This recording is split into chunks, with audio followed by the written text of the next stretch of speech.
The world has plunged into an ice age, ushering in a frozen apocalypse, resulting in the demise of 95% of humanity. In his previous life, Zhang Yi, due to his inherent kindness, was ultimately betrayed and killed by those he had once aided. Now reborn a month prior to the onset of this frigid world, Zhang Yi awakens to an extraordinary spatial ability, compelling him to amass resources with fervor.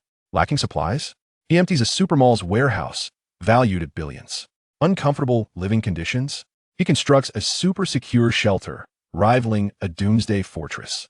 As the apocalypse descends, while others freeze, willing to forsake everything for a morsel of food, Zhang Yi reflects on his rebirth in the aftermath of the cataclysm. Pain exquisite, excruciating pain. It envelopes Zhang Yi, a tangible reality rather than a mere sensation. He finds himself mercilessly trampled by those he once trusted friends and neighbors who unleash a torrent of fists and wooden clubs upon him. In this resource-scarce world, they disregard the assistance he once extended to them and turn against him. In his final moments, he glimpses his idealized goddess, Feng Yuqing, standing at the back of the crowd, looking pitiful as she cries out, "It was I who urged him to open the door. You must allocate me a larger share of the resources." This very woman deceived Zhang Yi into opening the door, leading to his demise. He gazes at her, his eyes filled with hatred and regret. If he must place blame, he can only accuse himself of being foolishly kind, allowing himself to be a stepping stone in this harsh world. How he wishes for a chance to start new.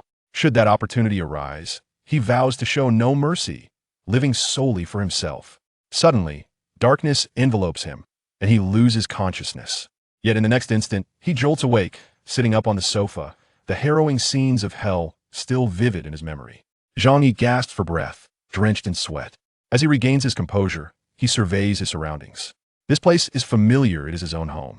The unexpectedly comfortable temperature in the air astonishes him. For in December of 2050, the planet Blue Star was ravaged by a global Cambrian storm, triggered by the explosion of a supernova 500,000 light-years away. The global temperature plummeted, and in Tianhai City, where Zhang Yi resides, temperatures lingered between -60 to 70 degrees Celsius for a month, varying the entire city under relentless snow. In the northern regions of Huaihua, it is said temperatures have plummeted to a terrifying -100 degrees, with the earth entombed in ice and snow. A massive extinction event unfolded, claiming over 95% of human life. Zhang Yi rises, retrieving a bottle of water from the refrigerator, and drinks deeply, savoring the refreshing liquid. Though the water is frigid, to him, it is akin to ambrosia. In the apocalypse, the only means of obtaining water was to venture outdoors, risking the extreme cold to harvest snow and melt it. This arduous task often led to death by freezing. After quenching his thirst, Zhang Yi glances at his phone. The time displayed above reads November 12th. There remains a full month until the impending apocalypse. It seems I've been reborn. Zhang Yi inhaled deeply, quickly grasping the gravity of the situation. The experiences of that month could not have been mere dreams, particularly the excruciating pain of dismemberment, which felt all too real. He lifted his gaze, filled with profound relief after surviving. At the same time, an intense glimmer flickered in his eyes.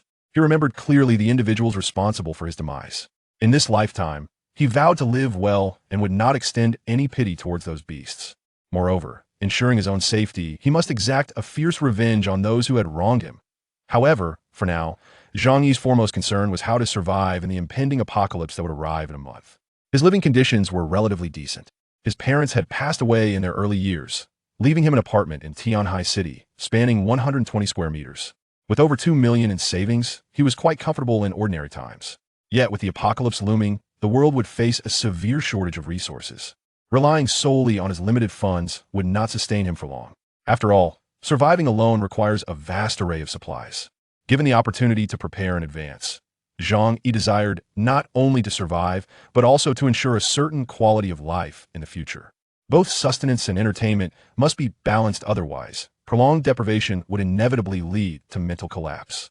Additionally, acquiring weapons and equipment was essential. Only then could he safeguard his own safety and fulfill his vengeance against his neighbors. At that moment, a glimmer of white light suddenly appeared before Zhang Yi. Believing his right eye to be slightly blurred, he reached up to rub it. But suddenly, an odd thought surged within his mind. It seemed as though this white light was a part of him, and information about it materialized in his consciousness. With a mere thought, Zhang Yi's awareness instantly entered the realm of that white light. Upon entering, he discovered an immense, expansive space blanketed in white.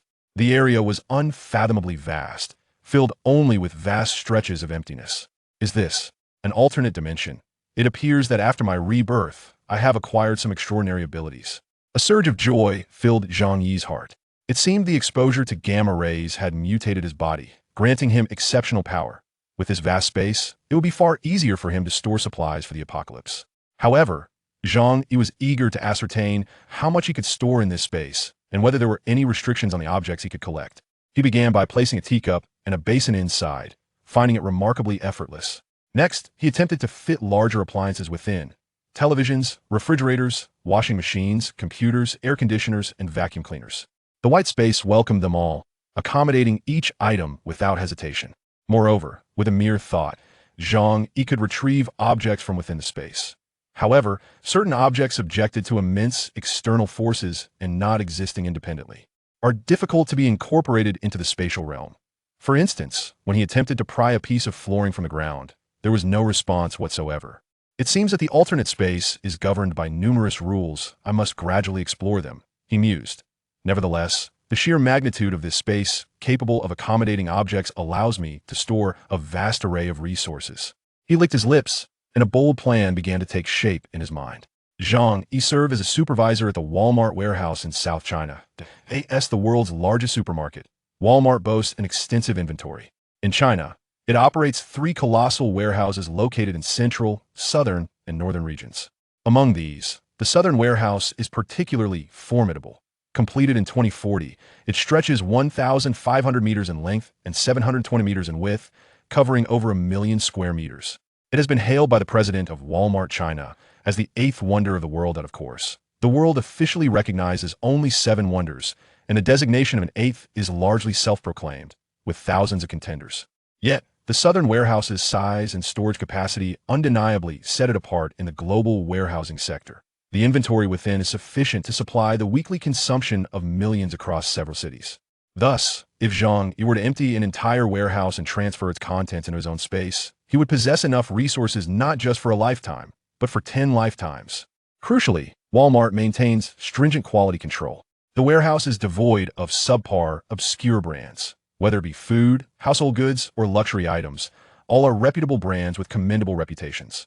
Should Zhang Yi successfully deplete a Walmart warehouse, not only would he be free from worries about resource scarcity in the impending apocalypse, but he could also live quite lavishly. As the warehouse supervisor, he is intimately familiar with every shelf, surveillance system, and personnel schedule within the facility. For him, emptying the warehouse would be a trivial endeavor. With a resolute decision made, Zhang Yi felt a wave of relief wash over him. At that moment, his stomach voiced its discontent. Zhang Yi patted his belly and glanced at the yellow braised chicken rice he had purchased. After a moment's contemplation, he chuckled and shook his head, ultimately opting to forego the takeout. With the apocalypse just a month away, I must indulge in all the delicious food before the opportunity slips away. Why should I be so stingy with myself? Having endured a month of cold and hunger, he longed desperately for some warm, delectable sustenance. What purpose does money serve? Once the world ends, it will be rendered worthless, so it is better to spend it all now rather than let it go to waste. With a carefree turn, Zhang Yi set out to seek a high-end restaurant he had previously been reluctant to visit, determined to savor a sumptuous meal. Chapter 2. The White Lotus. Zhang Yi stepped out of his home, greeted by a serene scene filled with the joys and comforts of life. Numerous parents played with their children in the community square, their faces adorned with blissful smiles. However, Zhang Yi was acutely aware that in just a month's time, all of this would dissolve into nothingness. He hastened his steps away from the neighborhood, where a Michelin 3-star restaurant awaited not far off. A meal that would typically cost no less than 5,000 or 6,000. Until now, Zhang Yi had always hesitated to indulge. Yet, he felt no qualms anymore. Having been resurrected from death, he deemed it essential to celebrate this second chance in life. Upon entering the restaurant, Zhang Yi selected a table by the window and proceeded to order the most extravagant dishes on the menu, accompanied by a bottle of Chateau Lafite wine. The total bill soared to 50,000. Even the waitstaff regarded him with a hint of intrigue, convinced he must be a wealthy scion. After all, who but the affluent could afford such lavish dining? Zhang Yi paid no mind to their speculations. As soon as the table was laden with gourmet delights, he began to devour the food voraciously. Perhaps it was the memory of 6 months spent in a desolate world that made this feast seem so profoundly moving, nearly bringing him to tears. His manner of eating became somewhat ferocious, attracting whispers from the other patrons. Yet, he remained unfazed, knowing that in the aftermath of an apocalypse, people would kneel and beg for a mere packet of instant noodles. At such a time, all notions of civilization and morality would evaporate. While Zhang Yi savored his meal, a woman outside paused in her tracks. She was a vision of elegance with flowing hair, exquisite makeup, and adorned in Gucci heels, her arm draped over a designer bag. This woman was none other than Fang Yuqing, the one who had caused Zhang Yi's demise in his past life. Accompanying her was her close friend, Lin Canning. As they passed the Michelin restaurant, both could not help but steal glances inside, their hearts yearning for such opulence even if their finances did not permit such indulgence. However, their longing did not hinder their scrutinizing gazes, hoping to discover a quality wealthy air worthy of their attention. To Fang Yuqing's astonishment, she spotted Zhang Yi within. A grand array of exquisite dishes spread before him. Is that not Zhang Yi? How could he possibly afford to dine here? She exclaimed in disbelief. Lin Canning, equally taken aback, covered her mouth, her eyes glinting with intrigue. I had no idea Zhang Yi was so affluent, she remarked, casting a sidelong glance at Fang Yuqing. Before adding with a teasing smile, Yuqing, you truly are fortunate. That infatuated suitor of yours turns out to be a hidden wealthy heir. Just look at that spread. It must be worth at least 50 to 60,000. Who but the elite could afford such a lavish meal? Lin Canning's tone bore a note of envy, fully aware that Zhang Yi had pursued Fang Yuqing for 2.5 years. Yet, Fang Yuqing had always kept him at bay, neither rejecting nor accepting his affections. Fang Yuqing epitomizes a gold digger, harboring aspirations of marrying a distinguished heir and living the life of a pampered lady. Yet, she finds it difficult to relinquish Zhang Yi, a modest individual with a car and a home in Tianhai City. Consequently, she has always regarded Zhang Yi as a mere backup. Her principle regarding backups is simple: do not take initiative, do not refuse, and do not bear responsibility. Today, witnessing Zhang Yi indulging in a lavish meal worth tens of thousands alone sparks doubt in Fang Yuqing's mind. Could it be that Zhang Yi is, in fact, a concealed wealthy heir? Resting her chin on her hand, she contemplates this possibility. The more she thinks, the more plausible it seems. After all, does one not often encounter characters in dramas who, despite their wealth, feign ordinariness in the pursuit of true love? Fang Yuqing found herself convinced by her own thoughts, her eyes sparkling with newfound hope. If this were true, it would save her considerable effort. Zhang Yi has persistently pursued her. She believes that with a simple nod, he would promptly propose. Lin Canning, by her side, urged, Yuqing, let us go inside and find Zhang Yi. Her true interest lay in the delectable spread before them. This was a Michelin 3-star restaurant, where the culinary delights are beyond the reach of an average person's lifetime. Fang Yuqing hesitated briefly but then shook her head, declaring, that would not be appropriate. It might lead him to think I am a materialistic woman. Let us wait outside and feign a chance encounter. Fang Yuqing is no fool. She would not demean herself for a mere meal. Even if Zhang Yi were truly affluent, she intended to maintain her goddess-like demeanor. Only in that manner could she assert control over Zhang Yi in the future, ensuring he remained her devoted admirer. Thus, the two concealed themselves not far from the restaurant, awaiting Zhang Yi's emergence. After more than an hour, Zhang Yi, content, patted his round belly. The Michelin 3-star cuisine was rather ordinary. Yet for someone recently reborn from a post-apocalyptic existence, it was a delectable experience that stirred deep emotions. This indulgence served as a test of the spatial storage's capabilities, an essential precaution against future mishaps. After all, he had known hunger and could not allow any unexpected occurrences. Zhang Yi settled the bill with ease and stepped through the restaurant's entrance, greeted by the attentive smiles of the staff. At that moment, a familiar voice rang out beside him. Zhang Yi, what a coincidence. Turning, Zhang Yi was taken aback to find Fang Yuqing and Lin Canning before him. Fang Yuqing tucked her hair behind her ear, deliberately exposing her fair neck and rosy earlobes. Zhang Yi smirked internally. This was a classic tactic of a manipulative seductress, an artful ploy to incite desire in men. Fang Yuqing, the quintessential green tea princess, was well versed in such strategies. Unfortunately for her, Zhang Yi was no longer the naive admirer he once was. Not long ago, he had suffered a tragic demise at her hands. A fate far from enviable. She had even intended to break his ribs to brew a soup. Reflecting on this, Zhang Yi's gaze turned icy, radiating a palpable aura of menace. In any case, the apocalypse is approaching soon. Even if I were to kill her, it would pose no significant issue. Should I take her life? Fang Yuqing felt an icy chill under Zhang Yi's scrutinizing gaze and nervously inquired, Zhang Yi, what is wrong with you? Zhang Yi swiftly averted his gaze and replied nonchalantly, it's nothing. I mistook you for someone else. He suddenly reconsidered. To let this woman perish so easily would be too lenient on her part. Furthermore, should he take action and end her life now, it was highly likely that he would not escape the repercussions of the law. Zhang Yi had no desire to reside in a detention center when the end of the world arrived. With both foresight and preparation, Zhang Yi possessed ample time to strategize. Coupled with the memories from his past life, he had 100 ways to ensure her demise would be torturous. Thus, there was no need to deal with her at present. The paramount focus now was to construct the safest refuge, allowing himself to survive comfortably amidst the impending apocalypse. Chapter 3. Stockpiling Supplies. Zhang Yi's demeanor towards Fang Yuqing was exceedingly cold. Fang Yuqing and Lin Caning also sensed something amiss. However, mistakenly believing Zhang Yi to be an invisible wealthy heir, the two did not take offense at his attitude. Instead, they drew closer to him. What of a wealthy individual having a bit of an attitude? That is simply a mark of distinction. Oh, Zhang Yi, did you just dine at this restaurant? Lin Caning feigned nonchalance as she spoke. Zhang Yi slightly furrowed his brow. This woman was no better than Fang Yuqing, both equally culpable for his earlier misfortunes and demise. Yes, Fang Yuqing and Lin Caning hurriedly followed suit. Zhang Yi, where are you headed? Fang Yuqing asked with a gentle smile. To the supermarket, Zhang Yi replied, his tone still cold and tinged with impatience. Were it not for his desire to allow her a taste of despair in the apocalypse, he would have been inclined to end her life at that moment. Fang Yuqing exchanged a glance with Lin Caning and quickly added, what a coincidence. We were planning to buy some things as well. It's perfectly on our way. At this point, Zhang Yi understood. They must have seen him dining at a Michelin 3-star restaurant, leading them to mistakenly believe he was some hidden affluent heir. Hence, their sudden enthusiasm towards him. He could not be bothered to engage with them and proceeded directly toward the supermarket. Yet, the more indifferent he acted, the more convinced Fang Yuqing and Lin Caning became of his wealthy status. After all, what else could explain such audacity? The two followed closely beside Zhang Yi, with Fang Yuqing even pressing against him, occasionally reaching out to make contact. When Zhang Yi looked her way, she would feign shyness, turning her head away. Her cheeks flushed as if she were exceedingly bashful. Zhang Yi scoffed inwardly. Such a skilled actress, this green tea BTCH. If she were to act in a film, she would undoubtedly win an Oscar for Best Actress. Upon entering the supermarket, Zhang Yi pushed a cart further inside. Fang Yuqing and Lin Caning hastily followed suit.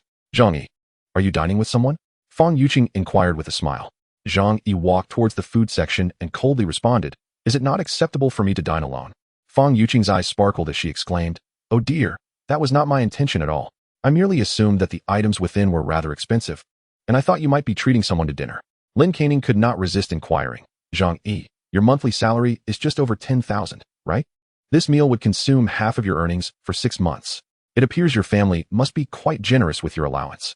Fang Yuqing shot Lin Caning a fierce glare, admonishing her silently, for such inquiries were utterly inappropriate. As a master of the art of seduction, the foremost rule is to discuss emotions with the affluent and finances with the less fortunate. Realizing her faux pas, Lin Caning quickly attempted to salvage the situation. Ha, I was merely jesting. After all, we are all good friends. Money truly does not matter. Meanwhile, Zhang Yi paid them no heed. He ventured into the food section, gazing at the shelves brimming with an array of products, akin to entering a treasure trove. In his previous life, he had experienced the sensation of surviving on a single pack of instant noodles for 2 days. Thus his heart brimmed with an insatiable yearning for sustenance. Without hesitation, Zhang Yi approached the shelves, loading his cart with a plethora of items, ham sausages, instant noodles, self-heating hot pots, and an abundance of condiments. This spectacle left Fang Yuqing and Lin Caning in sheer astonishment. Zhang Yi, why are you purchasing so much food? Are you planning to go camping? Lin Caning questioned, her skepticism surfacing as she whispered to Fang Yuqing, would a wealthy heir really eat such things while camping? Fang Yuqing felt a twinge of uncertainty. Yet her thoughts drifted back to that exquisite Michelin 3-star meal, unwilling to relinquish the notion of Zhang Yi as a scion of wealth. She approached him with an affable demeanor, inquiring, do you need any assistance? Seizing the opportunity of free labor, Zhang Yi had no reason to decline. Moreover, gazing upon Fang Yuqing's feigned innocence ignited a spark of revenge within him. He had a month to prepare for the impending apocalypse. Crafting a flawless sanctuary to ensure his safety would be no formidable task. As for supplies, he could procure them through the Walmart warehouse. Thus, he could ensure his absolute safety and a life of comfort amidst the chaos. Perhaps he could deliberately hint to Fang Yuqing about the resources he was stockpiling, waiting for the moment when she would come pleading for his aid. As for the possibility of her divulging his plans, inviting the ire of their insufferable neighbors, that was easily manageable. Provided his safe haven was constructed with sufficient fortitude, he need not worry about an assault. Rather, he could effectively turn the tables on those insufferable neighbors. The mere thought of their exasperation, powerless against him, brought a twisted smile to Zhang Yi's lips. Indeed, this was a viable option worth considering. Should it prove feasible, he would proceed with this plan. If not, he would retreat from the city, seeking a secluded wilderness to establish an underground refuge. This would be his contingency plan. A faint smile curved Zhang Yi's lips as he declared, "Then, would you kindly assist me in pushing the cart?" Fang Yuqing nodded eagerly in agreement. Although both individuals harbored deep-seated doubts, they nonetheless complied with the instructions given. Zhang Yi procured a substantial quantity of non-perishable food items, including instant noodles, sausages, cured meats, and canned goods. He also utilized a vehicle specifically designated for fresh meats, fruits, vegetables, and live fish. He sought to investigate whether his alternate space possessed any unique properties for preserving perishable goods. 3 carts were filled to the brim, and Zhang Yi entrusted the laden cart of beef, lamb, and canned goods to the 2 women for them to push. The load weighed no less than 400 to 500 pounds, leaving them drenched in sweat. Fang Yuqing expressed her dissatisfaction, pouting as she remarked, "Zhang Yi, how many people do you expect to feed with all this? Are you hiding some event from me?" Zhang Yi let out a cold laugh and replied, "The heavens are unpredictable. What if the apocalypse arrives one day? I'm merely stocking up to survive." Though his words were grounded in truth, it was implausible for anyone to believe them. A certain Dr. Li had once confirmed this notion. Fang Yuqing dismissed Zhang Yi's statement as a jest, chuckling, "Oh, if you don't want to say, then don't. Why make such jokes?" Her gaze was laden with implication, hinting at her desire for Zhang Yi to treat her to a meal at a Michelin 3-star restaurant. Zhang Yi smirked slightly and replied, "Sure, but I've been rather busy lately, perhaps next month." Fang Yuqing beamed, "That sounds wonderful, it's a promise." Lin Caning quickly chimed in, Yes. Let us go together, hee." The prospect of indulging in a grand feast for merely pushing a cart delighted her immensely. However, upon witnessing Lin Caning's lack of discretion, Fang Yuqing shot her a disapproving glance, which Lin Caning feigned not to notice. Zhang Yi proceeded to settle the bill, amounting to over 10,000 for the supplies. He paid without batting an eye, fully aware that in a post-apocalyptic scenario, the value of these provisions could multiply by several tens of thousands, or even be deemed priceless. After all, when the time comes, even the most abundant wealth may not secure a morsel of food. Given the considerable volume of his purchases, the supermarket readily lent him the carts. Moreover, with free labor at hand, he felt no qualms about utilizing it. Despite the 2 women's constant vocalizations of fatigue, the promise of a lavish meal invigorated them with renewed energy. Chapter 4. Reservations for 500 banquets at a 5-star hotel. Along the way, many neighbors witnessed the scene and began to murmur among themselves. Zhang Yi, however, was unconcerned about being discovered hoarding supplies. After all, the 2 women were already privy to his shopping escapades, and the news could no longer be concealed. If his sole intention were to survive, he could easily liquidate all his assets and retreat to an uninhabited locale to construct an impregnable fortress. Yet, how could he exact revenge on the neighbors who had once brutally dismembered him in his previous life? Without annihilating those individuals, the affliction in his heart would remain eternally unresolved. Thus, one of his strategies for the impending apocalypse was to remain in this community and exact retribution on all who had wronged him in a manner both cruel and calculated. Certainly, the premise of this plan hinges on the security company's ability to construct an impregnable sanctuary for him. Otherwise, he would need to resort to a secondary measure, the establishment of an underground refuge in a desolate location. Zhang Yi observed his neighbors, who were chattering gleefully about the purposes of the numerous supplies they had purchased. He could even envision a dystopian scene, where these neighbors would attempt to storm his home to seize his belongings. This was a reality he had vividly experienced. However, he felt no trepidation, for in this lifetime, he intended to be well prepared. He aimed to ensure that those individuals could see but not partake, ultimately leaving them in a state of exasperation. Zhang Yi and Fang Yuqing resided in an apartment building. Due to Zhang Yi's managerial position at a Walmart warehouse, his neighbors frequently requested his assistance in procuring discounted items. Consequently, he was well acquainted with everyone. Upon glimpsing the food items in the cart, including fresh beef and lamb, he felt a surge of temptation. With such an abundance, why not share some with the neighbors? Suggested Aunt Lin, who worked on the homeowners committee. She often wielded her minor authority within the community to dictate to others, assuming a leadership role. Previously, she had frequently solicited Zhang Yi's help in acquiring cheap goods, displaying a character prone to petty gains. In his former life, she had similarly leveraged her persistence to demand food from him. Yet, when all the neighbors charged into Zhang Yi's home to loot, she not only refrained from intervening, but exhibited more vigor than the younger crowd. Aunt Lin's eyes immediately turned toward Zhang Yi, her smile widening as she remarked, "Xiao Zhang, It seems these are items from your warehouse. How about sharing a bit with Aunt Lin? As she spoke, her grandson, Xiaohu, had already climbed onto a cart and reached for a box of chocolates. Despite his young age, his gaze was shrewd, and that box of imported chocolates was worth over 200 at the supermarket. He coldly retorted to Aunt Lin, "Sorry, but these are for me." With the impending apocalypse, he was disinclined to engage in pleasantries. Aunt Lin's expression changed abruptly, her anger flaring as she felt disrespected by Zhang Yi's lack of deference, especially as her grandson, Xiaohu, wailed for the chocolates after being pushed away by Zhang Yi. He pointed at Zhang Yi and scornfully shouted, "You bad guy, give me back my chocolates, or I'll beat you up." Zhang Yi fixed him with a cold stare and warned, "Say another word, and I shall slap you." Startled by Zhang Yi's demeanor, Xiaohu burst into tears, collapsing on the ground in a fit of tantrum. Aunt Lin hurried to console her grandson while furiously reprimanding Zhang Yi. "How old are you? Why stoop to the level of a child? It's just a box of chocolates. What is wrong with giving them to the child?" Zhang Yi merely smirked, responding, "In this age of mobile payments, transactions are incredibly convenient. I already stated that these are for my own consumption. If you want some, go buy your own at the supermarket." With a derisive laugh, he beckoned Fang Yuqing and Lin Caning to leave. Just as they departed, Aunt Lin's furious shouts echoed behind them, but Zhang Yi remained unfazed. Aunt Lin's son and daughter-in-law are working outside, leaving her alone at home to care for her grandson. Typically, the elderly lady only buys enough groceries for a single day. Consequently, when the apocalypse strikes, their household supplies are among the first to deplete. Initially, Zhang Yi, with a compassionate heart, extended his assistance to them.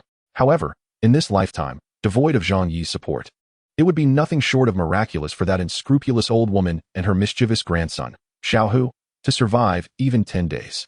Zhang Yi had no desire to engage in a dispute with the dead. It was not that his heart was unfeeling. Rather, after the fateful day arrived, everyone struggled merely to look after themselves. The well-being of others would naturally fall behind his own. "Zhang Yi, don't forget to treat us." Fang Yuqing playfully winked at Zhang Yi. Yet, upon witnessing this, Zhang Yi felt a wave of nausea wash over him. He offered a perfunctory response. The two women, initially intending to linger and search for clues about Zhang Yi's hidden wealth, were compelled to leave when they observed his disinterest in entertaining them. After their departure, Zhang Yi opened his alternate space, meticulously storing his belongings within. He intended to observe whether these supplies would undergo any transformation in that realm. Once this task was completed, night had already fallen. Instead of hastily retiring for the evening, Zhang Yi took out paper and pen, meticulously planning the preparations for the coming month. Although he was often laid back, the instinct for survival could ignite remarkable potential within a person. To live comfortably in the apocalypse, addressing the issue of food was paramount, a challenge easily surmountable. Apart from the items he routinely purchased, everything else could be retrieved from the warehouse. However, haste was ill-advised. Thorough investigation was essential first. Moreover, it was prudent to gather supplies only a few days before the apocalypse, to avoid attracting unwanted attention. If captured, he would surely not endure long in a detention cell. Zhang Yi inscribed the word food in his notebook and marked it with a check. Next on the agenda was heating. Following the onset of the apocalypse, energy supplies would dwindle drastically, rendering air conditioning ineffective. Thus, one must resort to the simplest methods. A fireplace would be the optimal choice. The principles of a fireplace and a heated Kong are quite similar, relying on primitive methods for warmth. In Europe's frigid winters, such techniques are employed to endure the long, cold months. This would necessitate a complete renovation of the house, ideally incorporating insulation. The thought of renovation reminded Zhang Yi of a past life incident when their home was forcibly entered, causing his heart to tighten with apprehension. It was essential to transform his home into an impregnable fortress. The first step would be to install thick steel plates or alloy materials, ensuring they could withstand typical explosions. In the wake of the apocalypse, people would resort to any means necessary for survival. Thus, meticulous preparations were imperative. One could not gamble with safety. For Zhang, he had tasted death once and was unwilling to experience it again. The issue of a safe house was also manageable.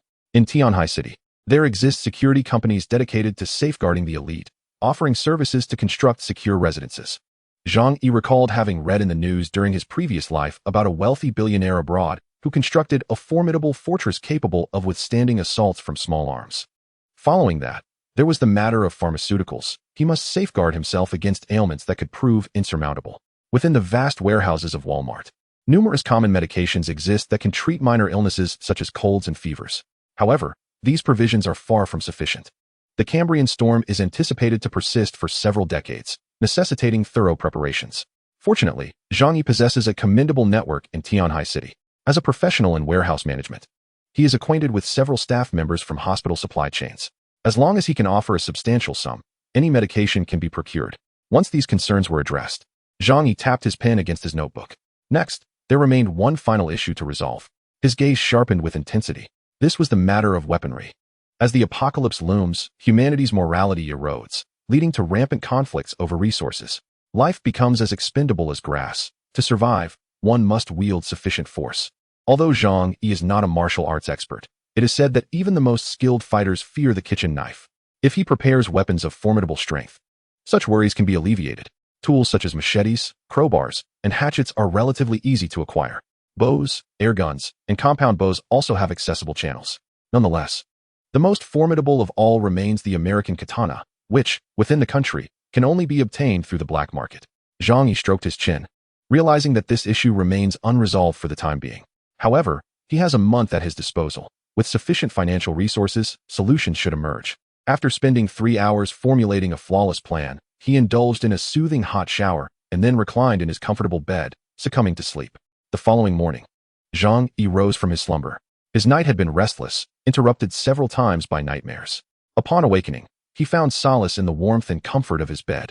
Exhaling a sigh of relief, to avoid repeating past mistakes, Zhang Yi's resolve strengthened. He must prepare with absolute certainty.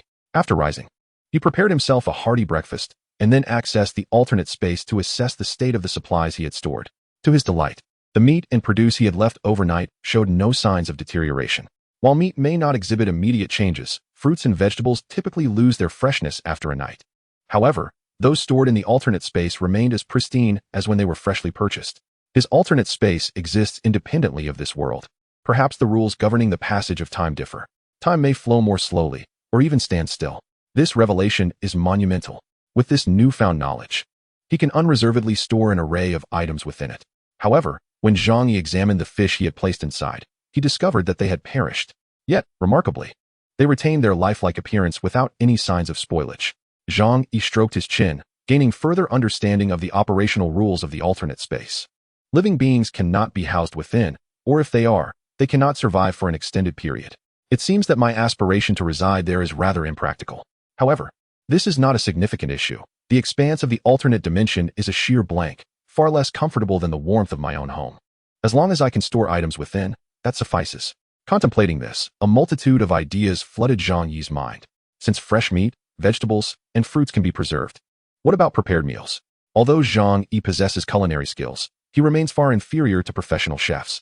Relying solely on his own cooking would inevitably lead to monotony. Thus, Zhang Yi promptly dialed the largest 5-star hotel in Tianhai City, Hongfu Tianxia. This establishment offers takeout, and their culinary offerings are of exceptional quality, which Zhang Yi greatly enjoys. Hello, this is Hongfu Tianxia Hotel. How may I assist you? Without hesitation, Zhang Yi replied. I am hosting guests at my home and require a grand banquet spanning 3 days and nights, necessitating the reservation of 500 tables of food. The voice on the other end was taken aback. Preparing 500 tables of cuisine would indeed take considerable time.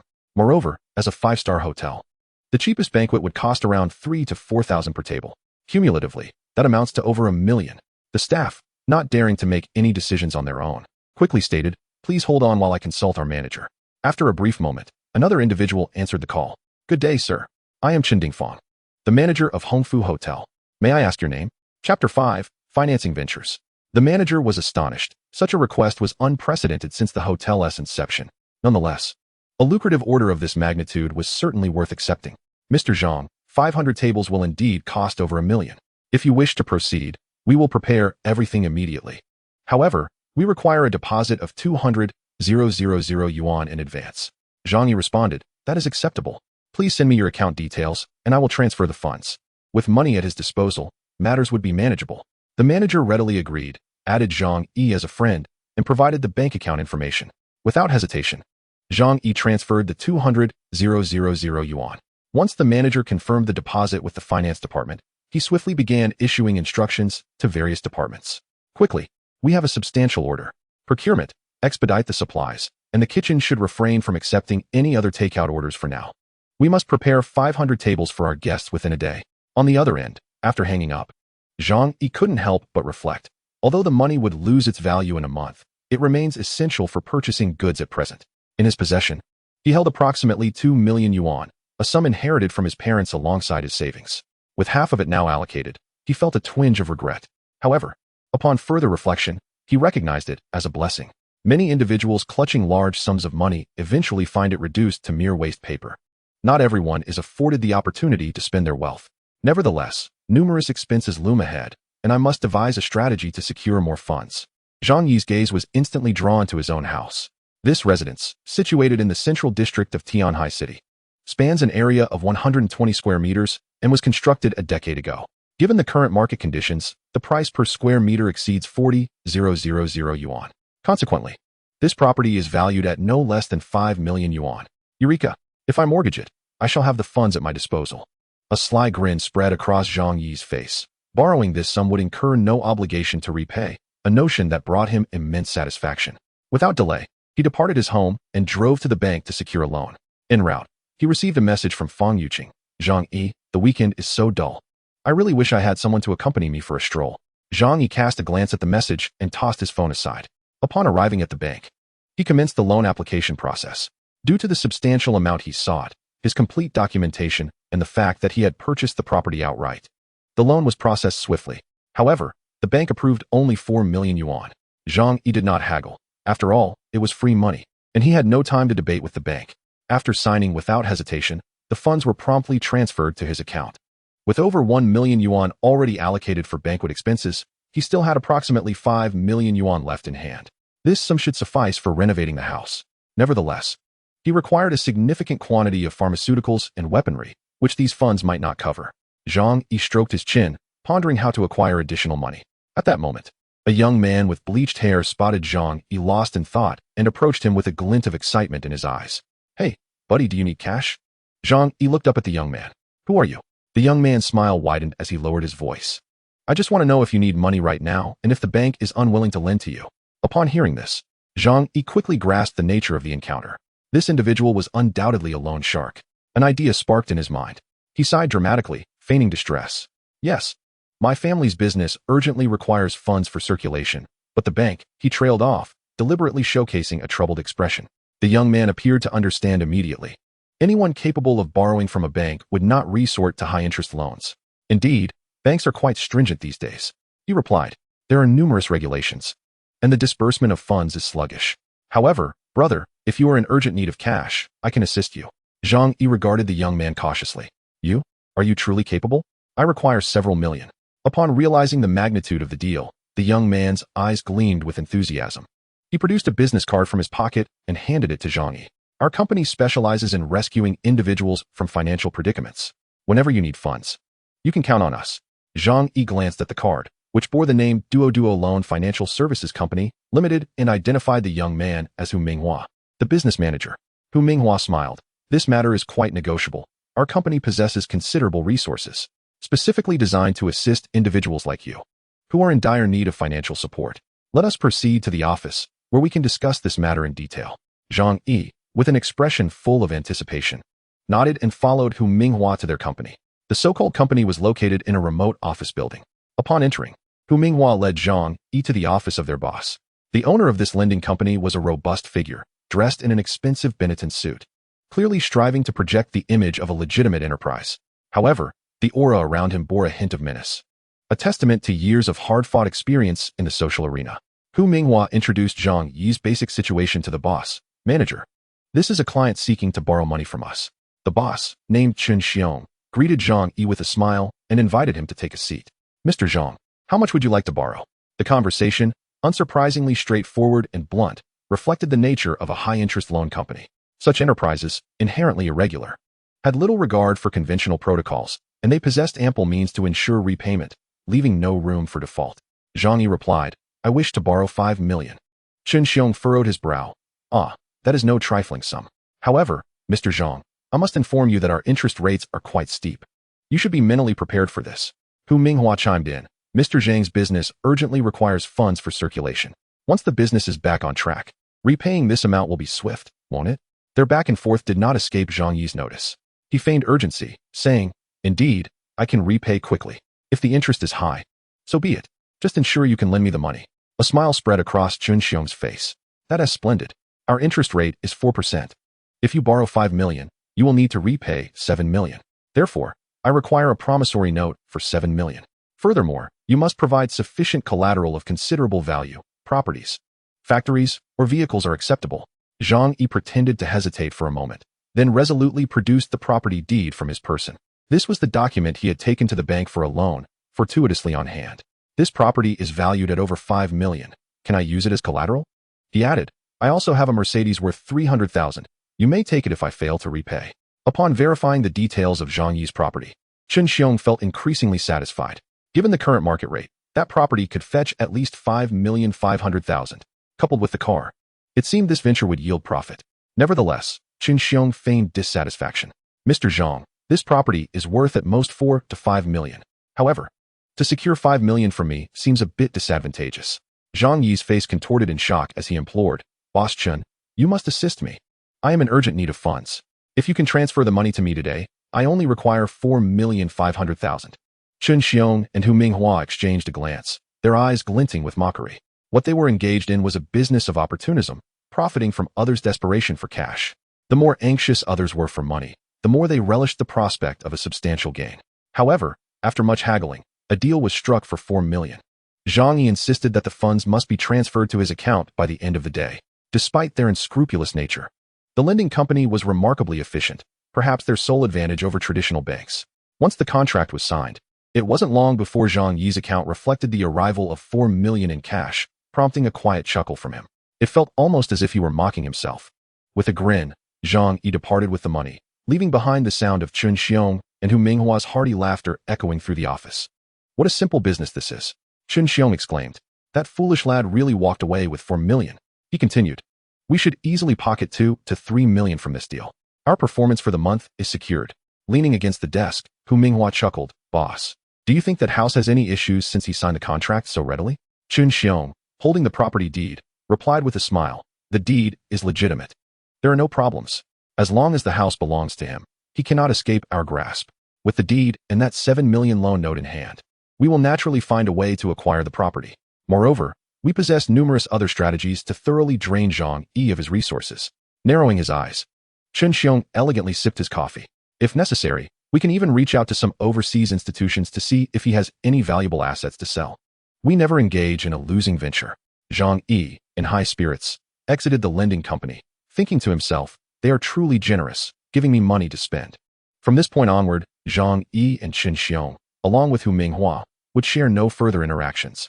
In fact, it was highly probable that they would all meet their demise during the impending cold wave a month later. Zhang Yi now had approximately 9 million at his disposal, more than sufficient to execute his plans. After all, he could utilize a deposit payment method for any upcoming purchases, making that 9 million equivalent to several tens of millions in purchasing power. There was no need to amass more funds. Otherwise, Zhang Yi wouldn't hesitate to exploit various online lending platforms for profit. Driving his car, Zhang Yi arrived at the renowned Zhanlong Security Company in Tianhai City. Zhanlong is one of the largest security firms in China, specializing in providing security services for the wealthy elite and celebrities. On occasion, even high-ranking officials would enlist their assistance. Zhang Yi sought out their services because he had heard in his previous life that Zhanlong had crafted a billion-dollar safe house for the son of a billionaire in Jiangnan province. It was said that this family, having made their fortune in real estate, continued to live lavishly during the apocalypse. Largely thanks to the safe house that Zhanlong had constructed for them, Zhang Yi arrived at the Zhanlong company and conveyed his purpose to the receptionist. Immediately, a member of the business department escorted him to a lounge. The female receptionist brought him freshly brewed coffee. Shortly thereafter, a robust man with a buzz cut entered the room, clad in a sleek black suit that exuded an air of a well-built enforcer, raising concerns that the fabric might burst under his girth. Nevertheless, one could not deny that the presence of such a figure instilled a profound sense of security in the clients. Good day, sir. My name is Wu Huiran, and I am the manager of the business department. How may we assist you today? Wu Huiran inquired as he took a seat beside Zhang Yi. After sipping his coffee, Zhang Yi responded, I require you to construct a safe house for me, one that can withstand an apocalypse. Upon hearing this, Wu Huiran's expression shifted to one of seriousness. Such a statement might seem ludicrous to others, as few would believe in the notion of an impending apocalypse. However, for Zhanlong Company, this was no mere jest. The wealthiest and most powerful individuals often harbor the deepest fears of mortality. Long before, some affluent individuals abroad had poured hundreds of millions of dollars into constructing doomsday shelters. Over the years, many wealthy individuals worldwide began to emulate this behavior. Some may genuinely fear encountering large-scale natural disasters, while others simply seek to bolster their sense of security amid numerous adversaries. Consequently, Zhanglong Securities' Doomsday Safe House emerged in response to this demand. Upon learning of Zhang Yi's request for an apocalyptic-grade safe house, Wu Huairan's demeanor became notably more courteous. Such substantial contracts were rare for them. Mr. Zhang, we at Zhanglong are a world-class security firm. Rest assured, we can fulfill your requirements. Zhang Yi then inquired, if I ask you to completely remodel a residence on the 24th floor, would you be able to accomplish that? Wu Huairan's gaze became somewhat perplexed. As such, safe houses are typically standalone villas or underground bunkers. It is uncommon for the affluent to opt for a safe house within an apartment. Nevertheless, since the client had made a request, their company would certainly strive to meet it. Wu Huairan confidently replied, that is certainly not an issue. We at Zhanglong are a top-tier security company. With our expertise, we can undoubtedly meet your requirements. Encouraged by Wu Huairan's assurance, Zhang Yi began to formulate his plans. In light of this, he resolved to transform his own home into a safe house. He chose to remain, intent on witnessing the downfall of those who had wronged him. Wu Huairan produced a tablet and handed it to Zhang Yi. Our services are entirely customized. You can select the services you need from this device, complete with corresponding prices. In this age of information, communication is indeed convenient. Zhang Yi accepted the tablet and began meticulously exploring the available services. One must acknowledge that a professional company indeed demonstrates its expertise. As long as the funds are in place, the Zhanglong Security Company can almost fulfill any of your requests, including constructing a safe house 100 meters underground or beneath the sea. However, for Zhang Yi, these projects are progressing too slowly. He has only 1 month. Chapter 7. Acquiring Equipment. After perusing the introduction to the safe house, Zhang Yi promptly selected his desired services. First and foremost was the reinforcement of the entire house, replacing all materials throughout the residence. The walls, ceilings, and floors would be constructed from 200 millimeters thick alloy, directly substituting the original walls. This aerospace material weighs merely 1/3 of steel, but possesses 10 times the strength of high-grade steel. Utilizing this material to create a safe house seamlessly integrates with the building where Zhang Yi resides, eliminating any concerns of structural overload. The windows would be fitted with the finest bulletproof glass available globally. Next, the ventilation system would be equipped with air filtration capabilities, ensuring that no harmful gases could infiltrate from the outside. Lastly, a comprehensive surveillance system would be installed, capable of monitoring both the interior and exterior of the house without any blind spots. The doors would be replaced with robust, vault-like security doors, resistant even to small explosives. In essence, Zhang Yi's singular demand was to transform his abode into an impregnable fortress. After finalizing these selections, Zhang Yi handed the computer to Wu Huairan. Upon reviewing the choices, Wu Huairan's eyes widened in astonishment. A mere 120 square meter home had been designed to resemble a steel drum, with some weaponry added. This is practically a fortress, Wu Huairan murmured. Hearing this, Zhang Yi's eyes gleamed with intrigue. Oh, do you have some knowledge about fortifications? Wu Huairan chuckled. I once served as a mercenary abroad, so I am well versed in military matters. An idea sparked in Zhang Yi's mind. Lowering his voice, he asked Wu Huairan, do you have a way to procure firearms? This query rendered Wu Huairan's expression serious. In Huagua, the possession of firearms by private individuals is prohibited. Mr. Zhang, you should understand that such items are fundamentally forbidden for private ownership, Wu Huairan replied quietly. Have you encountered a formidable enemy that instills such fear in you? Zhang Yi seized the opportunity to elaborate. Indeed, I have offended some individuals from the underworld. They strike ruthlessly and are armed. I was contemplating whether I could acquire some firearms for self-defense. Otherwise, I would only be left to cower indoors, which is hardly a viable solution. Wu Huairan chuckled softly. Mr. Zhang, I'm afraid I cannot assist you with that. We are a legitimate company. Yet, from Wu Huairan's gaze, Zhang Yi discerned that he was not incapable of obtaining firearms. Rather, he was unwilling to wade into murky waters. Taking a deep breath, Zhang Yi said to Wu Huairan, this safe house project will cost over 8 million. Should I encounter problems later, it would not reflect well on your company. He fixed his gaze on Wu Huairan. Speaking each word deliberately, I merely wish for a means of self-defense. If you could assist me with this, I assure you that I will not treat you poorly. Wu Huairan remained silent, his brow furrowed as he deliberated the matter. He certainly had connections, yet he was unaware of Zhang Yi's background, which made him hesitant to make any introductions. Wu Huairan appeared to be at an impasse. However, Zhang Yi did not press too hard. Firearms indeed require utmost caution. He smiled and said, very well, I shall await your news. By the way, this matter is quite urgent for me. Please expedite the creation of a safe house. Wu Huiran replied. Within half a month, we can have it ready for you. After concluding his discussion with Wu Huiran, Zhang Yi promptly signed a contract and paid a deposit of 1 million yuan. As for the remaining balance, well, he chuckled to himself. He would never have the opportunity to pay it. Having departed from the Zhanlong Security Company, his accommodation issues were essentially resolved. Liu Yang operated a hunting ground in Tianhai City, having leased several hundred acres in Xishan, where a variety of harmless small animals roamed, providing leisure hunting opportunities for visitors. He possessed numerous legally acquired bows, crossbows, and air guns. Zhang Yi had visited several times before, thus he had Liu Yang's contact information. He called Liu Yang to request a bulk purchase, even offering to pay a premium. Liu Yang, being a businessman and knowing he could also seek favors from Zhang Yi, readily agreed. Brother Zhang, why the sudden purchase of so much equipment? These items are only suitable for hunting or personal use. They cannot be used to harm others. Liu Yang inquired with a smile, though his tone was laced with caution. After all, the items were sold by him, and should Zhang Yi misuse them, it could bring trouble his way. Of course, anyone capable of operating a hunting ground in Tianhai City would inherently have connections. Yet there was no need for them to assume risks on behalf of an ordinary friend like Zhang Yi. Zhang Yi laughed heartily, casually concocting an excuse. You're overthinking it. I've arranged a hunting trip with a few friends to a wildlife reserve in Africa, hence the need for additional equipment. Liu Yang clicked his tongue in amusement. Oh, Brother Zhang knows how to have fun, but be wary of the lions and hyenas in Africa. Safety first. Indeed. So, how soon can you prepare the equipment for me? Time was of the essence for Zhang Yi, and he could not afford any delays. He purchased 5 fine steel crossbows, 3 advanced compound bows, and 300 arrows for both bows and crossbows.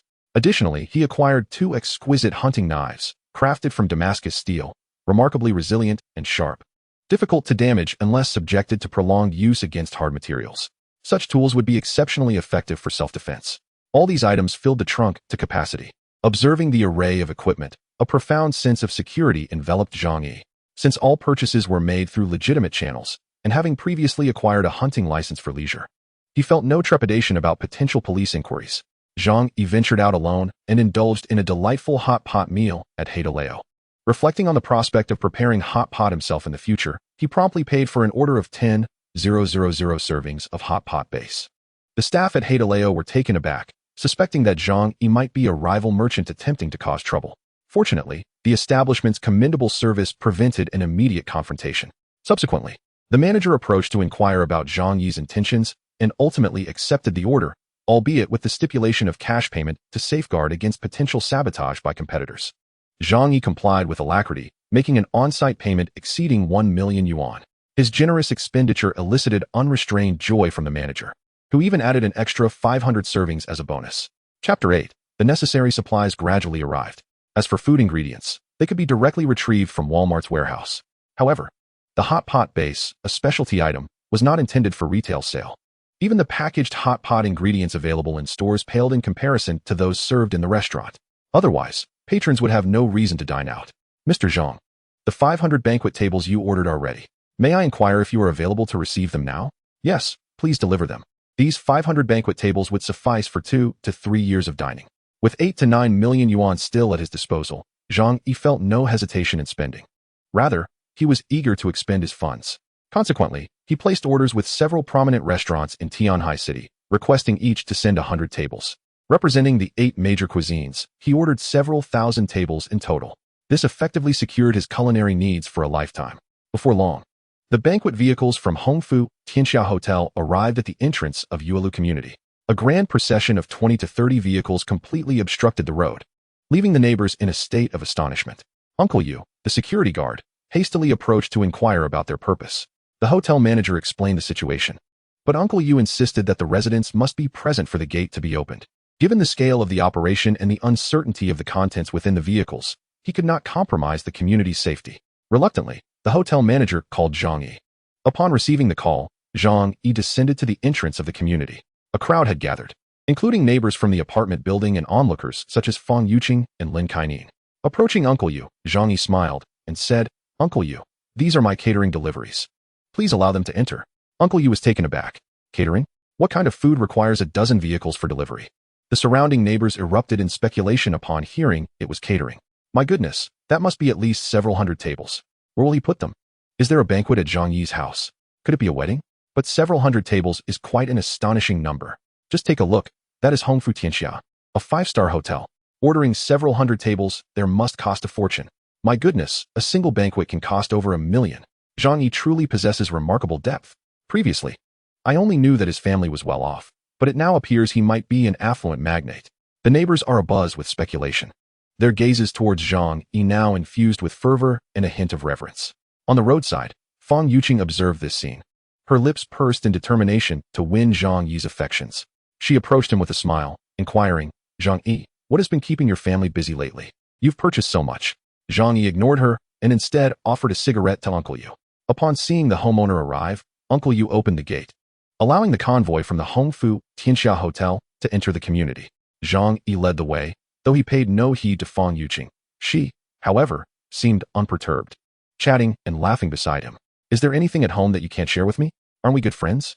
I hope to know more about you in the future. Please don't treat me like a stranger. Zhang Yi cast her a long glance and coldly replied, these items are all from my employer. The last time we dined at the Western restaurant, he was the one who treated us. He sighed, adding, if only I were truly that wealthy. Fang Yuqing's expression shifted dramatically. You're not joking with me, are you? Zhang Yi shrugged. Why would I deceive you? We've known each other for years. You're well aware of my circumstances. My parents have passed, and I'm merely a warehouse supervisor. There is no wealth to speak of. His explanation left Fang Yuqing's demeanor oscillating between uncertainty and understanding. She had indeed speculated that he might be a second-generation wealthy heir, at least coming from a substantial business. Zhang Yi's admission of his modest background clarified all her doubts. She subtly distanced herself from him, adjusted her hair, and with a polite smile remarked, regardless of whether you are a wealthy heir, we are still the best of friends, aren't we? I'm not a gold-digging woman. She deliberately emphasized the word friends. The green tea type never goes to extremes, for she still requires backups and admirers to cater to her whims. Zhang Yi merely smirked and refrained from further conversation with her. Meanwhile, employees from Hongfu Tianxia began transporting lavish spreads to the location designated by Zhang Yi. He was well-liked, thus borrowing a storage room in the community's basement for the feast. Although 500 tables of food were substantial, once packaged in dining boxes, they wouldn't occupy excessive space. Zhang Yi had ordered only the finest delicacies, including abalone, sea cucumbers, Australian lobsters, truffles, and caviar, everything imaginable. Transporting the grand feast to the storage area would take some time, but Zhang Yi instructed them to proceed with the unloading. He secretly took advantage of the absence of the movers to stash away all the food into his own alternate space. Others might harbor suspicions, deeming Zhang Yi's behavior unusual. However, in this bustling world, people are engrossed in their own affairs, leaving little time to concern themselves with someone seemingly irrelevant. Therefore, whether it be neighbors or hotel staff, they merely exchanged a few remarks, but none truly paid heed. Before long, the grand feast intended for 500 guests was entirely absorbed into Zhang Yi's alternate space. That evening, Zhang Yi received a call from Wu Huiran, the manager of the Zhanlong company. Wu informed Zhang Yi that everything was prepared on their end, and they were ready to commence the construction of a safe house at his convenience. Zhang Yi replied that they could come over the following day as he intended to temporarily relocate to the hotel. After discussing the safe house, Zhang Yi awaited Wu Huiran's further communication. He had a matter of great significance to discuss with Wu, namely, the procurement of the universal equality device. After a moment's hesitation, Wu lowered his voice and said to Zhang Yi, if you truly require assistance in this regard, I could recommend a contact. However, be advised that the cost may be somewhat steep. Zhang Yi nodded, fully aware of this fact. Nevertheless, financial concerns no longer troubled him. As long as the quality was assured, he was unperturbed. Wu responded casually, very well, I shall facilitate an introduction for you. In 3 days, I will inform you of the transaction's location. Chapter 9. The super warehouse having secured the means for firearms, Zhang Yi felt a considerable weight lifted from his heart. In the apocalypse, possessing such resources would provide immense confidence, whether confronting humans or otherworldly entities. The next day, Zhang Yi packed some essential items into his space. As his house was to be transformed into a safe house, he needed to temporarily reside at the hotel. Early in the morning, 3 black vans entered the Yuelu community. A substantial number of workers from Zhanlong Company, clad in uniforms, disembarked and began measuring the dimensions of Zhang Yi's home. Many curious neighbors observed this spectacle, wondering what had come over Zhang Yi lately. Had he perhaps taken some strange medication? A few colleagues jested, just the other day, I saw him at the supermarket buying 3 carts full of food. Ha! One might think the apocalypse is nigh with such hoarding. Will he not waste it all once it expires? They speculated whether he might have lost his mind. While the onlookers found Zhang Yi's peculiar behavior baffling, none truly cared, viewing him as a mere source of amusement. Even Fong Yuqing and Lin Canning regarded him as mentally unhinged. Lin Canning suddenly exclaimed, "Now I understand. No wonder he dined at a Michelin 3-star restaurant the other day. It seems his mind has faltered." Fong Yuqing furrowed her brows, feeling particularly unsettled. What on earth was Zhang Yi up to? Lin Canning expressed her concerns, saying, "He promised to treat us to a sumptuous meal. He wouldn't forget, would he? I have been eagerly anticipating dining at a Michelin 3-star restaurant." Fong Yuqing scoffed, "Let's not count on it. Given his recent erratic behavior, even if he were to invite me, I wouldn't attend. What if someone sees us dining together? It would be quite embarrassing. I have aspirations of securing a wealthy husband, and I cannot afford to tarnish my reputation." Upon hearing Fong Yuqing's words, Lin Canning felt a pang of disappointment, but ultimately had no choice but to concede. Meanwhile, Zhang Yi remained indifferent to the opinions of their neighbors. In a month's time, they would realize who the true fool was. Zhang Yi left his home and drove to the Walmart warehouse. It was Monday, the day to return to work, and he intended to conduct a thorough inspection of the warehouse for future endeavors. The Walmart warehouse was located in the Economic Development Zone, on the outskirts of Tianhai City. Due to the relatively low land prices, numerous large corporations maintained their warehouses in this area, including pharmaceutical companies. Upon arriving at the Walmart warehouse, Zhang Yi clocked in as usual.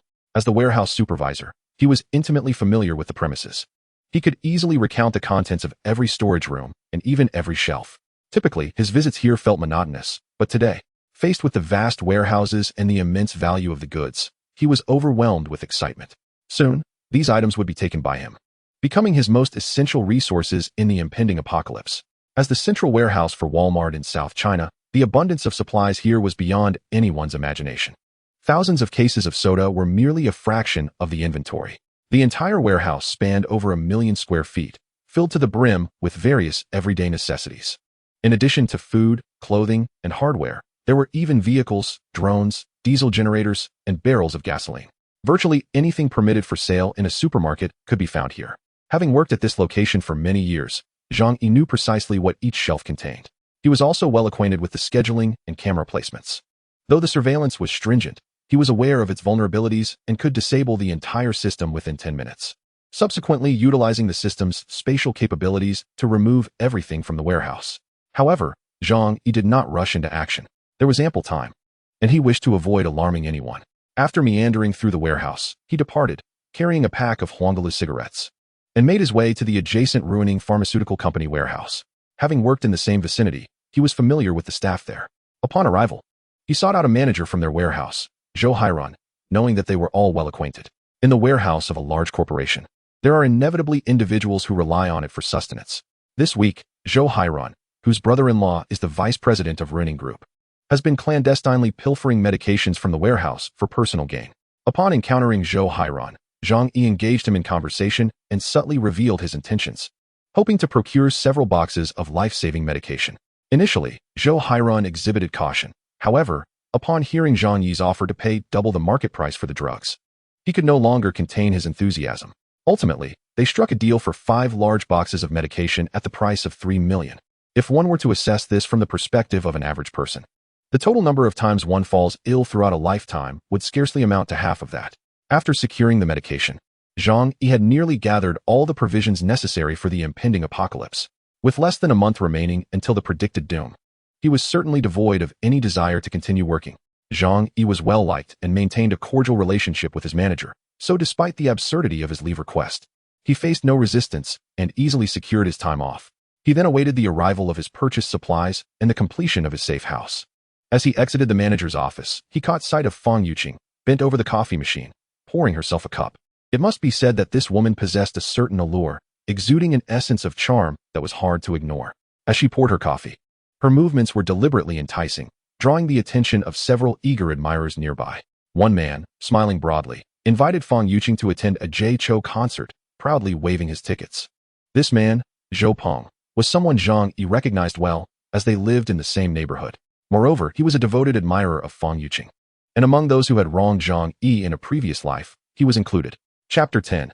Confronting the sycophant Zhou Peng was eagerly fawning over Fong Yuqing, yet it was evident that she held no interest in a man like him. In terms of financial status, Zhou Peng was significantly worse off than Zhang Yi, even renting his accommodation. Nevertheless, Fong Yuqing maintained a bright smile as she responded, "Thank you, Zhou Peng. However, I have plans with friends that night." "What a pity. A fleeting look of disappointment crossed Zhou Peng's face. He had spent an entire month's salary on those concert tickets, hoping to seize the opportunity to confess his feelings to Fang Yuqing during the event. Yet, his aspirations seemed dashed. Zhang Yi observed this scene with a smirk, fully aware that Zhou Peng's relentless adoration would yield no fruitful outcome.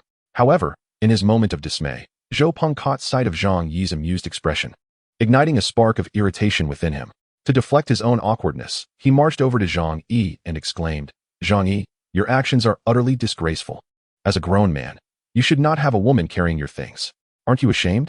On this day, Yuqing arrived at work, incessantly lamenting about her aching back. "Next time such a situation arises, I hope you refrain from troubling others." Zhang Yi cast a glance at Fang Yuqing. It turned out that this woman had spread the news. Fang Yuqing feigned concern, saying, "It's nothing serious, really. It's just that I can't handle heavy labor. It seems my back is slightly strained." As she spoke, she pinched her waist and furrowed her brow, displaying a pained expression. To assert his masculinity before Fang Yuqing, Zhou Peng boldly pointed at Zhang Yi, exclaiming, "You should quickly give Yuqing 500 yuan for her medical expenses." Unexpectedly, Zhang Yi's gaze turned icy as he glared at Zhou Peng, rebuking, "She volunteered to help me move things. I never asked her for assistance. Besides, who do you think you are, dictating terms here? Do you really believe you hold any significance?" Zhang Yi's scathing reprimand left both Zhou Peng and Fang Yuqing in a state of shock. Zhou Peng, a mere clerk in the warehouse, held no power or influence. His audacity to scold Zhang Yi stemmed from Zhang Yi's typically amiable nature, which disdained conflict. However, witnessing Zhang Yi's genuine anger made Zhou Peng falter. "Why are you shouting so loudly? I was merely discussing something with you." Zhang Yi scoffed coldly and turned to leave, disinterested in further discourse. In his current state, he regarded everyone as though they were already dead. He anticipated that 99 of those around him would perish in the impending frigid storm of the apocalypse. Why waste breath on the dead? Once Zhang Yi departed, Zhou Peng approached Fang Yuqing and quietly murmured, "Yuqing, I told you Zhang Yi is not a good person. You should steer clear of him in the future."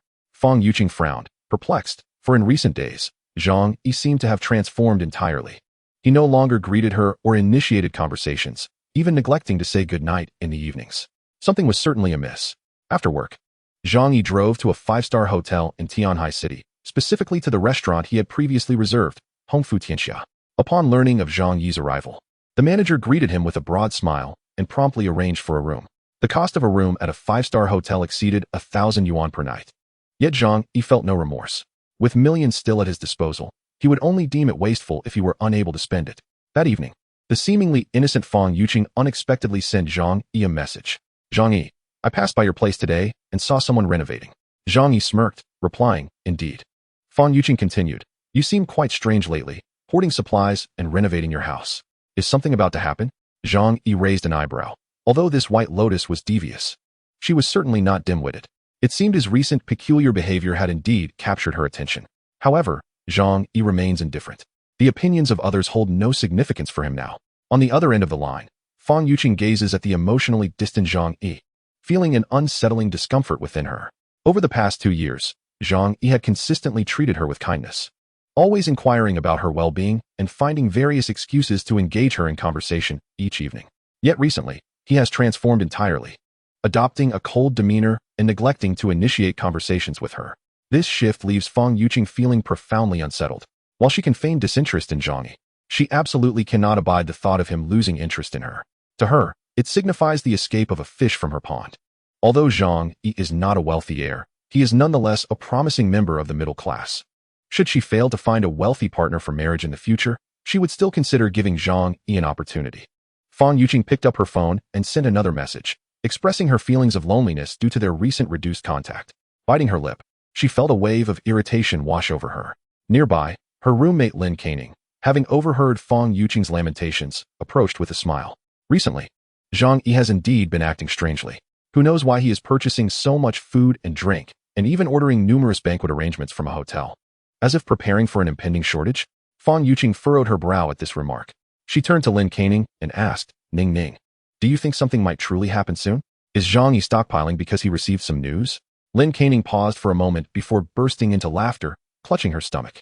"Yuqing, are you out of your mind? If something were truly to occur, the authorities would certainly issue a notification. We should simply remain calm. If he is hoarding supplies, others will just mock us as fools." Fang Yuqing, hearing this, managed a self-deprecating smile. Indeed, Zhang Yi has been residing in a suite at a five-star hotel for several days, without venturing out. During this time, he has been procuring lavish banquets while also practicing with a compound bow and crossbow in his room. Fortunately, he has always had a penchant for hunting, providing him with a solid foundation. Within a 15-meter range, his accuracy is remarkably high, especially with a professional-grade compound bow in hand. Such modern equipment allows an ordinary individual to shoot with the precision of an ancient archer. Not only could he defend himself against humans, but he could also inflict considerable harm on wild boars, wolves, and large dogs. Chapter 11. The safe house is completed. 3 days later, through the connections of Wu Huairan, Zhang Yi successfully acquired 2 firearms and 100 rounds of ammunition. Although the price was somewhat steep, Zhang Yi showed no reluctance. With these weighty implements in his possession, he felt a renewed sense of security amidst the impending chaos. The pharmaceuticals required for the apocalypse were successfully acquired by him through a transaction with Zhou Hairan, resulting in 5 boxes of imported premium medications. A week elapsed, and Wu Huairan called Zhang Yi to inform him that the safe house had been meticulously constructed according to his specifications. Wu Huairan personally accompanied Zhang Yi to inspect the premises. Upon returning home, Zhang Yi could not help but be momentarily dazzled. Zhanlong Company truly deserved its reputation as a top-tier security firm in the country. The speed and quality with which they crafted the safe house were beyond reproach. The entire residence had been reinforced with 200 millimeters thick alloy panels, yet from the outside, it appeared unchanged. Wu Huairan patiently elucidated each detail to Zhang Yi. The ventilation system was of military grade, capable of filtering any harmful gases, thereby preventing potential gas attacks from the outside. Furthermore, the entire heating system had been completely revamped, utilizing materials from the Arctic Scientific Research Institute. In addition to installing a fireplace as per Zhang Yi's request, it also had the capability to insulate against a temperature drop of 995 degrees. At this juncture, Wu Huairan shared a knowing smile with Zhang Yi. To further ensure his safety, a comprehensive surveillance system had been implemented throughout the building, comprising 300 cameras that allowed for monitoring of every floor. After absorbing this information, Zhang Yi was left speechless in astonishment, reflecting on the undeniable advantages wealth afforded him, services beyond the imagination of ordinary individuals. He stepped onto the balcony and discovered it had been transformed into a grand floor-to-ceiling window. Wu Huairan explained that the window materials were both bulletproof and blast-resistant, even sturdier than the 200 millimeters alloy panels, while also facilitating natural light and necessary external observation. Zhang Yi was thoroughly satisfied with the safe house. It seemed that unless faced with an army equipped with heavy weaponry, no one could forcibly invade his home. Even in the event of the entire building collapsing, his room would likely remain unscathed. "I am exceedingly pleased with the safe house you have constructed," Zhang Yi remarked with a smile. Wu Huairan reciprocated with a beaming expression, producing a document for Zhang Yi to sign. "If there are no issues, please ensure the balance is settled within 3 months, he stated. Zhang Yi nodded, smiling broadly. Of course. Yet, he knew he would never actually pay the remaining balance. The thought of having secured a safe house valued at nearly 10 million with merely a 1 million deposit was exhilarating.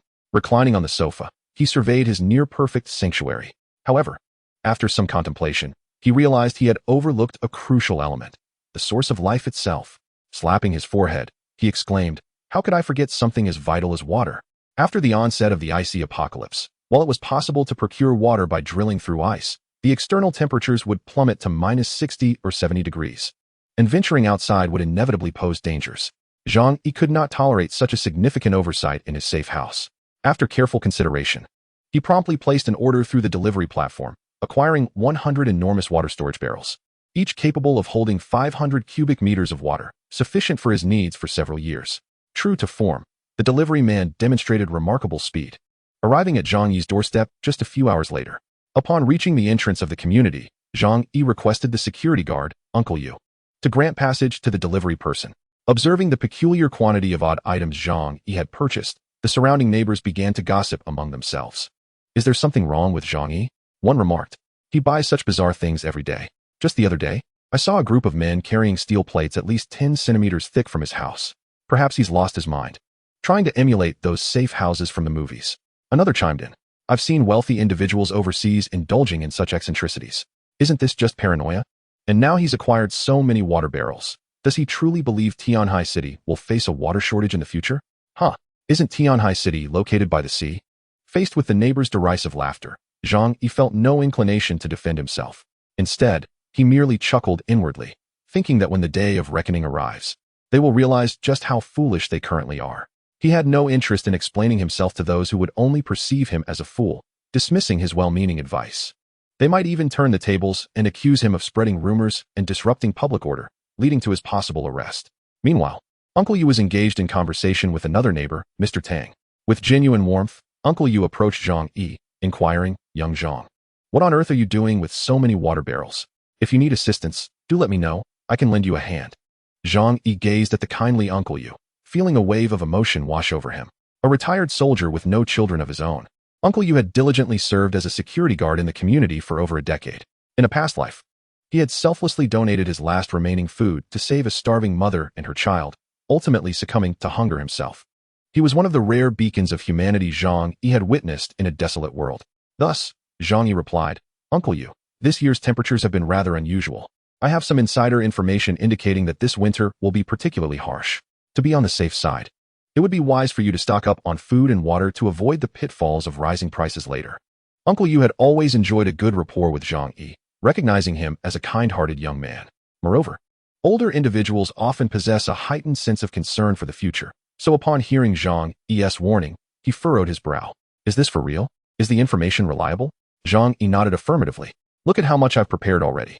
You should consider stocking up on instant noodles and bottled water. These items are always safe to buy in excess." Uncle Yu promptly agreed. Living alone, he already preferred to keep a supply of instant noodles and sausages for convenience. Since Zhang Yi had brought this to his attention, he would take the time to purchase a bit more. After all, it would provide peace of mind, and those supplies could be stored without concern for overpurchasing. However, upon hearing this, Uncle Tang approached Zhang Yi and said, "Young Zhang, you must refrain from spreading such words. Our society is currently stable and harmonious. How could there be a shortage of supplies? Be cautious, for such statements could lead to accusations of spreading rumors, and you might find yourself summoned for a tea drinking session." Zhang Yi rolled his eyes and chose not to engage further. He had already provided his warnings. Whether they chose to believe him was their prerogative. Chapter 12. Emptying the billion-dollar warehouse. Zhang Yi instructed the delivery man to bring 100 massive water barrels to the warehouse. Upon returning home, he began to turn on every faucet, filling the barrels with water.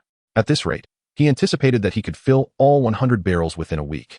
Days passed by, and Zhang Yi remained industrious, never allowing a moment of idleness. He dined exclusively at the finest restaurants, purchasing copious meals from top-tier establishments to store in his alternate space. During this period, he also dedicated time to practice archery and firearms at the shooting range in Tianhai City, striving to enhance his skills. Transforming himself into a martial arts expert within a month was an unrealistic expectation. Nevertheless, armed with a bow, a firearm, and a fortified safe house, he felt emboldened against any impending threats. Naturally, such actions did not escape the notice of those around him. Yet, they regarded Zhang Yi as a mere jest, believing he had lost his senses and quietly mocking him behind his back. Even Fang Yuqing deliberately distanced herself from him, unwilling to engage in conversation. As time marched on, over 20 days swiftly elapsed, bringing the impending apocalypse ever closer. Zhang Yi had amassed a vast array of supplies, including food, weapons, and heating equipment. Yet, this accumulation did little to assuage his anxieties. He resolved to target the colossal Walmart warehouse. Securing this facility would provide him with an inexhaustible supply of resources for a lifetime. His choice to act before the final day stemmed from a recollection of his previous life. He had learned that the higher-ups had received advance notice of the impending gamma radiation. Consequently, they had quietly begun relocating vast quantities of essential goods long before the average person was aware. Zhang Yi could not afford to gamble. He needed to act preemptively. Furthermore, considering this logic, even if the supplies at the Walmart warehouse were to vanish entirely, the frantic higher-ups would not have the bandwidth to investigate thoroughly, granting Zhang Yi a valuable window of opportunity. The Walmart warehouse was staffed around the clock, but during the night, only 10 personnel were on duty. Zhang Yi decided on a straightforward and audacious approach, to lace their tea with sleeping pills. With merely 3 days remaining until the apocalypse, he felt little concern about being discovered. Since these individuals were familiar acquaintances, Zhang Yi found it remarkably easy to execute his plan. Once the effects of the medication took hold, they succumbed to a deep slumber. Zhang Yi then proceeded to the monitoring room, where he deactivated the surveillance cameras throughout the entire warehouse. He was exceedingly familiar with this place. He could envision every corner with his eyes closed, coupled with countless plans and rehearsals etched in his mind, which allowed him to execute his actions with remarkable efficiency. After completing this task, he donned a pair of shoes 2 sizes too large and put on gloves before swiftly making his way to the warehouse. Gazing upon the vast expanse of the warehouse, Zhang Yi took a deep breath and began to gather the supplies.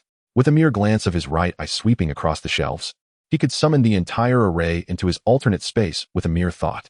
He first ventured into the beverage section, where an astounding quantity of bottled water, drinks, and alcoholic beverages, including numerous fine wines and spirits, was stored. Without discrimination, he collected everything into his own repository. In no time, thousands of cubic meters of drinks had vanished before him. Next, he proceeded to the fuel section, filled with ample supplies of smokeless coal and barrels of gasoline and alcohol, household essentials meant for storage or outdoor adventures. The sheer volume of smokeless coal alone exceeded 10,000 boxes, not to mention the solid alcohol and gasoline barrels. The quantity available could sustain him for centuries. Zhang Yi did not contemplate leaving any for others. After all, in the impending apocalypse, such resources would hardly reach the hands of ordinary citizens. Thus, he unhesitatingly gathered every last item. Employing his years of expertise in storage, he meticulously organized these supplies within his alternate space for ease of access. The third step led him to the food section, which boasted an even larger stockpile, several tens of thousands of tons. Multiple warehouses were crammed full, resembling small mountains. Canned goods, packaged roasted chickens and ducks, puffed snacks, instant meals, and gourmet treats, sufficient provisions to last a lifetime. Zhang Yi mused, taking everything without hesitation. Following his procurement of food, he ventured into the sports equipment area. Essential for his safe haven, sports gear was imperative for maintaining physical fitness and ensuring health, which could prove crucial for survival. Despite the limited space of his sanctuary, he felt no reluctance to take what he could. After all, the expanse of his alternate space was infinite.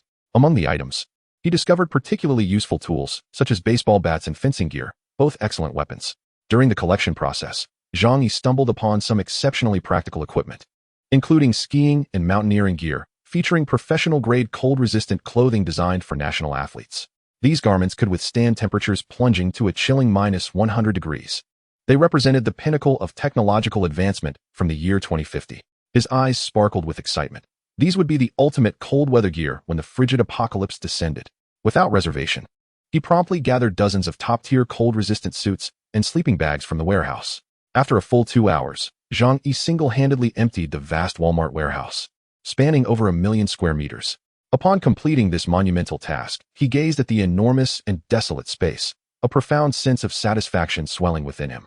Now, even in the face of the coldest ice age, he felt confident that he could live comfortably for an extended period. Subsequently, he sipped on tea laced with sleeping pills and succumbed to a deep slumber at his desk. After an indeterminate amount of time, he was abruptly awakened by frantic shaking. Supervisor, something terrible has happened. Wake up. Zhang Yi slowly opened his eyes, bewildered as he looked at his colleagues. What is going on? One of the warehouse employees, trembling, pointed towards the warehouse and exclaimed, "It's unbelievable. Our warehouse has been completely emptied." "What?" Zhang Yi exclaimed, rising abruptly, his astonishment palpable as he slammed his hand on the table. He feigned nonchalance as he approached the warehouse, only to be met with the stark reality of its emptiness. Though he understood the situation better than anyone else, he still found his legs turning to jelly and managed to stammer, "What on earth has happened? Why is all the stock gone?" The surrounding employees wore expressions of palpable anxiety. Indeed, the inventory in this warehouse is worth at least hundreds of millions. Even with multiple trucks, it would take days to transport everything. How could it all vanish in the blink of an eye? They chose not to mention the fact that they had just been resting, as it was common for night shift workers to steal a few moments of sleep. Zhang Yi then suggested, "This situation is too bizarre for us to resolve. We should contact our superiors immediately." Although tension filled the air, the employees did not exhibit overwhelming fear. The enormity of the loss meant that they bore little responsibility. The disappearance of hundreds of millions worth of goods in merely 2 hours was clearly beyond their capabilities. Earning only a few thousand yuan a month, they had no incentive to risk everything for the company. Thus, Zhang Yi's proposal garnered unanimous agreement among them. He promptly called the warehouse manager to relay the grim news. Upon hearing this, the manager was rendered speechless, initially suspecting Zhang Yi was jesting. Chapter 13. The Onset of the Ice Age. Zhang Yi had cleared out the entire Walmart warehouse in South China. All the goods, valued at over 100 million, had been transferred to his alternate space. Meanwhile, he pretended to be unaware and promptly reported the incident to Walmart's upper management. Soon, this alarming news spread throughout the senior ranks of Walmart's South China division. A throng of executives, shocked and bewildered, rushed to the scene and contacted the authorities to address the matter. Tom Watson, the general manager of the South China warehouse, stood before the vacant space, his face paling to a ghostly white. "Oh my God, How am I supposed to explain this to headquarters? It was said that this was a directive from the higher-ups in the United States, and a ship dispatched by them was soon to arrive at Tianhai port. Everything was now in jeopardy.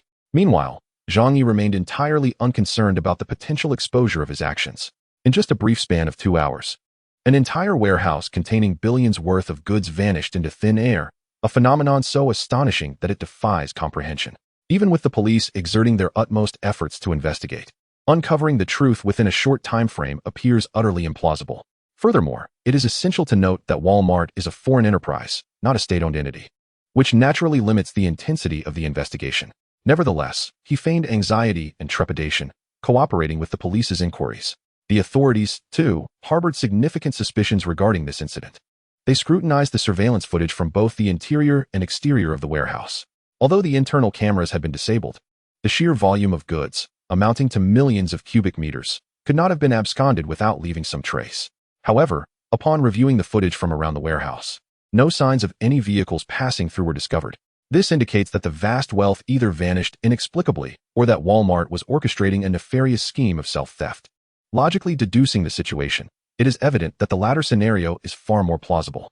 Unless a supernatural occurrence took place, there exists no rational explanation for how such an immense quantity of goods could disappear within the span of 2 hours. As for Zhang Yi and his fellow ordinary employees, they too sparked a modicum of suspicion. However, the illogical nature of the goods' disappearance means that even if internal staff were implicated, they would not constitute the primary issue at hand. Given that Walmart is a foreign corporation, devoid of any official ties to Huagua, and considering the enormity of the case, the police's efficiency in handling the matter was understandably sluggish. In fact, fearing potential international ramifications, the investigation devolved into a game of bureaucratic pass-the-parcel. To uncover the truth behind this affair, it would be no easy feat. 3 days would be an optimistic estimate, while 3 months might prove more realistic. Zhang Yi found himself ordered to remain in Tianhai City temporarily, required to cooperate fully with both police and Walmart's internal investigations. As of December 10th, just 2 days before the onset of the Ice Age, he needed only to stay at home and refrain from venturing out, allowing him to bask in the anticipated ease of his forthcoming life. Contemplating the extraordinary wealth contained within the alternate realm, valued at hundreds of billions and encompassing nearly all necessities of existence, Zhang Yi felt an overwhelming sense of reassurance. Upon awakening in the evening, he switched on the television to find news reports detailing the theft at Walmart's South China warehouse. The sheer magnitude of the loss, coupled with its bizarre nature, had captivated major news outlets nationwide. The idea that such a vast warehouse could be emptied in mere hours suggested an inside job, likely orchestrated by high-ranking Walmart officials seeking to defraud insurance companies. After all, with millions of cubic meters of goods at stake, even a fleet of large trucks would struggle to transport everything in a single night. Zhang Yi smiled faintly. The truth of this matter would remain concealed until the apocalyptic event unfolded. In the following 2 days, Zhang Yi remained ensconced in his home, acutely aware that time was running short for this world. For safety's sake, he refrained from leaving his room. During this period, investigators from both the police and Walmart headquarters summoned him for further questioning. Although they harbored suspicions about Zhang Yi's peculiar behavior that night, the brevity of the investigation and the absence of concrete evidence rendered them incapable of apprehending him. During this period, several acquaintances reached out to inquire about the inside story. Yet Zhang Yi deftly evaded their probing questions. Finally, the fateful day of December 12th arrived. At 2 o'clock in the morning, gamma rays passed through the blue planet, fleetingly yet devastatingly impacting it. Zhang Yi had sealed his room several hours in advance, and the fireplace was already ablaze. He anticipated that, with the depletion of energy resources, air conditioning and heating systems would soon fail entirely. At 2 o'clock, he sat on the sofa by the expansive floor-to-ceiling window, clutching a bottle of beer, his gaze fixed intently outside. Suddenly, a flash of white light erupted at the horizon. Despite the midnight hour, the land illuminated as if it were dusk. However, this brilliance lasted merely 2 seconds before fading into silence.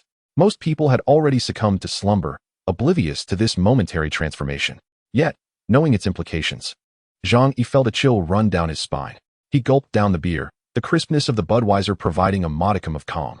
He tossed a few more fine logs into the fireplace. Within minutes, snowflakes began to swirl thickly outside. Initially, the flakes were no larger than a fingernail, but in less than 2 minutes, they transformed into a flurry of goose-feather snow. The wind outside began to howl, and the snow rapidly turned menacing. A sudden deluge of snow blanketed the entire city. Such is the might of nature. When it chooses to change, it offers no forewarning. Zhang Yi's heart raced with anxiety. Despite the impeccable design of his shelter, his prior experience with the ice apocalypse left him apprehensive. He wondered if this lavishly constructed refuge, costing a staggering 8 million, could withstand the impending severe drop in temperature. However, as the flames roared in the fireplace, the interior became exceedingly warm, even bordering on hot. Glancing at the thermometer, he noted the temperature had soared to 326. Outside, the relentless snowfall had engulfed the city. Zhang Yi felt a renewed sense of calm. He reduced the charcoal, recognizing that excessive warmth could also be uncomfortable. He refrained from hastily seeking sleep, choosing instead to observe the unfolding events a while longer. He could rest later, after all. There would be ample time, as work was no longer a concern. Within half an hour, the balcony outside had accumulated a thick layer of snow. Zhang Yi opened his phone to check the news and discovered that reports of the plummeting temperatures had spread across the entire internet.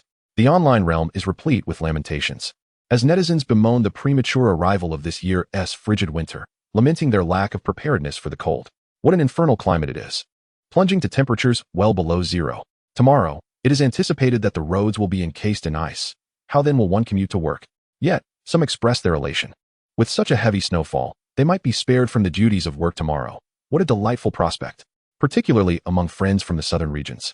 There is a palpable excitement as they share photographs of themselves amidst the snow, exclaiming that they have never witnessed such a deluge in their warmer climes. Zhang Yi shakes his head, knowing full well that this is merely the beginning. The heavy snow is expected to persist for at least another 3 months, with temperatures set to plummet further. By then, their joyful appreciation of the snow will likely fade. Chapter 14. In the face of extreme cold, I gaze calmly at the turmoil outside. The ice age has commenced. In the southern city of Tianhai, the snow falls like goose feathers, stirring a flurry of discussions online. Some complain while others rejoice.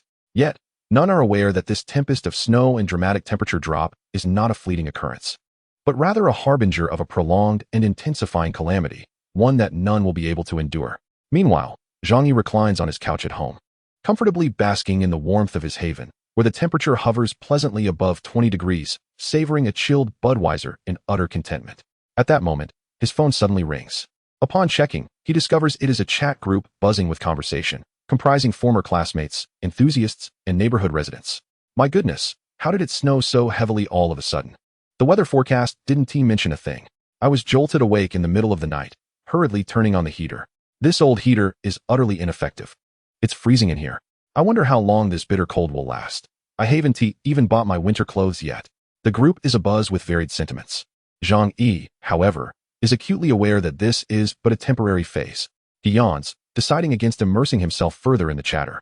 Returning to his warm bed, he pulls up a velvet-like quilt and comfortably closes his eyes. His bed is a luxurious acquisition from a Walmart warehouse. The mattress, reputedly a similar model to that of a certain celebrity, was valued at 3 million. Outside, the snow cascades in thick flakes, the cold wind howls, while inside, the fireplace crackles warmly, creating a delightful ambience. In such a cozy setting, Zhang Yi swiftly drifts into slumber. The following morning, he is roused from his reverie by the insistent ringing of his phone. As he opens his eyes, he realizes it is a call from the ever-innocent Fang Yuqing. Disturbed from his dreams, Zhang Yi's mood is understandably less than cheerful. He answers the call, his tone less than amiable. Hello, why are you calling me so early? Fang Yuqing, taken aback by Zhang Yi's frosty demeanor, quickly regains her composure. Zhang Yi, it's freezing outside. Did you stockpile supplies in anticipation of this sudden cold snap? Her voice quivers slightly, as if she is straining to withstand the chill. Upon hearing this, Zhang Yi's lips curled into a sardonic smile. Indeed, this white lotus flower was as intrusive as ever. He languidly remarked. I only heard about it in passing from a friend, but I never anticipated such a drastic drop in temperature. He tossed aside the covers, feeling the warmth of the room, which caused him to break into a light sweat. Slipping into his slippers, he strolled towards the floor-to-ceiling window, where a familiar scene made his gaze sharpen. Outside, the heavy snowfall had engulfed the entire city. The streets and roadside shrubs were completely obscured. Only the outlines of buildings could be discerned, with many ground floors submerged beyond recognition. Moreover, the snow continued to fall relentlessly, the flakes descending like goose feathers without any sign of cessation. On the other end of the phone, Fang Yuqing continued, No wonder you've stockpiled so many supplies. Zhang Yi, you really should have informed me about this earlier. I nearly froze. Zhang Yi furrowed his brows, astonished that she had the audacity to complain. He promptly hung up and tossed his phone aside. Subsequently, he retreated to the bathroom for a soothing hot shower. Afterward, He retrieved a premium cut of Wagyu beef from his reserves, preparing a breakfast of steak accompanied by pasta. While dining, he turned on the television. With the recent temperature drop, there had been no power outages yet, allowing for normal viewing. However, even if the electricity were to fail, Zhang Yi had prepared various backup power sources, along with dozens of generators and ample gasoline. In terms of energy, he had enough to last at least 3 centuries without issue. Switching to the morning news channel, Zhang Yi, a reborn individual, was already aware of the external circumstances. Nevertheless, he found it a form of entertainment to observe the unfolding situation. The news anchors, surprisingly, were clad in thick down jackets. It was known that television stations typically enjoyed generous heating provisions, being prioritized for power supply. The fact that the anchors needed to wear jackets indicated that the temperature had plummeted to levels beyond the central air conditioning's capacity to combat. The female anchor addressed the camera, striving to maintain a steady tone as she reported, "Last night, a wave of frigid air swept across the globe, resulting in severe temperature fluctuations worldwide. The general temperature drop has reached between 70 to 100 degrees Celsius. Meteorological departments are currently investigating the cause of this cold front. In the coming days, we urge everyone to keep warm and avoid frostbite. If possible, please refrain from going outdoors. The authorities will manage this situation appropriately, and we hope everyone remains calm. Do not spread rumors or believe them, and refrain from hoarding supplies. This snow disaster will soon pass." Hearing the anchor's words, Zhang Yi scoffed. With the onset of a new ice age, survival depended solely on oneself. Remaining idle at home would surely lead to being among the first to perish. In the upper right corner of the television screen, it was already indicated that the outdoor temperature in Tianhai City had plummeted to minus 65 degrees. Remarkably, just yesterday, the daytime high had been 15 degrees, signifying a staggering drop of 80 degrees in an instant. Zhang Yi shrugged. The degree of temperature drop was identical to that of his past life. However, clad in his pajamas, sipping red wine, and savoring steak accompanied by pasta, he felt utterly oblivious to the chill outside. After all, this was a safe haven crafted at the expense of 8 million, specifically designed with insulation in mind, ensuring that the warmth within would scarcely dissipate. At that moment, Zhang Yi's phone chimed once more. Intrigued, he was eager to see what those neighbors who had previously mocked him were discussing. The first message he noticed was from Fang Yuqing. "Zhang Yi, why did you suddenly hang up on me? The snow outside is so heavy that I cannot go out. Didn't you buy a lot of food? Could you lend me some? I promise to return it once this snow disaster is over." Zhang Yi raised an eyebrow, a cold smile gracing his lips. The White Lotus was clever enough to realize that with such a heavy snowfall, food would become exceedingly dear. Not wishing to brave the frigid temperatures of minus 6 or 7 degrees, she sought to procure sustenance from Zhang Yi. Yet, he was aware that this icy calamity would linger for a considerable time and would not pass swiftly. Moreover, he had no intention of sharing even a morsel with Fang Yuqing. In his past life, he had been deceived by this White Lotus, giving her a substantial amount of his provisions. In the end, she had led to his demise, even intending to extract his ribs to brew soup. Now, Zhang Yi merely wished to toy with her and relish in her eventual misery. With this thought, a mocking smile spread across his face as he replied to Fang Yuqing. "You should have said so earlier. My supplies are nearly depleted. Look, I just grilled a steak this morning." Following this, he took a selfie with himself and the steak, along with the red wine, intentionally including his pajama-clad figure in the frame, before sending it to Fang Yuqing. Chapter 15. The White Lotus demands supplies. At that moment, Fang Yuqing was curled up in her rented room, tightly wrapped in 2 blankets. Despite the air conditioner being set to 40 degrees, the indoor temperature barely reached 0. She trembled from the cold, feeling as though icy gusts were infiltrating her blankets. Upon seeing the photo Zhang Yi had sent, her eyes widened in disbelief. She could hardly fathom that, in such frigid weather, Zhang Yi was comfortably clad in thin pajamas, relishing steak and sipping red wine. They resided within the same building, yet it felt as though they inhabited entirely different worlds. Particularly, upon noticing the delectable steak and the bottle of fine red wine on the table, her mouth watered. As a quintessential White Lotus and gold digger, she was well versed in such luxuries. From her knowledge, the steak Zhang Yi was enjoying was undoubtedly authentic, top-tier Wagyu. The French red wine beside him was certainly classified as Grand Cru, worth no less than 20 to 30,000. While she was freezing to the bone, Zhang Yi was reveling in such comfort, inciting a wave of jealousy within Fang Yuqing. She quickly typed a message back to him. "How wonderful. I too wish to indulge in steak and red wine." She believed her hints had been exceedingly evident. Given Zhang Yi's previous demeanor, he would have undoubtedly taken the initiative to bring her steak and red wine. However, upon reading her message, Zhang Yi merely chuckled with delight. Was he still acting like a sycophant from the past? If he desired to indulge, he could simply procure it from the supermarket. Upon receiving this message, Fang Yuqing's expression instantly stiffened. Wasn't this mere platitude? With the outside temperature plummeting to -6 or 7 degrees, any exposed skin risked frostbite. How could he possibly make such an outrageous request of her, a delicate girl? Gritting her teeth, she furiously retorted, Zhang Yi, you are truly not a man. Given such a splendid opportunity, you failed to seize the moment, humph. At that moment, Fang Yuqing still retained a semblance of pride.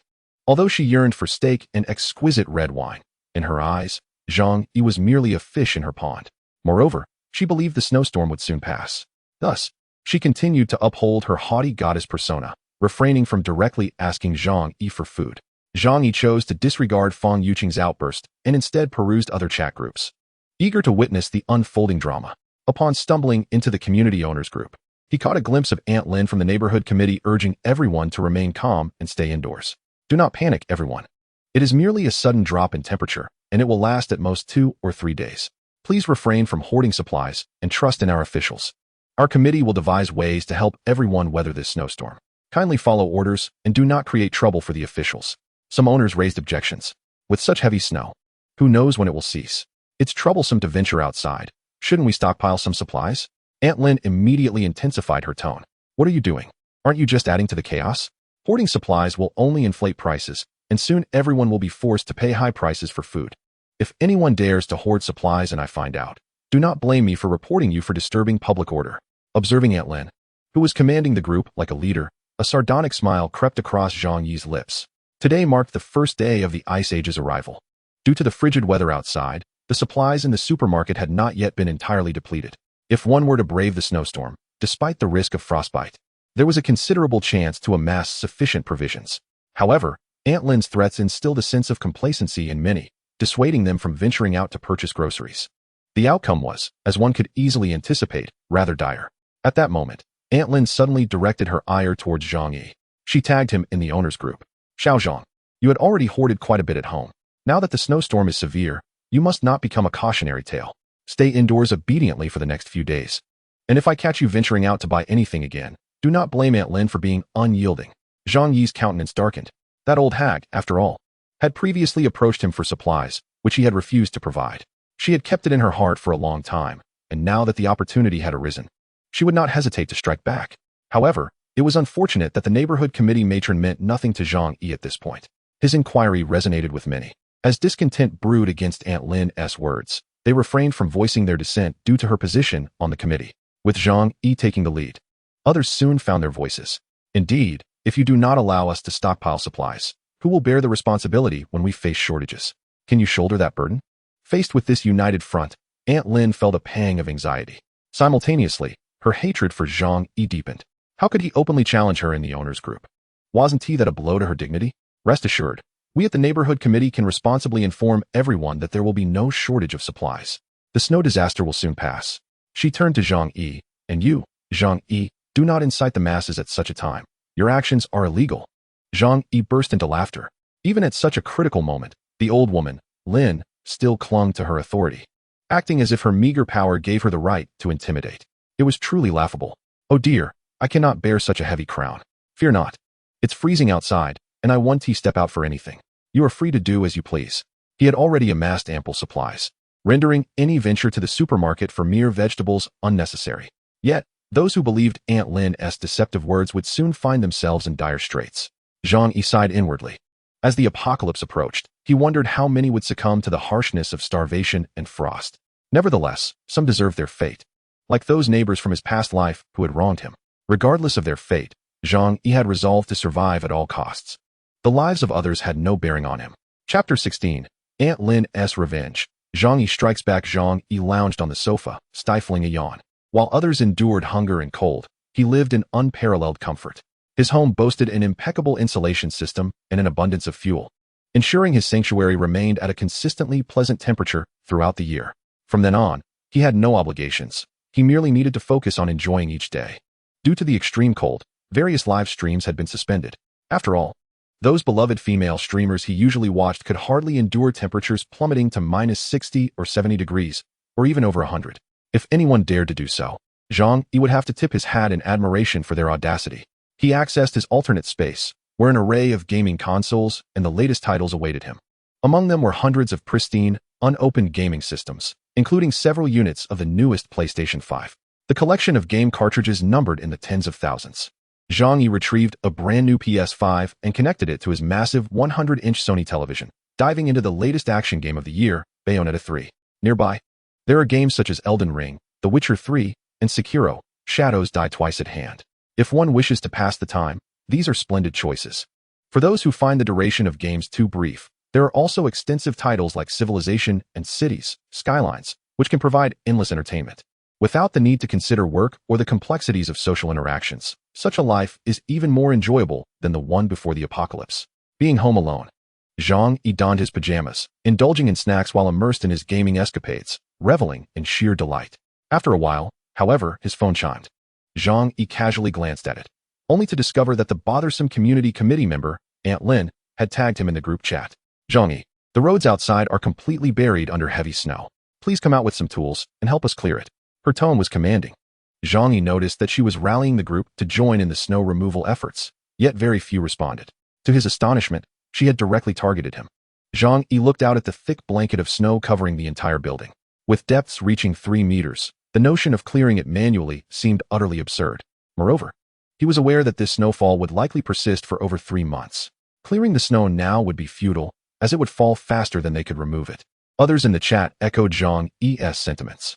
Indeed, it's over 70 degrees below outside. A brief exposure could lead to frostbite. We aren't in the Northeast. We lack proper winter gear. How can we possibly go out? Aunt Lin grew agitated. What kind of attitude is this? Clearing the snow isn't just for me. It's for everyone. You are all young and vigorous. In the face of disaster, how can you shirk your duty to serve the community? Her gaze fixated on Zhang Yi, the primary dissenting voice. Zhang Yi, I command you in the name of the community committee to go out and clear the snow. This is a time of crisis. We must unite and heed the organization's directives. Those who dare oppose me are opposing the leadership of the committee. Once the snow disaster concludes, they will be held accountable by the organization. Once again, Aunt Lin invoked her status as a committee member.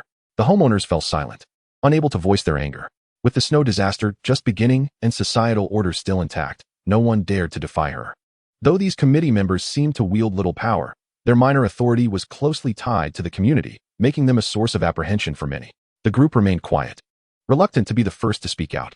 However, numerous individuals secretly hoped that Zhang Yi would stand up and confront Aunt Lin, becoming the voice for the others. Zhang Yi was fully aware of the thoughts of these timid individuals. A cold smile crept onto his lips as he felt immense disdain for them. However, submitting to this situation was out of the question. He resolved to confront Aunt Lin directly. He scrolled through the chat history, noting that Aunt Lin had tagged several young residents known for their amiable nature. Those troublesome individuals, or those wielding power and influence, were entirely disregarded by her in the past. Thus, Zhang Yi directly mocked, Aunt Lin is absolutely correct. If this is truly for the collective good, then those of you in the neighborhood committee should lead the charge in clearing the snow. Furthermore, considering the vigor of youth, why have you only called upon a select few among us in the community? Do you perceive us as easy targets? You do not bother to mention those prominent individuals or the wealthy second-generation science. What? Do you find yourself speechless in their presence? The other homeowners nodded in agreement at Zhang Yi's remarks, clearly satisfied. Zhang Yi is indeed my articulate spokesperson. Exactly. Why seek out only the honest individuals? Why not approach Chen Zhenghao and Su Hao instead? The identities of those Zhang Yi referred to were well known among the residents. Living within the same community, everyone was aware of the influential figures present. For instance, Chen Zhenghao, residing in Unit 601 on the 6th floor, was a notorious figure, renowned for his construction projects and commanding a workforce of several hundred. Likewise, Su Hao, occupying Unit 802 on the 8th floor, was the son of a prominent developer in Tianhai City, with family members holding positions in government. Aunt Lin had not mentioned either of them throughout the discussion. Zhang Yi had directly exposed Aunt Lin's inclination to bully the weak while fearing the strong, causing her to lose face instantly. Her omission of those formidable individuals was indeed due to her lack of courage, for they would hardly pay her any heed. Such people typically prey on the vulnerable. Had Zhang Yi possessed a similar disposition in the past, Aunt Lin would never have dared to ask him to clear the snow. Feeling humiliated, she vented her frustrations in a flurry of lengthy audio messages within the group. Clearing snow is a public service, intended for the benefit of all. Some individuals nitpick over trivial matters, showing no spirit of contribution whatsoever. Such people are nothing but a bane to our community. If you refuse to participate, so be it. There are plenty willing to step up. The collective awareness among us far surpasses yours. Moreover, I do not show favoritism. It is simply unnecessary to tag each individual. I hope you all understand and do not misrepresent yourselves. Should you continue to spread these defamatory remarks about me, I will have no choice but to involve the authorities. Aunt Lin's explanation only served to deepen her predicament. Particularly her threat to involve the police made Zhang Yi burst into laughter. Among the other residents, those of a more timid nature were already feeling apprehensive and began to gather their tools to clear the snow. However, at that moment, Zhang Yi felt no trepidation towards her. Leaving aside her unreasonable antics, the police would not support her in the slightest. Furthermore, did she truly believe that various social mechanisms would operate in her favor? Chapter 17, Aunt Lin, the bully of the week. Zhang Yi dismissed Aunt Lin's words as mere nonsense. Yet, with nothing else to occupy his time, he deliberately sought to provoke the old woman. Oh, Aunt Lin, how audacious you are. If you are so capable, why not summon Chen Jinghao and Su Hao to descend and help with the snow removal? He openly named them in the group, showing no regard for anyone's feelings. Chen Jinghao, nicknamed Brother Hao, was a notorious figure in the underworld. Initially intruding upon their residence was the audacious act of Su Hao, a boisterous scion of wealth, who was the first to wield a blade against Zhang Yi. In summary, aside from a handful of virtuous souls, the remaining neighbors were complicit in the assault or pillaging of Zhang Yi. He could even surmise that after his demise in a previous life, each of them had seized a portion of his misfortune. Thus, Zhang Yi showed no deference to anyone, ruthlessly exposing their shameful facades, much to their chagrin. Upon glancing at her phone, Aunt Lin's countenance abruptly shifted. Zhang Yi's explicit mention placed her in an untenable position. Regardless of the myriad rationalizations, should she falter now, she would undoubtedly become the subject of ridicule, and her authority would be irrevocably undermined. With no alternative, she resorted to tagging Chen Jinghao and Su Hao in the group chat. Dear residents, this community is my home. Clearing the snow is a collective effort. I hope those available can bring tools and join in the endeavor. Before long, a series of question marks appeared from Chen Jinghao. Clear the snow? Are you blind? Can't you see the heavy snowfall outside? Are you out of your mind? If you're ill, seek medical attention instead of barking here. Tag me again, and I'll make you regret it. Chen Jinghao unleashed a torrent of harsh words upon Aunt Lin, whose embarrassment only elicited laughter from the other homeowners in the group. This Aunt Lin had deluded herself into believing she held significance, yet they dismissed her entirely. A mere member of the community committee possessed limited influence over ordinary homeowners. The socially adept individuals around her would never regard her as a person of consequence. Su Hao, the wealthy heir, likewise contributed with a voice message. Why should I care about snow shoveling? I don't need to work. I can sleep in every day. Following this, he sent an image of himself nestled under thick blankets, embracing a woman. This residence was merely a haven for his indulgences, and he happened to be trapped here. The suggestion for him to shovel snow was met with disdain. Aunt Lin's authority was diminished by Chen Jinghao's scathing remarks, and she dared not provoke someone truly formidable. Yet, emboldened by Su Hao's taunts, she retorted, regardless, you are a member of this community. Shoveling snow is your obligation. Su Hao scoffed, huh? Do you think my monthly property fees are without merit? Without my money, you committee members would starve. You wield the homeowners' funds to assert dominance. Yet you consider yourselves masters. How ridiculous. None of the wealthy heirs were uncomplicated, and although Su Hao indulged in idleness, he was worldly enough to dismiss a mere community committee member. He continued with an air of smugness. My current standing is a product of my parents' and family's influence. Can you impoverished souls even compare? Hurry up with the snow shoveling. You need to earn your keep. Only after the snow is cleared can I escape this wretched place. The other residents listened to Su Hao's arrogant declarations, seething with indignation, yet found themselves powerless to counter his provocations. Who is responsible for such fortunate reincarnation? Although those words may seem harsh, they undeniably hold a grain of truth. The commotion caused by Chen Jinghao and Su Hao has thoroughly disheartened everyone. Aunt Lin's words have become meaningless, ignored by all. Infuriated, Aunt Lin harbors no resentment towards Chen Jinghao and Su Hao, but rather directs her ire towards Zhang Yi. She believes her efforts to rally the homeowners have been thwarted by Zhang Yi, the troublemaker. Consequently, she privately messaged Zhang Yi, expressing her fury. Zhang Yi, are you intentionally trying to make my life difficult?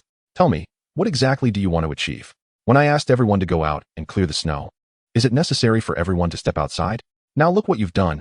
No one wants to help anymore. Are we to remain cooped up in our homes indefinitely? Zhang Yi raised an eyebrow, amused. Oh, look who has come seeking rebuke. Spare me your pretenses. Aren't you just a coward who bullies the weak and fears the strong? You dare to come here barking?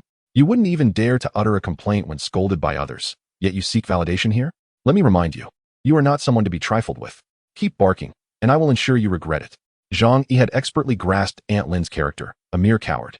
Indeed, after delivering such scathing remarks, he left Aunt Lin trembling with fear.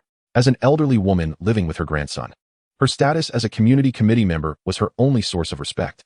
Yet, should others disregard her position and confront her, she would be utterly defenseless, instantly silenced. She seemed genuinely afraid of provoking Zhang Yi's wrath. In a panic, she blocked him, terrified of further retaliation. Her body shook, whether from the cold or from fear. She could not tell. That scoundrel. A complete fool, a madman. It's best not to provoke him now. I will devise ways to make your life miserable in the future. Aunt Lin envisioned how she would use her status to create difficulties for Zhang Yi later on. For instance, she could deliberately delay the distribution of living supplies to him or exclude him from beneficial community activities. Imagining Zhang Yi's regretful expression, she even fantasized that he would come to her, pleading for mercy, while she would coldly shut the door and say, "Weren't you quite arrogant? Show me your arrogance now."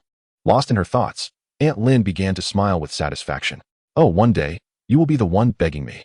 For now, she decided not to stoop to his level. With this victorious mindset, she felt a sense of fulfillment. She then rejoined the group, urging others to venture out and clear the snow. Although many held Aunt Lin in contempt, the reality of their impending work forced some honest individuals to brave the frigid temperatures, tools in hand, to clear the snow. Little did Zhang Yi know, just as he had chased away Aunt Lin, another troublemaker was approaching. This time, his WeChat phone buzzed with an incoming call. He glanced at the screen and was taken aback to see the name of Chun Jinghao from the group. It appears that Zhang Yi has just brought up a matter concerning him in the group chat, which has left him feeling quite displeased. Consequently, he called to intimidate Zhang Yi. Zhang Yi, already harboring resentment towards this scoundrel, narrowed his eyes upon receiving the call. At this moment, he rather hoped that this fool would come to seek trouble with him. After all, there was no way Zhang Yi would be leaving this safe house. Thus, he answered the phone. Chapter 18. Who was afraid of playing rough? As soon as the call connected, a barrage of vicious insults erupted from the other end. "Are you seeking death? Who gave you the audacity to drag my name into the group chat? You dare provoke me, Chen Jinghao? It seems you have a death wish. I have 100 ways to make your existence in this city unbearable. Do you believe me?" Chen Jinghao was a notorious bully in Tianhai City, commanding a following of several hundred, and it was rumored that he had been involved in several fatal incidents. Consequently, the residents of his apartment complex avoided him. No one dared to provoke him. To establish his authority, Chen Jinghao's modus operandi was to ensure that anyone who dared to offend him would pay an exorbitant price. This was the so-called face of a societal figure. Thus, even though Zhang Yi merely mentioned him in the owner's group, Chen Jinghao perceived it as a provocation. On the phone, he shouted, "You truly seek death. You talk a big game, don't you? You dare use my name." Zhang Yi, however, was not one to coddle him. With a cold laugh, he retorted, "What are you, a worthless scoundrel? Stop pretending to be something you're not. A societal waste of space. You better answer when I call." Zhang Yi's outburst brought him immense satisfaction, as he had long harbored a well of rage towards the perpetrator who had once invaded his home and caused his demise. On the other end, Chen Jinghao was taken aback by Zhang Yi's audacity to retort. Enraged, he hurled even more vile insults. Zhang Yi boldly replied, "You're nothing but a useless piece of trash, all talk and no action. Who are you trying to scare?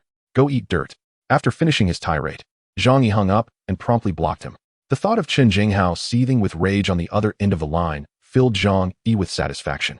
He approached the television and activated the surveillance cameras. When the Zhanlong Security Company had constructed the safe house for him, they had installed cameras throughout the entire floor. It could be said that the entire building was under his watch. Zhang Yi directed his gaze towards the 6th floor, where Chen Jinghao resided. Sure enough, the door was soon flung open with great force. Chen Jinghao, clad in a down jacket and wielding a baseball bat, stormed out with an imposing demeanor. However, the moment he stepped outside, he instinctively shivered from the frigid air. It was a bone-chilling -70 degrees, and in an attempt to appear formidable, he had merely donned a down jacket over a thermal shirt, deliberately leaving the zipper open to display the tattoo on his chest. The biting cold quickly taught him a lesson. Seeing that no one was around, Chen Jinghao hastily rubbed his hands together and hurriedly made his way to the elevator. Zhang Yi reclined on the sofa, leisurely retrieving a hand crossbow from beneath the coffee table. This crossbow was designed for hunting. Even a wild boar weighing 300 kilograms could be pierced through with a 20-centimeter bolt if struck. As he hummed a tune, he prepared the crossbow bolt. Within a distance of 15 meters, while he could not guarantee absolute precision, he was confident that he would not miss a target the size of a watermelon. The elevator continued its ascent as Zhang Yi, armed with the expertly prepared crossbow, approached the door. His imposing security door featured a shooting aperture positioned 2 meters high. Standing atop a chair, He opened the door covering the aperture, which could only be operated from the inside. He then directed the crossbow towards the corridor outside. For safety, he had also stowed a pistol in his pocket. Even if Chen Jinghao were a formidable adversary, today would not be his fortunate day. Soon, the sound of the elevator echoed, and Chen Jinghao emerged, cursing vehemently. Through the homeowners group, he had easily discerned Zhang Yi's residence. Arriving at the door, he brandished a baseball bat, cursing loudly as he struck the door. "Zhang Yi, you scoundrel, come out. Weren't you quite arrogant just now? Now show yourself and witness how I will deal with you." Chen Jinghao shouted angrily, pounding the door with force. However, the security door, a solid 20 centimeters thick and reinforced with ballistic metal, was far beyond the capabilities of a mere baseball bat to breach. The impact only served to jar his hand painfully. Unbeknownst to him, he had become the target of a crossbow bolt. Observing Chen Jinghao's ferocious demeanor, a mischievous smile crept across Zhang Yi's lips as he aimed the bolt at Chen Jinghao's head. After a moment of contemplation, however, he shifted his aim. In this apocalyptic scenario, it was likely that everyone in the building, save for himself, would perish. Chen Jinghao was no exception. To dispatch him now would lack excitement. After all, in his previous life, he had been gruesomely torn apart by these deranged neighbors. Zhang Yi's smile grew wicked. He would not allow such scum to perish so easily. Thus, he altered his target. A faint sound of air being sliced echoed as the sharp bolt struck Chen Jinghao in the leg, piercing through his calf. The crossbow, capable of felling wild boar, had now rendered his leg utterly incapacitated.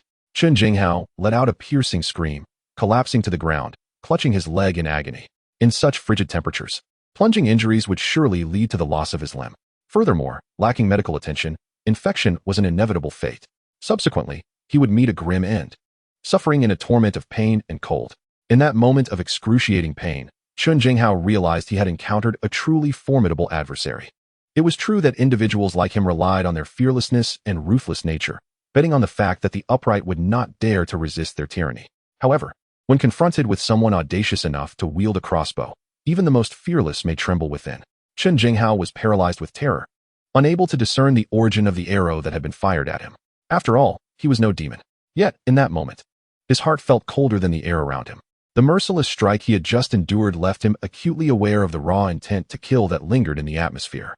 In a society such as this, those who dare to shoot at others with a crossbow are certainly not to be trifled with. Chen Jinghao glanced at his mangled leg, horrified to find that the bolt had completely penetrated his calf. Blood stained half of his trousers, which swiftly froze in the frigid temperature. The extreme cold dulled his pain, but rather than bringing him relief, it filled him with an overwhelming dread. He understood that, without medical attention, his leg would become useless in less than half an hour. Chapter 19. A chilling wake-up call. At last, fear gripped Chen Jinghao. He retrieved his phone and dialed for emergency services, but the line remained perpetually busy. For over 2 minutes, he tried in vain to connect, his heart sinking further with each failed attempt. Outside, the world was a frozen wasteland, and even the hospitals had come to a standstill. Though some facilities were still operational, the heavy snowfall had rendered it impossible for ambulances to navigate the streets to render aid. Chen Jinghao, a man of grit, wrestled with his indecision before ultimately resolving to perform surgery on himself. At the very least, he needed to extract the arrow. Having engaged in many brawls, he had a supply of tools at home. He cut open his trouser leg with a knife and was met with the ghastly sight of his wound, which drained the color from his face. The extreme cold had caused the injury to freeze, temporarily halting the flow of blood. However, the surrounding flesh was already turning a dark shade of purple, and his calf had lost all sensation. In that moment of despair, he realized that he had no choice but to rely on his own resourcefulness. Fortunately, his life on the fringes had prepared him for such dire circumstances. After a brief contemplation, he began the procedure on himself. The frostbite had significantly dulled his pain, allowing him to succeed in his endeavor without anesthesia. Yet, the agony of the process nearly caused him to lose consciousness. It was evident that his calf had been irreparably damaged. Lying on the sofa, gasping for breath, Chen Jinghao harbored a deep-seated hatred for Zhang Yi, the one who had shot him. "Zhang Yi, you little wretch, I will ensure your demise." The glint of murderous intent burned in his eyes. He was not jesting. He was resolute in his intention to eliminate Zhang Yi. Otherwise, how could he possibly continue to navigate life in Tianhai City? Chen Jinghao picked up his phone, but since he had been blocked by Zhang Yi, he resorted to tagging him in a group chat with other residents. "Zhang Yi, you cur, just wait. If I don't kill you, I will write my name. Chen Jinghao, backwards for the rest of my life." The other residents, unaware of the specifics, felt a chill for Zhang Yi upon learning that he had offended Chen Jinghao. Chen Jinghao is indeed a notorious rogue, known for his ruthless demeanor. However, If others were to discover that Zhang Yi had shot him, rendering his leg incapacitated, they would likely be left speechless with shock. Yet, some individuals found this news exhilarating. For instance, Aunt Lin, who had previously suffered at Zhang Yi's hands, gleefully remarked, "A dog-eat-dog scenario is the best. Humph, neither of them is a virtuous character. It would be delightful if that scoundrel Qin Jinghao managed to eliminate Zhang Yi, allowing that wretched creature to hurl insults at me." Meanwhile, Fang Yuqing, the so-called White Lotus, also caught wind of the messages circulating in the group. She curled her lip, secretly wishing for Qin Jinghao to teach Zhang Yi a lesson. After all, Zhang Yi had treated her with such indifference. He couldn't even be bothered to offer her a morsel of food when she, as a goddess, requested it. Nonetheless, no one in the group dared to voice their opinions, fearing that the situation might ensnare them as well. Upon reading the news, Zhang Yi burst into laughter. As long as he remained in the safety of his shelter, he regarded 100 Qin Jinghaos as inconsequential. He sent a voice message, declaring, "What are you, a mere barking dog? If you dare provoke me again, I will ensure you lose the other leg." The homeowners in the group were taken aback by his audacity to confront Qin Jinghao, and it seemed he had indeed injured Qin's leg. Qin Jinghao gripped his phone tightly, nearly crushing it in his fury. "Damn you, Zhang Yi. Just wait. I will surely make you pay." Zhang Yi, unrelenting, retorted, "You mutt, if you have the guts, come at me. Let us see who meets their demise first." It must be noted that in this apocalyptic era, Zhang Yi had grown rather unrestrained. With societal norms and moral constraints stripped away, he felt no need to show respect to anyone. It was liberating. On the other hand, Qin Jinghao was seething with rage. Upon returning home, he relied on the meager comfort of the air conditioning to regain his composure, but the sharp pain in his leg caused him to grimace. Moving now required the assistance of a cane. After a moment of contemplation, he concluded that eliminating Zhang Yi would not pose a significant challenge. He believed his injury was merely a result of his own negligence. Now, with vigilance in mind, he could easily summon his underlings to storm into Zhang Yi's residence and deal with him decisively. Given the frigid weather outside, with hospitals and police stations at a standstill, this was the perfect opportunity to eliminate someone. Qin Jinghao promptly called his subordinates, instructing them to bring weapons and come to his aid in dispatching Zhang Yi. Many of his associates resided nearby, and upon receiving his command, they armed themselves with machetes, baseball bats, and steel pipes, rushing to Qin Jinghao's side. Upon witnessing the injury on Qin Jinghao's leg, his subordinates clamored to avenge him. Qin Jinghao coldly stated, "I am not severely harmed. In a few days, once the snow melts, I can recuperate in the hospital. However, this dog dared to shoot me. Does he not realize he is treading on dangerous ground? If I do not eliminate him, how can I, Qin Jinghao, ever hold my head high again?"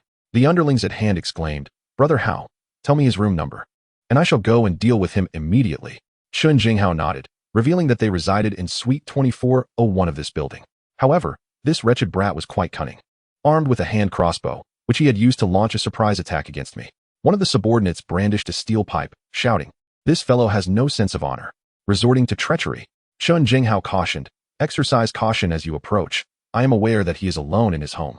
As long as he does not manage to shoot you, break down the door and teach him a lesson." His henchmen, notorious for their reckless abandon, were undeterred by Zhang Yi's weaponry. Instead, they felt invigorated. In the midst of the snowstorm and city lockdown, they could brazenly confront their foe. The malice inherent in human nature was unleashed without restraint among them. Thus, they armed themselves and proceeded to Zhang Yi's residence, intent on forcing their way in. Zhang Yi, however, was fully aware that Qin Jinghao would not let the matter rest and would seek retribution. Yet, he felt no trepidation. Engrossed in his game, he simultaneously monitored the entire building's activity through split screens. He had a clear view of Qin Jinghao's henchmen as they approached. His table was laden with equipment, awaiting their arrival to deliver a fitting response. After all, these societal miscreants deserved their fate, and Zhang Yi harbored no qualms about it. Before long, a dozen of Qin Jinghao's subordinates arrived at Zhang Yi's doorstep. Aware of Zhang Yi's possession of a hand crossbow, they approached with caution, some using wooden boards as shields. Upon arriving at the door and finding no immediate threat, they sprang into action. "Open up. How dare you shoot at our brother Hao? Today, we shall ensure your demise. Next year on this day will mark your death anniversary. Open the door." They shouted profanities while vehemently striking Zhang Yi's door with hammers and iron rods, intent on breaching it to deliver a harsh lesson before handing him over to Qin Jinghao. Zhang Yi remained unfazed, continuing his game. Hearing the ruckus outside, he shouted in irritation, "Can't you put some strength into it? Haven't you eaten?" His brazen tone incited further anger among the henchmen, causing them to strike even harder. Yet, the 20-centimeter thick alloy security door proved impervious to their primitive assault. After tirelessly hammering away, Only a few minute white marks appeared on the metal surface, merely paint chips. They hadn't even managed to dent it. Stunned, the henchman could only stare in disbelief. What the hell? This door is solid metal. And so thick. How are we supposed to break it down? Damn it. How many enemies does this person have? The group stood in shock, while Zhang Yi's game character met its demise once more. Growing increasingly annoyed by the cacophony outside, he finally felt a tinge of exasperation. He entered the kitchen, connected a hose to the faucet, and then ascended to the shooting aperture. Outside the door, the small Karami remained oblivious, barking incessantly overhead. Zhang Yi let out a cold chuckle before turning on the tap, aiming it at them. The torrential water surged through the narrow corridor like a deluge, drenching them in an instant. Chapter 20. Embracing a life of apathy. Can you fathom the sensation of being doused in frigid water at a temperature exceeding -70 degrees? Zhang Yi wielded the hose, directing the torrent at the small Karami outside. The temperature difference between indoors and outdoors was about 100 degrees. Thus, as the water gushed forth, it emitted steam, yet upon striking those individuals, it rapidly transformed into ice. In the bitter cold, clad in down jackets and sweaters, they were soaked to the skin, as though thrust into an ice cellar. Goodness, it's freezing, I'm dying of cold. Ah, stop, please. In such a moment, they would have preferred a severe beating over enduring this icy torment. One by one, their lips turned purple from the cold, and some even succumbed to shock due to the extreme temperatures. Instinctively, they scrambled away from Zhang Yi's doorstep. Yet, in mere seconds, they were thoroughly soaked, barely having time to escape in the elevator, their clothes already stiff with frost. Zhang Yi observed their retreat before finally shutting off the faucet. He had initially intended to teach them a lesson with a crossbow. However, the loading speed was too slow, and there was a risk of counterattack through the shooting aperture. The deluge, instead, proved to be far more effective. After being thoroughly drenched, the small Karami were left shivering, their lips turning blue. Meanwhile, the others frantically searched for blankets and sheets to warm themselves. Their garments were soaked, rendered as solid as ice. In the cramped room, a dozen individuals scrambled for clothing and blankets. Yet, due to the sheer number of them, resources were scarce, and a few had no choice but to strip and huddle together for warmth. The scene was undeniably peculiar. Once a few of the younger ones regained some semblance of warmth, they stammered to Chen Jinghao, elucidating the events. That Zhang Yi is despicable. He doused us with a hose. We simply couldn't endure it. We don't know how thick that door is. We hammered away for ages and only chipped a bit of paint. Upon hearing this, Chen Jinghao furrowed his brow deeply. He too had felt the solidity of Zhang Yi's door when attempting to break in. It seemed that a forceful assault would be challenging. However, a smirk soon crept across his face. No matter, even if his home is a fortress, there will surely be a flaw. I refuse to believe he can remain cooped up forever. You all stay nearby. As soon as he steps outside, make sure to take him down, Chen Jinghao declared with fierce determination. His subordinates, a band of desperados, trembled with cold yet managed to snicker derisively at his words. Though they were chilled to the bone, they felt compelled to project an image of ferocity. Little did they know that Zhang Yi had no intention of leaving the sanctuary of his home. Outside lay a hellish landscape. Within his room, however, was a paradise. What logic dictated a journey from heaven to hell? Aware that these ruffians would not easily relent, he also knew they lacked the capability to invade his abode. As for stepping outside, no, Zhang Yi would resolutely refuse such a choice. Even a minuscule risk was too great to contemplate. Why not remain comfortably ensconced at home? Before long, Zhang Yi approached the floor-to-ceiling window to observe the scene beyond. Indeed, he saw individuals wielding tools to clear the snow. He recognized Uncle Yu, the earnest and straightforward veteran, who was always the first to rush into action. The young residents downstairs, known for their amicability, were diligently laboring. Yet, members of the neighborhood committee, including Aunt Lin, were conspicuously absent. They toiled against the 2 to 3 meters of thick snow, but Zhang Yi understood that their efforts were entirely futile. Even if they managed to carve a path to the community entrance, it would take a full day of labor. And once cleared, what would it matter? The roads beyond remained entirely buried.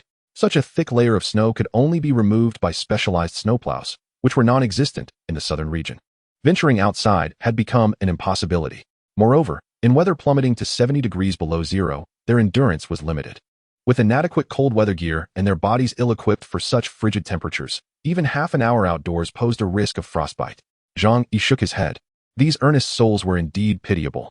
However, their choices were their own, and he had no desire to comment. After all, at this moment, everything was irrelevant to him. He merely wished to survive comfortably. As afternoon arrived, Zhang Yi felt a pang of hunger and retrieved a sumptuous meal from his alternate space. His repast was simple yet delightful. A plate of Australian lobster, a portion of Wellington steak, 2 Huangshan sesame cakes, and a bottle of cola. Such culinary delights were plentiful within his space. Now that he was confined to his home, Zhang Yi's daily routine had become wonderfully free. Essentially, he would sleep when tired and eat when hungry, without concern for the passage of day or night. Outside, the snow continued to fall relentlessly. Zhang Yi took a moment to glance at the area beneath his apartment building. The hard-earned patch of cleared ground quickly succumbed once more to the encroaching snow. Perhaps they had come to realize that their efforts alone were no match for the forces of nature. Zhang Yi reclined on the sofa, clad in a thermal shirt, as the indoor temperature reached a comfortable 27 degrees Celsius. Many television stations across the nation had ceased broadcasting, leaving only a handful of provincial channels and CCTV still on air. Among them are various official promotions and encouraging slogans. At this moment, our gaze turns toward Shenyang, where the authorities are strategizing and directing us to launch a final assault against the snow disaster.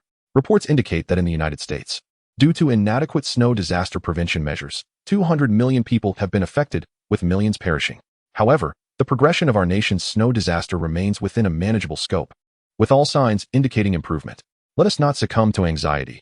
Trust in the strength of our officials. Zhang Yi shook his head. The magnitude and severity of this snow disaster are beyond human imagination. Although the authorities are striving to address the issues, humanity's capabilities are indeed feeble in the face of nature's might. Chapter 21. White Lotus matches green tea. Within the homeowners group, one can still hear Aunt Lin incessantly chattering. Have you all seen the news? Our country possesses the strength to fully confront this snow disaster. Do not panic. All problems will be resolved, she added. If anyone requires supplies, those who are able should lend a hand. After all, this snow disaster will soon pass, and there is no need to hoard resources. Clearly, 2 days have elapsed with no signs of the disaster abating, causing many to grow increasingly anxious. Fang Yuqing sent another message to Zhang Yi. Zhang Yi, are you all right? Zhang Yi raised an eyebrow. Fang Yuqing likely felt she had been dealt with by Qin Zhenghao. However, he did not perceive her intentions as benevolent. I am perfectly fine. Oh, that is good. Yet, Fang Yuqing's heart was tinged with disappointment. Soon, she continued, we have run out of food at home. I recall you purchased quite a bit. Could you spare me some? A smirk curled at the corners of Zhang Yi's mouth. Indeed, this woman must have an ulterior motive for seeking him out. He remembered that during their last supermarket visit, Fang Yuqing and Lin Kaining also bought some items, though not as much as he had. And certainly they should not be in dire straits after only 2 days. Ah, that was a long time ago. I did not keep those items at home. In fact, I do not have much left. Fang Yuqing remained undeterred.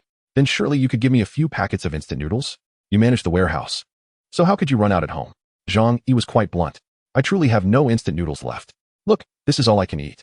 He took a photo of the Australian lobster and steak on the table and sent it to Fang Yuqing.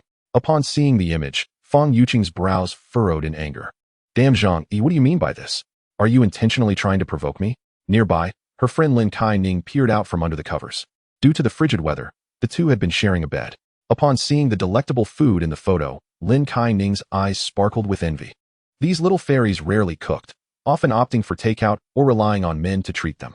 The recent heavy snowfall had left them both starving, forced to consume instant noodles and canned food that they typically avoided. Upon encountering Zhang Yi, who was relishing Australian lobster and steak, both women felt a mix of anger and envy. Their irritation stemmed from the fact that Zhang Yi was indulging in such delicacies all alone, without even considering sharing some with them. Lin Kaining immediately remarked with a tinge of acidity, wow, Zhang Yi is really excessive. He has such delicious food at home, and didn't even think of you. It's surprising he once claimed to like you. Humph. I believe he is merely feigning affection. Fang Yuqing, too, felt displeased. She was aware that Zhang Yi was intentionally provoking her. Yet, she held on to the belief that he still harbored feelings for her, albeit attempting to coerce her into submission through such antics. How foolish. She scoffed inwardly. Just because of a bit of food, does he think he can persuade me to be his girlfriend? Zhang Yi, you are truly naive. As a proud woman of ambition, she felt it essential to maintain her lofty persona.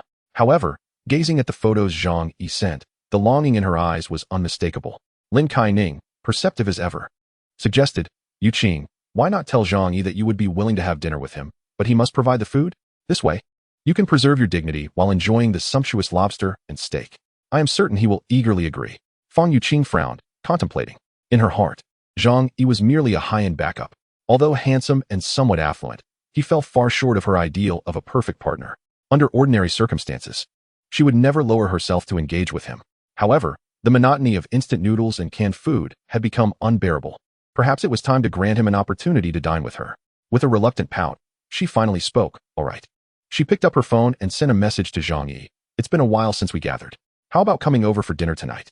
Upon receiving the message, Zhang Yi chuckled. Are you inviting me to dinner? Great, thank you.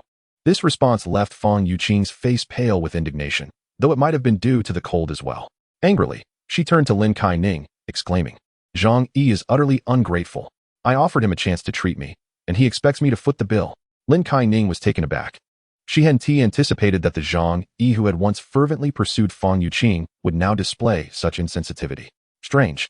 Could it be that a devoted admirer has finally lost his awareness? Fang Yuqing, in her fury, cast her phone aside. With irritation, she declared, I had intended to keep him as my backup, but now he must move down in my priorities. I am genuinely upset. From now on, I shall not utter a single word to him. Even if he comes begging, it will be futile.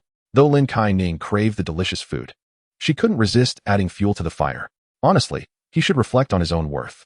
To pursue you while being so miserly, such a man deserves to remain single for life.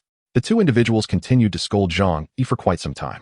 During this period, Fang Yuqing picked up her phone, anticipating an apologetic message from Zhang Yi. However, no message arrived, darkening her expression with frustration. Meanwhile, Lin Kai-ning began to entertain ulterior motives. She secretly sent a message to Zhang Yi. Zhang Yi, how could you be so foolish? Yuqing is upset now. Do you realize the gravity of the situation? Upon receiving the message, Zhang Yi instinctively glanced at it. For him, perusing various chat messages had become a source of amusement. What could be more captivating than the intricacies of human nature amidst an apocalypse? Discovering that the message was from Lin Kai-ning, he chuckled to himself. One plays the role of the villain, while the other takes on the role of the hero, right? You two are truly theatrical. Zhang Yi had long seen through the duo's pretense of innocence. Typically, Lin Kai-ning would assist Fang Yuqing in maintaining her pure goddess image, often suggesting that men spend money on her behalf. In Chapter 22, being a spare tire is quite useful, Zhang Yi feigned ignorance, saying, What's wrong? I haven't done anything wrong. Lin Kai-ning retorted, Are you really that dense? The heavy snow has locked down the city, and our food supplies are nearly depleted. Now would be the perfect time for you to send over some delicacies to demonstrate your loyalty to Yuqing. If I were you, I would send over some fine steaks and lobsters. When Yuqing is moved, wouldn't that increase your chances? As Zhang Yi read Lin Kai-ning's message, he could vividly imagine the greedy expression on her face.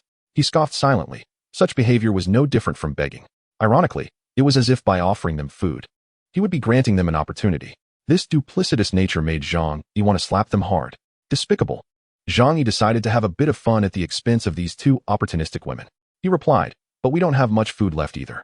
Just enough for myself. Lin Kai-ning frowned and immediately criticized him. Foolish. How long do you think this snowstorm will last? If you endure a couple of meals without eating, wouldn't you be able to win Yuqing over in the end? If you can't even spare a little, it seems you're not truly sincere about our Yuqing.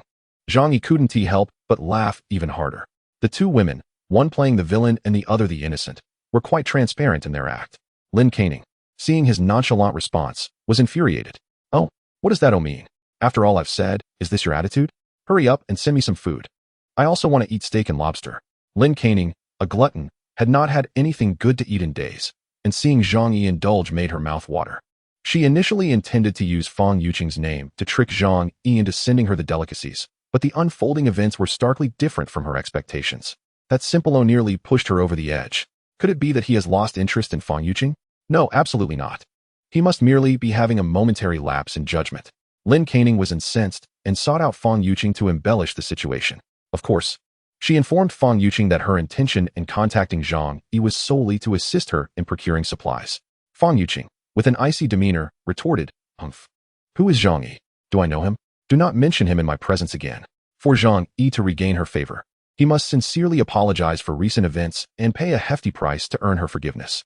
Lin Kai-ning nudged Fang Yuqing, suggesting that if Zhang Yi was oblivious, she still had other admirers. Their community housed several colleagues from the warehouse, including other suitors for Fang Yuqing's affection, notably Zhou Peng, who was particularly devoted to her. Fang Yuqing was well aware of whom Lin Kai-ning referred to and disdainfully scoffed at the thought, as Zhou Peng was not even worthy of being her backup. Despite previously working at Walmart, Zhou Peng had yet to secure a home in Tianhai City and was still renting. Fang Yuqing merely exploited him for minor gains and harbored no genuine affection towards him. Lin Kai-ning urged, It's freezing outside, and the snow is falling heavily. We cannot venture out to shop. Why not use him to assist us? Fang Yuqing hesitated, realizing Lin Kai-ning had a point. Thus, she sent Zhou Peng a message. To her surprise, within 5 minutes, Zhou Peng hurried over, bearing a backpack full of food. Consequently, their household had some provisions. At Feng Yuqing's request, Zhou Peng, seemingly invigorated, eagerly selected items to deliver to her. He thumped his chest, assuring her, "Yuqing, whatever you need, just say the word. You know I would do anything for you." Feng Yuqing bestowed a rare smile upon Zhou Peng. "Thank you, Zhou Peng. You are truly kind." With a few sweet words, she dismissed him. "Humph, with your current state. Do you dare to harbor any thoughts about me? Perhaps in your next life." Within the building, the atmosphere began to shift uncomfortably. The biting cold rendered the indoor temperature, despite the air conditioning, below freezing, which was unbearable for the southerners of Tianhai City. Moreover, they lacked the habit of stockpiling supplies. In 2 days of freezing, weather had stripped their refrigerators bare. Although Aunt Lin continued to reassure everyone that the snowstorm would soon pass, concerns lingered in their hearts. Amidst it all, Zhang Yi observed with great satisfaction. In this apocalyptic scenario, his preparations were thorough, and his situation was more comfortable than before the calamity struck. He felt like an outsider, quietly watching the unfolding drama. After being taught a lesson by Zhang Yi, Chen Jinghao and his underlings refrained from further troubling him, fully aware that Zhang Yi's home was a fortress.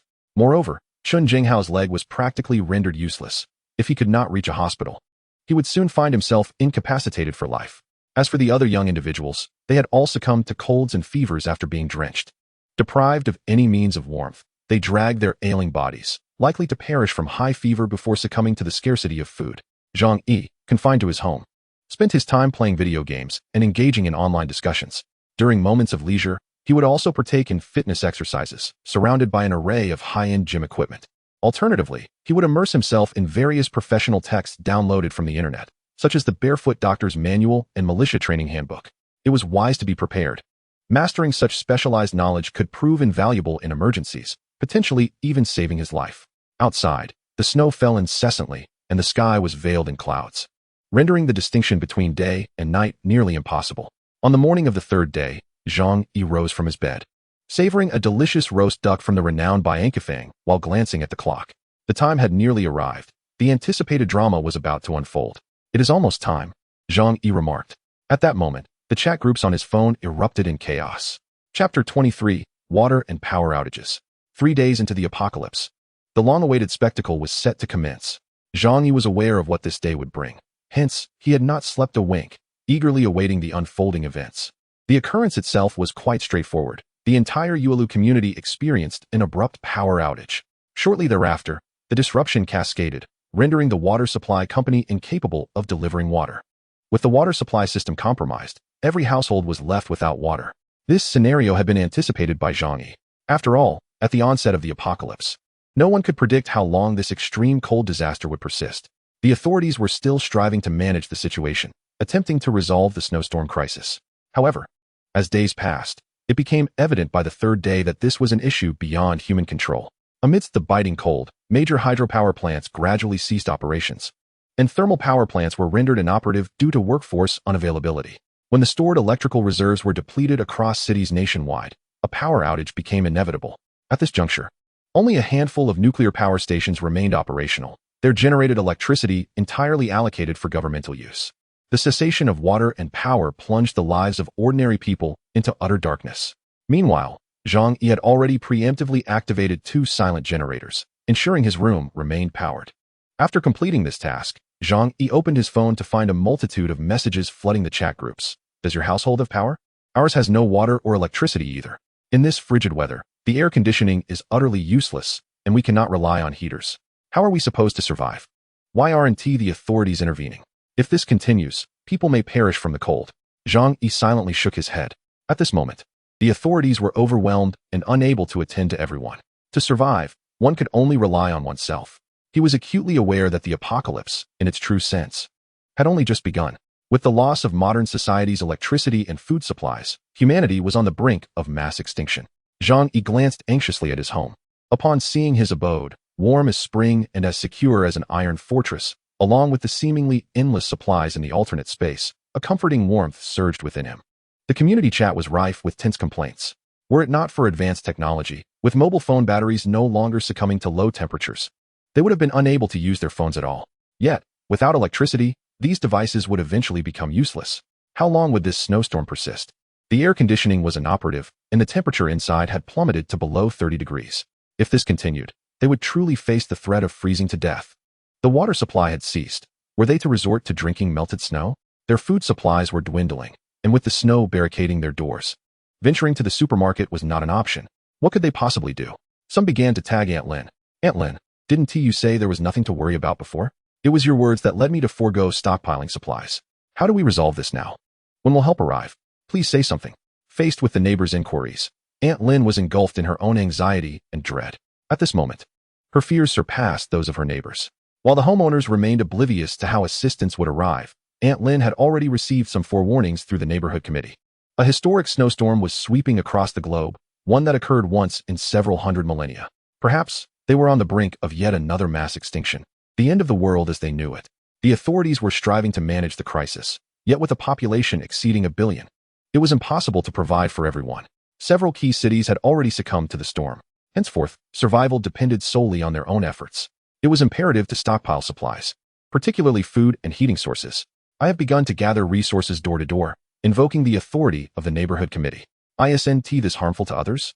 Someone questioned. Harmful? If I don't act, my family will freeze or starve within 3 days.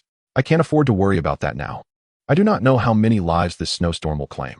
I can only prioritize the well-being of myself and my family. Yes, while we still have some influence, we must quickly gather more supplies. At this juncture, survival is paramount. Aunt Lin fixated on the messages in the community group, her body trembling violently. Although the indoor temperature had dipped below 30 degrees, cold sweat beaded on her forehead. She lay beneath 3 heavy blankets, nearly suffocating, yet dared not lift them. For her room felt akin to a frigid tomb. Looking at her little grandson, her heart sank. Just today, she had conversed with her son and daughter-in-law. They are all working away from home, now trapped in their rented accommodations, and their situation is scarcely better. I must protect the two of us. We must survive. Aunt Lin bit her lip fiercely, a flash of ruthlessness flickering in her eyes. After comforting little Tiger, Aunt Lin picked up her phone and began addressing the homeowners group. Dear residents, this calamity is merely temporary. The cold weather outside has led to interruptions in water and electricity supply, which is not unexpected. Rest assured, repair personnel are already on site. The authorities have issued a notice that, during these extraordinary times, our neighborhood committee will oversee the management of our community. I hope everyone will cooperate with our efforts. Should anyone refuse to comply, resulting in severe consequences, we will involve the police for arrest and interrogation. Aunt Lin's words were laden with gravity. This proclamation stirred intense dissatisfaction among the homeowners. They had not anticipated that, in such dire circumstances, the neighborhood committee would not only fail to explain their own inefficacies, but would instead resort to intimidation. Nevertheless, a sense of trepidation lingered in their hearts, and no one dared to voice dissent. Zhang Yi casually observed Aunt Lin's messages on his phone, raising an eyebrow and letting out a scornful snicker. He was well aware that Aunt Lin was lying. In his previous life, she had used such despicable tactics to swindle numerous supplies from others. Yet, he had no intention of exposing her ruse. After all, the fates of his neighbors were of no concern to him. Zhang Yi turned on the television and continued playing his game. Water and electricity shortages? It mattered little to him, for his storeroom was brimming with an abundance of backup batteries, generators, and fuel, as well as solid alcohol. As for water, he had stockpiled 500 tons of tap water, not to mention several tons of mineral water and beverages in his warehouse. Moreover, when necessary, he could extract water from melted snow. In essence, whether it be fresh water or energy, he lacked for nothing. Chapter 24. Aunt Lin's threat as Zhang Yi indulged in imported snacks while gaming. He relished a life of comfort. The entirety of Tianhai City, or rather, over 99% of the world, had succumbed to water and electricity outages. The issue of water was somewhat easier to resolve. Those who could not endure the shortage could venture out to collect snow for water. However, the power outage was far more intolerable. Modern individuals are exceedingly delicate. Enduring temperatures below freezing could be life-threatening. Yet, the authorities could not be entirely blamed. For most power stations were not inoperative, the workers simply could not reach their jobs. The reliance on 21st-century industrial nuclear power plants and new energy stations provided only limited electricity. At most, they could charge their phones or boil some water. The thought of using high-powered appliances like air conditioners and heaters was out of the question. At this moment, the neighbors lamented in the homeowners group, their fear prompting them to seek solace in unity, hoping that someone could offer them a glimmer of hope. Having previously suffered a broken leg at the hands of Zhang Yi, Chen Jinghao now dragged his injured limb, nearly freezing to death in the confines of his home. Already burdened by his wounds, enduring life in such frigid temperatures inflicted even greater harm upon him. His small companions fared even worse. Although Zhang Yi had merely doused them with a water hose, the indoor temperature gradually plummeted to a frigid -50 or 60 degrees. Several individuals began to develop high fevers, with some reaching a low of 39, while others soared above 40. Lacking foresight for medical supplies, they found no ibuprofen in their homes. The harsh weather rendered any attempt to procure medicine utterly impossible. Thus, they were left with no choice but to endure their plight. This was precisely why Zhang Yi had refrained from executing them on the spot. Watching them succumb to the cold and despair day by day was far more gratifying than a swift death. Zhang Yi sat cross-legged on the carpet, engrossed in his video game. Outside, the world was frozen, with howling winds and flurries of snow. Yet within his room, the temperature was a comfortable 27 degrees, brightly lit, and devoid of any worry about sustenance or entertainment. If one were to identify a deficiency, it might be the absence of a woman's companionship. However, Zhang Yi was no fool driven by baser instincts. Having learned from his past experiences with women, he prioritized his safety and quality of life above all else. Unless in an utterly secure situation, he would never allow anyone into his sanctuary. In this apocalyptic world, human nature was utterly unpredictable. He had witnessed firsthand a woman bludgeon her husband to death over a packet of instant noodles. At that moment, Zhang Yi's phone lit up once more. Curiously, he picked it up to find that Aunt Lin had tagged everyone in the residence group.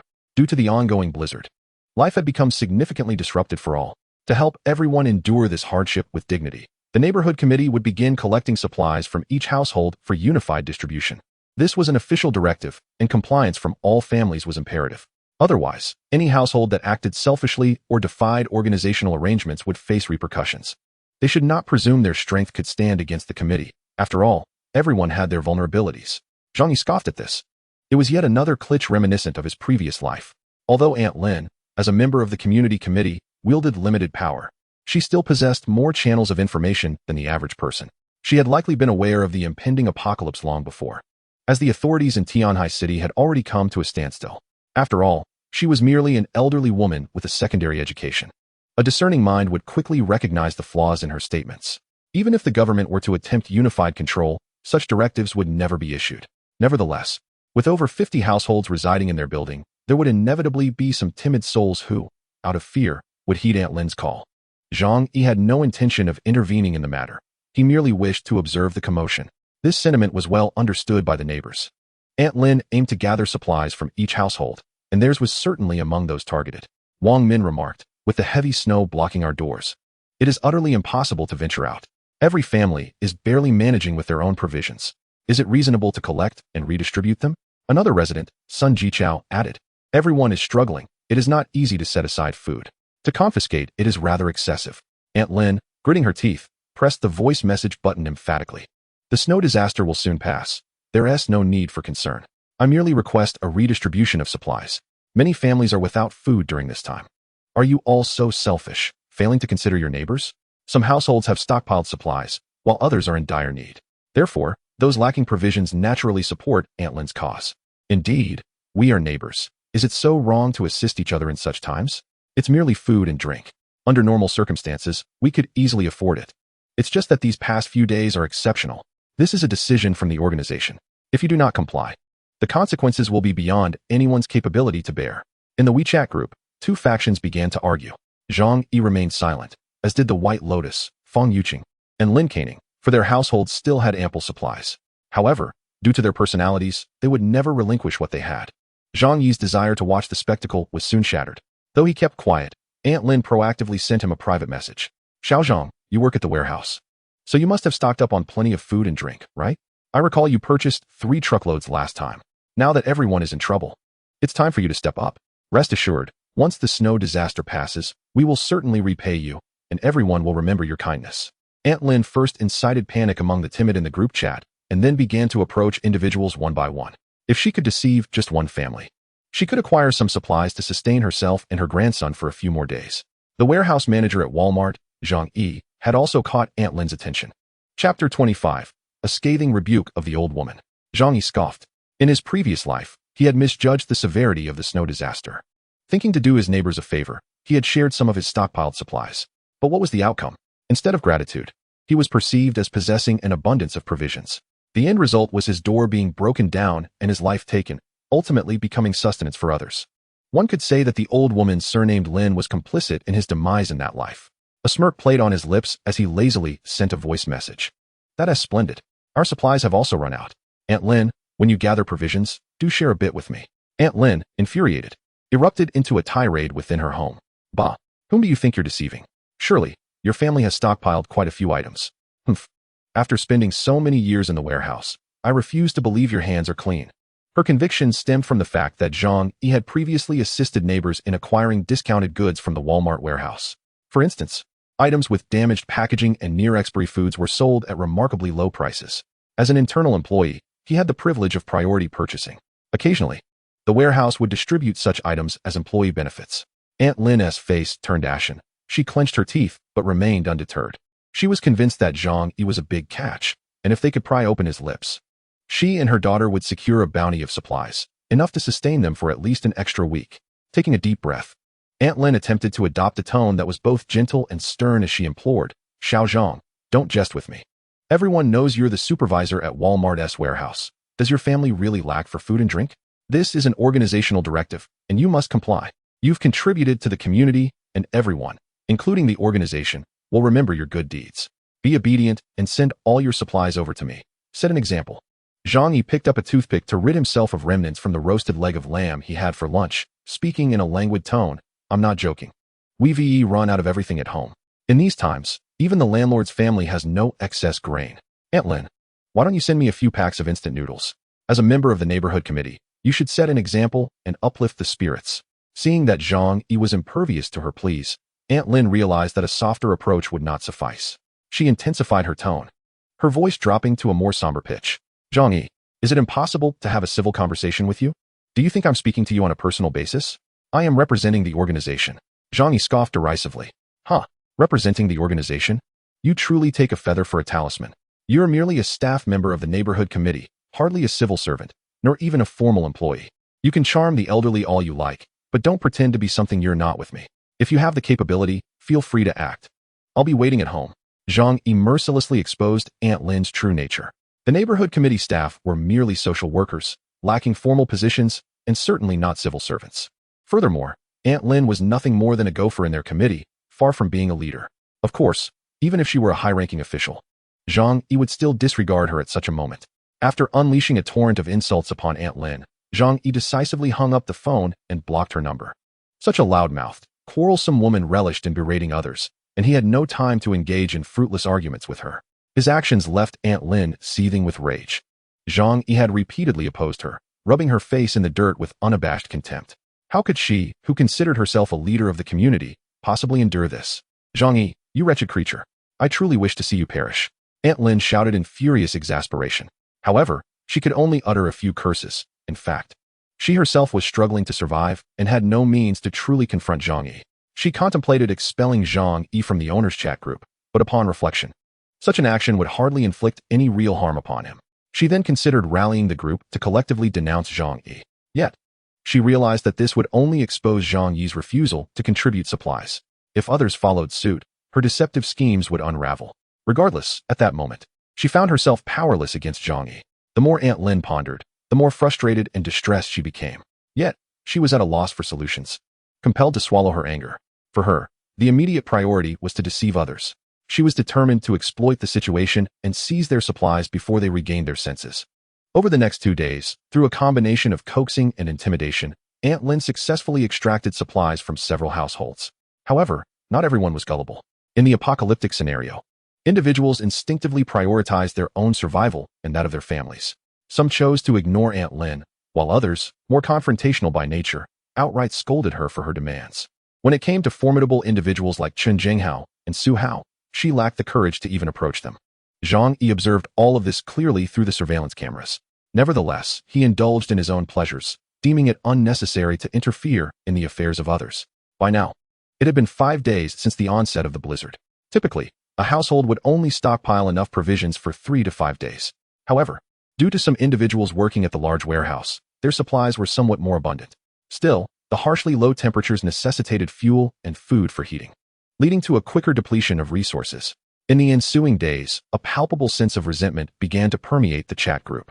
Initially, the compliant and patient homeowners, who awaited official rescue, began to experience a shift in mentality due to the lack of energy for heating and food. Particularly, those who had previously been deceived by Aunt Lin into relinquishing their supplies could no longer contain their frustration and began to question her in the chat. Aunt Lin, you promised that the supplies would be distributed equally after being taken. Our food is exhausted. It's been 2 days. Could you spare us some? Yes. You said there would be a unified distribution so everyone could have something to eat. The homeowners clamored, including those who had not previously offered supplies.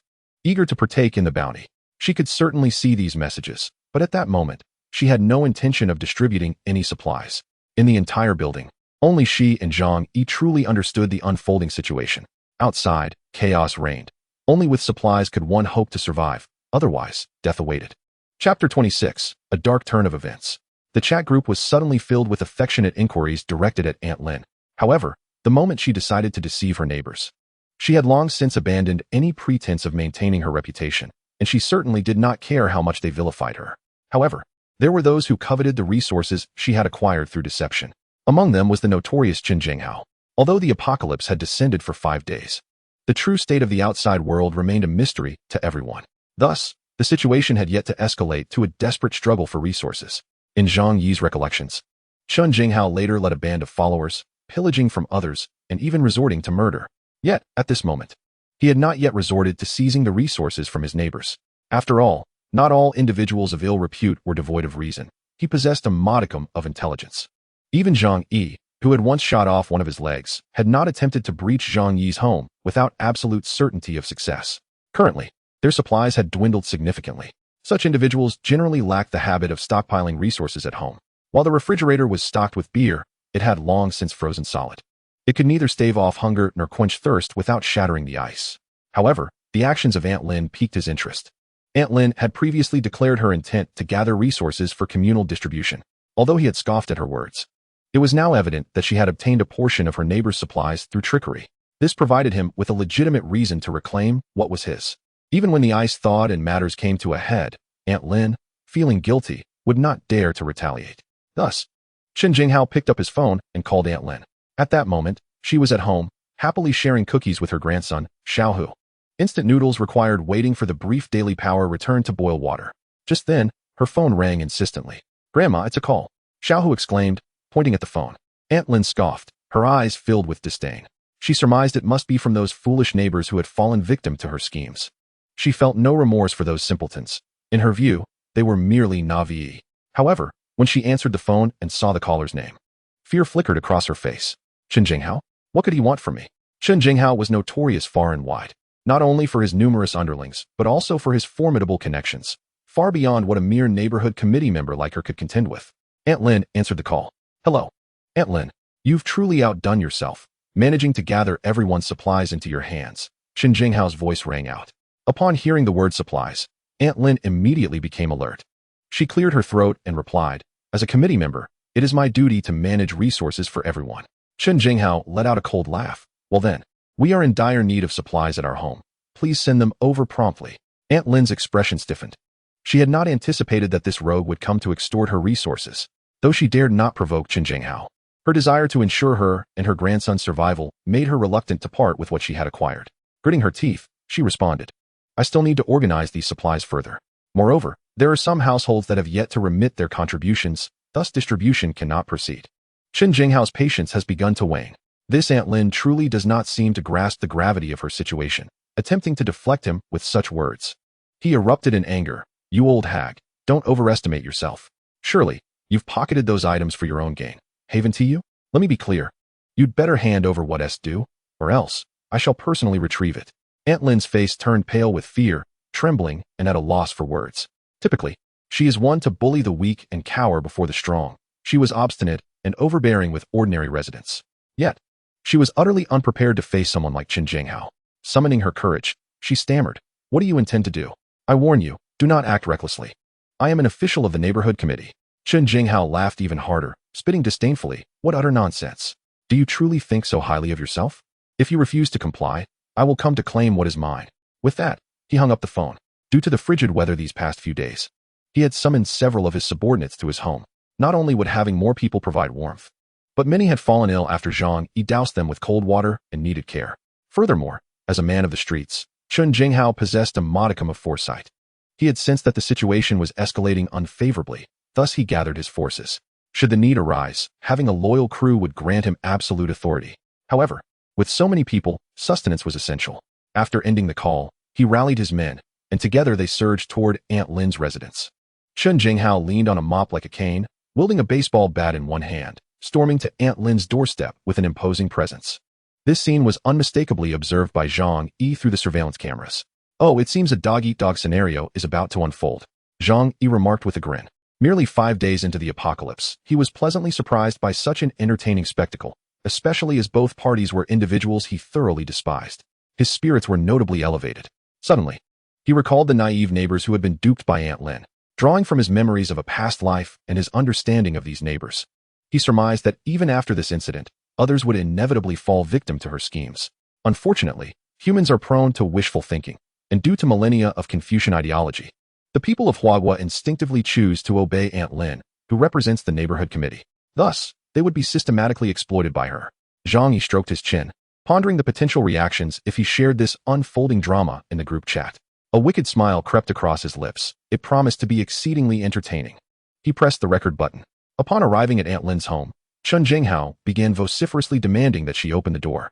The Yuelu community is a mid-range residential area, with every household equipped with security doors. However, it is well known that while security doors deter thieves, they are not particularly effective against those who are determined to break in. Aunt Lin's residence was not akin to Zhang Yi's home. Although it was evident that Aunt Lin desperately sought to barricade the door, her attempts were futile against the determined assailants.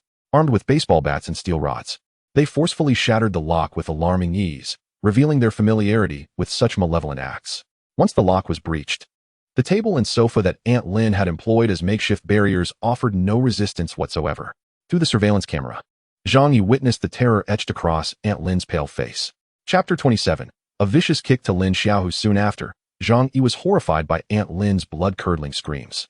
Upon bursting into the room, Chen Jinghao struck Aunt Lin across the face with brutal force. "You deceived the neighbors for their supplies.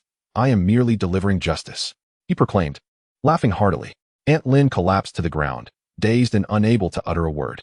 Chen Jinghao commanded his subordinates, "Search this place thoroughly. We will take everything consumable. These are the fruits of the neighbor's labor, and we shall not let her benefit." The lackeys chuckled sinisterly as they rummaged through the kitchen and bedrooms, scouring every nook and cranny for hidden treasures. Before long, they amassed a considerable haul of instant noodles, bread, biscuits, and bottled water. Crawling over in tears, Aunt Lin clutched Chen Jinghao's leg, pleading, "You cannot take everything. We have our own supplies. Without them, how will my grandson and I survive?"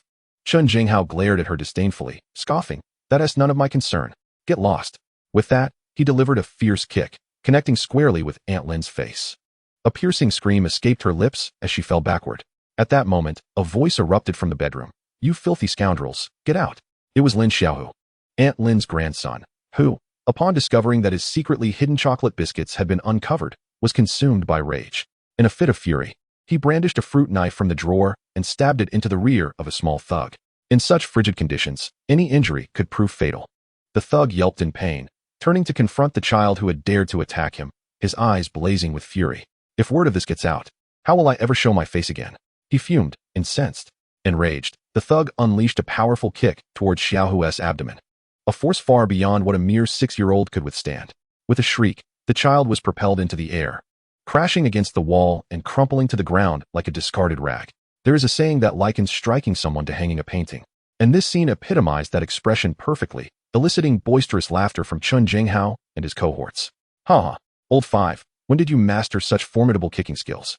You sent that little brat flying." They jeered. With a sense of pride, the thug, nicknamed Old Five, removed the knife from his backside and declared, "Aren't I impressive? You ought to have captured that recent scene on film." Aunt Lin, despite her own injuries, intended to feign death on the ground. Yet, upon witnessing her beloved grandson being violently kicked, she cried out in despair, "Xiaohu, my dear grandson," and rushed towards him. Meanwhile, Chen Jinghao pointed at Aunt Lin, declaring with righteous indignation, "This is the price you pay for deceiving your neighbors. I am executing justice on behalf of heaven." Following his proclamation, a group of individuals erupted into laughter, departing from Aunt Lin's residence with their ill-gotten gains. This brutal spectacle caused Zhang Yi to raise his eyebrows in astonishment. Observing the despicable and shameless Lin family being beaten, Zhang Yi felt a sense of satisfaction within, harboring no sympathy for them whatsoever. Nevertheless, This scene symbolized the fissures emerging in the previously civilized fabric of the entire residential building. Henceforth, more savage incidents would undoubtedly unfold. After all, a single crack in a pristine sheet of ice will swiftly expand. Alas, it is regrettable that this has little to do with me. Watching them fight to the death over meager resources, I could only languish at home, finding life exceedingly dull. Zhang Yi reclined on the imported sofa, smiling as he sighed. Within the residence group, those who had been deceived continued to berate Aunt Lin mercilessly. Upon viewing the footage of Aunt Lin's home being vandalized by Chen Jinghao and his accomplices, followed by her and her grandson being brutally assaulted, the homeowners felt a surge of joy. Ha ha ha, the great deceiver, you deserve this. This is the price of deceit. Hee hee, attempting to steal a chicken only to lose a rice grain. What a laugh. Although the homeowners who had their supplies stolen were fully aware that the provisions taken by Chen Jinghao would never be returned to them, witnessing Aunt Lin's thrashing brought them genuine delight. In an instant, some even hailed Chen Jinghao as a hero, singing his praises. Brother Hao is magnificent. Truly a societal leader, embodying a sense of justice. Without Brother Hao, we would have had no means to deal with such a shameless scoundrel. Cautioning Chen Jinghao, some even expressed concern for his safety, advising him to be wary of the old woman's potential to report him. Zhang Yi observed the homeowners' conversations, smirking and shaking his head in disdain. They remained blissfully unaware of a crucial reality.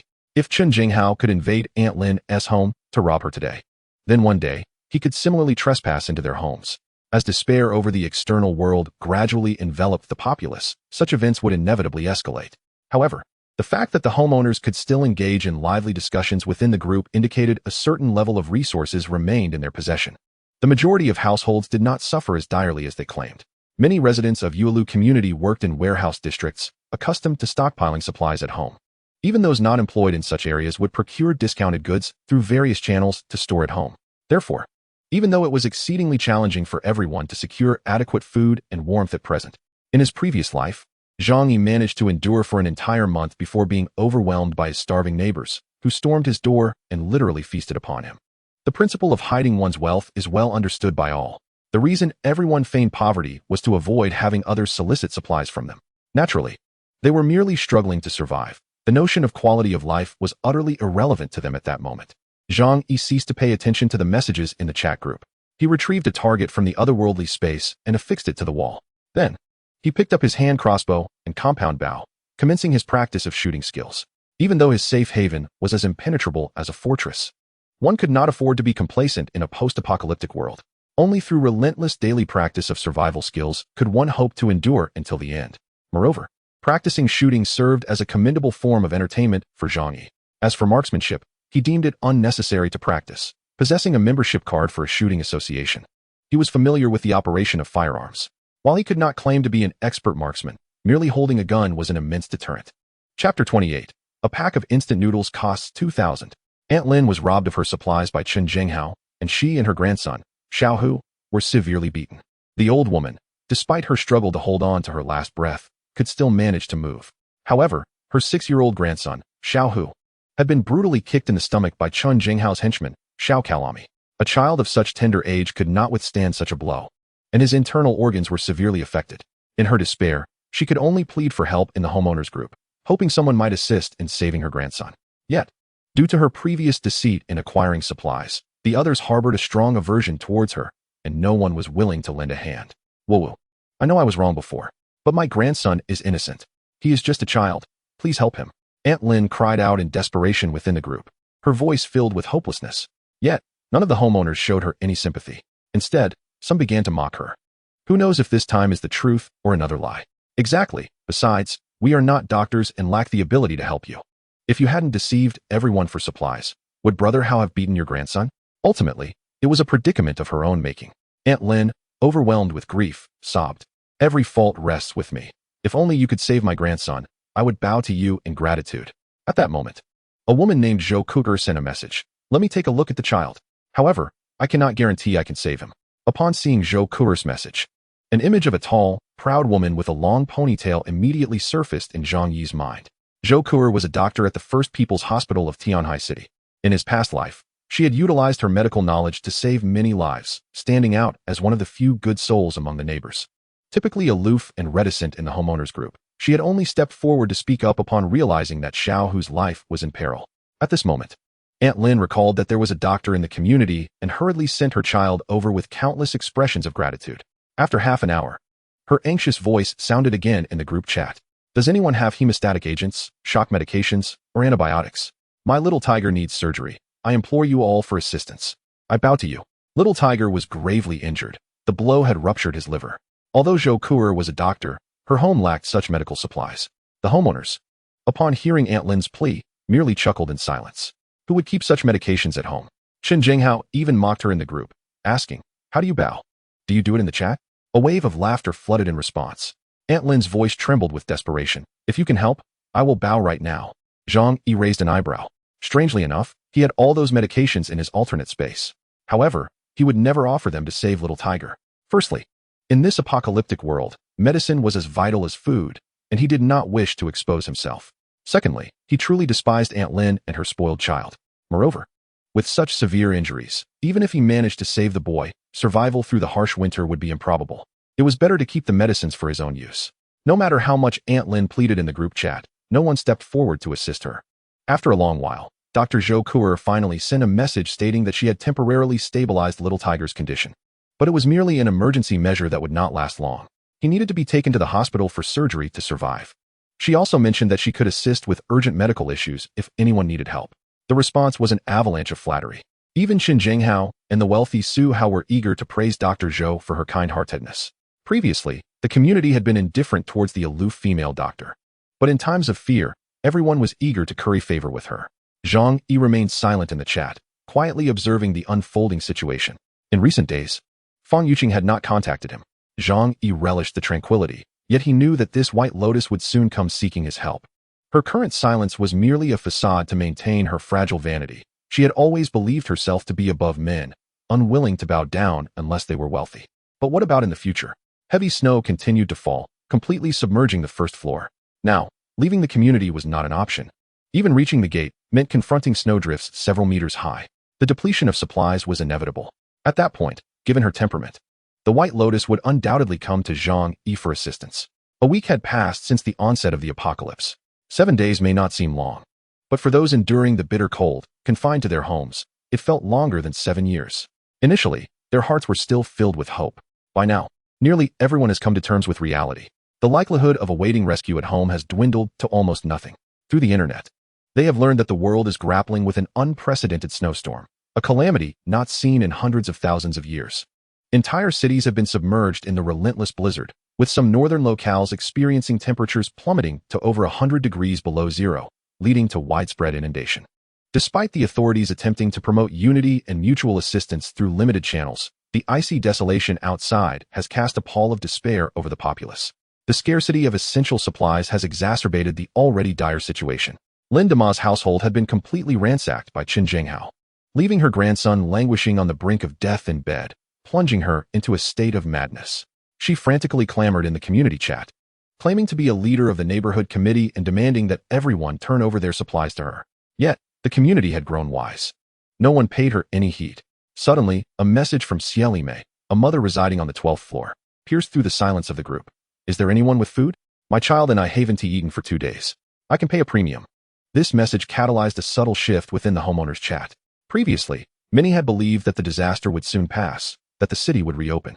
Thus, while food transactions occurred, prices had only risen a few times above the norm. However, as more households depleted their supplies, food became synonymous with life itself, a glimmer of hope for survival. Before long, someone piped up, I still have a few packs of instant noodles. If you need them, I can sell them to you. However, 1 pack will cost 1,000 yuan. The notion of paying 1,000 yuan for a single pack of noodles was previously unimaginable. They had not anticipated the profound impact this transaction would have on the entire building's residents. Zhang Yi, resting his chin on his hand while gazing at his phone, remarked coolly, strange events are about to unfold. At least, for the moment, there remained a flicker of hope among the people, a belief that the snowstorm would eventually relent. Life would go on, survival was paramount. In that moment, Su Hao, a wealthy heir who had long been absent from the conversation, re-emerged with fervor. I'll pay 2,000 yuan per pack. How many do you have? I'll take them all.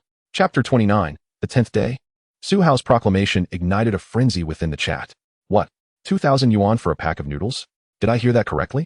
Some quivered with trepidation, voicing their concerns. Please don't inflate prices like this. I'm starting to feel scared. The snowstorm will surely pass, right? There is no need for this. Yet, the incident involving Xiao Mei and Su Hao's exorbitant buyout of food struck a delicate chord within their already fragile hearts. Some feigned calmness, chuckling nervously. Stop joking. 2,000 yuan for a pack of noodles? Do you really think this is the apocalypse? It's merely a heavier snowfall, an early winter. It's not like we're surrounded by zombies, is it? Zhang Yi, upon reading this message, couldn't help but chuckle softly and shake his head. A zombie siege? Such trivial affairs should not be compared to the impending ice apocalypse.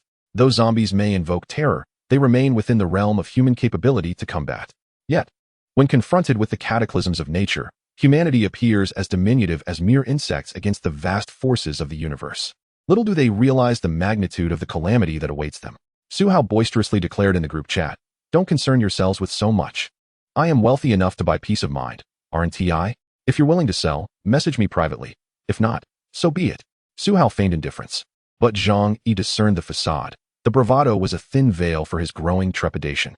After all, he could not possibly offer an exorbitant price of 2,000 yuan for a single packet of instant noodles without underlying fear.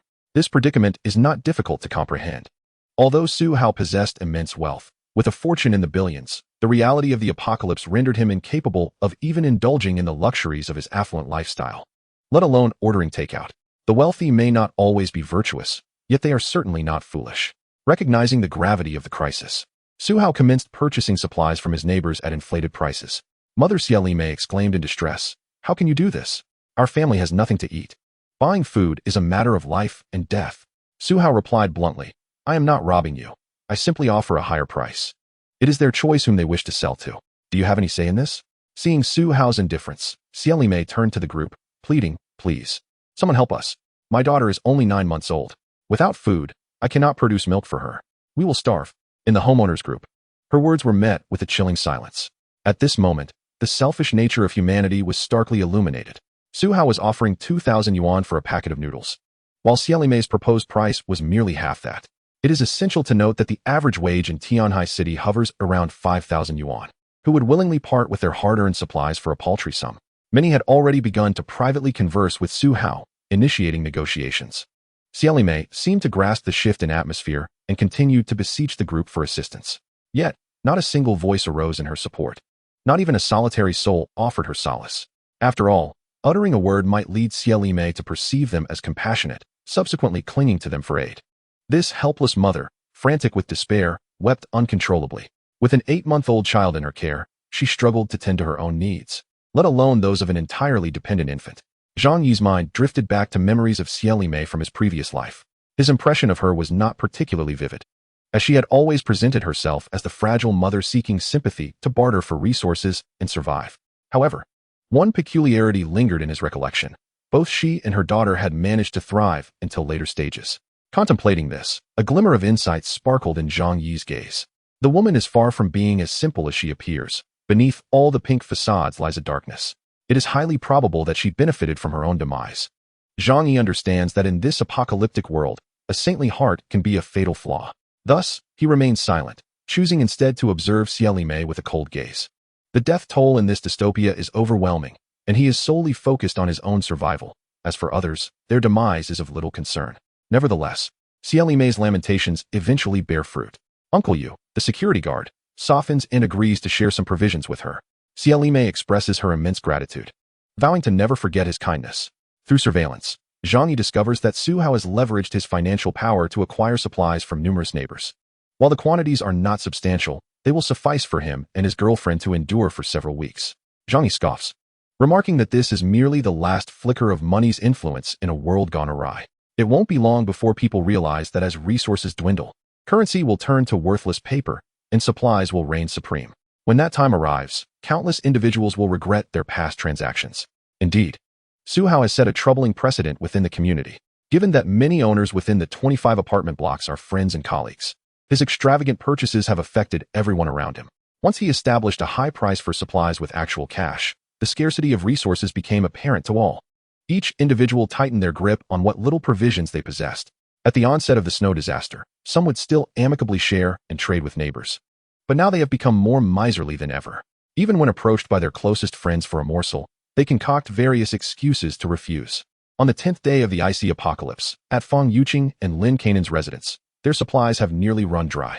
Once discerning connoisseurs of fine food, the two now find themselves quarreling over a single packet of instant noodles. The food they had previously purchased, along with what the infatuated Zhou Peng had delivered, is all but gone. If things continue this way, they will be facing starvation within a week. Wrapped in blankets, they sit on the sofa, their faces pale and drawn, with an unopened pack of compressed biscuits laid before them. Lin Kaining glances at the biscuits and says to Fong Yuqing, "Yuqing, this is our last pack of compressed biscuits." Pain fills Fong Yuqing's eyes. In times past, she would have never allowed such coarse food to touch her delicate throat. Yet now, she consumes every crumb, even picking up bits that fall to the floor, unable to waste a morsel. Lin Kaining continues, "We still have 5 packs of crispy noodles and 3 bags of instant noodles. There's half a bottle of Lao Gan Ma in the kitchen. But we finished the steamed buns and noodles long ago." Fong Yuqing groans, clutching her head in despair. Crispy noodles, they won't fill me at all." Lin Kaining fixed her gaze on Fong Yuqing, expressing her deep concern about the unsettling circumstances unfolding outside. "Do you think this relentless snowfall will ever cease?" Fong Yuqing hesitated momentarily before turning her head to peer out the frost-laden window. Through the glass adorned with intricate ice patterns, she could faintly discern the flurry of snowflakes cascading from the heavens. For 10 consecutive days, the snowfall had persisted without respite. The second floor was entirely submerged, rendering any attempt to venture outside utterly impossible. The distant streets lay in eerie silence, devoid of any snow-clearing vehicles dispatched by the authorities. Fong Yuqing's heart plummeted into despair. Overwhelmed by a sense of hopelessness, she pondered the duration of this calamity and questioned if it would ever come to an end. Covering her eyes, she cried out in anguish, "Ningning, what are we to do? If this continues, we shall starve." Lin Kaining clenched her fists, inquiring, "Is there any food left with Zhou Peng?" Fong Yuqing shook her head, responding, "I have asked him several times, even feigning a desire for friendship. Yet, he has truly exhausted his supplies. Not a single morsel remains. The last time he brought me 2 packets of instant noodles, that was his final ration. He has grown so emaciated, akin to a specter, and I doubt he possesses any food now." With reluctance, Lin Kaining pressed on, "Are there others we could approach?" She added, "Look at us. We are quite attractive. Surely, if we make a modest effort, some men would be moved to assist us." Fong Yuqing shot her a disapproving glance, retorting, "Are you foolish? Everyone is clinging to their resources as if their lives depend on them. Even if they may feel a spark of attraction, they would not so readily part with their supplies. Moreover, given the frigid temperatures, even if we offered ourselves, they would likely find themselves unable to act." As Fong Yuqing spoke, a shadow of torment flickered in her eyes. Lin Kaining was unaware that Fong Yuqing had already attempted such tactics, seeking to barter her beauty for provisions. Unfortunately, her standards were excessively lofty. She sought a partner who was at least 185 meters tall, a government employee, and earning a monthly income of 50,000 before she would even consider engaging with them.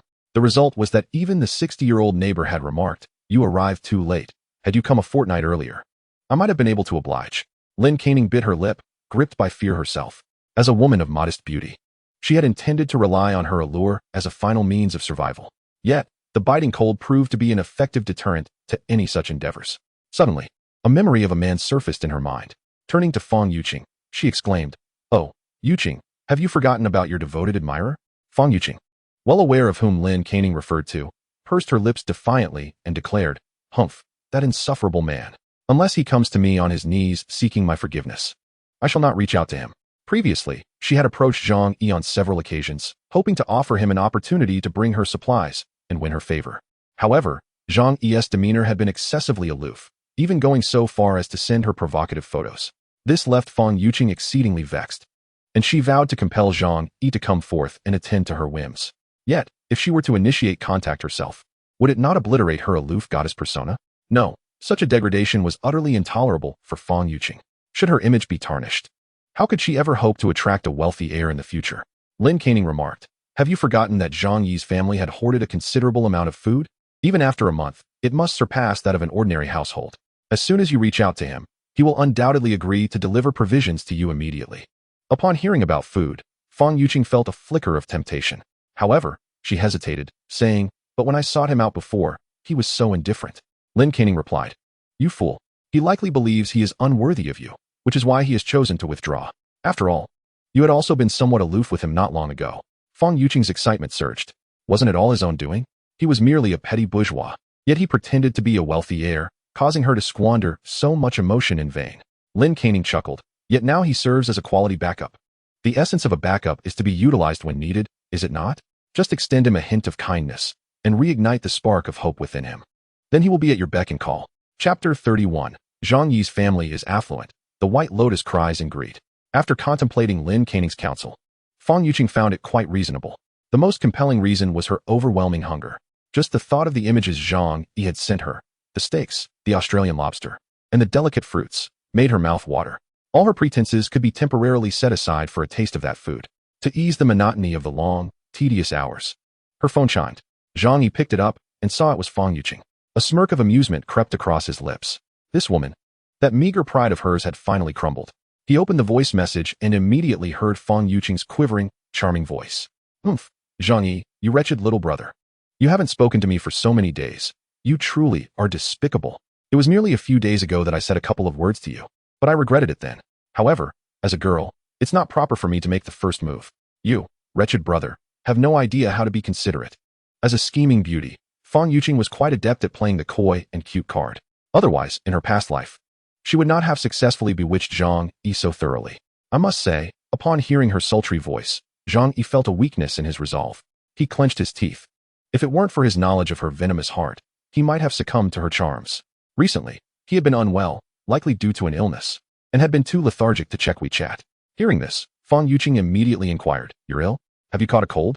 You must take care to keep warm in this weather." "No, I have heat stroke," Zhang Yi responded. Fang Yuqing stared blankly at the message he sent. Heat stroke? Are you joking with me? Now, the temperature in her home has plummeted to a chilling -50 or 60 degrees. Each day, they must wrap themselves in blankets, huddling together with Lin Canning for warmth, unable to sleep soundly in the relentless cold. You claim to have caught a heat-induced cold? Zhang Yi, spare me the jest. In such frigid weather, how could one possibly suffer from overheating? Zhang Yi sent a curious expression. Cold. Oh, my room has a fireplace, so I hardly notice it.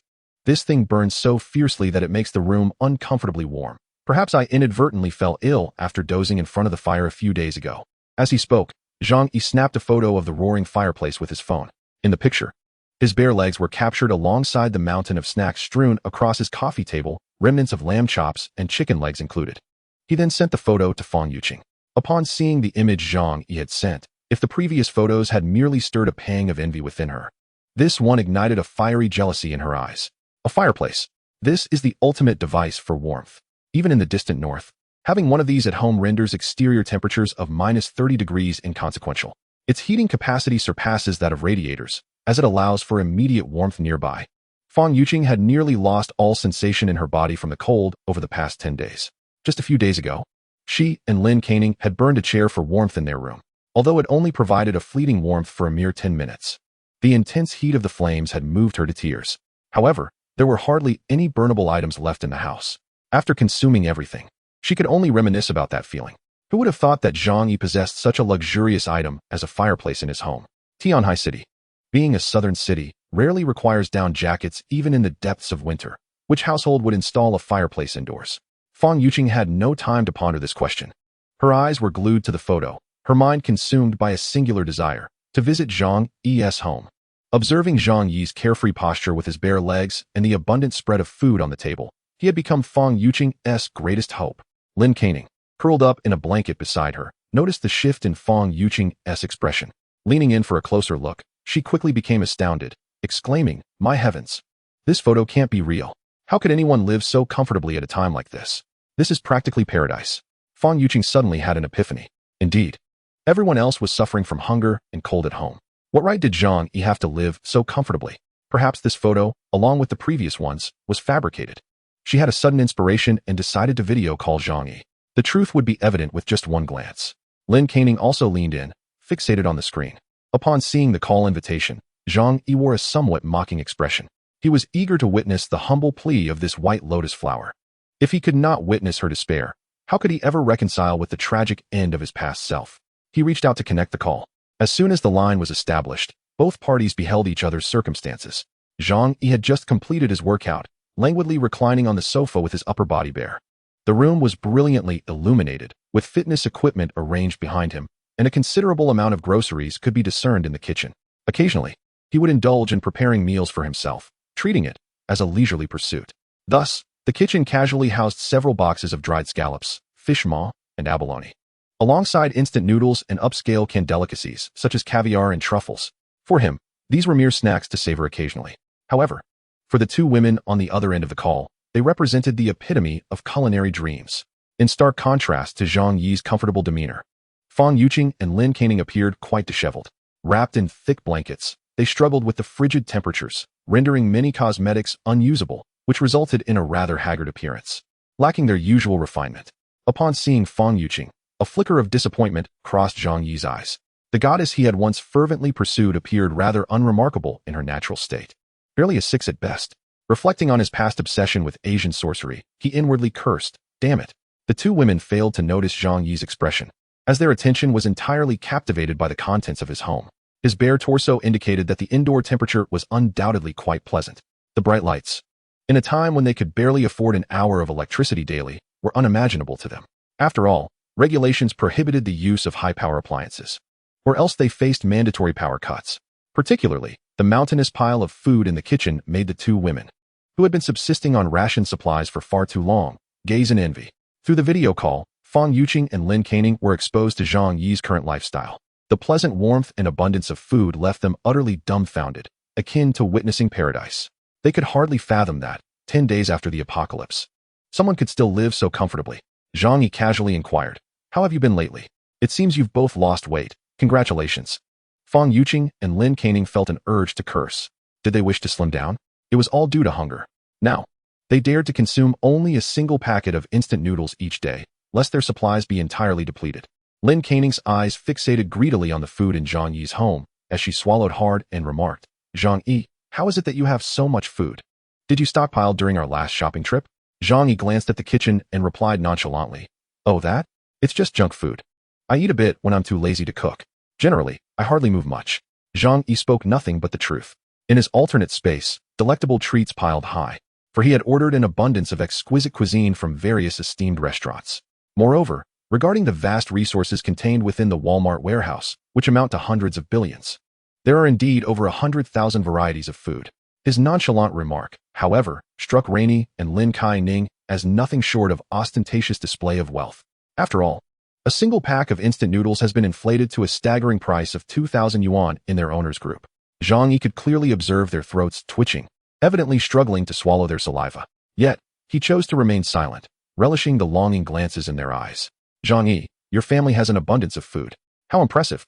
Many people outside are struggling to find meals," she exclaimed with a giggle. "Hee hee, you are so clever. No wonder you bought so many supplies. You must have had plans all along." Fang Yuqing playfully addressed him as Zhang Yi Go, a notable shift in her tone. A subtle smile graced Zhang Yi's lips. "Oh, it's nothing extraordinary, merely a stroke of luck," he replied modestly. Fang Yuqing inquired further, "Zhang Yi Go, your home appears so warm, and it's not even power supply time. How is it so bright?" Her question revealed her deepest curiosity. Nothing is more coveted than warmth in the midst of biting cold. Zhang Yi smiled faintly and turned his phone camera towards the fireplace. "We have a fireplace installed. It's incredibly warm. The house is almost uncomfortably hot." He added with deliberate casualness, "By the way, you both look rather chilly. Is it truly that cold outside? I haven't stepped out in over 10 days, so I'm unaware of the situation out there." This statement undoubtedly intensified their resentment. How could he possibly be oblivious to the conditions outside?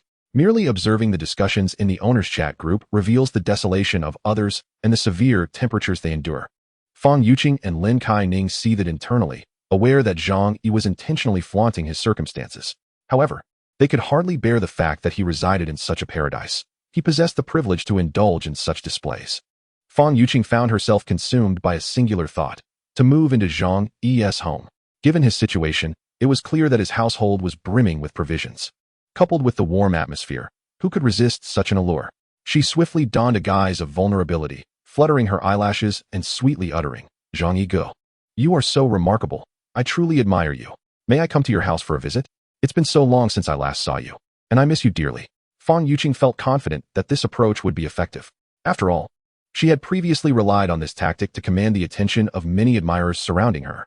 Moreover, Zhang Yi had once pursued her. If she could gain entry into his abode, she would undoubtedly find countless ways to justify her extended stay. At worst, she could offer Zhang Yi a little sweetness in return. Aren't men typically swayed by such tactics? Yet, she was unaware that Zhang Yi, witnessing her coquettish demeanor, felt a wave of nausea. He began to question his past self, wondering if he had lost his mind to have pursued such a woman for 2 years. Previously, they had all worked in the warehouse area, where female employees were already a rarity. Fang Yuqing possesses the art of charming and adorning herself, which over time led Zhang Yi to regard her as a goddess. In the throes of romantic infatuation, with the goddess filter firmly in place, she became the ethereal moonlight of his heart. However, since the betrayal that led to his demise in a past life, that enchanting filter has vanished entirely. Gazing at the barefaced Fang Yuqing through the lens, Zhang Yi felt not a flicker of emotion, even perceiving her demeanor as contrived, eliciting an involuntary shudder. A faint, mocking smile curled at the corners of his lips as he leaned back against the sofa, resting his chin on his hand, languidly uttering, "On such a cold day, it's best to stay home and rest rather than roam about. Although I cannot ascertain just how frigid it is outside, judging by your appearance. It must be quite low." Unbeknownst to Fang Yuqing and Lin Kainan, their overtures would meet with rejection from Zhang Yi. Both women stood momentarily dumbfounded, their eyes wide with disbelief. Fang Yuqing's gaze was particularly rife with shock and grievance. In her view, Zhang Yi was merely a reliable backup, one who would obediently come to her aid with a mere beckoning. Now, having taken the initiative to visit him, she found him rejecting her without a second thought, a blow to her self-esteem that felt insurmountable. What stung even more was Zhang Yi's condescending tone. No, she could not accept such a conclusion. It was intolerable to know that a haven of warmth and plentiful sustenance lay within her own building while she languished at home, starving. She was, after all, a goddess. Fang Yuqing's expression momentarily stiffened before she forced a smile. "Zhang Yi Gij, please don't jest with Yuqing. Weren't you always so kind to me?" she implored. "Why won't you let me visit? I'm not suggesting anything inappropriate." Pouting her lips, she donned a pitiful expression, truly a sight to evoke sympathy. Any ordinary man, upon witnessing such a display, would likely be overcome with compassion and succumb to her request. Yet Zhang Yi remained an exception. Since the moment Fang Yuqing had betrayed him, he harbored no feelings for her beyond the bitterness of resentment. Zhang Yi replied, "Every time I invited you to my home, you would conjure countless excuses, claiming that as single individuals, it would reflect poorly on us. I found your reasoning sound. We share no relationship, and maintaining distance is indeed prudent to avoid gossip." Previously, when Zhang Yi pursued Fang Yuqing, he would exert considerable effort to arrange a simple meal or movie, preparing gifts and surprises, even booking upscale venues to earn a chance. Yet, whenever he sought to deepen their connection by inviting her to his residence, she would always find a pretext. Now, Zhang Yi returned her earlier words with a sardonic twist. Chapter 33, A Resounding Slap in the Face. Fang Yuqing's countenance shifted subtly. After all, she was somewhat aware of her past actions. Yet, how could a celestial being feel any embarrassment, particularly in the presence of a man she viewed as a mere plaything? Even though Zhang Yi maintained a frigid demeanor towards her, Fang Yuqing was convinced that he was merely employing a strategy of feigned indifference. She firmly believed that Zhang Yi harbored feelings for her. With a little more effort, she would undoubtedly win him over. Thus, she playfully pouted. "I only did that for your sake. Brother Zhang Yi, don't be so petty. Just consider it my fault, all right? I'll come over and apologize." As she spoke, she gently bit her lip, a blush creeping onto her cheeks. "At worst, I could help you with a massage or rub your shoulders." Zhang Yi could not help but internally exclaim in disbelief. In such frigid weather, it was rare for her to exhibit such masterful acting, embodying the essence of a bashful maiden. It would indeed be a pity for such talent to go unrecognized in the film industry. However, Zhang Yi was impervious to her charms. "That's out of the question. We are not in a romantic relationship. I cannot accept such intimacy," he declared sternly, his expression resolute. Fang Yuqing felt as though she might explode from frustration at his words. She was practically offering herself on a silver platter. Yet he pretended to be reserved. Did she really need to be so explicit? If only he would allow her to stay in his home.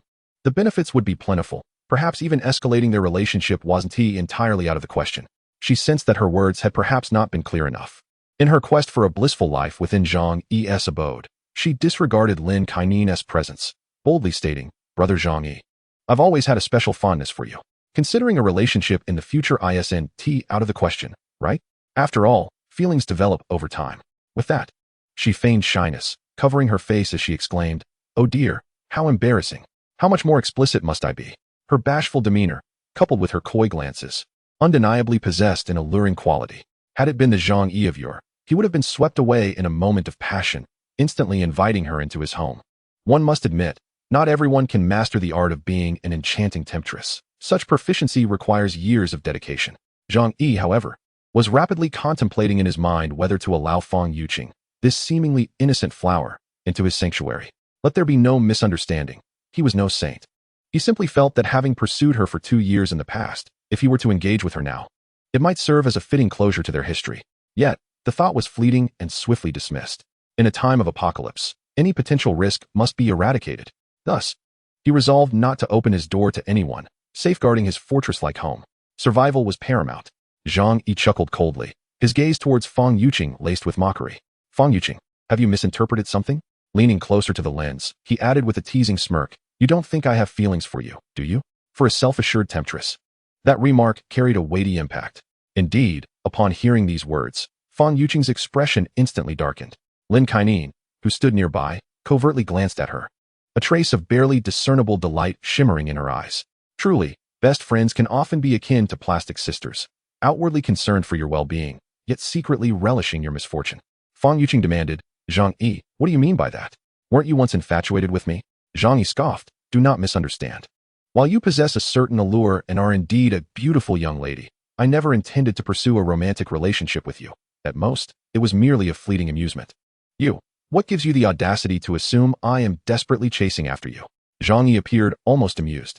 He spoke the truth. As a local of Tianhai City, he held a residence permit there. With a property worth several million and substantial savings, coupled with a stable job yielding a monthly salary exceeding 10,000, he was undoubtedly a prime catch in the local matchmaking arena. Otherwise, Fang Yuqing would not have deemed him her top choice after her failed attempts to ensnare a wealthy suitor. If not for Zhang Yi's inherent kindness in his previous life, and had he possessed a modicum of cunning, he would have long been surrounded by numerous admirers. Zhang Yi's words struck Fang Yuqing like daggers, piercing deeply into her heart. For one who fancied herself a goddess, the most intolerable truth was the denial of her own allure, for that was the very foundation upon which she built her existence. In the past, she had considered Zhang Yi merely a backup, a sycophant, while she sought out wealthier heirs. Yet now, he revealed that she was but a fish in his pond. This notion was utterly unacceptable to her. Her voice, laced with fury, transformed. Zhang Yi, do not push your luck. Zhang Yi coldly retorted, escalating his critique. Enough with the act of being a pure maiden. I have seen through you. You are nothing but a gold digger, constantly scheming to catch a rich husband. Do you believe that wealthy individuals are fools? Furthermore, let me enlighten you. Your reputation among Tianhai's elite is notorious. One day you fawn over Zhang Xiao, the next you pursue Li Xiao. They play with you for a few days, and you genuinely believe you could become the lady of a wealthy family? Do you know how they refer to you behind your back? The bus, the public outlet. Zhang Yi unabashedly mocked Fang Yuqing, as she fancied herself captivating. Hoping to win Zhang Yi over with her beauty and secure a life of comfort, her complexion turned pale, her body trembling with rage. When had she ever been subjected to such humiliation, especially from a man she regarded as a mere backup? It felt as though her dignity was being ruthlessly ground into the dirt. Zhang Yi, silence yourself. Fang Yuqing bellowed. Zhang Yi chuckled. Am I not merely speaking the truth? Why are you so agitated? Is not all this your own doing? Truly, you wish to have it both ways. After speaking, Zhang Yi did not give Fang Yuqing a chance to curse him out, directly severing the call. Chapter 34, The Misdeeds of the Ugly. Zhang Yi lambasted Fang Yuqing, exposing her true nature as a gold digger and a manipulative temptress. This struck a deep chord within Fang Yuqing. Although she indulged in materialism and casual relationships, she believed herself to be a good girl. Zhang Yi's mocking words shattered her self-confidence. After all, if someone like Zhang Yi could disdain her so easily, it indicated her allure was utterly insufficient, leaving her with no opportunity to attract a wealthy heir and become a rich wife. Once Zhang Yi ended the call, he quickly noticed a barrage of voice messages from Fang Yuqing. Without needing to listen, he knew they were filled with vitriol directed at him. But did Zhang Yi care? Of course not. In the face of the apocalypse, this so-called pure flower would wither away day by day in the biting cold and hunger. Zhang Yi merely toyed with her, reveling in her misery. How could he possibly be angered by someone already defeated? On the contrary, witnessing her frantic despair filled him with a sense of exhilaration. Ha! Zhang Yi laughed heartily. He made his way to the kitchen, retrieving a bottle of Romanée Conti from the refrigerator. This exquisite wine was valued at 200,000, meticulously stored in a temperature-controlled wine cabinet at Walmart's warehouse. Such luxury was rare in Zhang Yi's possession, with only a few dozen boxes remaining. In a splendid mood, he decided to celebrate. His home would never suffer from power outages, as the electrical system had been upgraded during renovations, connected to a backup power supply and a silent generator. He lacked for nothing in terms of energy.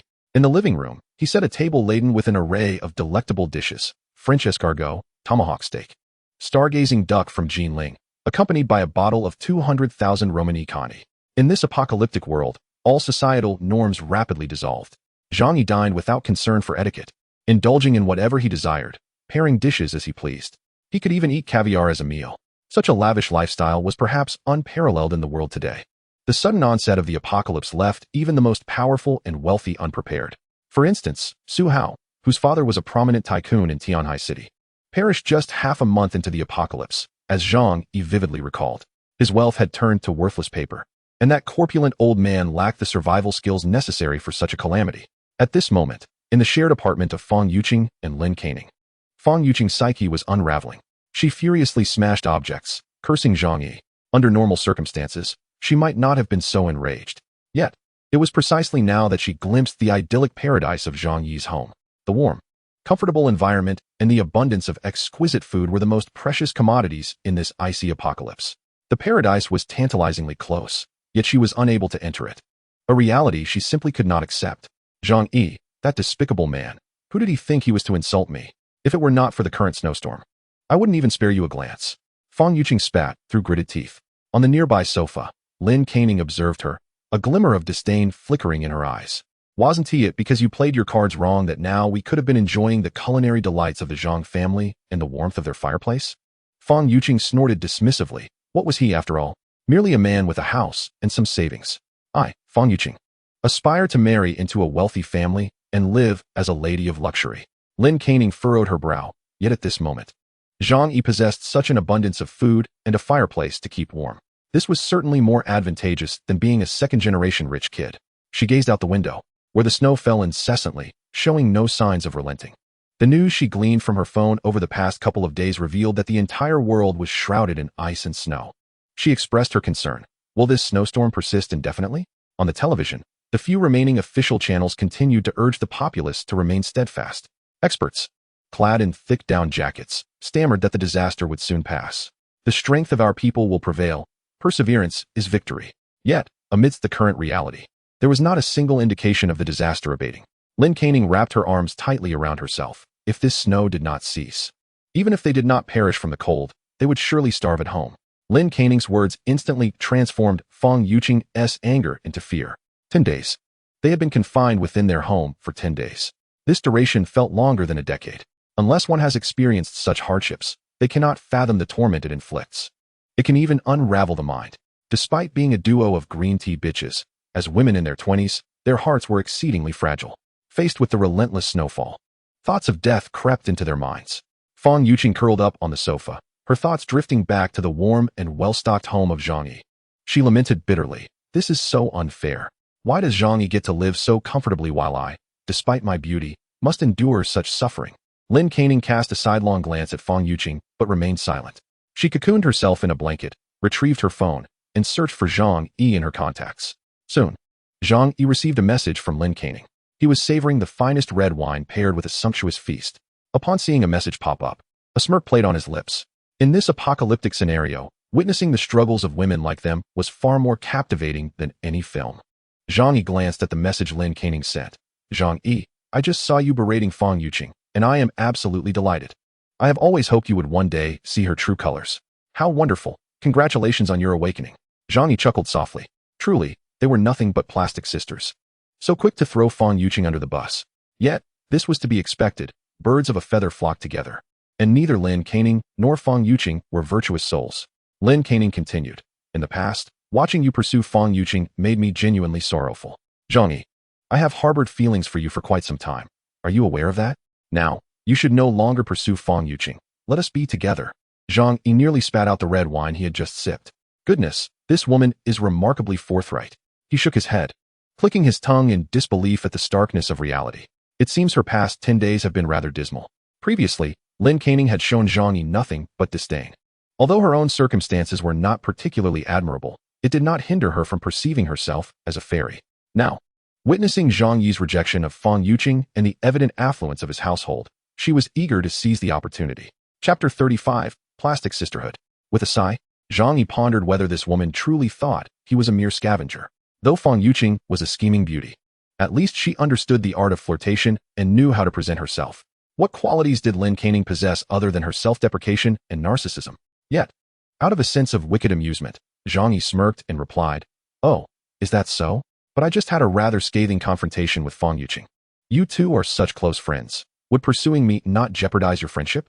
Lin Caning's eyes gleamed with hope, sensing a chance. Without hesitation, she declared, "What friendship? We merely share a rented space." To gain Zhang Yi's trust, she divulged all of Fang Yuqing's dark secrets. "You have no idea how much I disdain her. This woman is exceedingly lazy. For days, she has claimed to be cold and has even refused to use the restroom, opting instead for a mineral water bottle. It disgusts me. Despite her facade of innocence, she frequents nightclubs seeking men. If she encounters a wealthy heir, she will go to great lengths to win his favor. When funds run low, she resorts to selling herself. Otherwise, how could she afford cosmetics and designer bags on a meager monthly salary of 5,000 yuan? Earning 1,500 yuan for a night. She is utterly despicable. I hold her in nothing but contempt." He clenched his teeth, increasingly convinced that the world was utterly absurd. Fortunately, he was not foolish. While he pursued Fang Yuqing, he was not like Zhou Peng, a pitiable sycophant. Lin Caning continued to share more of Fang Yuqing's disreputable tales to gain Zhang Yi's confidence. Do not be fooled by her pretenses of purity. She has terminated multiple pregnancies. During university, she had several contractors supporting her for 4 years. Zhang Yi silently observed, recording her words. It was evident that Lin Caning harbored considerable resentment towards Fang Yuqing. After all, Fang Yuqing was not only more adept at charming others, but also more attractive, relegating Lin Caning to the role of mere background. In this world, how many women willingly accept being someone else's supporting cast? Otherwise, why do the beautiful goddesses in university often have companions who are unattractive and overweight? After venting her frustrations regarding Fang Yuqing, Lin Caning turned once more to confess her feelings to Zhang Yi. "Zhang Yi, do you have any idea how painful it has been for me to watch you pursue Fang Yuqing all these years? Now that I finally have the chance to express my feelings, allow me to be your girlfriend. I promise to love you well from now on. And at this moment, you must be feeling rather lonely at home, are you not? There exists a woman in close proximity, capable of assisting you in numerous endeavors." Lin Caning has made her intentions clear to Zhang Yi, indicating her willingness to visit his abode and engage in whatever he desires. Regrettably, Zhang Yi holds no regard for such company. Without hesitation, he forwarded their chat history to Fang Yuqing and remarked to Lin Caning, "While I am flattered, it would be best to let this matter rest." Unyielding, Lin Caning pressed, "Why? Do you not desire a woman at this moment?" Zhang Yi, suppressing his nausea, replied through his phone, "Indeed, I have an appreciation for women, but you are simply too unattractive." After which, he silenced his device and cast it aside. Upon hearing Zhang Yi's voice message, Lin Caning's countenance darkened. How could he deem her too ugly? Such slander was an egregious affront. Whenever she shared her most flattering photographs online, countless admirers hailed her as a great beauty. Just as Lin Caning simmered with indignation, an irate scream pierced her thoughts. "Lin Caning, you wretched woman." Fang Yuqing, incensed by Lin Caning's disparaging remarks, erupted in fury. The two women engaged in a fierce scuffle, pulling each other's hair and grasping each other's arms, only ceasing when exhaustion overtook them, yet their eyes remained locked in fierce animosity. Were it not for the frigid weather and the necessity of cohabitation, they might have harbored murderous intentions toward one another. Lin Caning, fully aware of the circumstances, harbored equal disdain for Zhang Yi. However, much like Fang Yuqing, her envy toward Zhang Yi perhaps outweighed her hatred. At that moment, had Zhang Yi permitted them entry into his room for sustenance, they would have relinquished their dignity and crawled toward him like obedient dogs. Meanwhile, Zhang Yi continued to lead a modest, albeit dull, life of affluence. Each evening, he would turn on the television to watch news broadcasts he had once disregarded. Although the reports were still laden with embellishments, they provided glimpses into the outside world. The government of Tianhai City issued a notice stating that, to accommodate the public's demand for electricity, power would be supplied daily from 1 to 2 p.m. High-power appliances were prohibited, allowing only low-power devices, such as kettles and mobile phones, to function. Currently, all major power plants were offline, leading to a scarcity of electricity. And the authorities urged citizens to voluntarily reduce their consumption to prevent widespread, prolonged outages. Zhang Yi raised an eyebrow upon reading this news. In truth, over the past few days, power had been intermittently restored for brief periods, often lasting less than an hour, and on occasion, only for several minutes. In such times, the government's willingness to provide even fleeting electricity to the populace was likely their utmost effort. With the majority of power stations across the globe ceasing operations, energy supplies dwindled as the Ice Age receded. However, what captured Zhang Yi's attention more than the news itself was the grave tone of the female anchor and the format of the broadcast. This time, her demeanor was serious, and the content focused less on soothing the public and more on the stark reality at hand. This signifies that the authorities have relinquished their attempts to conceal the extent of the national disaster.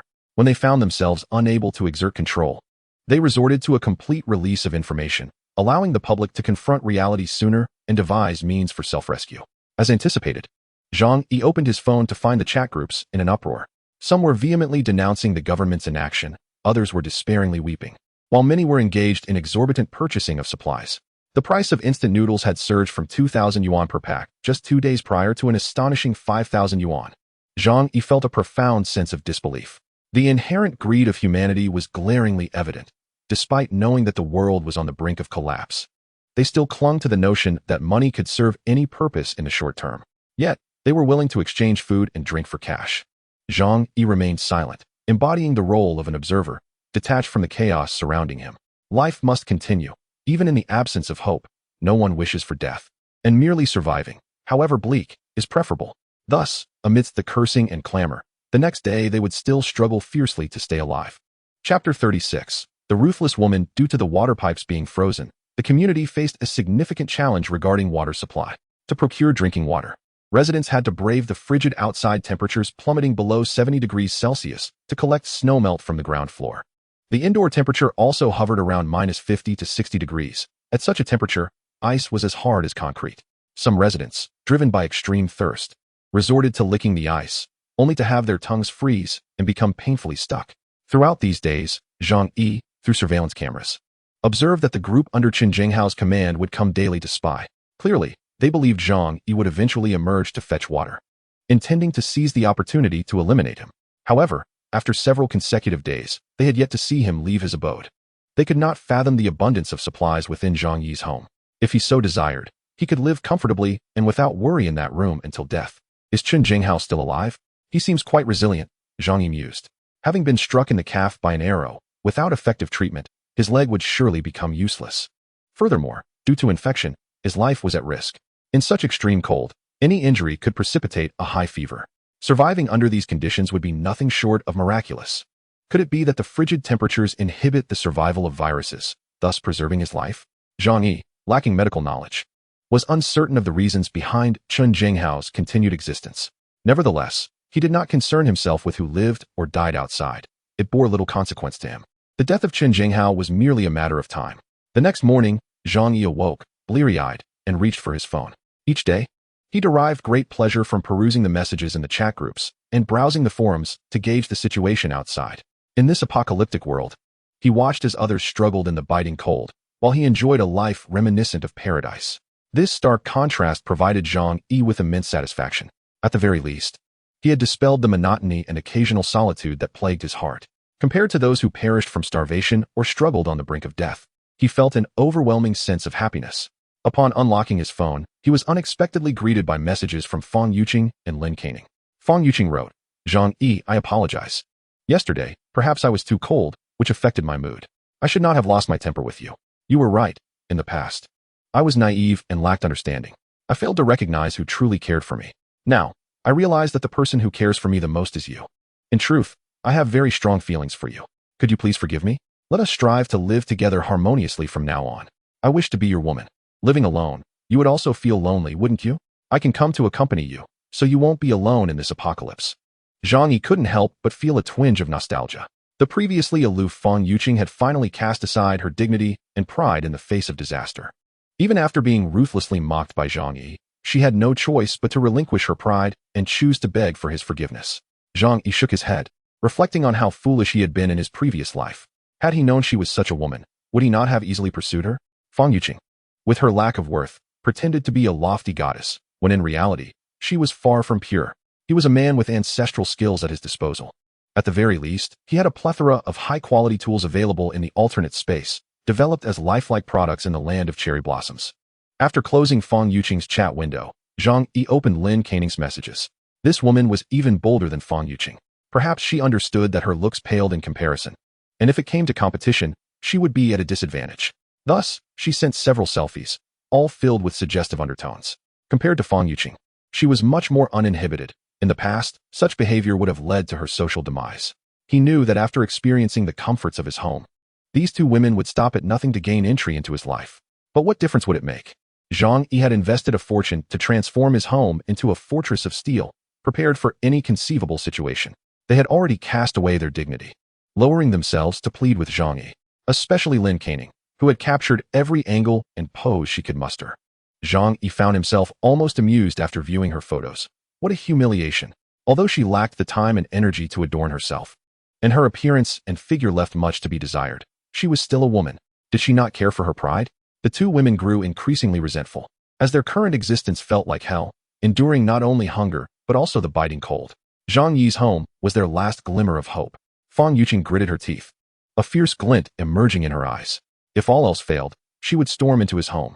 I must live in their home. I can no longer endure the pangs of hunger. If necessary, I would not hesitate to eliminate Zhang Yi. As long as I can reside in Zhang Yi's abode, I would be willing to do anything. Yet, despite such thoughts, she is, after all, a woman. Should she force her way to Zhang Yi's door, it is certain that she would be no match for him. With this in mind, Fang Yuqing cast a cold, piercing gaze towards the neighboring house. She had severed ties with Lin Canning, transforming their once cordial sisterhood into an irreparable rift. However, at this moment, Fang Yuqing required assistance. Thus, she approached Lin Canning and declared, "That wretched Zhang Yi, that despicable creature, watches us suffer from starvation and cold, refusing us entry into his home. We cannot remain passive any longer. Such a splendid dwelling is not suited for his kind. Let us devise a plan to seize his house." Upon hearing Fang Yuqing's proposal, Lin Canning's eyes glimmered with intrigue. Pleading with Zhang Yi had proven futile. Thus, they would resort to deception and theft. "Very well, I concur," she exclaimed. "That scoundrel Zhang Yi has no right to inhabit such a fine residence. He deserves to be cast out, to perish in the cold, or to be torn apart by wild dogs. It is only fitting that we take up residence in his home." Chapter 37. The Approach. Fueled by their shared animosity towards Zhang Yi and their desire for his home, the two estranged sisters momentarily united in their cause. However, the method of seizing Zhang Yi's property warranted further discussion. Attempting to steal the house would not guarantee their victory against Zhang Yi. They would require external support. Even in better times, they were no match for him, let alone now, when they were cold and hungry while he remained robust and well-fed. Lin Canning gritted her teeth. "What if we enlist a few neighbors to join us?" Fang Yuqing shot her a disdainful glare. "Are you foolish? Even if Zhang Yi's resources are plentiful, they would not suffice to satisfy so many. It is best that as few people as possible are aware of this matter." Lin Canning, anxious, inquired, "Then what do you propose we do?" Fang Yuqing replied with a smirk, "We could summon Zhou Peng. He is my loyal sycophant, utterly compliant with my wishes." Though Zhang Yi had once sought to curry favor with Fang Yuqing, he at least possessed some sense and was not easily manipulated. In contrast, Zhou Peng was entirely devoid of intellect. He would likely go to great lengths, even to the point of sacrificing himself, for Fang Yuqing's sake. Thus, she intended to enlist Zhou Peng's help to seize Zhang Yi's home. Lin Canning clapped her hands in delight. "What a splendid idea. That sycophant is indeed useful." Fang Yuqing promptly called Zhou Peng. At that moment, Zhou Peng was emaciated from hunger. As an employee at a warehouse, he once had plenty of food at home, but most of it had been given to Fang Yuqing. Unbeknownst to him, she was merely toying with him, while he remained self-deceived, convinced that his sacrifices would eventually lead to her marrying him. Upon seeing Fang Yuqing's call, he forgot his hunger and cold, eagerly rushing over. Upon his arrival at Fang Yuqing's residence, she immediately approached him with a pitiful expression, lamenting how Zhang Yi had treated her with such disdain. "Oh, Zhang Yi is nothing short of a brute. I merely asked him for something to eat, and he had the audacity to suggest I accompany him to bed. Zhou Peng, you know I am not that kind of woman." Zhou Peng, observing Fang Yuqing's tear-streaked visage and reflecting upon her vulnerability, felt an overwhelming sense of delight at being the one she turned to in her time of need. "Just look at that. Why does she come to me instead of anyone else? It signifies my unique position in her heart.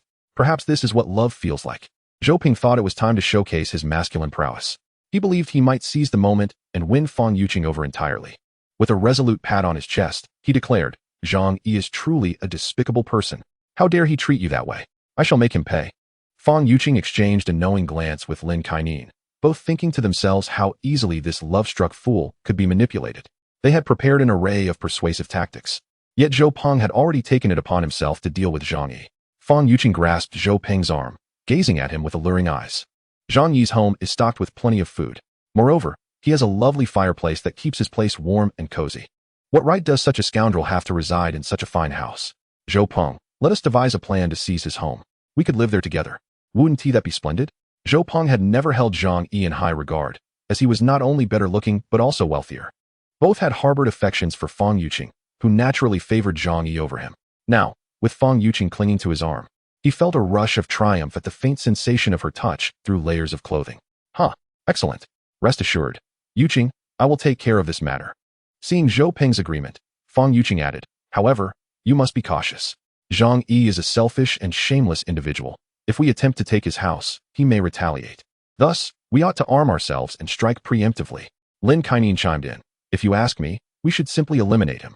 Her hatred for Zhang Yi ran deep, especially since she had shared intimate photographs with him, only for him to dismiss her, claiming she was too dark-skinned. If word of this got out, she felt she could hardly bear the shame. Thus, Zhang Yi must die. Zhou Peng hesitated at her words.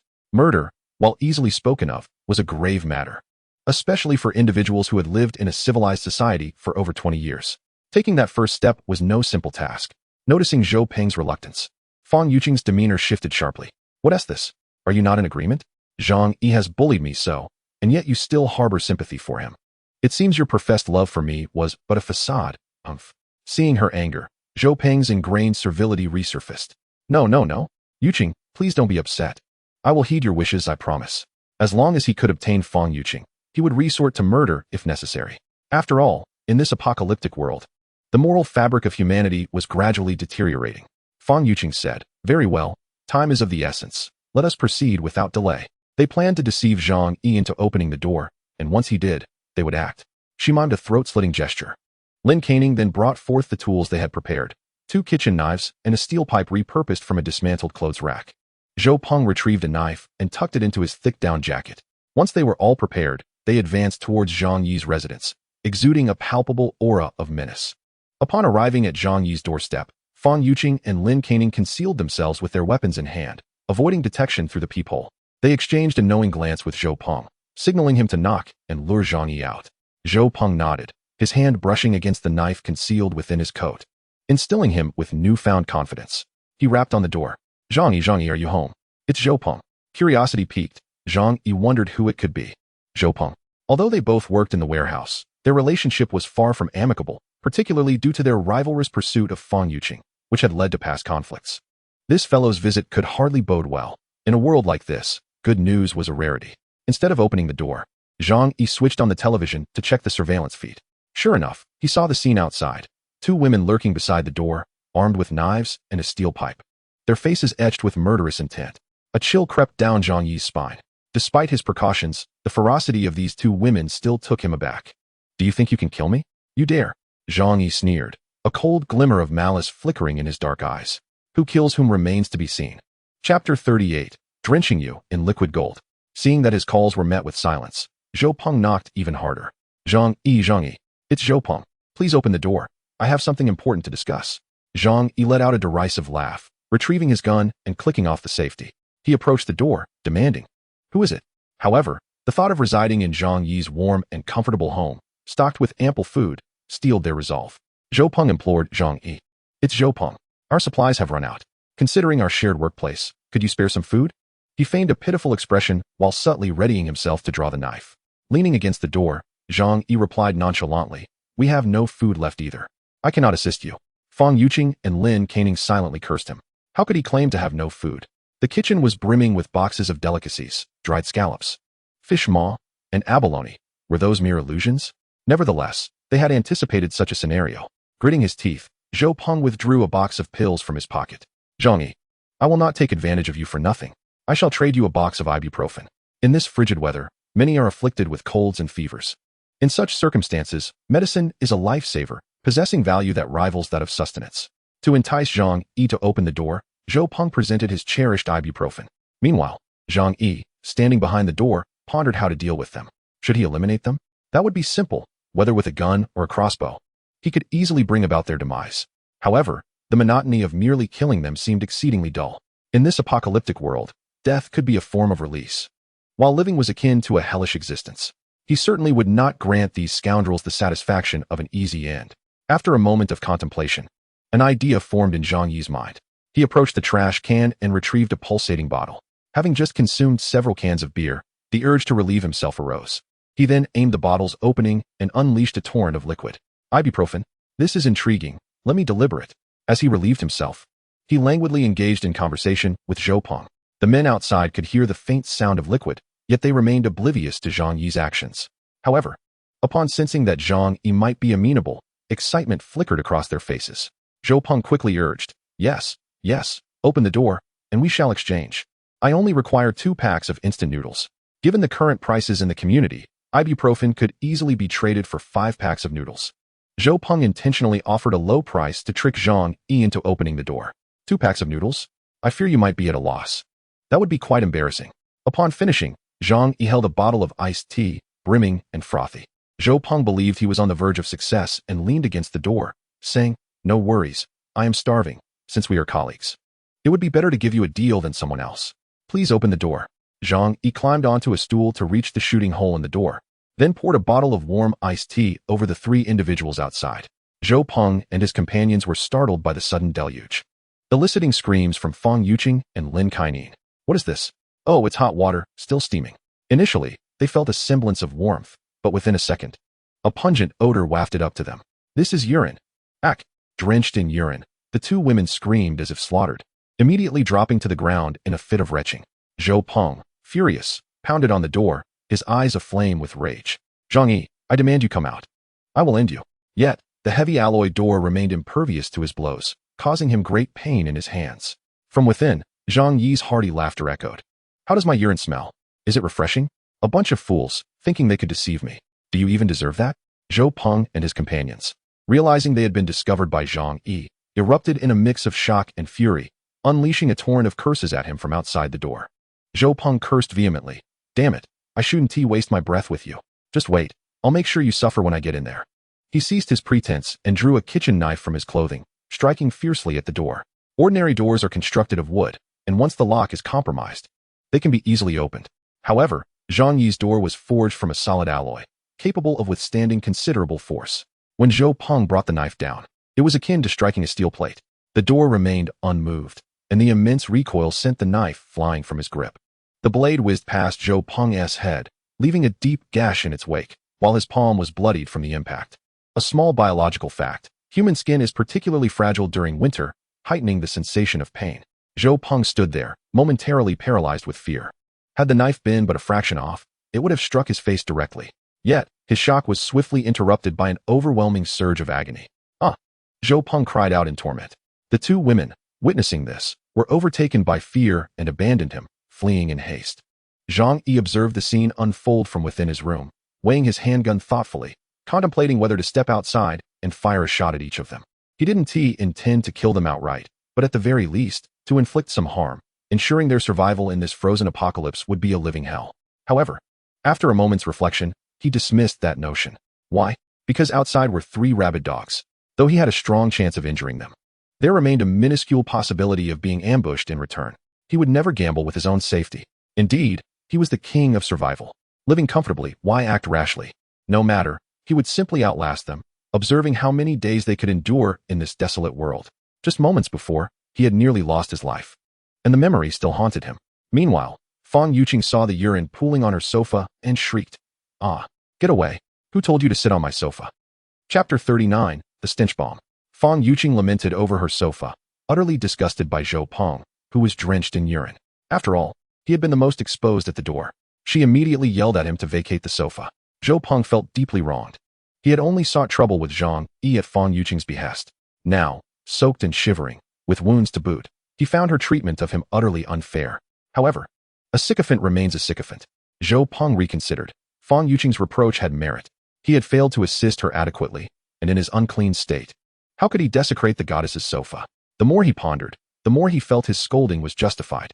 He quickly stood, offering an apology to Fang Yuqing. I'm sorry, Yuqing, it's all my fault. Please, don't be angry. Fang Yuqing and Lin Kaining hurriedly gestured for him to leave as they needed to change clothes. You'd better get out of here quickly. We need to change. Zhou Peng dared not utter a word and hurriedly departed from Fang Yuqing's residence. However, after changing their clothes, they were still assailed by that acrid odor. After all, it clung not only to their garments, but also to their hair and skin, even trickling down their necks. The frigid weather rendered bathing akin to courting death, and they were far too fearful to attempt it. Thus, they could only endure their revulsion. Their endeavor had failed, and they found themselves drenched in urine. which only intensified their animosity towards Zhang Yi.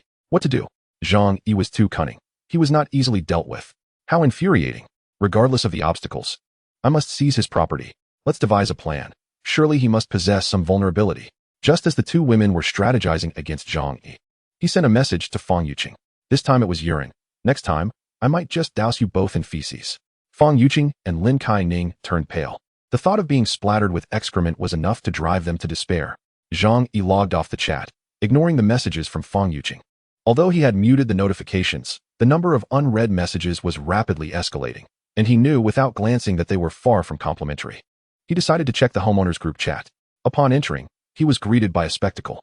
Ever since her home had been usurped by Chen Zhenghao, Aunt Lin's mental state seemed to have deteriorated. Now, she incessantly bombarded the group with voice messages, demanding that everyone surrender their supplies. I am the chairperson of our neighborhood committee. Who dares defy my orders? I will have you all arrested once the snow melts. Days had passed, and everyone had come to realize the dire state of affairs. The authorities could hardly attend to each individual, and Aunt Lin's so-called neighborhood committee was nothing more than a farce. She could not intimidate anyone. Instead, she became the target of ridicule. Damn that old hag. Can't she just die already? You tricked us out of a box of instant noodles, and I have yet to settle the score. Others recalled the initial events surrounding the snow disaster. Had it not been for your reassurances that everything was fine, dissuading us from stockpiling supplies, we wouldn't be in this predicament. This remark ignited the collective fury of the group. When the snow first fell, despite the biting cold, some still wished to venture out for shopping. However, Aunt Lin had been adamant in the group, insisting that the disaster would soon pass, warning that anyone hoarding supplies would face consequences, which deterred them from going out. Days later, the heavy snowfall had sealed off all routes, rendering any attempt to leave impossible. If it weren't for her, they could have at least stockpiled supplies for another fortnight. Damn that old witch. Look at the havoc you've wreaked. The neighbors vociferously condemned Aunt Lin. Meanwhile, the wealthy heir Su Hao also appeared in the group. I am offering exorbitant prices for supplies, be it food or drink. I'll pay 10,000 for a pack of instant noodles and 5,000 for a bottle of mineral water. The price of instant noodles had skyrocketed to 10,000, indicating Su Hao's desperation. If he did not spend his money now, it would soon become worthless. Zhang Yi shook his head. Even at such a dire moment, he was still contemplating purchasing goods with money. As soon as Zhang Yi's words fell, someone immediately jumped out, offering to sell food from their home. Zhang Yi was rendered speechless. It seemed that no matter the time or circumstance, there would always be those driven by greed, willing to risk their lives for money. Even when hope appeared faint, some still gambled, believing the snowstorm would not endure for long. Yet only Zhang Yi understood that this calamity would persist for an agonizingly long duration. After the snow ceased, the entire world would require an extensive period to recuperate. Money, in this instance, was even less useful than scrap paper, for at least scrap paper could serve a practical purpose. As this thought crossed his mind, a wicked notion emerged. His stockpile of toilet paper was abundant, yet his neighbors likely lacked such resources. If they ran out of toilet paper, how would they manage? He quickly shook his head, considering that with their daily struggle for food, their needs would be minimal. However, this foreshadowed the impending disruption of the fragile harmony that currently existed. Zhang Yi knew that once food was completely depleted, humanity would reveal its most terrifying instincts. The following day, Fang Yuqing and Lin Kai-ning returned to Zhang Yi's door, pleading to be let in, claiming they were on the verge of freezing to death. Zhang Yi paid them no mind. Freezing to death? That was precisely what he wished to witness. Observing through the surveillance camera, he noted that they had arrived with umbrellas, evidently traumatized from the previous day's incident. Nevertheless, he was not foolish enough to open the door for them. If he surmised correctly, they were likely armed with knives, poised to kill him and seize his home and supplies. After contemplating, Zhang Yi accessed his alternate space. The warehouse contained numerous items that were seldom utilized, which he had conveniently stored away. Given the ample size of his alternate space, he had no concerns about it occupying too much room. Unexpectedly, it proved to be of service now. He retrieved 2 stink bombs from the toy section, designed for pranks. These devices emitted an extraordinarily foul odor when ignited, and were notoriously difficult to clean with water or detergent. Listening to the voices of Fang Yuqing and Lin Kai-ning outside, he chuckled mischievously and took the stink bombs with him. Chapter 40. Gunshots. Zhang Yi lit the stink bombs and swiftly threw them through the shooting hole above the door. Upon landing, the stink bombs released a thick plume of black smoke. The acrid stench rapidly permeated the corridor. Fang Yuqing and Lin Kai-ning, upon inhaling this odor, felt as if they had unsealed a can of excrement sealed for a decade, and they immediately retched. What the hell, Zhang Yi, how shameless. The stench in the hallway intensified, prompting the 2 women to flee. although air circulation remained possible. The building was equipped with a filtration system specifically designed to prevent any foul odors or harmful air from infiltrating. Upon observing the two women stumbling and retching, Zhang Yi erupted into hearty laughter. However, his amusement was short-lived as he soon received a complaint from his neighbor. "Zhang Yi, what on earth did you throw outside your door? It reeks. Please consider the feelings of your neighbors." The couple living next door had resided there for 2 years, yet Zhang Yi had little interaction with them, exchanging only nods in the elevator on rare occasions. In such dire times, he was disinclined to maintain any semblance of neighborly relations. In this apocalyptic reality, every action he took was solely for his own safety. The plight of others was of no concern to him. Indeed, he would not hesitate to eliminate anyone who threatened his comfort and security. In these bleak times, any trace of altruism must be extinguished immediately. "Come and fight me if you dare." With that, Zhang Yi promptly blocked his neighbor. He remained steadfast in his decision, refusing to engage in fruitless arguments. Before long, Zhang Yi discovered that his neighbor was disparaging him in a group chat. Yet, the others seemed preoccupied, showing little interest in their petty quarrel. Zhang Yi chuckled softly, feeling a strange exhilaration in his moral detachment. That afternoon, he was abruptly awakened from his slumber by a loud bang echoing through the hallway, reverberating throughout the entire building. Zhang Yi's expression turned grave. The sound resembled a gunshot. Was there someone in their community armed? Uncertain whether it was a gun or firecrackers, he hastily moved to the living room to check the surveillance footage. The sight that greeted him made his pupils constrict. Outside the door of the third-floor apartment stood Chen Jinghao, a man with a broken leg, wielding a black gun. The cold, dark gleam of the weapon sent shivers through him. The door to the apartment stood ajar, and from the angle of the camera, he could vaguely discern 2 human legs.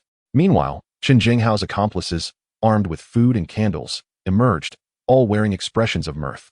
It was evident that the occupants of the third-floor apartment were either dead or, if still alive, would not survive long after being shot and deprived of their supplies. The collective effort to raise the temperature in the hallway temporarily kept the cold at bay. In this unforgiving world, survival hinged on remaining close to water. Hence this daily endeavor. Seizing the opportunity, Chen Jinghao commenced his brutal spree of murder and theft. Ding! The sound of his phone jolted him. Zhang Yi glanced at the screen. It was a message from the group chat. "The heavy snow has sealed off the city. We can rely on no one but ourselves. I, Chen Jinghao, shall take on the responsibility of overseeing Building 25. From now on, everything here will be determined by me.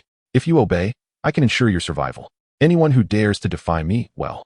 Shortly thereafter, Chen Jinghao sent 2 images, one of the gun he held and another depicting the third-floor resident lying in a pool of blood. The once boisterous group chat fell eerily silent. Everyone was stunned by the gruesome and brutal scene. It is likely that the hearts of most residents were filled with terror at this moment. In times of peace, when had they ever witnessed such a spectacle? They could scarcely even fathom it. Yet now, the bloody reality lay before them. Within this unit building, ensconced in a snowstorm, hell was indeed other people. No one dared to contradict Chen Jinghao. Everyone feared for their lives. Zhang Yi lay on the sofa, unable to restrain himself, exclaiming, "Chen Jinghao is truly formidable. No wonder he thrives in society." Chen Jinghao employed a mixture of coercion and persuasion, not solely resorting to intimidation against the homeowners in the building. After all, he possessed only a single firearm, and the number of bullets was a mystery to all. Zhang Yi understood that the quantity could not be substantial. Such items are strictly regulated in the country. He had once spent a considerable sum, yet was only sold a mere 100 rounds. Furthermore, Chen Jinghao's minions numbered only 5 or 6.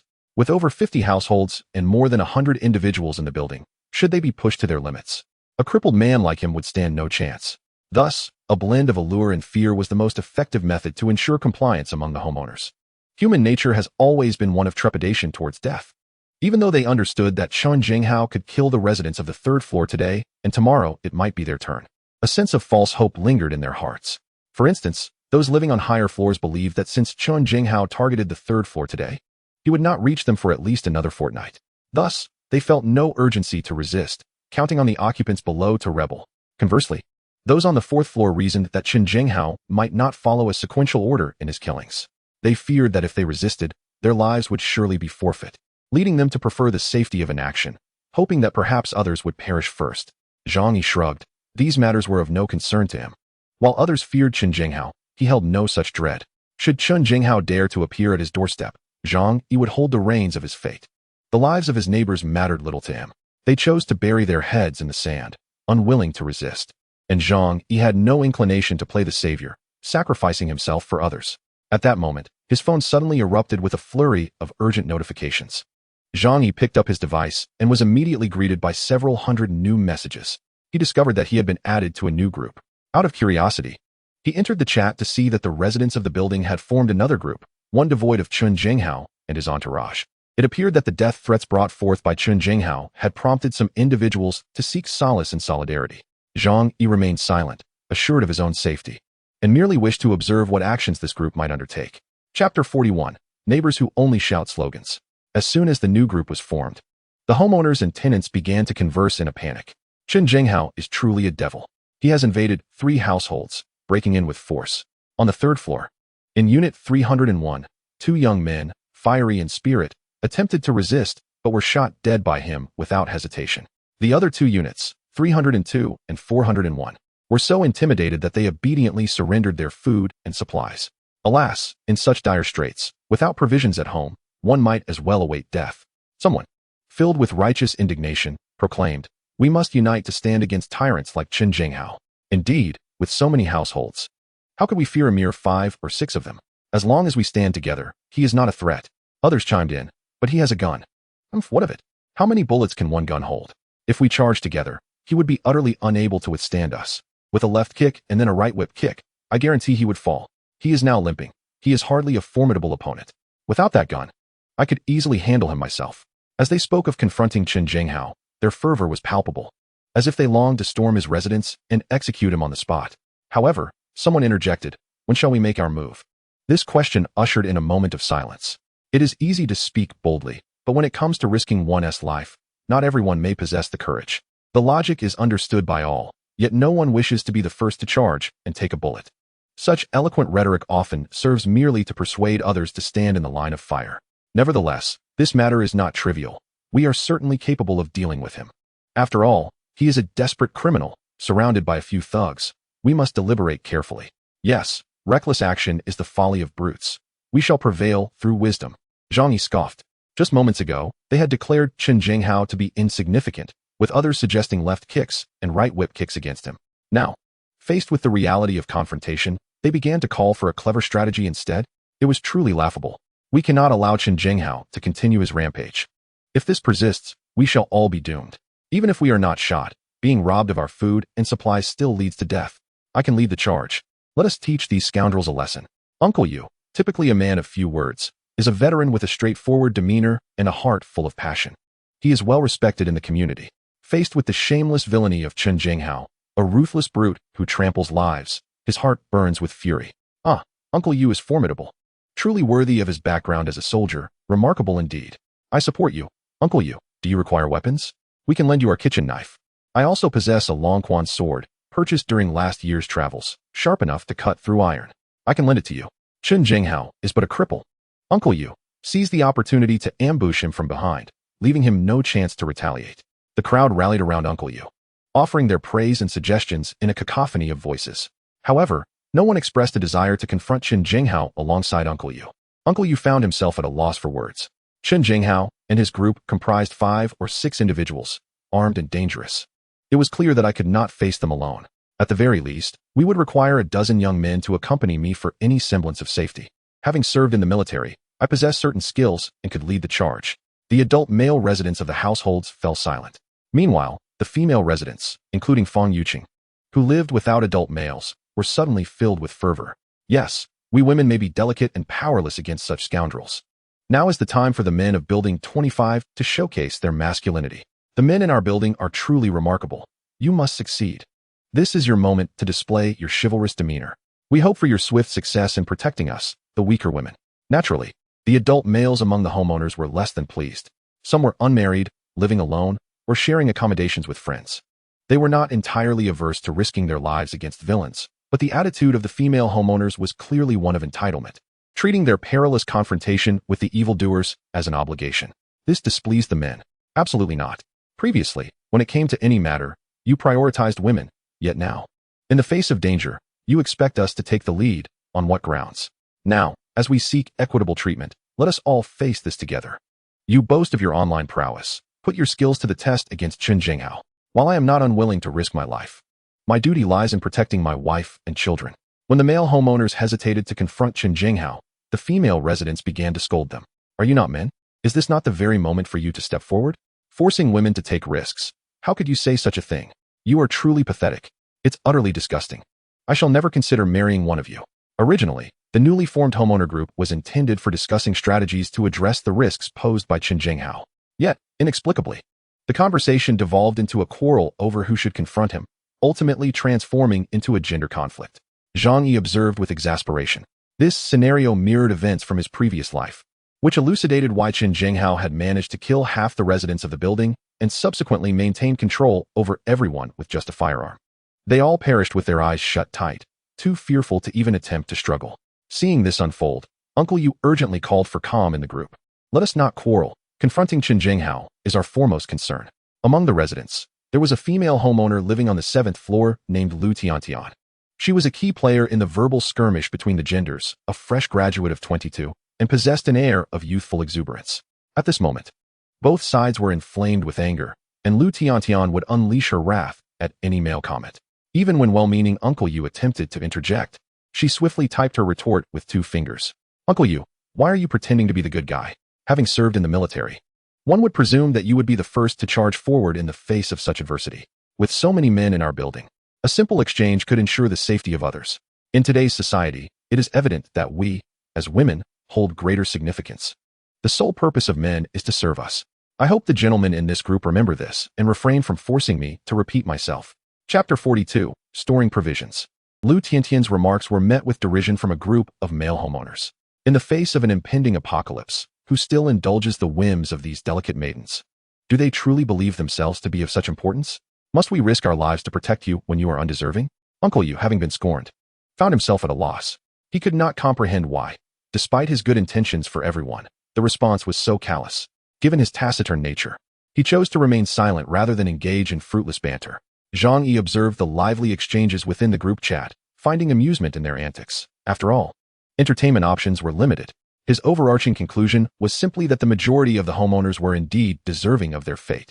The verbal skirmishes in the chat escalated, perhaps due to pent-up frustrations finally finding an outlet, unleashing a torrent of venomous, unsavory language that was unbearable to hear.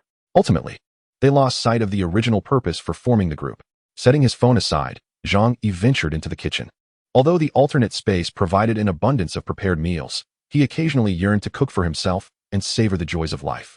He retrieved fresh ingredients from the other realm, with potatoes, scallions, ginger, and garlic appearing as if freshly unearthed from the soil. The beef brisket looked exceptionally tender, its vibrant red hue whetting the appetite. Walmart, as the premier supermarket brand, offered nothing short of superior quality. Zhang Yi prepared a hearty stew of potatoes and beef brisket, following the method of a traditional pot chicken, affixing some dough around the edges of the pot. Once cooked, the bread absorbed the savory broth, rendering it particularly delectable. Upon picking up his phone, he noticed messages from Fang Yuqing and Lin Caning, this time filled with desperate pleas. Their tears were evident, as they too were shaken by Chen Jinghao's murderous rampage. These 2 green tea bunnies lacked the fortitude to fend off peril, making them likely targets for his next onslaught. Having witnessed the formidable security of Zhang Yi's door, they viewed his home as a sanctuary, yearning to take refuge within. Zhang Yi, regardless of our past grievances, you once held affection for me, did you not? You cannot simply stand idly by and watch me perish. I know you appear tough on the outside, but your heart is tender. I implore you, save me. Lin Caning, lacking any modesty, pleaded with even greater fervor.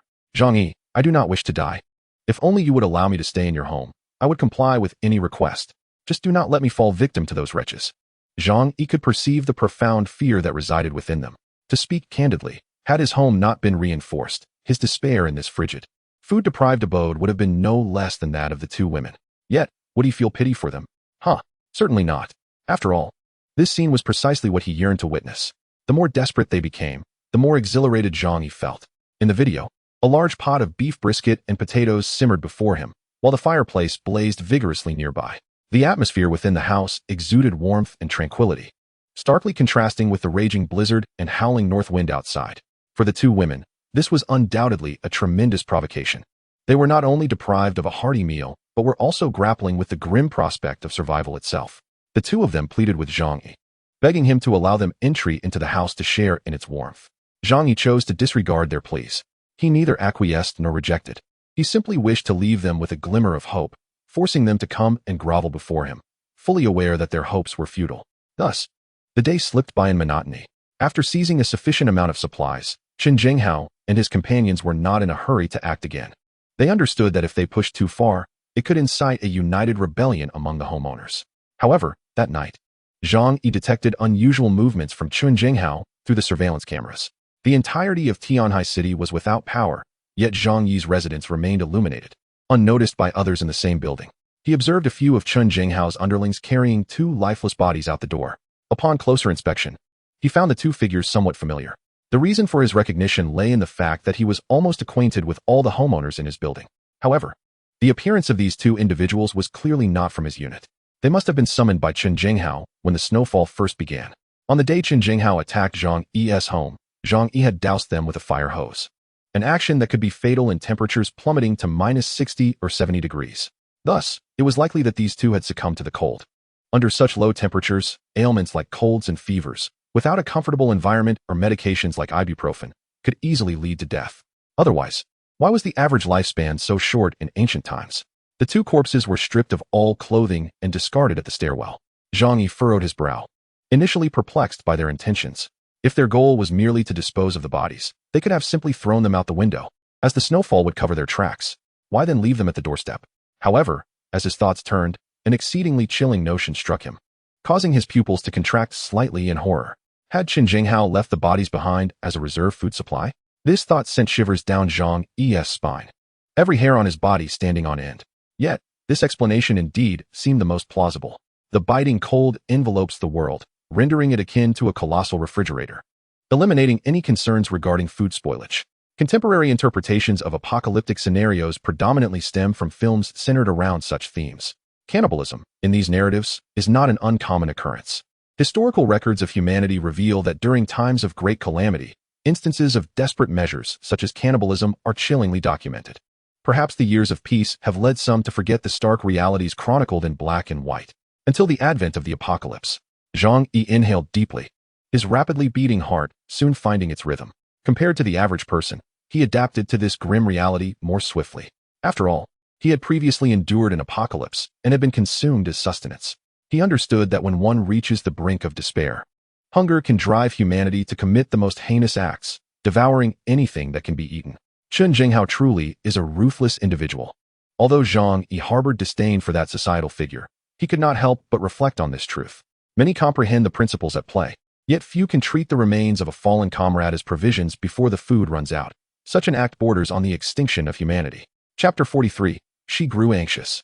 Following Chen Jinghao's elimination of the resident from Unit 301, an atmosphere of palpable tension enveloped the entire building.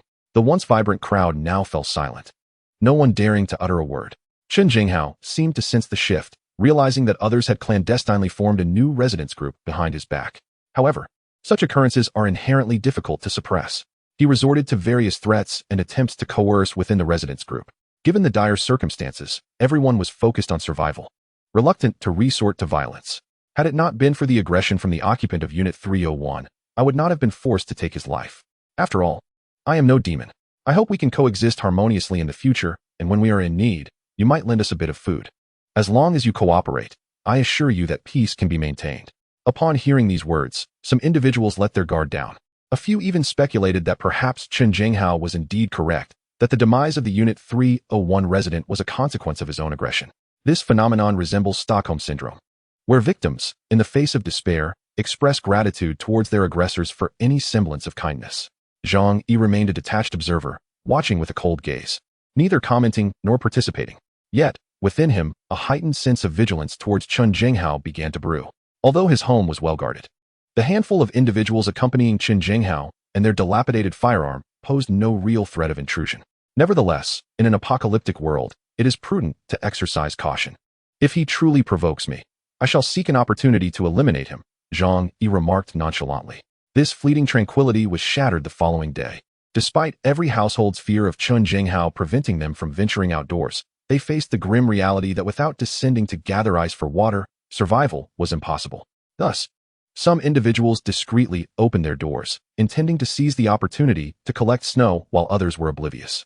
As a result, she was caught red-handed by the individuals dispatched by Chen Jinghao. The supplies seized on the first day had been devoured by the famished ruffians. Now, with bloodshot eyes, they regarded all the residents of the building as their prey. Whoever they managed to capture would not be treated with any courtesy. They would be thoroughly plundered. In a new group chat, urgent cries for help echoed. Zhang Yi opened the chat and immediately felt a sense of amusement. The one pleading for assistance was none other than Lu Tiantian, who resided on the 7th floor. Chen Jinghao lived just below her on the 6th floor. That very morning, she had planned to sneak down under the cover of darkness to dig out snow for water, only to be caught in the act. Living alone, it took her little effort to tidy up. She was already a target for Chen Jinghao and his entourage. With the area sealed off for nearly half a month, both he and his gang were feeling restless and were intent on finding a woman to relieve their frustrations. Given the limited options, they were no longer discerning. Thus, the group of ruffians approached with wrenches and iron rods, grinning broadly. Lu Tiantian hurriedly shut her door, and in her despair, she thought to seek help from her neighbors.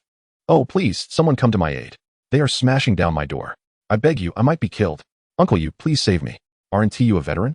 They surely cannot overpower you. This group is utterly untrustworthy and ferocious. We must unite. If anything happens to me, you will be next." Lu Tiantian sent desperate voice messages in the group chat, her voice trembling with tears. However, just yesterday, she had been audaciously confrontational, berating the male residents of the building. Although Uncle Yu was kind-hearted, he would not willingly walk into danger. Chen Jinghao had 5 or 6 men and firearms at his disposal, making it impossible for even a veteran to contend with them. Had everyone reached a consensus the previous day to form a defense team, there might have been hope to intimidate the attackers. Upon reading Uncle Yu's message, Lu Tiantian felt a chill run through her. With tears in her eyes, she lamented, "You cannot abandon me. Am I not deserving of protection as a frail woman? What kind of men are you? If I die, I will haunt you as a ghost." Initially, the others had some sympathy for her, but upon realizing she was shamelessly attempting to morally manipulate them, their anger flared. Coupled with her earlier outburst against all the men in the building, old grievances and new resentments intertwined. "Ah, yes, we are all useless. Oh, mighty fairy, you certainly do not need our assistance," they mocked. "Haha, surely you can fight them off. You were so loud yesterday. We thought you were formidable. Yet here you are begging for our help. Perhaps it is better for you to perish. If you die, you alone will suffer while countless others find peace." The group chat was filled with raucous laughter. There was no trace of sympathy for Lu Tiantian's dire predicament. Rather, they reveled in her misfortune. With her home having been ransacked, they felt assured of their safety, at least for the time being. As Lu Tiantian read the cold taunts, despair enveloped her completely. She turned to seek help from the female homeowners. Yet as sisters, we found ourselves powerless in such a situation. Sisters, keep your spirits up and endure. I offer you my mental support. You must hold on. Otherwise, if they break in, who knows what they might do to you? Indeed, with so many of them, they could ruin you entirely. Some offered perfunctory comfort, while others indulged in a morbid sense of humor to frighten Lu Tiantian. After all, human sorrows and joys do not resonate with one another. Prolonged confinement and the looming threat of death had twisted the minds of many. An increasing number of individuals joined the group chat, but the conversation had taken a sinister turn. "Sister, even if you must perish, drag someone down with you. It could be seen as a service to the community."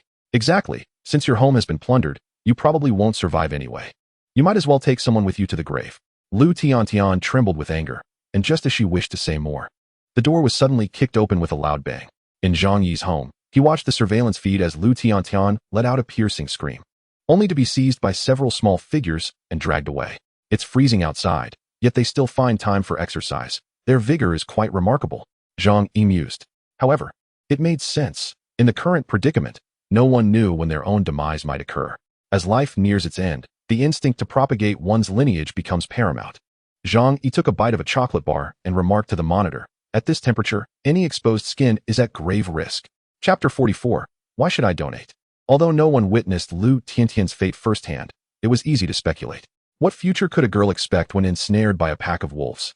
Even if Chen Jinghao and the others spared her life, stripped of all resources necessary for survival, she was essentially left to await her demise.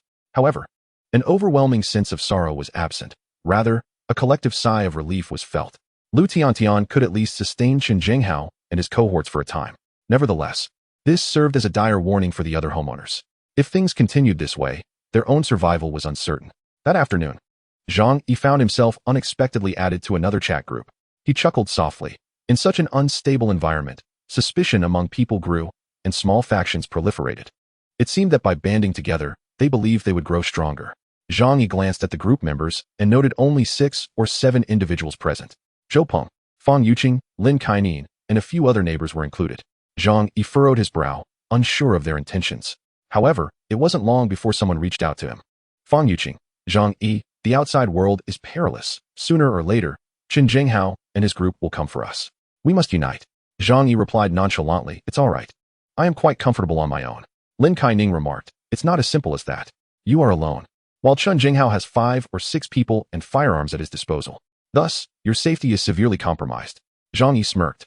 Why don't you inquire with Qin Jinghao about who broke his leg? It was evident that Qin Jinghao had refrained from retaliating thus far.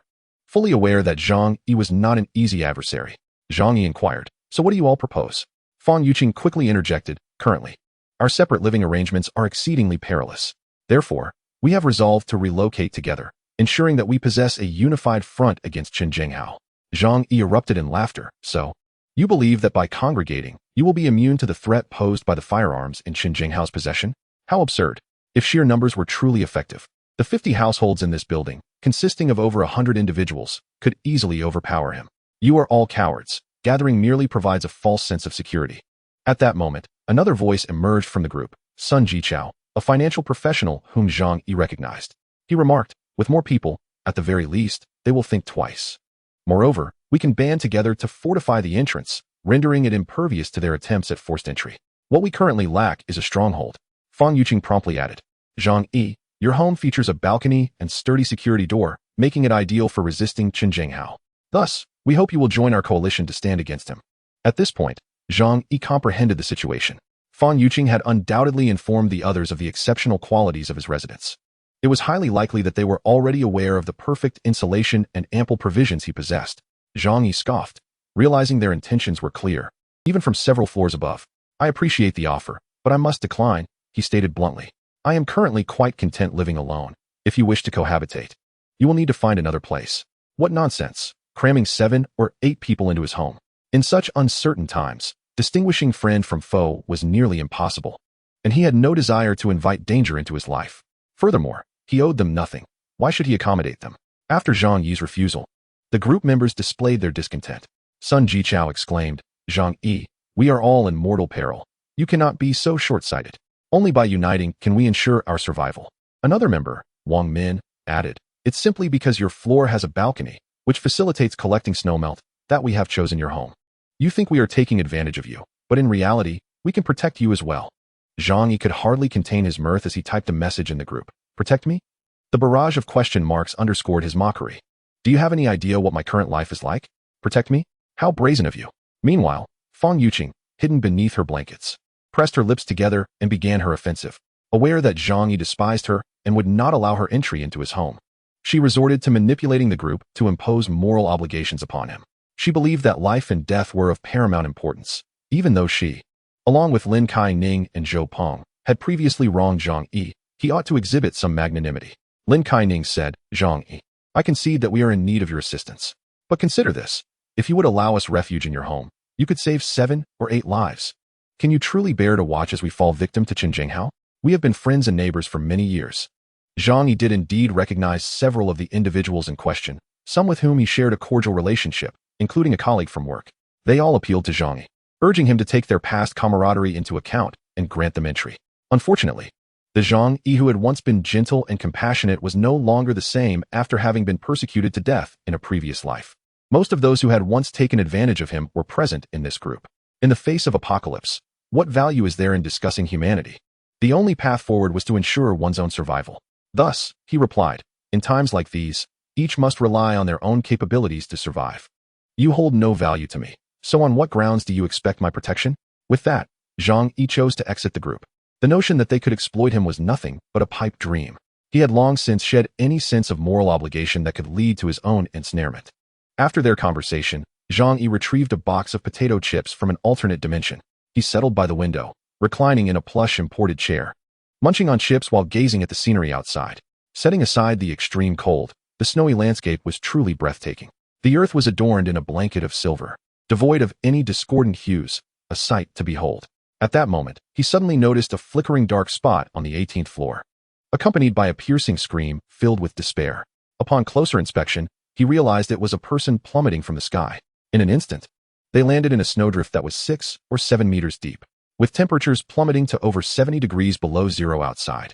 Being buried in such thick snow meant certain death. It seemed that the conditions in other apartment buildings were similarly dire.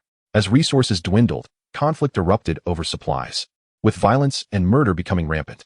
Wherever there were people, society was devolving into a hellish nightmare. Zhang Yi continued to eat his chips while contemplating the future. It appeared that in addition to being wary of the neighbors in his building, he would also need to be cautious of the outside survivors. In the apocalypse, any incident was possible. Chapter 45. The decision to launch a strong offensive. Within Building 25, Chen Jinghao and his accomplices had raided several households, directly and indirectly causing the deaths of 5 individuals. This situation prompted many residents of the building to band together. Their solution was to remain united and stay in close quarters, barricading the doors with heavy objects to prevent Chen Jinghao and his gang from intruding. As for water procurement, they would utilize the windows. Some residents on higher floors had balconies that could collect the falling snow. On Fang Yuqing's side, they had all gathered in Wang Min's apartment on the 18th floor. Wang Min is the cousin of Zhou Peng, a formidable woman running a cosmetics business in Tianhai City, thus establishing herself as an independent entrepreneur. She possesses some assets, residing in a spacious 3-bedroom apartment, identical in layout to Zhang Yi's. The others present are her colleagues and close friends. Amid the apocalypse, one can only rely on trustworthy individuals for support. Fang Yuqing and Lin Kainan were permitted to join due to Zhou Peng's assurances. As for the loyalty test, it naturally pertains to Zhang Yi's circumstances. At this moment, a group of individuals is seated in the living room, bundled in thick down jackets. Scarves wrapped tightly around their necks, as if wishing to shield themselves entirely from the cold. Zhang Yi's refusal to share living quarters has dampened their spirits. Wang Min turned to Fang Yuqing and Lin Kainan, stating coolly, "The previous agreement to allow you to stay was made out of consideration for my cousin. And you assured me that you would persuade Zhang Yi to let us reside in his home. Now that he categorically disagrees, what do you propose we do about this?" Zhou Peng may be a sycophant, yet Wang Min is astute, quickly discerning that these 2 young women are not easily swayed. Had it not been for their connections to Zhang Yi, she would not have entertained their presence. Fang Yuqing hastily interjected, "Sister Wang, please listen to me. Zhang Yi's household is remarkably well-stocked, and he even has a fireplace. If we manage to move into his home, our future will be considerably brighter." After enduring repeated rejections from Zhang Yi, Fang Yuqing and her companions no longer harbored any illusions about him. Consequently, they divulged all the intelligence they had gathered regarding his home, including the photos and videos he had shared with them. Lin Kainan chimed in, "Indeed. You have seen the videos. You should comprehend the comfort of Zhang Yi's abode. If we all put in the effort, we could reside there, not only to withstand Chen Jinghao, but also to enjoy a more comfortable life." Wang Min and the others, piqued by this, could not resist pulling out their phones to view the videos Fang Yuqing had forwarded to them. The footage showcased Zhang Yi's home, strikingly appealing, captivating them entirely. Wang Min frowned. However, his stance is clear. He is entirely unwilling to let us in. At that moment, Sun Jichao, adjusting his golden-rimmed glasses, spoke in a low, somber tone. "Such a person is utterly selfish, disregarding the lives of others." Upon hearing Sun Jichao's words, the group turned to him, clearly understanding his implication, to invade Zhang Yi's home and compel him to relinquish his residence. His friend, Lu Tao, vocally supported this notion. "I believe this is an excellent approach. Such a self-centered individual considers only himself and shows no regard for others. Why should he enjoy such a fine home?" Wang Min furrowed her brow slightly. "Yet, according to Zhou Peng, their security door is quite robust. We are not like Chen Jinghao and his ilk. We lack the skills for such endeavors." Zhou Peng added, "Indeed, and Zhang Yi is particularly despicable. Last time we knocked on his door, he even poured urine on us from above." Recalling that incident, Fang Yuqing and Lin Kainan felt a wave of nausea wash over them, nearly on the verge of retching. Even now, the lingering scent left by Zhang Yi clung to their hair and skin. Were it not for the cold weather causing nasal congestion, that odor would have undoubtedly overwhelmed them. As for breaking down the door, he cast a glance at Lu Tao beside him. Lu Tao cleared his throat and remarked, "I previously worked at a locksmith company. I am quite familiar with such matters. I can unlock various commonly used locks on the market." Upon hearing Lu Tao's declaration, Fang Yuqing and the others were so exhilarated that they nearly leaped with joy. "Excellent. As long as we can breach their security door. With so many of us rushing in, I wonder how Zhang Yi will dare to resist." Fang Yuqing seethed with rage. She had pleaded with Zhang Yi before, yet he adamantly refused her entry and subjected her to various humiliations, deepening her loathing for him. Once inside, I will surely force his head into the toilet. Nearby, the sycophant Zhou Peng, overhearing, eagerly chimed in, "I'll take care of that." Zhou Peng's crudeness irked Fang Yuqing, but recognizing his utility, she managed to smile. All right. Just make sure to consume plenty of soy products and onions. The group appeared jovial, convinced that their numbers would render Zhang Yi powerless to resist. Thus, they procured umbrellas. Wrapped themselves warmly, and armed with tools for breaking in, they made their way to Zhang Yi's residence. Zhang Yi's home was equipped with an alarm system that activated at the slightest disturbance on his floor, so as the group ascended the stairs, Zhang Yi was immediately alerted. Through the surveillance footage, he observed the approaching figures, but mistaking their bundled appearance for that of Chen Zhenghao and his men, he scoffed. However, he had no intention of eliminating Chen Zhenghao just yet. If Chen were to perish, who would manage to clean up the troublesome neighbors in the building? That would surely spoil the entertainment.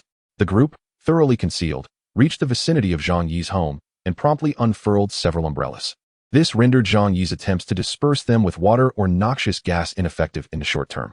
All of this was facilitated by the intelligence provided by Fang Yuqing. Chapter 46. High Voltage. Having arrived at Zhang Yi's doorstep, with umbrellas in hand, they were unaware of the numerous pinhole cameras installed by the Dragon Security Company on this floor, capturing their every action from various angles. Upon reaching the entrance, Zhang Yi observed one individual extracting several gleaming metallic tools from his pocket, then attempting to insert them into the keyhole of his security door. Lockpicking? Zhang Yi raised an eyebrow, yet remained unconcerned. If his security door were so easily compromised, the professionals at Dragon Security would surely be rendered obsolete. This door boasted a world-class security rating, rivaling that of a bank vault, and was fortified with 5 layers of defense. To unlock the outermost lock, one must be a master locksmith of the highest caliber to even have a chance. Moreover, there is a physical lever installed within that complicates matters further. The more intricate the mechanism, the simpler the method to unlock it tends to be. Conversely, the simplest things often pose the most insurmountable challenges. Take, for instance, the door of Zhang Yi's residence. From the outset, he had no intention of leaving. So he had a steel rod with a diameter of 10 centimeters inserted directly into the lock, unless one were to repeatedly crash a car into it. Human strength would be utterly futile. Additionally, Zhang Yi had contemplated the possibility of others attempting to pry open the door. Thus, he had equipped it with a special defensive mechanism. Observing the surveillance footage on television, Zhang Yi retrieved his phone and opened the control software for his safe house. Gently pressing a button, instantly, a tremendous electric current surged through the security door. Lu Tao, who was engrossed in his lock-picking endeavor, let out a piercing scream as the powerful current coursed through his body. Those nearby turned pale with fear, hastily retreating. Help me. Lu Tao's face contorted in agony as he pleaded with his companions. The fierce electric current gripped him like a vice, rendering him unable to escape. The others, including Fang Yuqing and Zhou Peng, stood frozen in shock. They had not anticipated such a turn of events, nor did they possess suitable insulating tools. Before long, smoke began to rise from Lu Tao's body, accompanied by the acrid scent of charred flesh. With a deafening crash, he collapsed to the floor, his clothing reduced to tatters, and the skin on his arms and face charred beyond recognition. It was evident that he could not survive. Fang Yuqing and Lin Caning screamed in unison. The sight of a fellow human perishing before their eyes delivering an immense psychological blow. Meanwhile, Zhang Yi's lips curled into a slight smirk. Inexplicably, he felt a sense of satisfaction. But who could they blame? To have laid plans against Zhang Yi was a death warrant in itself. A chill ran down the spines of Wang Min and the others as their scheme to break and crumbled. Sun Jichao, a longtime comrade of Lu Tao, felt a surge of fury upon witnessing his brother's tragic demise. Zhang Yi, you scoundrel, come out here, he bellowed, wielding a shovel and striking it against Zhang Yi's door with a resounding clang that echoed through several floors. Yet, the massive iron door showed no signs of denting or damage. As the paint peeled away, it revealed the thick alloy beneath. Zhang Yi approached the door, hands casually tucked into his pockets, wearing a mocking expression. So you wish to smash my door? Is this not akin to courting death? He shook his head, lamenting, is living not preferable? Upon hearing Zhang Yi's taunting voice, the group outside was struck with a mix of shock and anger. Wang Min shouted, Zhang Yi, we initially intended to discuss cohabitation amicably. How can you resort to murder? You are even more malevolent than Chen Zhenghao. You are a veritable demon. Upon hearing a woman's voice, Zhang Yi recognized that the individuals outside were not Chen Zhenghao. Nevertheless, he felt no remorse for Lu Tao's demise. After all, such a person deserved their fate. In a moment of realization, he recognized who stood before him. It must be Fang Yuqing and Lin Caning who have come over. After all, only they are aware of how comfortable Zhang Yi's residence is. Zhang Yi's expression darkened as he scathingly retorted, are you trying to deceive me? You are the ones who came to my home, banging at my door, intent on seizing my property. If you meet your demise, it is well deserved. How dare you bark here? It is utterly laughable. Sun Jichao feigned calmness. Zhang Yi, we harbor no ill intentions. We merely wish to converse with you. Yet, without a word, you took the life of our dear brother Lu Tao. This is truly excessive. Do you not intend to provide us with an explanation? Zhang Yi erupted in laughter. Simply here to chat? Inviting yourselves in and prying open my door. This is your notion of conversation? Humph. After breaking in, the next step would likely be to eliminate me or cast me out to fend for myself. While you enjoy the sanctuary I painstakingly prepared for us. Am I correct? The group exchanged glances, recognizing that this had indeed been their original plan. Sun Jichao's brow furrowed deeper. The tragic death of his brother had filled him with rage towards Zhang Yi. However, the pressing concern was how to breach the door. He took a deep breath and shouted, Zhang Yi, we offer you one last opportunity. Open the door and let us in. Otherwise, the consequences shall be beyond your capacity to endure. Fang Yuqing shouted from outside, Zhang Yi, we mean you no harm. We simply wish to share this space and face the calamity together. Do not be ungrateful for our goodwill. Lin Kaining echoed, indeed. We can allow you to occupy the master bedroom, and we will ensure you have access to supplies. They were all exceedingly agitated, for just a wall away lay salvation. A day they had long awaited. Zhang Yi scoffed at their words. Have you lost your minds? This home is rightfully mine. Yet you presume to act as if you are the owners distributing resources. If you possess the capability, come forth and show me if you can break in. As he spoke, Zhang Yi was not idle. He had already chambered a bullet in his handgun and held a crossbow in his hands. The moment of hunting was about to commence. Through surveillance, he could clearly observe everything outside and even overhear their hushed conversations. Sun Jichao and his companions huddled together, deliberating their next move. Among them, the most timid, Gu Jiaoyang, nervously queried, what should we do? With Lu Tao deceased, no one can unlock the door. Shall we retreat? It would be disastrous to attract Chun Jinghao's attention. Sun Jichao scolded, what is there to fear? We are on the 24th floor. Even if Chun Jinghao and his crew attempted to climb up, they would be utterly exhausted. If they wish to commit murder or theft, they will first target those on the lower levels. Wang Min, with a grave expression, remarked, this Zhang Yi is indeed formidable. He appears to have anticipated the apocalypse. Preparing extensively. Chapter 47, The Tetanus Arrow. Indeed, some began to realize Zhang Yi's peculiarities. In this frigid apocalypse, everyone suffered from hunger and cold, and even those with a stockpile at home found it exceedingly difficult to survive. Yet, there he was, comfortably well-fed and warmly clothed. Even opting to install a fireplace in the southern city of Tianhai. Coupled with a robust security door, it was evident that he had prepared meticulously for such circumstances. Zhou Peng scoffed, expressing his indignation. If that is the case, then Zhang Yi is even more despicable. He is well aware of the impending snow disaster, yet only cares for himself, neglecting to inform the neighbors in advance. Bah! He spat vehemently. Owing to a personal vendetta against Zhang Yi, Zhou Peng would seize any opportunity to vilify him. Wang Min and the others frowned, choosing to ignore Zhou Peng. After all, if they were in his position, their primary concern would undoubtedly be for their own well-being and that of their families, indifferent to the plight of others.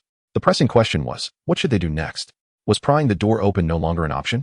Would breaking it down be feasible? Wang Min inquired, casting her gaze towards Zhou Peng, Sun Jichao, and Gu Jiaoyang. These three were among the few men in their group, and if a forceful entry were to be attempted, they would be the main contributors. The group murmured and debated for a while. Through the surveillance, Zhang Yi observed them departing the staircase. With a firearm in his left hand and a crossbow in his right, he leisurely watched their exit. Zhang Yi could have taken action and shot two of them, yet he felt no urgency. Life had become rather mundane, and he craved some excitement. Thus, he resolved to witness how they intended to breach the door, also preparing himself for more formidable adversaries in the future. This time, they had brought a hefty timber, seemingly disassembled from a bed. A few women sheltered under umbrellas, guarding against any cold water Zhang Yi might unleash upon them. The three men hoisted the timber and charged towards the front door with a resounding crash. The noise was immense, and Zhang Yi could feel the walls trembling. However, he was unperturbed. The 20-centimeter thick steel plate could withstand such an assault, barring the presence of a green giant among them. Zhou Peng, Sun Jichao, and Gu Jiaoyang relentlessly collided with the door. Meanwhile, Zhang Yi remained seated on the sofa, his eyes fixed on their attempts while he monitored the state of the house through his phone. This was a specialized security system designed by the Dragon Security Company, allowing users to observe the overall dynamics of their residence at any time. He remained vigilant, his weapon firmly grasped, ready to respond should any issues arise. Yet, after a prolonged struggle, with the entire building aware of their efforts, the door remained steadfast. Aside from a few scuff marks, there wasn't even a dent. 5 minutes elapsed, and the group was utterly dumbfounded. Just how thick was this door? Surely, Even a bank vault door could not be this sturdy. What sort of household employed such a door?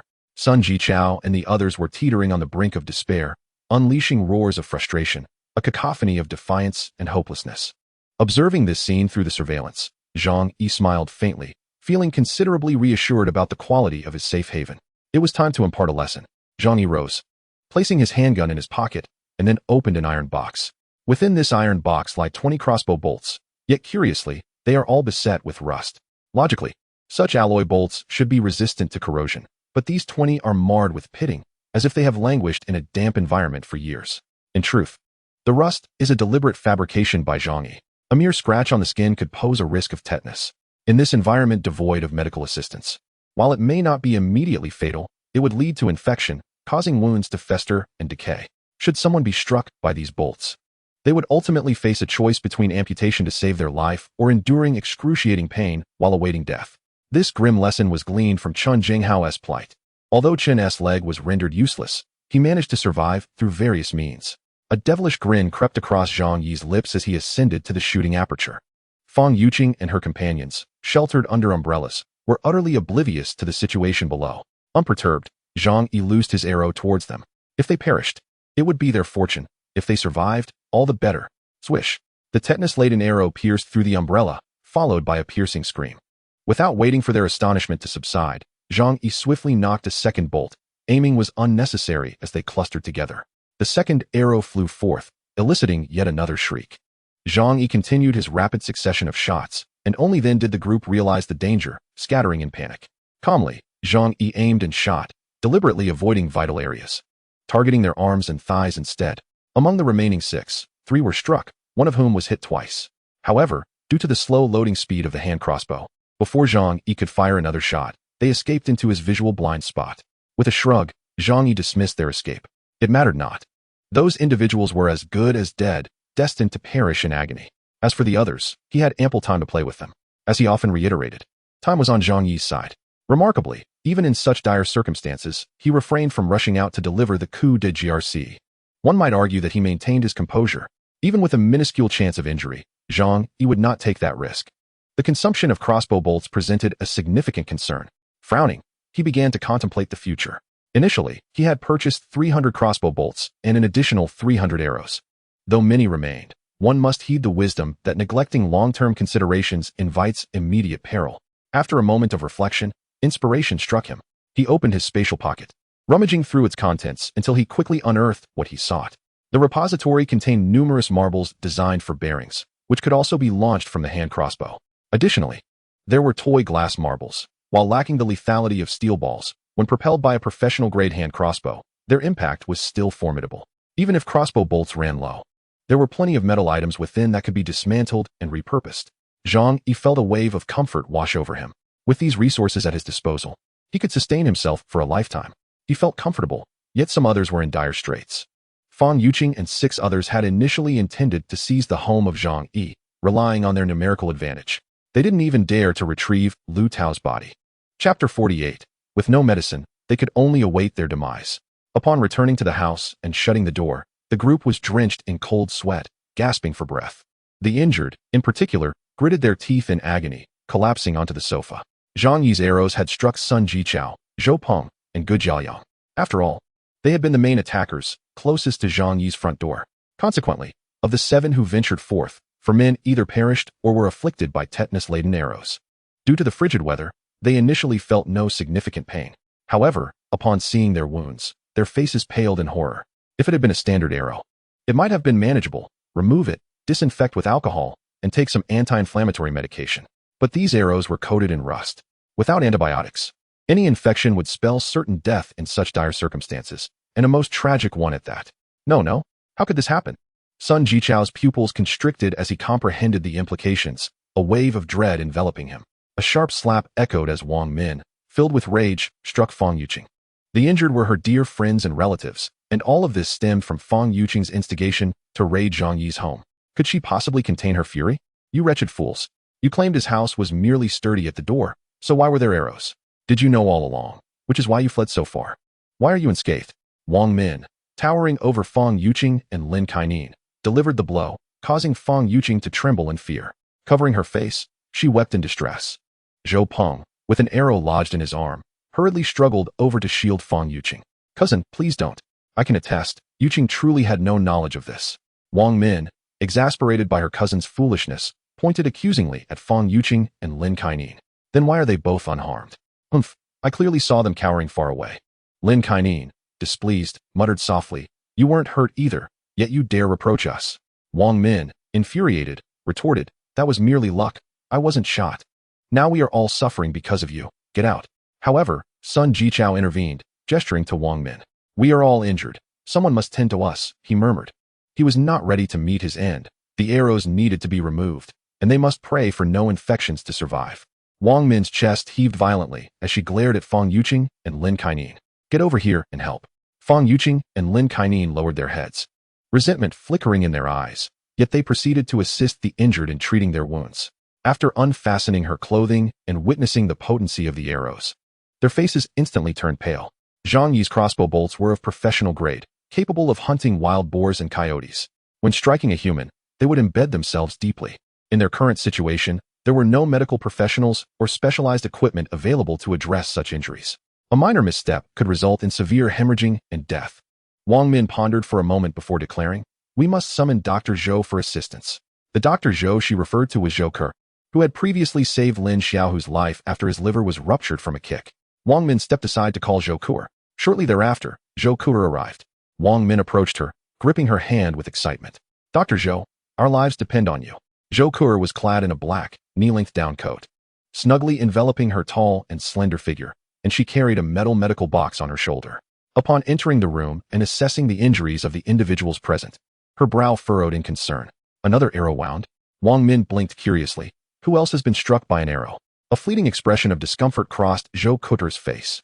"No, it's from a previous patient at the hospital." Although Wang Min found this strange, she had no time to dwell on it. "Dr. Zhou, please examine them quickly." Zhou Ke wasted no time, moving closer to inspect their injuries. By now, their faces were ghastly pale. With the arrows still embedded, they were unable to staunch the bleeding. And in the frigid temperatures of -60 to 70 degrees, this was inherently perilous. After a brief examination, Zhou Ke frowned. "Their injuries are too severe. Unless we have specialized equipment, I cannot guarantee a successful surgery." Wang Min quickly urged, "Dr. Zhou, given the circumstances, please proceed. We have faith in you." Zhou Ke shook her head. "The arrows are rusted, which could lead to infection. I can remove the arrows at most, but without antibiotics, infection is inevitable. If that occurs..."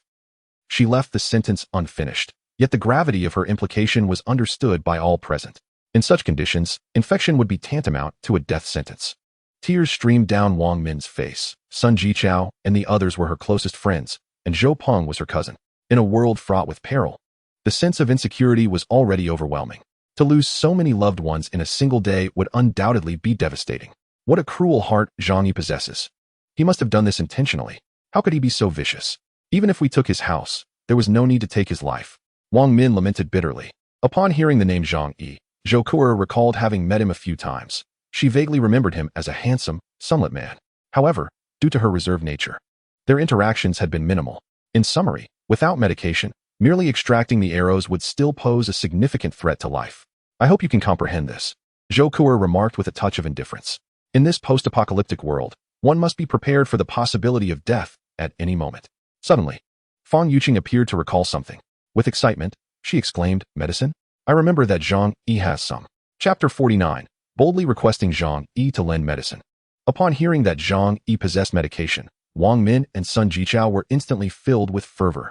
When faced with death, one will grasp at any lifeline. Sun Jichao, struggling, asked, "Is this true? Does he really have medicine?" Wang Min fixed her gaze intently on Fang Yuqing. "You better not be lying. Because of you, several of us have sustained serious injuries." Hearing Zhang Yi's name now fills me with trepidation. Fang Yuqing continued, "About a month ago, it seemed like Zhang Yi transformed entirely. He began hoarding supplies at home frantically. I could see trucks delivering items to him almost daily. They even carried 2 large boxes into his house. Surely, they contained medication." Upon hearing this, Zhou Ke added, "Antibiotics are not rare substances. If he truly foresaw the impending disaster and prepared accordingly, he must possess a substantial stockpile of antibiotics and anti-inflammatory drugs." As a physician, Zhou Ke was confident in this assertion. Sun Jichao appeared to glimpse a glimmer of hope, his eyes reflecting a desperate fervor. Then let us hurry to find Zhang Yi. He must bring the medicine to save my life. My injuries were caused by him, so he has to save me. Wang Min gritted her teeth, her expression conflicted. But after everything that just happened, he must harbor resentment towards us. Why would he provide us with medication? Gu Jiaoyang, unable to endure the pain any longer, lay on the sofa, groaning in agony. Oh, I feel as though I'm on the brink of death. You all need to think of a way. Plead with Zhang Yi, he must save us. Fang Yuqing chimed in. We haven't harmed him, and we plan to leave some supplies for him after we break in. Instead, he repaid our goodwill with lethal force. We are the ones in the right. What do we have to fear? Hearing the discourse among the group, Zhou Kuer grasped the situation and her expression shifted to one of silent disbelief. However, this matter was not her concern, so she refrained from further commentary. Instead, she opened her medical kit, retrieving gauze to staunch the bleeding for several individuals. The kit was nearly depleted. The supplies she had at home were merely for emergencies, and she had already assisted several neighbors in recent days, depleting her stock. If Wang Min and the others failed to procure medicine, she might only be able to extract the arrows and apply makeshift bandages, at least ensuring their deaths would not be excessively painful. The group spoke eloquently, still believing they were justified in their actions. They thought they had done nothing wrong, simply striving for survival. One can only blame Zhang Yi for his selfishness. Why should he alone enjoy such favorable conditions for survival? After pondering for a moment, Wang Min suddenly pointed at Fang Yuqing and declared, This matter shall be entrusted to you. I am aware that Zhang Yi previously pursued you, making you the most suitable candidate for this task. Sun Jichao and Gu Jiaoyang weakly expressed their agreement, as it was indeed Fang Yuqing who had instigated this situation. Had she not divulged the circumstances of Zhang Yi's family, confidently asserting that their defenses were weak and easily breachable, they would not have been foolish enough to take such a risk. Though Zhou Peng was somewhat reluctant to send Fang Yuqing to appeal to Zhang Yi, the intense pain in his arm and the looming threat of death compelled him to side with Wang Min. He said to Fang Yuqing, Yuqing, we are a collective. Are we not? This matter requires your sacrifice. Only by ensuring our survival can we protect you.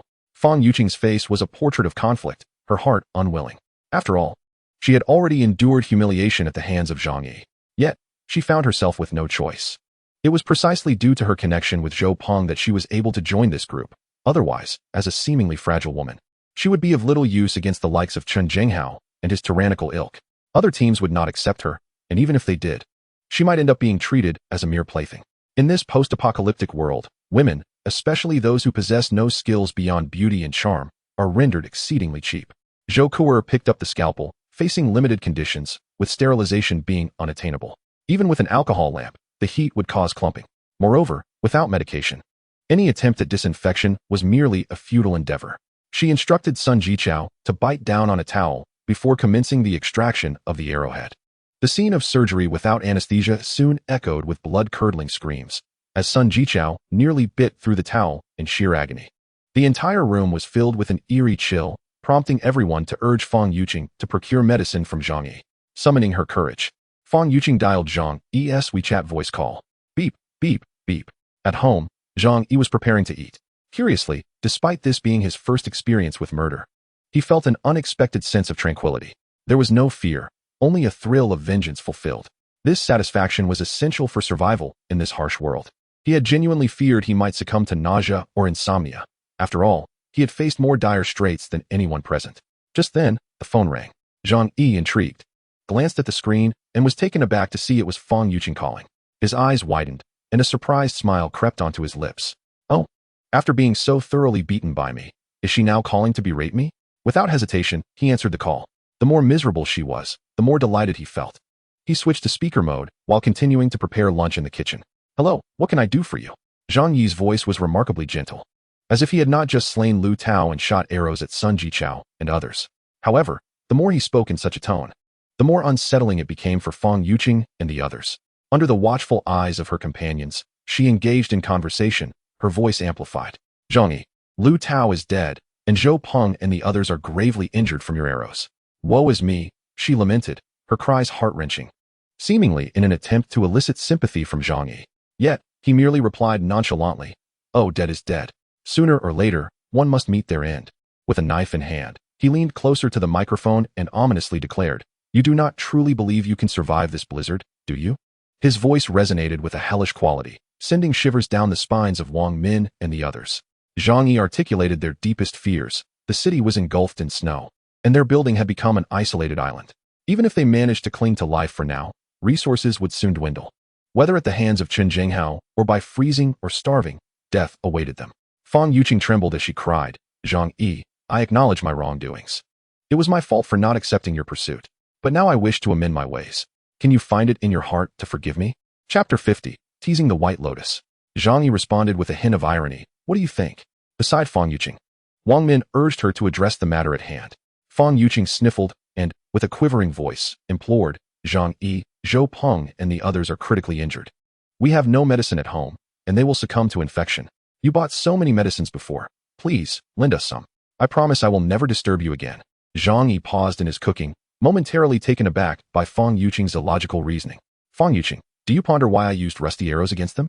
It is precisely to witness their agonizing demise through infection that I aim to achieve. And you dare come to me for medicine? Are you out of your mind?" He chided with a laugh. Fang Yuqing and her companions were well aware of this reality. Yet, if they did not swallow their pride and approach Zhang Yi, they would be forced to watch their comrades perish. The three injured men, Zhou Peng among them, represented their hope for survival. In such dire times, mutual assistance should prevail. You cannot be so heartless. Would their deaths truly bring you joy? Before Fang Yuqing could finish, Zhang Yi firmly interjected, "Indeed, I find great pleasure in this." Her words faltered, leaving her at a loss for a response. Wang Min anxiously approached Zhang Yi, stating, "Zhang Yi, I am Wang Min. Do you not recall when I once treated you to a meal?" Zhang Yi rolled his eyes. In the past, Wang Min had solicited his help to procure goods at a low price from the warehouse. Though he had accepted her meal, he had subsequently assisted her in earning a considerable sum. "Do you truly think that is amusing?" Zhang Yi retorted coldly.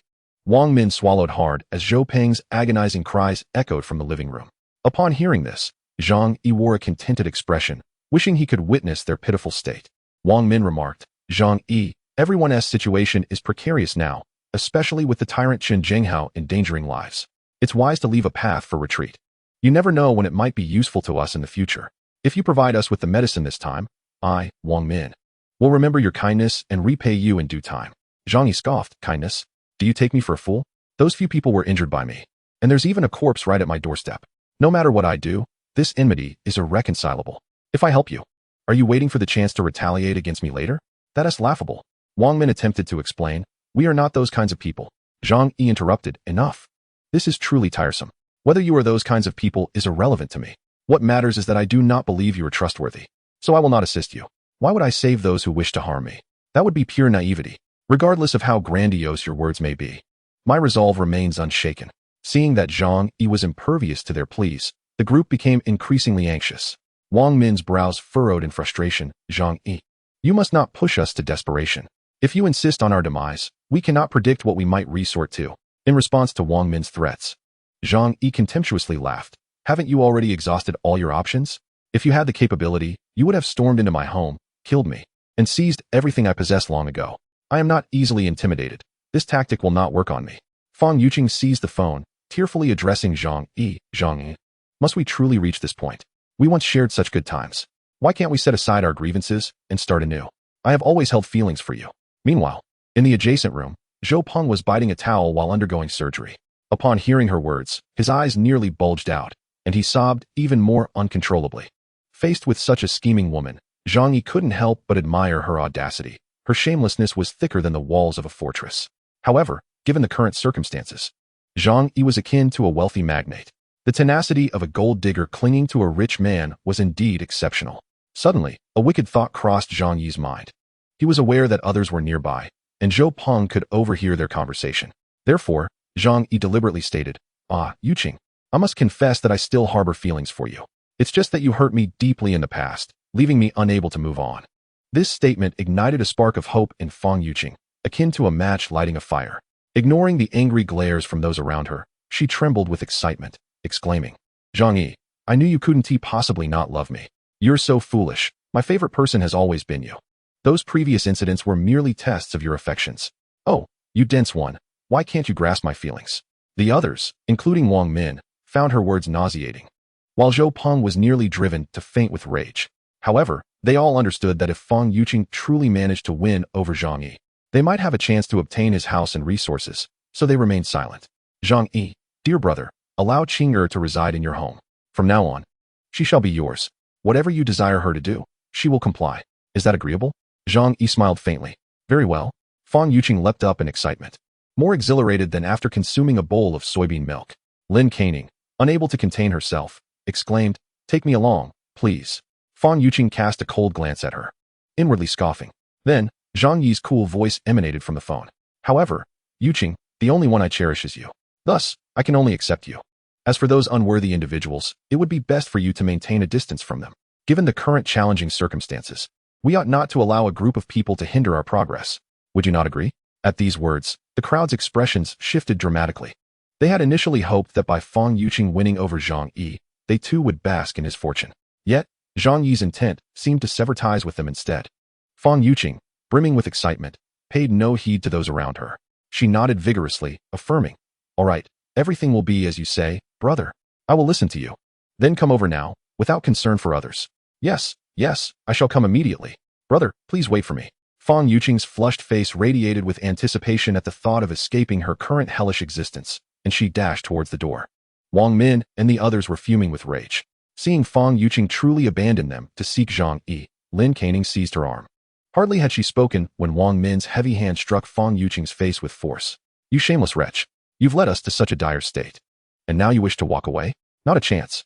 Chapter 51. No medicine, await infection. Wang Min and the others were seething. "It was you, Fang Yuqing, who initially enticed us to attack Zhang Yi's home. Now, as some lie dead and others are wounded, you want to abandon us and seek comfort? Not a chance." Zhou Peng, currently performing surgery, was infuriated to hear that Fang Yuqing intended to find Zhang Yi. "Yuqing, how could you treat me this way? Did you not declare your disdain for Zhang Yi? Do you recall promising to be mine?" Fang Yuqing, though struck by Wang Min, held her face defiantly and replied through gritted teeth, "Is it wrong for me to pursue my own happiness? Being with you is merely temporary. Once our resources are depleted, we will all meet our end. Zhang Yi's home is comfortable, with food and drink, free from the cold. What is wrong with going to him?" She looked at Zhou Peng, who bore a pained expression, as if imploring him to understand. "Zhou Peng, you are a good person and have treated me well in the past. However, to love someone means to wish for their happiness, does it not? Though you have aided me before, you should not hinder my pursuit of a better life. Can what you offer compare to what Zhang Yi can provide?" Zhou Peng's face turned pale, speechless, struggling to find a rebuttal. Zhou Kuer furrowed her brows and sternly instructed him, "Do not move. If you do, you might sever your carotid artery and face dire consequences." Wang Min, feeling a surge of anxiety, rushed over to restrain Zhou Peng. "Cousin, do not let this vile woman provoke you so. Preserving your life is of utmost importance." She inhaled deeply, fixing a steely gaze on Fang Yuqing. "Fang Yuqing, should you choose to leave, we shall not impede you, but only if Zhang Yi brings the medication in exchange." Lin Canning positioned herself at the doorway, her chin raised defiantly. "Fang Yuqing, if you intend to depart, we shall leave together." Fang Yuqing glared at them in frustration, helplessly turning to Zhang Yi. "Brother Zhang Yi, you have heard them. They refuse to let me go. Perhaps you could offer them some medication." Zhang Yi, observing the unfolding drama from the kitchen, smiled faintly upon hearing her words. "Medication is a precious commodity. How can I trust they are not deceiving me? They might even be using you as leverage against me, continually demanding things. Qing'er, we cannot fall for their trickery." Since the speakerphone was activated, everyone could clearly hear their exchange. Zhou Peng shouted passionately, "Yuqing, do not believe him. He is merely toying with you." Indeed, outsiders often hold this perspective. However, those embroiled in the situation may be blind to the truth, especially in such a chaotic environment where Fang Yuqing's mental state had long been compromised. Zhang Yi offered her a glimmer of hope, akin to a drowning person clinging to a straw. Even if she rationally understood it would not save her, she clutched it tightly, unwilling to let go. She nodded fervently. "Yes, brother Zhang Yi, your reasoning is sound." With that, she suddenly charged at Lin Canning. "Abominable woman, get out of my way. Do not obstruct me." The two women immediately engaged in a fierce struggle. In her desperation to reach Zhang Yi's home, Fang Yuqing had completely lost her senses, her eyes filled with rage. She clawed at Lin Canning's hair and bit her arm ferociously.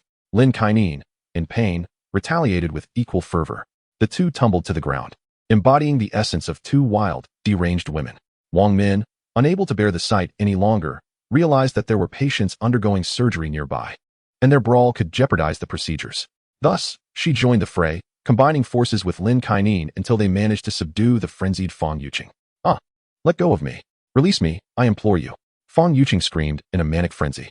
Wang Min frowned, raising her hand to deliver a series of sharp slaps across Fang Yuqing's face, striking her 6 or 7 times until she was momentarily stunned into silence. Wang Min coldly retorted, "You wish to leave? Dream on." She picked up Fang Yuqing's phone and stepped aside to call Zhang Yi. "Hello, Zhang Yi. We have Fang Yuqing in our custody. If you truly wish to save her, you must bring the medication in exchange." Zhang Yi shrugged nonchalantly. "You outnumber me significantly. I am fearful. What if you take this opportunity to eliminate me?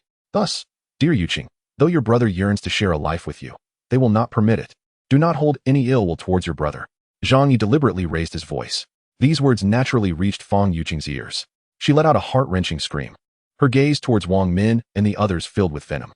Meanwhile, Zhang Yi timely ended the call, a sinister smile curling at the corners of his mouth. The most cruel act in this world is to offer a glimmer of hope to the despairing, only to render that hope eternally out of reach. He certainly had no intention of allowing that duplicitous, innocent facade to enter. He merely sought to repulse those individuals. If need be, they could even eliminate Fang Yuqing. As for Fang Yuqing and her companions, after wailing for a prolonged period, she ultimately succumbed to a fit of righteous tears. Yet, her ire was not directed at Zhang Yi, but rather at Zhou Peng and Wang Min. She believed that had it not been for their interference, she would now be luxuriating in Zhang Yi's residence, relishing exquisite delicacies by the warmth of a cozy fireplace. Wang Min regarded Fang Yuqing with disdain. A glance at Lin Canning revealed her satisfactory performance. At least she was not allied with Fang Yuqing. Truly, a good friend, betraying one another in times of peril. You see, this woman only thinks of herself, with no consideration for others. If you wish to remain in our team, keep a close watch on her. Do not let her escape. Wang Min coldly instructed Lin Canning. Lin Canning nodded vigorously. Sister Wang, I shall heed your words. She cast a glance at the weeping Fang Yuqing, her eyes brimming with animosity, declaring each word with conviction.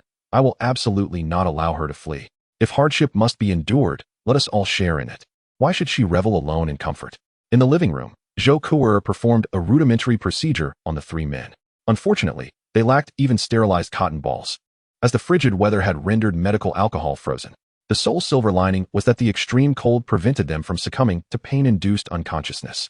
However, the disadvantages were glaringly evident. Under such extreme temperatures, bodily tissues were prone to necrosis. After completing the procedure, Zhou Kuer wiped the blood from her hands.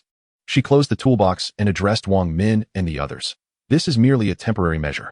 Without medication, infection is highly probable, so prepare yourselves mentally. Their eyes reflected a profound sense of helplessness. With Zhang Yi refusing to assist them, how could they possibly procure medication? Chapter 52. The exposure of wealth. Zhou Kuer extended her hand towards Wang Min. She certainly would not offer her aid for free. Wang Min understood the unspoken agreement and produced a packet of biscuits, handing it to her. Though meager, if rationed, it would suffice for 2 days. Zhou Kuer appeared content and then departed. Once she left, the atmosphere in the room became unbearably oppressive. The wounds continued to throb with excruciating pain, causing the three men to lie on the sofa, bundled tightly in their blankets, unwilling to move. Zhou Peng gazed sorrowfully at Fang Yuqing on the floor, while the others looked at her with ill intentions. Sun Jichao took a deep breath, exclaiming, "We cannot simply await our demise. We must obtain medication from Zhang Yi. Otherwise, if an infection sets in, our fates will be dire." He turned to Wang Min and Lin Kaining. Speaking in a grave tone, "You must understand that in this apocalyptic world, it is exceedingly difficult to survive without the protection of a man." The expressions of Wang Min and Lin Kaining darkened, for they recognized the truth in Sun Jichao's words. Otherwise, Wang Min would not have chosen to team up with them from the outset. However, they found themselves utterly powerless against Zhang Yi. Wang Min inhaled deeply, her face etched with despair. Having failed even in their strongest assaults, suffering casualties in the process, what other options remained? Sun Jichao gritted his teeth, the pain coursing through his body rendering him reckless. "I have an idea we could attempt." The group's eyes lit up, turning towards Sun Jichao. "What is it?" "As long as there is hope, we must try." Indeed, to continue in this manner would be akin to awaiting death. It was better to take a gamble. Sun Jichao continued, "Zhang Yi has a fireplace at home, which indicates he has stockpiled a considerable amount of fuel. Furthermore, from his videos, it is evident that he possesses an abundance of food. Currently, this information is known only to us. Yet, relying solely on our small group to breach Zhang Yi's stronghold seems futile. Instead, we should leak this information, allowing everyone in the apartment building to be aware." His gaze was as venomous as that of a cobra. "If we cannot handle him, surely hundreds of others can. Not to mention the mad dog, Chen Zhenghao, who is armed.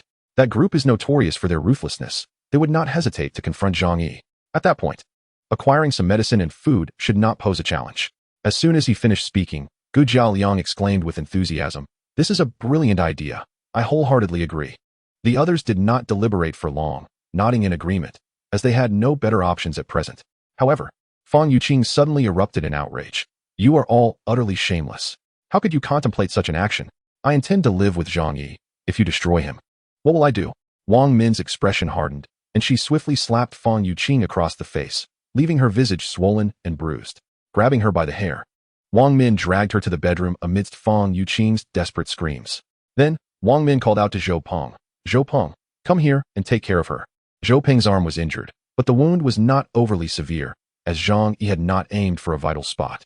He merely intended for these individuals to succumb to infection and die in agony. Thus, Zhou Peng, having extracted the arrow, was still capable of movement. Upon hearing Wang Min's command, Zhou Peng hesitated, responding cautiously, Cousin, isn't this a bit extreme? I genuinely care for her. How could I harm her? Fang Yuqing trembled on the bed, pleading for mercy. Please, you cannot do this to me.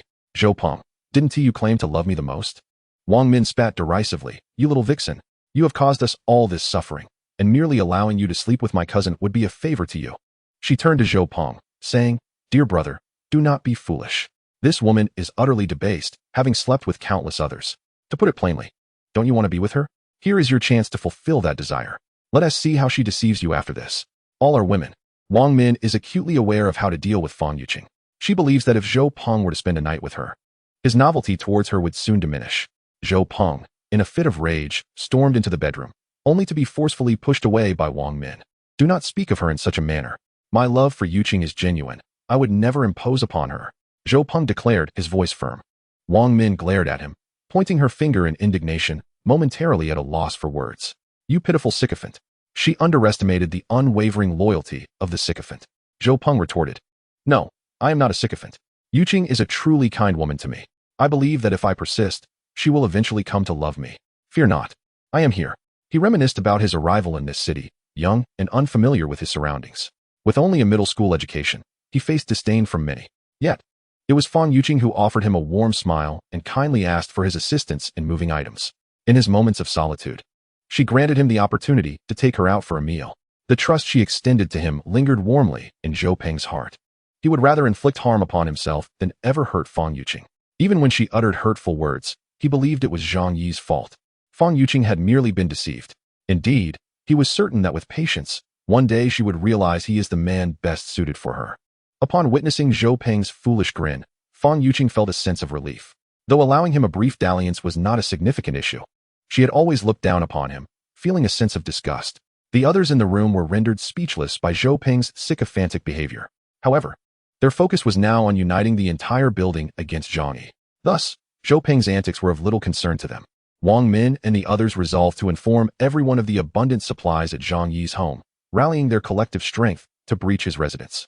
Only in this manner could they seize the medicine to save Sun Jichao and the others. Consequently, Wang Min shared videos and photos of Zhang Yi in the previous homeowners group. The intent behind sharing in this group was to ensure Qin Zhenghao would also see it. Wang Min, dear neighbors, I have just learned that some live such blissful lives. Such selfish behavior is utterly shameless. The videos depict Zhang Yi's life over the past few days. Consider the lives we have been enduring. How does his life compare? Is this fair? They began to deliberate on how to address this situation. Typically, there was little chatter in the group, save for occasional threats from Qin Zhenghao. Wang Min's flood of videos and images immediately captured everyone's attention. Soon, neighbors began to click on the videos to watch. Upon witnessing the splendid life portrayed, everyone was nearly driven to madness. Were they truly wearing pajamas in their home?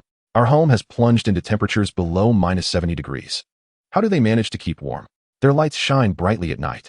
Where does he obtain his electricity? Is this truly a recent video? Could it not be from the past? Some have raised doubts. It is unbearable. While we all endure hunger and cold, it is inconceivable that some can indulge in sumptuous, warm meals and reside in cozy, comfortable homes. Chapter 53. The neighbor's frantic pleas to Zhang Yi. Wang Min immediately asserted, I can assure everyone that these videos were filmed recently. Zhang Yi's household has long been stocked with various supplies, both food and fuel. Thus, his current life resembles that of paradise. Lin Kaining also spoke up, indeed. I can attest. When he shopped at the supermarket, I was the one assisting him. They later purchased a plethora of items. Have you all forgotten?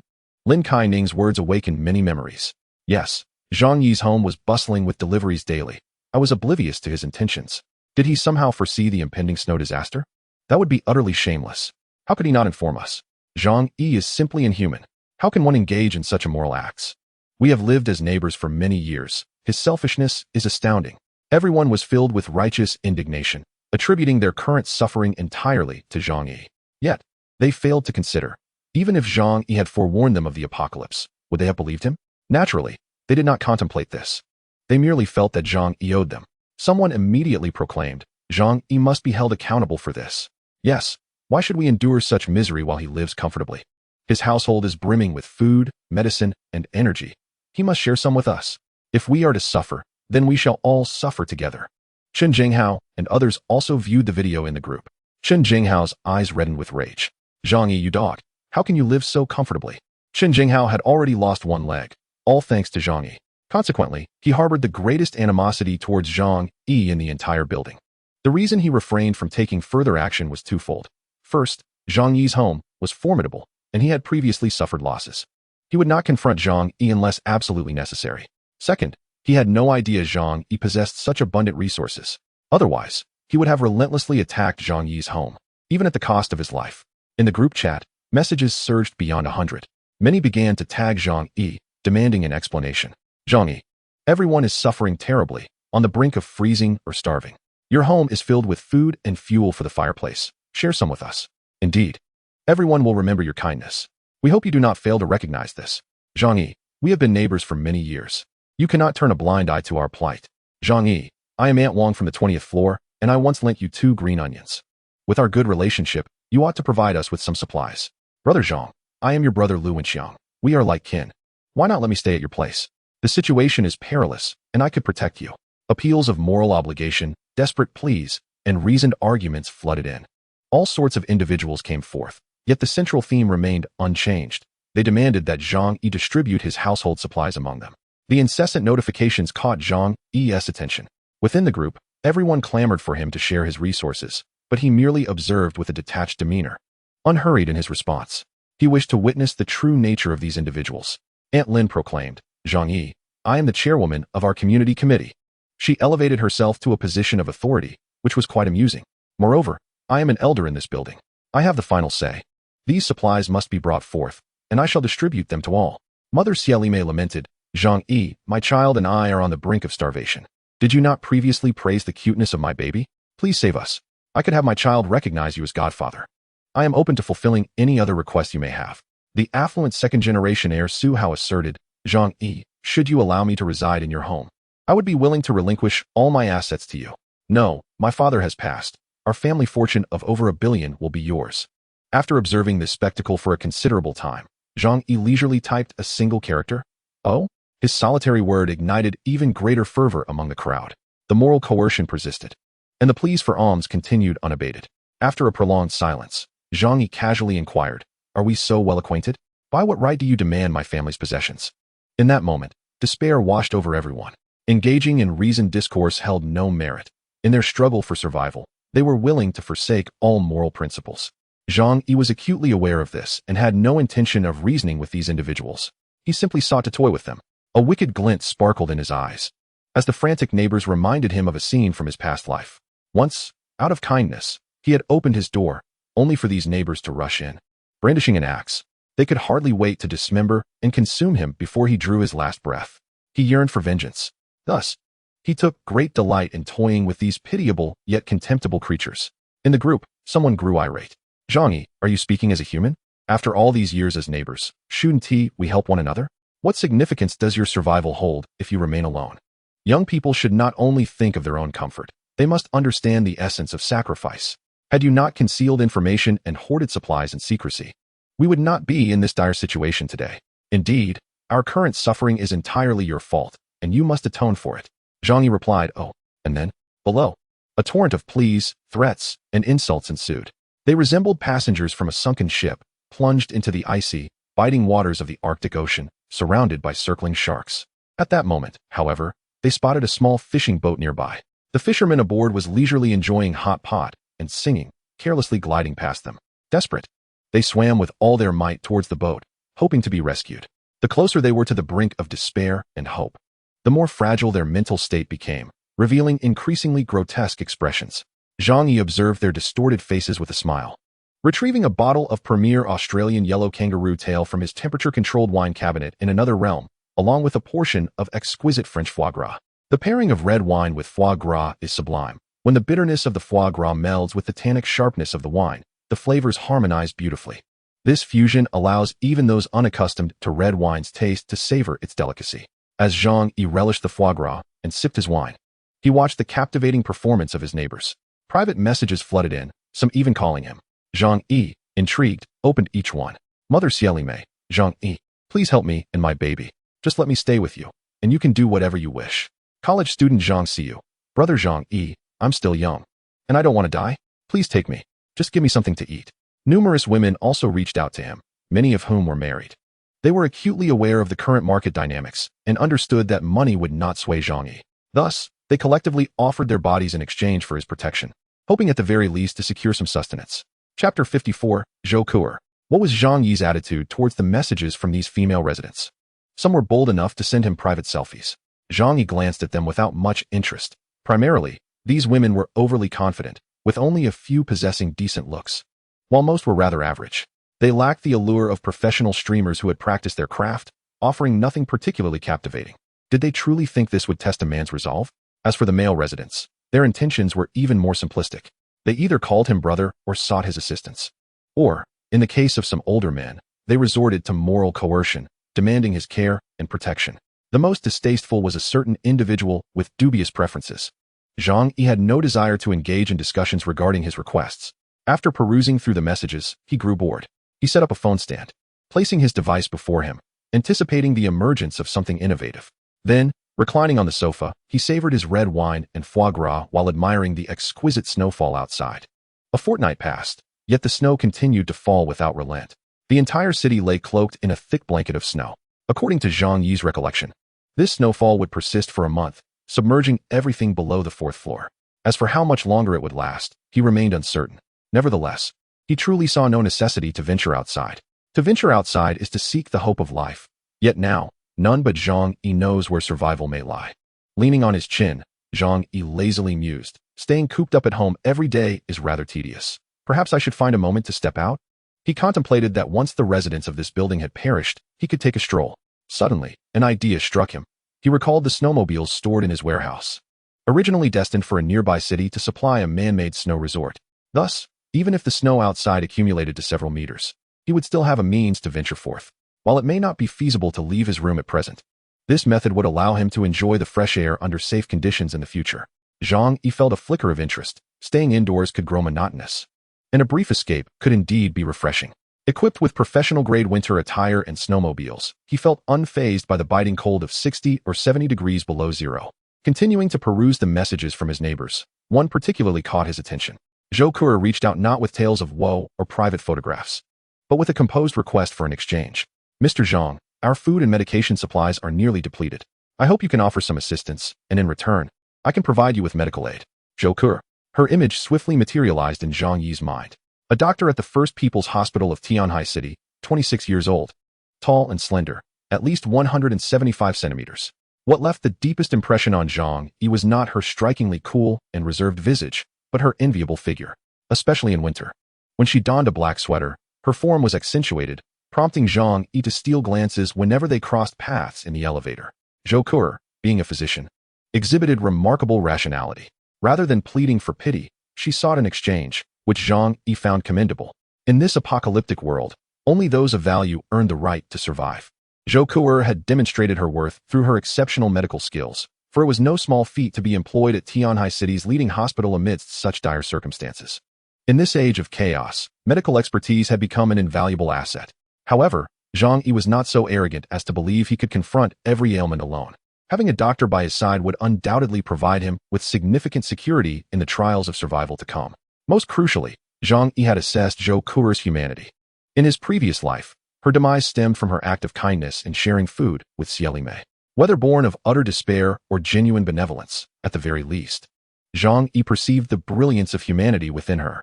Adjusting his posture, with one hand resting on his thigh and the other cradling his chin, he pondered aloud. Perhaps I should keep her around to care for me and my dear brother? Although he currently lived in relative comfort, his brother's plight was rather dire. a matter that weighed on his conscience. Zhang Yi, being a passionate young man, did not shy away from such considerations.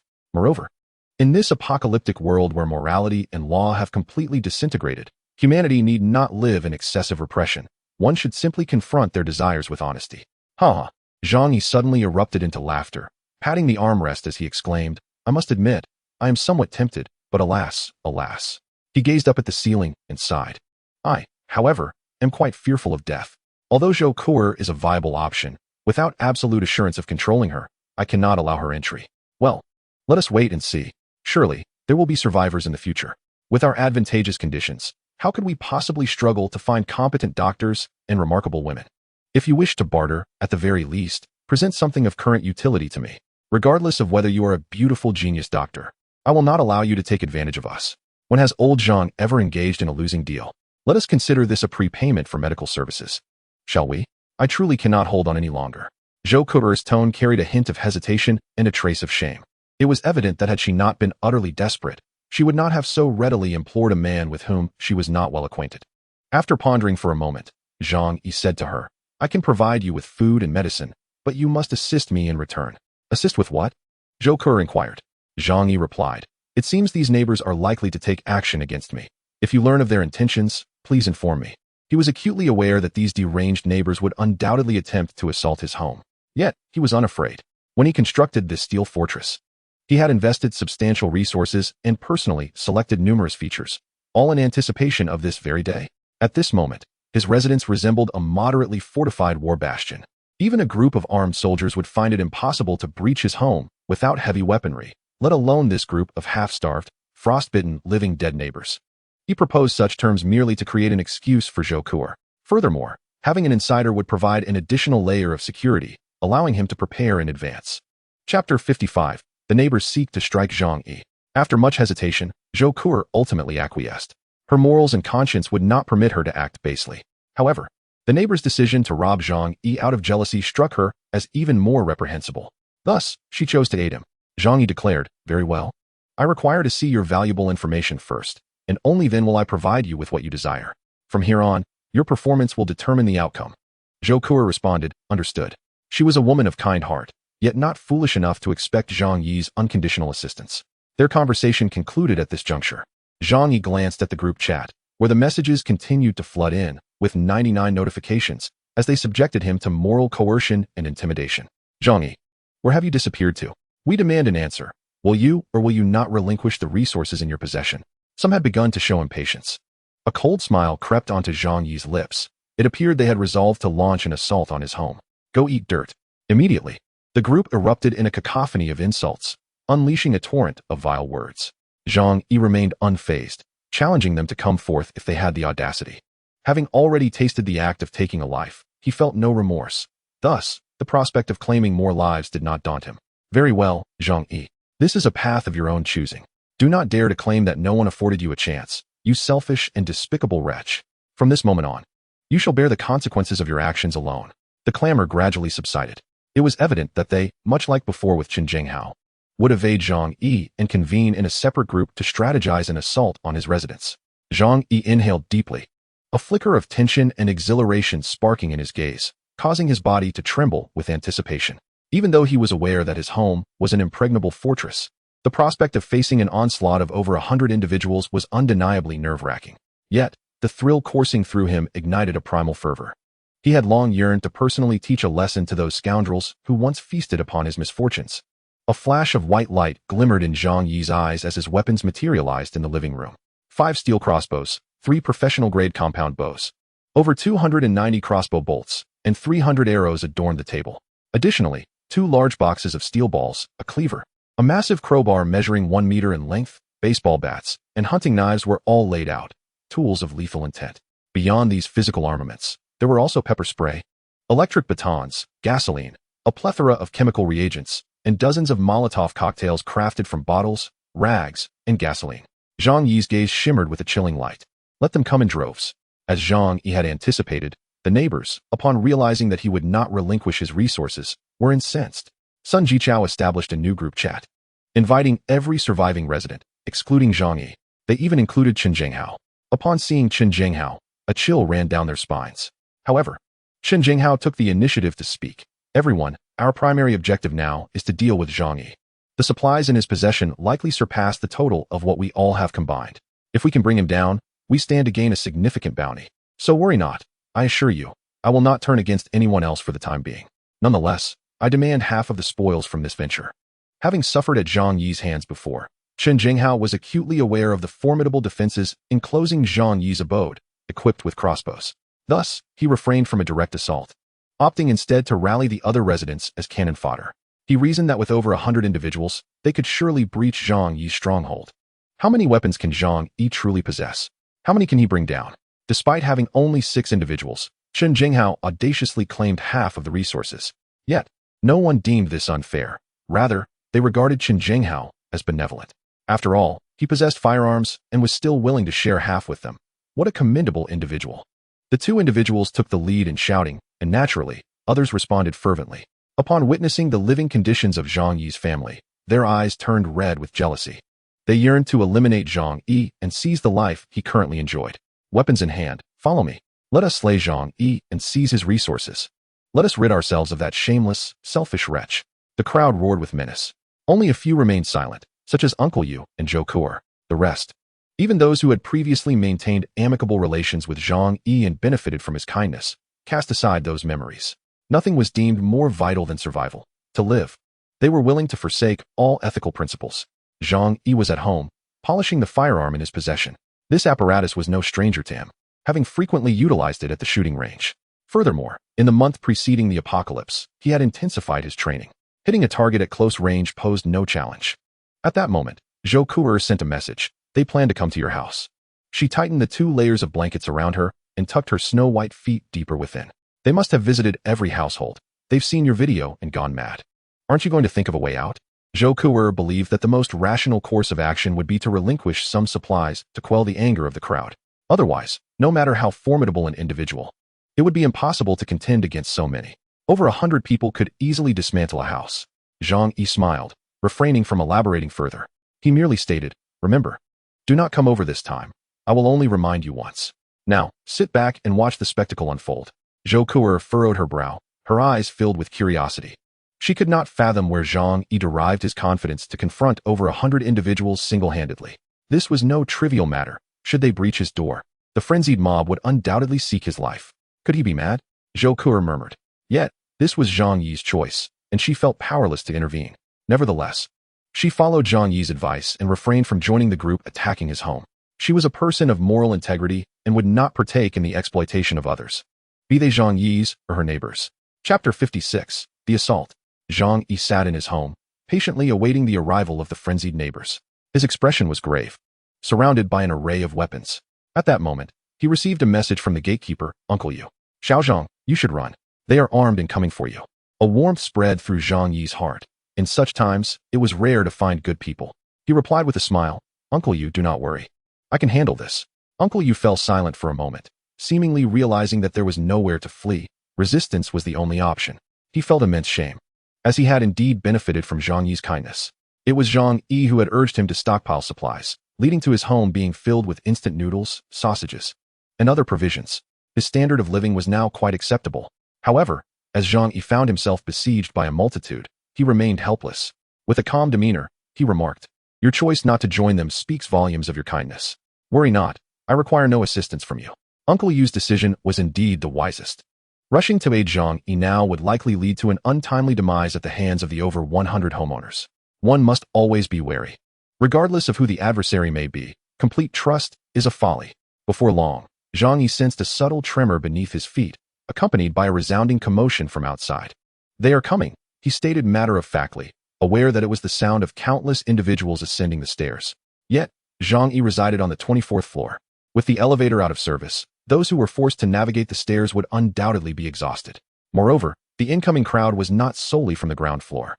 At least, through the surveillance screen displaying the entire building, Zhang Yi observed his neighbor from 2402 emerging with a cleaver and a wrench in hand. The couple next door, with the woman clutching a knife and hiding behind her husband, glared at Zhang Yi's door with envious eyes, glowing with jealousy upon realizing that he had been living in paradise for the past fortnight. The throng gradually filled the corridor outside Zhang Yi's door, creating an impassable blockade. A few individuals sheltered beneath umbrellas, attempting to shield themselves from any icy water Zhang Yi might pour upon them. Soon, impatience boiled over, and someone rushed forward to pound on the door. Bang, bang, bang. Zhang Yi, get out here. If you wish to live, this is your last chance. Don't wait for us to break in. It will be too late by then. Through the surveillance, Zhang Yi noticed the absence of Sun Jichao and his companions, particularly Chen Jinghao. The actions of those at the door confirmed his suspicion. Sun Jichao and Chen Jinghao had failed to inform them of the true circumstances within his home. Their intent was clear, to use the other neighbors as cannon fodder, to absorb the brunt of Zhang Yi's crossbow and high-voltage electrical attacks. Zhang Yi had no intention of being courteous. He was well equipped with ample energy resources, and the electricity was of no concern. He activated the high-voltage button without hesitation. The young man who had been furiously hammering at the door was suddenly gripped by a violent surge of electricity, contorting his face in agony. The most terrifying aspect was that, due to the sheer number of people crowding the corridor, when he was electrocuted, the charge coursed through the throngs behind him. It's high voltage, get back. The crowd, as if bitten by a tiger, hastily scrambled away. Had they not been clad in multiple layers, they would have had no hope of escape. Every individual received a jolt of electricity, their muscles spasming in pain. The unfortunate soul at the door, along with several others nearby, suffered the worst fate, their bodies charred due to their inability to evade the electric onslaught. Others looked on in terror, yet not a single person dared to intervene. After a tense 15 seconds, Zhang Yi severed the current. 9 individuals were enveloped in a plume of smoke, and the air became infused with the scent of barbecued meat, accompanied by the acrid odor of charred fabric. Suddenly, with a resounding thud, all 9 collapsed onto the ground, their bodies charred and lifeless, leaving their fates uncertain. Yet, an unspoken understanding lingered among the onlookers, even if these individuals still drew breath. In the face of such a dire situation, they were as good as dead. Eyes widened in terror, everyone gazed at the horrific scene before them, unable to fathom the sudden demise of so many, right before their eyes. The expressions of those who had succumbed to electrocution were grotesque, their eyes bulging in a final, anguished gaze. A few women in the crowd could no longer endure the sight and screamed, bending over to retch. Alas, their stomachs were empty, and they could only expel bitter bile. Fear took root in some hearts, prompting thoughts of escape. Yet as they approached the staircase, they discovered that the corridor had been barricaded by Chen Jinghao and his minions. With a gun in hand, Chen Jinghao spoke ominously, proclaiming that their deaths were advantageous, for it would allow him to seize their resources without contest. Sun Jichao and a few others, though weakened by illness, remained at the scene, their expressions devoid of empathy as they surveyed the 9 corpses. Clearly, they harbored intentions akin to those of Chen Jinghao. Observing the fear in the crowd, Sun Jichao shouted, "Despicable Zhang Yi, you are nothing but a beast. How could you murder your own neighbors? Brothers and sisters, we must avenge them by eliminating Zhang Yi. Fear not. Let us use wood to batter down the door. Just avoid the doorframe. Once we breach this barrier, a warm hearth and endless food await us." His rallying cry ignited a spark of determination in many. Having endured over half a month of hunger and cold, they were willing to sacrifice everything for a morsel of sustenance and a moment of warmth. Soon, someone procured a piece of wood, seemingly salvaged from a wardrobe or bed. "Brothers, strike with me. Break down the door and bring an end to that scoundrel Zhang Yi." A throng of individuals wielding the makeshift weapons began a frenzied assault on Zhang Yi's door. Bang, bang, bang. The violent impacts caused the cups on Zhang Yi's coffee table to tremble. Yet, Zhang Yi felt the thrill was insufficient. He retrieved a large Sennheiser speaker from another dimension, connected it to his phone, and played his favorite track, making love while doing it. The cacophony of the assault outside clashed with the upbeat melody inside, igniting further fury among the assailants. "Zhang Yi, you arrogant fool, your end is nigh. You shall pay for my brother's death," they shouted, their resolve intensifying as they pounded the door with increasing fervor. However, after dozens of attempts, they sorrowfully realized that the door had not budged an inch. Despite the combined strength of a dozen grown men, exerting a force in excess of 1,000 pounds, the imposing black iron door remained impervious, marked only by faint white smudges and nearly imperceptible indentations. The neighbor's spirits sank. What manner of door was this, so remarkably resilient? At this rate, how long would it take to breach it? Each person gasped for breath, their hopes dwindling. They persevered through the biting cold, enduring temperatures plunging below -70 degrees, while their meager rations left them with little strength. After a grueling session, several individuals succumbed to exhaustion, necessitating a rotation among them. Yet, given the current pace, it seemed unlikely that anyone would survive this ordeal. At that moment, one person approached, gazing intently at the door for a while before exclaiming, "This is the bank's vault door." This individual, an employee of the bank, immediately discerned the gravity of the situation. The hearts of those around him sank into despair upon hearing this revelation. Was it truly impervious to assault? The bank staff shook their heads in bitter resignation, stating, "Not even a wooden battering ram could breach this vault. This is an elite security door. Not even explosives would suffice. Without a key, only the world's foremost locksmith might possess a slim chance of opening it." At that juncture, Zhang Yi, with his crossbow in hand, approached the shooting aperture. Chapter 57, Heavy Casualties. Observing the crowd still buzzing outside, deliberating their strategies, Zhang Yi realized their intent on his life left no room for courtesy. He was no saint. Raising his crossbow, he commenced firing. Before long, several individuals fell, struck by his arrows. The onlookers soon recognized the potency of his weapon. He was armed. Caution. Panic ensued as they scrambled to disperse. However, the narrow corridor could not accommodate the throng of bodies, and in their fear, they stumbled and fell, creating a domino effect. Amidst the chaos, Zhang Yi remained undeterred, fixated on his task. The whistling of arrows echoed ominously, instilling a deeper terror in the hearts of others, compelling them to desperately crowd into the stairwell. Some who fell to the ground were trampled before they could rise, screams of agony permeating the air. Chen Jinghao stood at the stairway with a gun, aiming at those attempting to flee. "What are you afraid of? He is but one man. Charge at him." His icy gaze and the menacing barrel of his gun dissuaded any thoughts of escape. Meanwhile, Sun Jichao and his companions, intent on survival, kept their distance, avoiding the arrows. Zhang Yi unleashed a barrage of crossbow bolts. In such a densely packed environment, nearly every shot found its mark, inflicting significant suffering upon the neighbors. However, their desperation sparked a remarkable resilience. Some quickly identified the position of the shooting aperture, declaring, "There's a hole above the door. He's shooting from there. We just need to block it." Instantly, individuals brandished mops and brooms to obstruct the opening, while others attempted to hurl objects into Zhang Yi's room. Unfazed, Zhang Yi swiftly secured the iron door behind the shooting aperture, locking it tight. This door could only be opened from within, impervious to external breach. In this decisive moment, Zhang Yi had incapacitated dozens, leaving a scene of disarray with numerous casualties, some dead on the spot from critical hits. However, when the neighbors beheld the rusted arrows of tetanus, their hearts sank. They understood that those struck by the arrows faced a grim fate. Some mourned the loss of loved ones, weeping and cursing Zhang Yi in their anguish. "Zhang Yi, you wretched scoundrel. You despicable fiend. Come out and face me. I challenge you to a duel. You tyrant, I will fight you to the end. Zhang Yi, I will slay you." Only after love is lost does one comprehend its profound depth. Only in the wake of loss does one realize what should be cherished. Outside, the cacophony of curses echoed, while inside, raucous songs persisted, resembling Zhang Yi's provocation towards all. In truth, this was indeed the case. Zhang Yi loosed dozens of crossbow bolts in one breath. Feeling a slight fatigue in his hands, he retreated to the kitchen, retrieving a bottle of cola from the refrigerator and guzzling it down with delight. "Ah, refreshing." Zhang Yi gazed at the screen, continuing to monitor the movements of the crowd outside. Meanwhile, as the door of Zhang Yi's abode stood impenetrable, the neighbors felt a blend of anxiety and despair. What could be done? At that moment, Sun Jichao shouted, "Everyone, do not panic. I have a plan."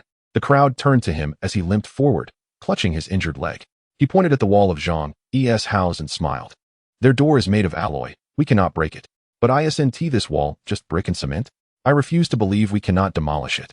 Upon hearing this, the eyes of the crowd sparkled with newfound wisdom. "Indeed, why hadn't I thought of that? If we cannot breach the door, we shall tear down the wall. With our numbers, we can surely bring it down in no time." "Huh, Zhang Yi, you scoundrel, you never anticipated we would resort to this." Inside, Zhang Yi noticed the sudden cheer erupting among the neighbors and raised an eyebrow. The music was blaring so loudly that he could not discern their words. Nevertheless, Zhang Yi remained unperturbed, choosing to observe the unfolding situation. After a month of relentless effort, he had constructed this indomitable fortress. If it were to be so easily shattered by them, then it would be fitting for Zhang Yi to meet his end. These individuals had arrived equipped with tools. Thus, they soon formed a line before the outer wall of Zhang Yi's home, wielding hammers and axes with fervor. Bang! A burly man swung with all his might, the hammer striking the wall with a resounding thud. Instantly, cracks appeared, and white dust cascaded down. The crowd, witnessing this, was filled with exhilaration. Believing they had discovered a weak point in Zhang Yi's defenses, they redoubled their efforts. However, as the burly man raised his hammer for a second blow, a sound of metal clashing echoed. Ping! Simultaneously, the man let out a pained cry, the hammer slipping from his grasp and crashing to the ground. He staggered back, collapsing onto the earth. The onlookers gasped as they saw long gashes open on his hands, blood gushing forth, quickly coagulating in the frigid air, creating a sight that was unsettling.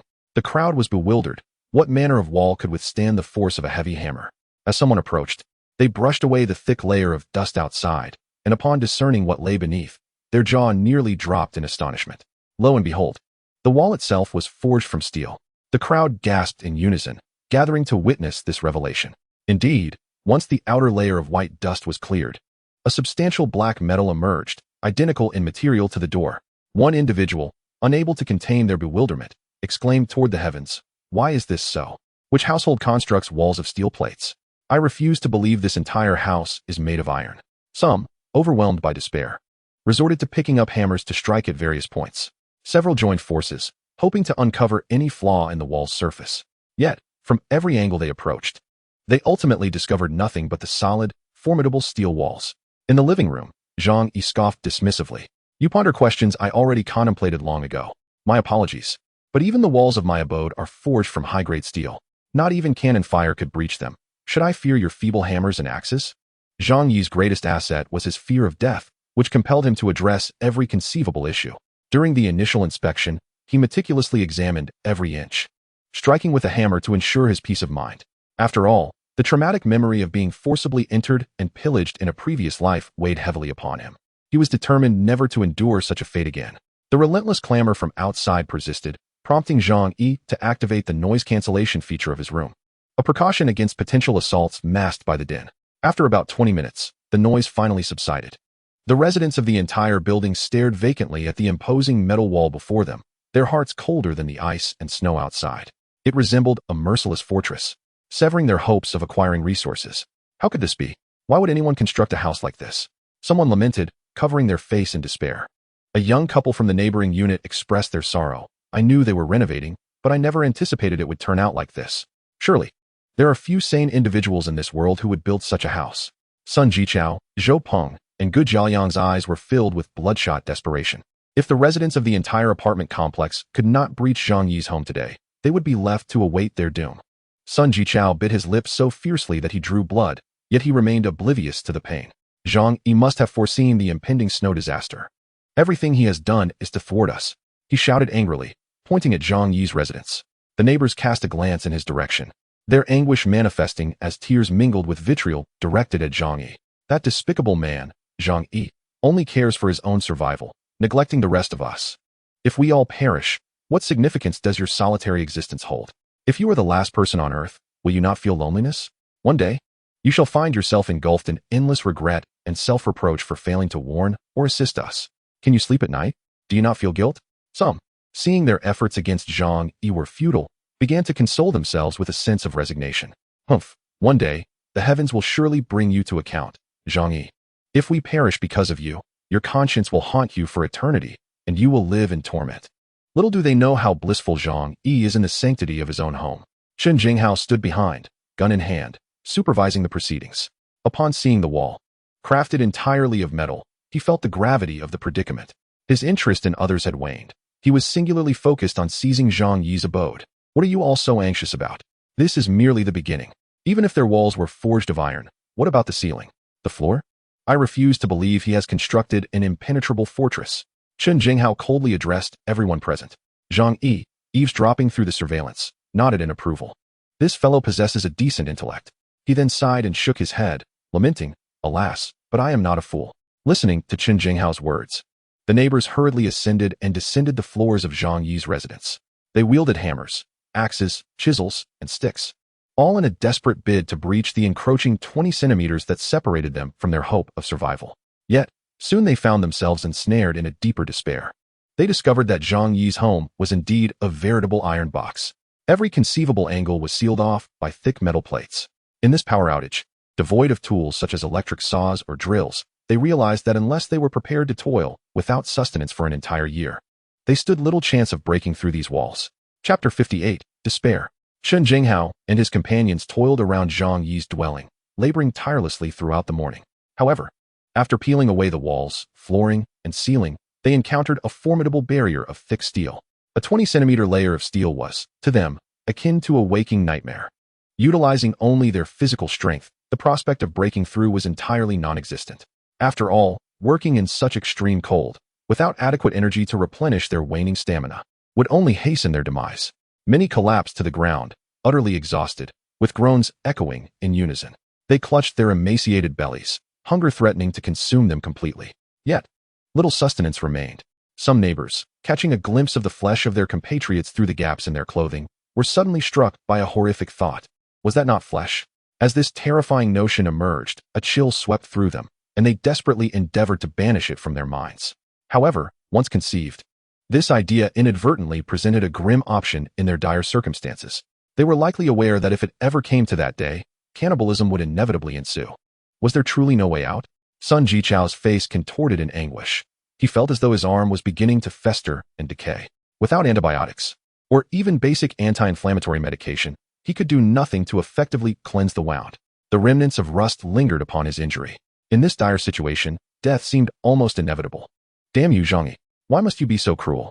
How can your solitary existence possibly outweigh the lives of so many? What would it cost you to sacrifice yourself? Why? Sun Jichao bellowed skyward, his despair twisting his very soul. At that moment, Zhang Yi's neighbor unexpectedly emerged. Perhaps you might consider accessing the balcony. During their renovations, they transformed the balcony into a floor-to-ceiling window, which is predominantly glass. There might be a chance to break in. While other residents could not see the back of Zhang Yi's home, his neighbor could. In Building 25, certain floors boasted balconies, and Zhang Yi's 24th floor happened to have a modest platform. Usually, he utilized it for planting flowers and drying bedding. Upon hearing his neighbor's suggestion, a group of nearly despondent individuals suddenly looked up. A window? Huh. Yes. If there is a window, there must be an escape route. It cannot all be sealed shut. As long as there is a window, they could rush in.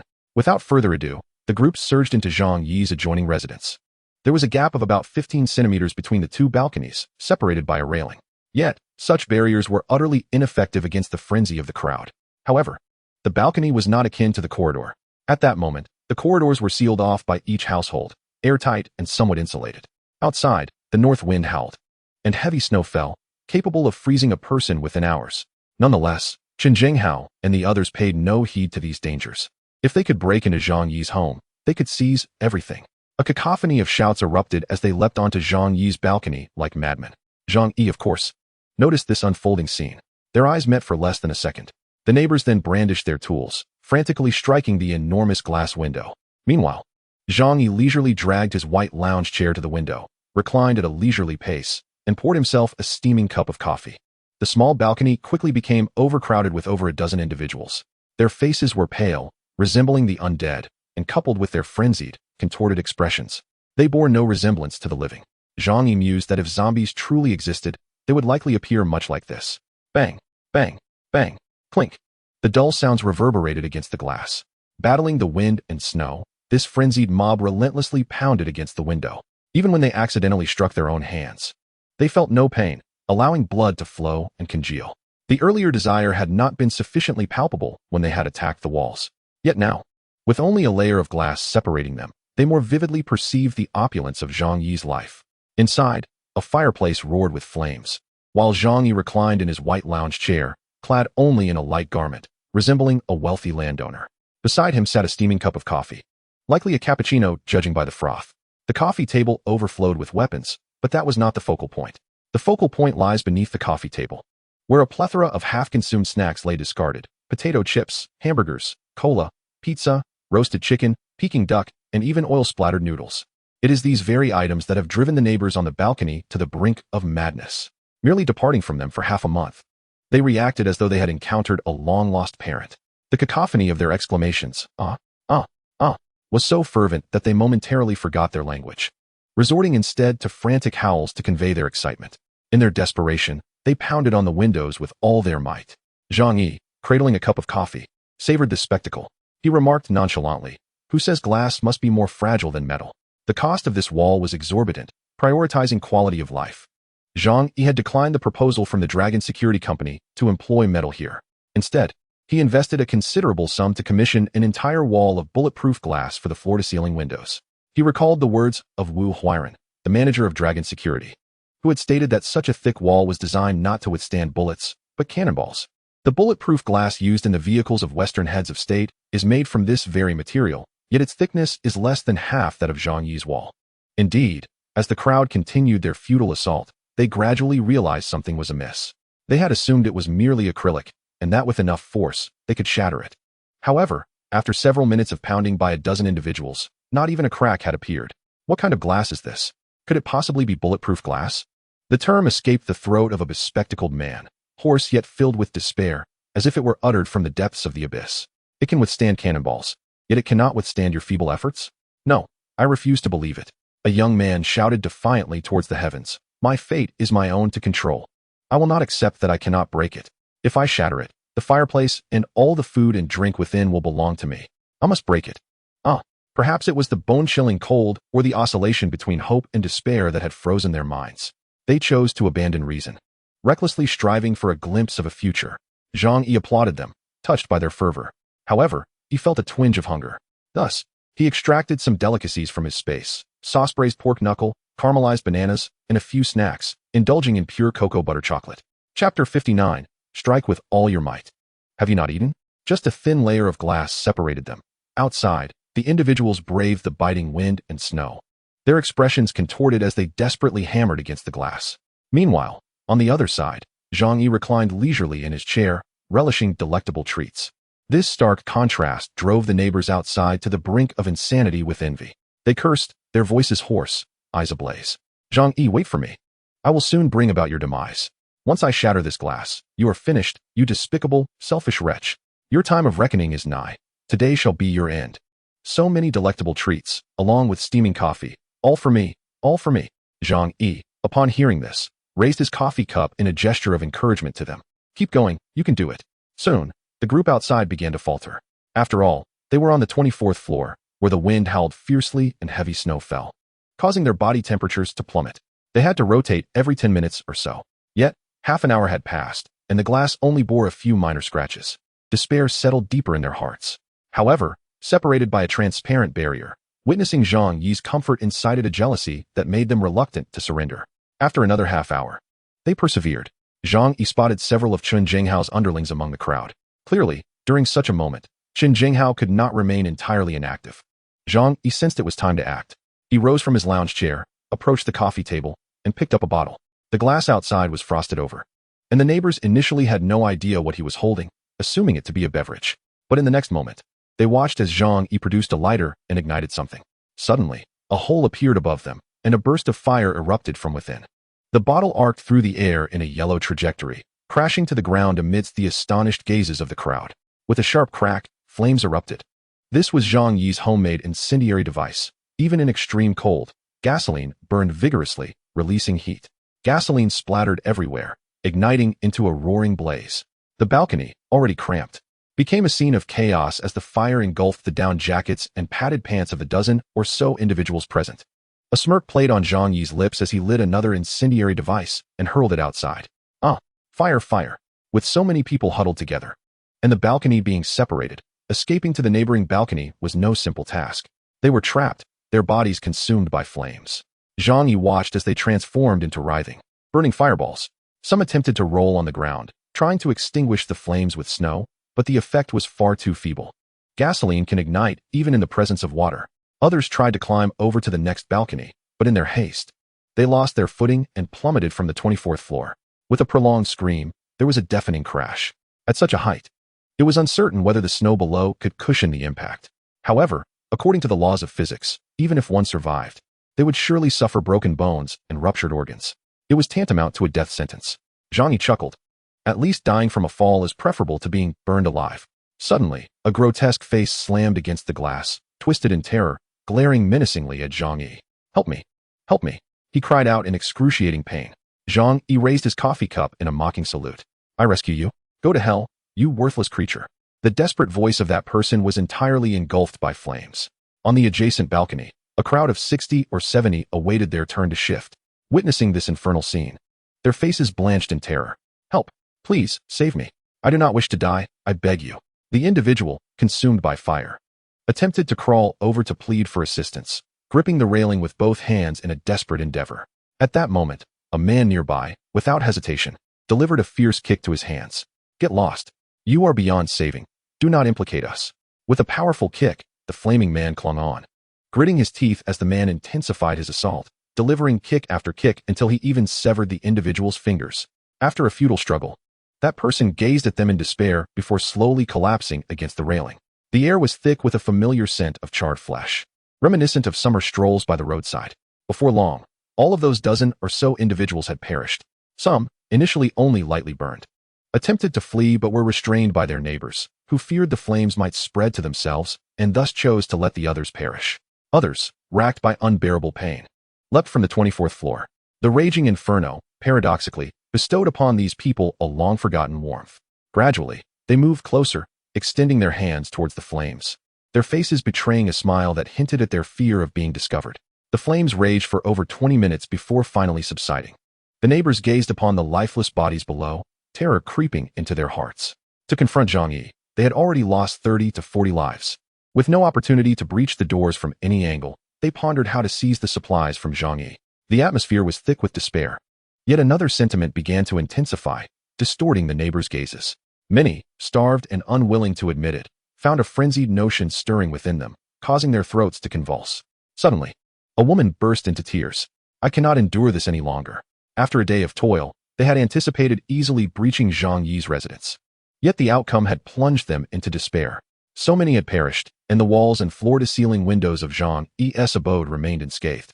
In a moment of desperation, she rushed forward and climbed onto Zhang Yi's balcony. Zhang Yi, thinking another wave of attackers was about to shatter the glass, was startled when she suddenly knelt before it with a thud. "Zhang Yi, I am on the brink of starvation. Please, I implore you to save me." Even a morsel of bread would suffice. Not only she, but others soon followed, prostrating themselves before Zhang Yi, weeping profusely and pleading for a morsel of food. The scene was heart-wrenching, evoking sorrow in those who bore witness. Most of those bowing were women, striving to elicit Zhang Yi's compassion. Chapter 60. The Bounty on Qin Zhenghao. The cries for mercy continued unabated outside the window, their heads bruised from relentless prostration, a truly heartrending sight.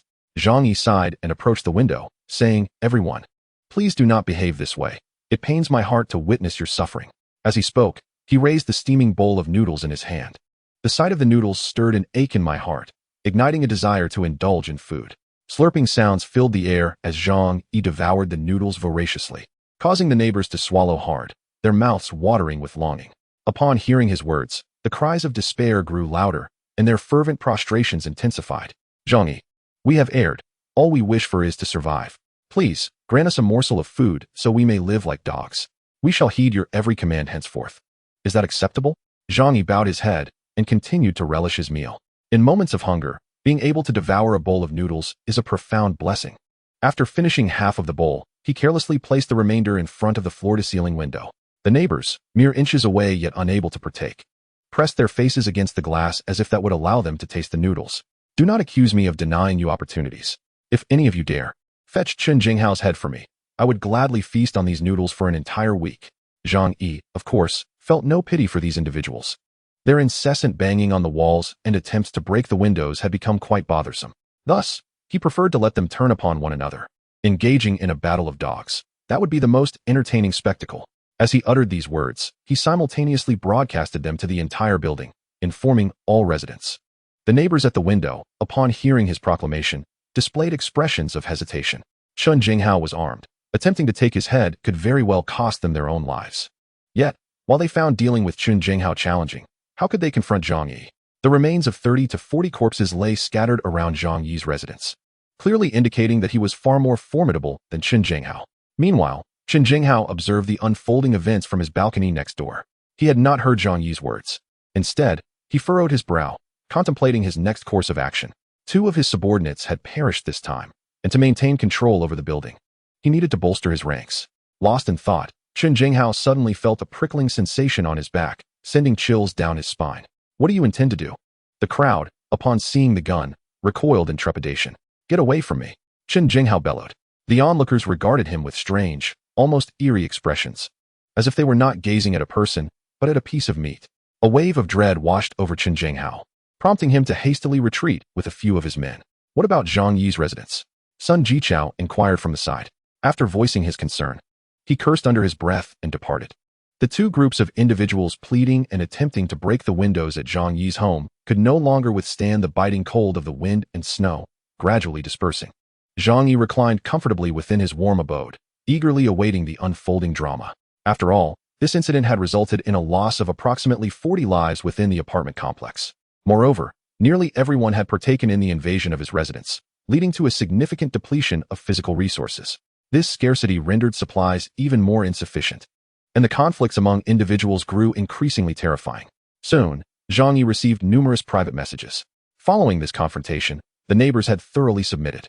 Their meager reserves of strength were almost entirely exhausted, rendering them incapable of launching large-scale assaults on Zhang Yi's home. Faced with the impenetrable defenses of Zhang Yi's household, they had lost all hope. Consequently, many began to beseech Zhang Yi for mercy or proposed exchanges of favors. For instance, the affluent heir Su Hao offered to present his girlfriend to Zhang Yi, pleading, "Zhang Yi, I can give you my woman. All I ask is for some food, please. She is a renowned model in Tianhai City. Look at her beauty and grace. She is exquisite. I assure you, you will be pleased. Please, help me." Zhang Yi recognized the model. Su Hao had purchased a property here solely to keep her. She typically dressed provocatively, exuding an air of temptation akin to a cunning fox, rarely deigning to acknowledge the men around her. In Zhang Yi's presence, she maintained an air of arrogance. Yet now, Su Hao was willing to sell her for mere sustenance. The woman appeared considerably haggard, seemingly eager to be bartered. At the very least, she was aware that Zhang Yi's household was well stocked with food, hence she performed diligently during the shoot. What a worthless commodity, Zhang Yi scoffed.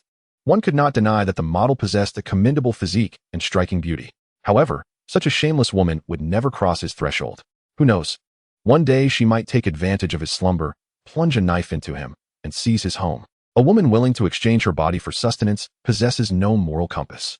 Zhang Yi disdainfully viewed her video 5 times before contemptuously closing the chat window. There were other conversations below. Fewer men attempted to contact him. After all, they lacked the means to barter for food with Zhang Yi. Only Uncle Yi reached out, cheerfully congratulating Zhang Yi for repelling the adversaries. However, more women sought his attention. For instance, Fan Yuqing excitedly exclaimed, "Brother Zhang Yi, you are incredible. I knew you would be just fine. I am currently unable to leave. They are so despicable, keeping me locked in the house. Rest assured, I will come to find you." Zhang Yi sneered and chose to ignore her. Nightfall approached swiftly. It was now dark by around 5 o'clock each evening. With shorter days and longer nights, the temperature would drop another 10 degrees at night. Thanks to the government's efforts, the snow disaster situation in our country was improving, and it was hoped that everyone would remain patient as the issues would soon be resolved. Given the severe cold, it was advised not to venture outside casually to avoid frostbite. Assistance should be provided to those in need. Together, we shall unite and overcome the current challenges. Tomorrow will undoubtedly be brighter. Zhang Yi found the news far more engaging than trivial skits.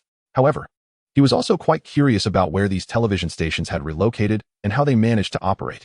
While listening to intriguing news, Zhang Yi perused the chat records. Observing his neighbors' furious rants, desperate pleas, and cries for mercy, Zhang Yi found it exceedingly amusing. Those who berated him were primarily individuals mourning the loss of loved ones. In a buoyant mood, he would even extend his blessings to them. "Congratulations to you who have lost family members. You can now roast meat for the funeral and mix the ashes with rice." Zhang Yi jestingly mocked them, inciting their ire even further. Suddenly, he noticed some movement on the balcony. Curiosity piqued, Zhang Yi approached the window. Outside, due to the heavy snowfall, the light was remarkably bright. He then observed individuals stealthily transporting corpses, specifically those that had been charred. These people were bundled up tightly, and upon realizing Zhang Yi was watching them, they were taken aback. "Zhang Yi, we mean you no harm. Please do not misunderstand. We are merely here to move the bodies," they stammered, their voices trembling with unease. Unable to meet his gaze, Zhang Yi curled his lips into a slight smirk. "Oh, moving bodies? Are you their family? And as for burial, simply toss them down below. Surely, you wouldn't pile a grave in your home? Regardless, you have no use for these corpses, so just ignore us." With steely resolve, they hastily dragged the bodies away. Zhang Yi waved at them through the glass. "You are quite ruthless. Have you truly reached this point?" Chapter 61. Zhou Kuer could no longer endure. The following day, Zhang Yi heard gunfire echoing in the corridor. Bang, bang. The 2 gunshots resembled the sound of 2 large firecrackers. It was undeniably Chen Jinghao's doing. Evidently, Zhang Yi's words from the previous day had taken effect. In the face of dire circumstances, the fear of death began to dissipate among the people. The promise of a week of unlimited noodles was an irresistible temptation for them. Zhang Yi activated the surveillance, witnessing the eruption of conflict. Two men lay on the ground, wielding a wrench and a kitchen knife, blood staining the corridor. However, Chen Jinghao was not faring much better. He leaned against the wall, gun in hand. A look of lingering dread etched upon his features. They would intercept anyone seeking water here, and naturally, others could seize the opportunity to retaliate against them. A pistol was firmly grasped in his hand. This was now his last bastion of hope. Chen Jinghao's gaze was cold and merciless. Sitting on the frigid sofa offered him little warmth, fueling his fury. He considered himself the hunter, while Zhang Yi was merely the prey. Prey. How dare it strike back at the hunter? Yet, he underestimated the madness that could arise in desperate circumstances. Early that morning, two despairing youths approached, seeking his life. This instilled a sense of crisis in Chen Jinghao, but simultaneously, it drove him further into madness. Die! I will kill you all. If you wish for my demise, you must perish first. Chen Jinghao roared. After relaxing for a moment, he suddenly felt a sharp pain in his back. One of his subordinates glanced over and exclaimed, "Brother Hao, you've been stabbed in the back." A 30-centimeter-long gash marred the down jacket of Chen Jinghao, the blood hardly visible against the dark fabric, only discernible upon closer inspection. Just moments ago, the frigid air outside and the adrenaline coursing through Chen Jinghao's veins had masked the pain.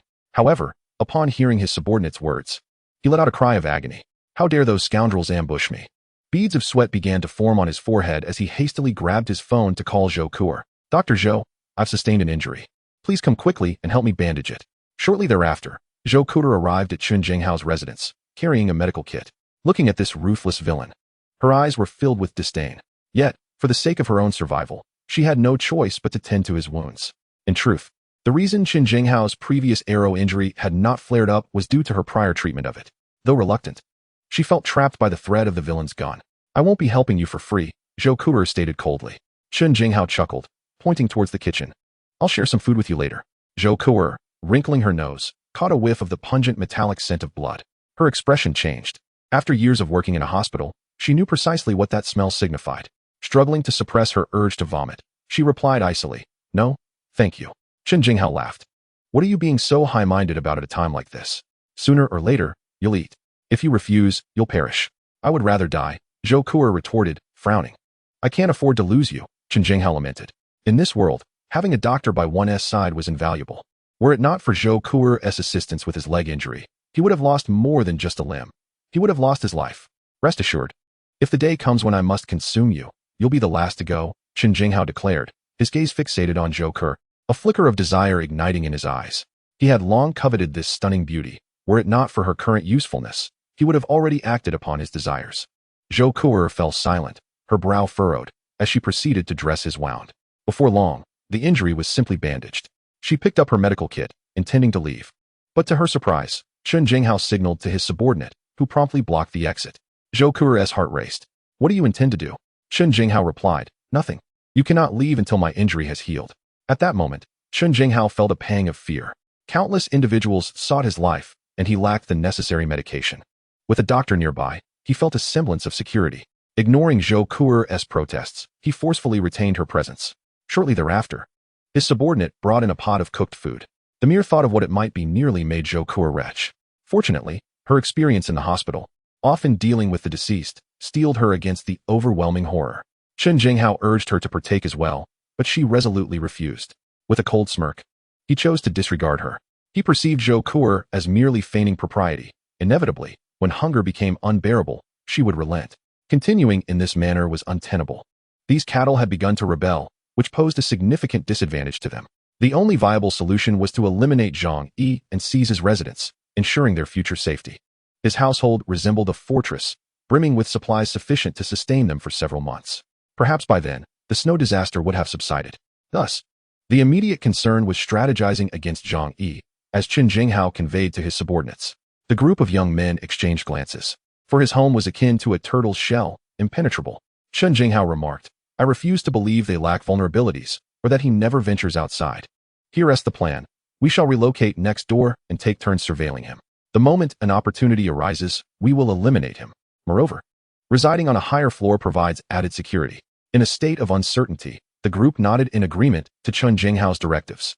Zhou Kuer overheard their conversation and seized the pretext of visiting the restroom to discreetly inform Zhang Yi of the unfolding situation. Upon learning this, Zhang Yi chuckled dismissively. It was utterly inconceivable that he would step outside. Understood. Continue monitoring the situation, he instructed. As a physician, Zhou Kuer was not in immediate peril. For Qin Jinghao would not harm her. Zhang Yi remained patient, having set a bounty that would inevitably entice someone to confront Qin Jinghao recklessly. After gathering their supplies, Qin Jinghao, along with Zhou Kuer, ascended to the 24th floor. The young couple residing next to Zhang Yi was alarmed at the arrival of Qin Jinghao. Chapter 62. Live streaming a feast to the neighbors. Open the door. I am Qin Jinghao, and I demand to exchange rooms with you. Open up quickly, or I shall resort to gunfire. Inside, the young couple huddled together in terror. What should we do? They've come to seize our home. We may not even retain the little food we have left. The wife gazed despairingly at her young husband, who was a bespectacled clerk. Embracing her, he reassured. Do not fear, it will be all right. If they want the house, let them have it. Quickly, stash the remaining food on your person. The couple concealed the scant provisions they had left within their clothing and tremulously opened the door. Upon encountering the menacing figures of Qin Jinghao and his associates, the husband swallowed hard and bowed, saying, Brother Hao, this house is yours from now on. We shall vacate immediately. As they attempted to step away, one of Qin Jinghao's subordinates let out a derisive snicker and raised his steel pipe. With a resounding thud, the husband collapsed to the ground, his vision fading into darkness. Disbelief etched on his face. He could not comprehend why, despite his compliance and willingness to relinquish the house, he still faced such a fate. However, why did the other party resort to violence? The woman gazed in horror as her husband lay motionless on the ground. She stifled a scream, only to have another club strike her on the head. Two small thugs approached, dispensing with any idle chatter, rendering the couple incapable of uttering another word. Zhou Kuer tightly covered her mouth, utterly paralyzed by fear. Qin Jinghao merely cast her a glance, sneering, It's far too cold. They were destined to die sooner or later. Dr. Zhou, you must accustom yourself to such occurrences. Having taken many lives, he had altogether lost his reverence for existence. Yet there was one truth Qin Jinghao was reluctant to acknowledge. After being targeted by Zhang Yi's bounty and subsequently attacked, a sense of dread had taken root within him. Thus, he felt compelled to employ increasingly brutal methods to subdue the various homeowners, forcing them into submission. Zhou Kuer suppressed her nausea and remained silent. Qin Jinghao swaggered into the house, instructing his lackeys to dispose of the two individuals. In the ensuing days, Zhang Yi was consistently greeted by a cacophony of clattering sounds emanating from next door. He understood that Qin Jinghao and his cohorts were searching for vulnerabilities in his quarters. Moreover, those few were taking turns to surveil the front door and rear windows of Zhang Yi's residence. Qin Jinghao presumed that Zhang Yi would at least emerge to dispose of garbage or collect melted snow. Seizing even a single opportunity to eliminate Zhang Yi would grant him everything he coveted. Yet, he remained oblivious to the fact that Zhang Yi possessed a vast alternate space, rendering any concerns about water sources moot. Nevertheless, Zhang Yi found it inconvenient to open the window to discard refuse, especially with Qin Jinghao armed. He was not inclined to take such risks. For a recluse, however, having a bit more garbage at home was hardly a matter of concern. During bouts of boredom, he would indulge in video games or watch films he had pre-downloaded. The pleas from the homeowners group continued unabated each day, accompanied by frenzied curses born of desperation. Zhang Yi, you heartless bastard. You are destined to live in solitude for the rest of your life. Do you not possess a heart? If you refuse to help us, you shall spend your remaining days in guilt and regret. In response to the neighbor's vitriol, Zhang Yi's approach was refreshingly simple. He opted to live stream his meals directly in the group chat, documenting his life for all to witness. Hello, dear family members. Today, I shall prepare a dish of braised pork. With that, a slab of pork belly weighing at least 2 pounds was unceremoniously tossed onto the cutting board. The neighbor's eyes turned red with envy. What manner of braised pork requires such an abundance of meat? If you cannot finish it, do not waste it. Give it to me, please. Zhang Yi, you are inhumane. You are a beast. You do not deserve to eat that pork belly. I have not consumed any oily food for a week. I implore you to let me have a piece of pig skin. Just a sip of oil would suffice. Surely that is something you would discard? Please, I beg you. Those starved to the core possessed no resistance against such high-fat delicacies. Zhang Yi deftly prepared his meal, and through the screen, it seemed as though the neighbors could almost savor the enticing aroma of the braised pork. However, after a brief period of culinary endeavor, Zhang Yi furrowed his brow in dismay. He picked up a piece of fatty pork, took a bite, and promptly spat it into the trash bin. Too much soy sauce. Alas, this pot of meat was ruined. Although Zhang Yi often cooked, he was accustomed to preparing grand dishes. Yet, in a moment of carelessness, he had overindulged in soy sauce, rendering the once delectable meat imbued with an overwhelming flavor of soy. To make matters worse, his attempt at caramelizing sugar had gone awry, leaving a bitter taste in his mouth. How could this be savored? Sigh, what a waste, a terrible waste. Zhang Yi shook his head in resignation. He had intended to showcase his culinary skills, but ended up in disarray. Regrettably, there were no stray dogs at home. Otherwise, this would not have been squandered. With no other recourse, he had no choice but to discard the entire pot of pork into the trash. Instantly, the group chat erupted with fervor, and the neighbors were beside themselves. Don't throw it away. My mouth is a trash bin. The trash bin is right here. Oh, why would you do that? Why? Quickly dispose of your garbage. I'll come to retrieve it. Young master, I have arrived late. Do you still require a dog? The kind that helps with waste disposal. Some were so incensed by Zhang Yi's actions that they nearly fainted. Their hearts bled with frustration. In the biting cold, with gas supplies cut off at home, the prospect of a warm meal had become an extravagant luxury, let alone braised pork. They could scarcely bear to dream of such a delicacy. It was utterly maddening. I might as well indulge in some ready-made dishes.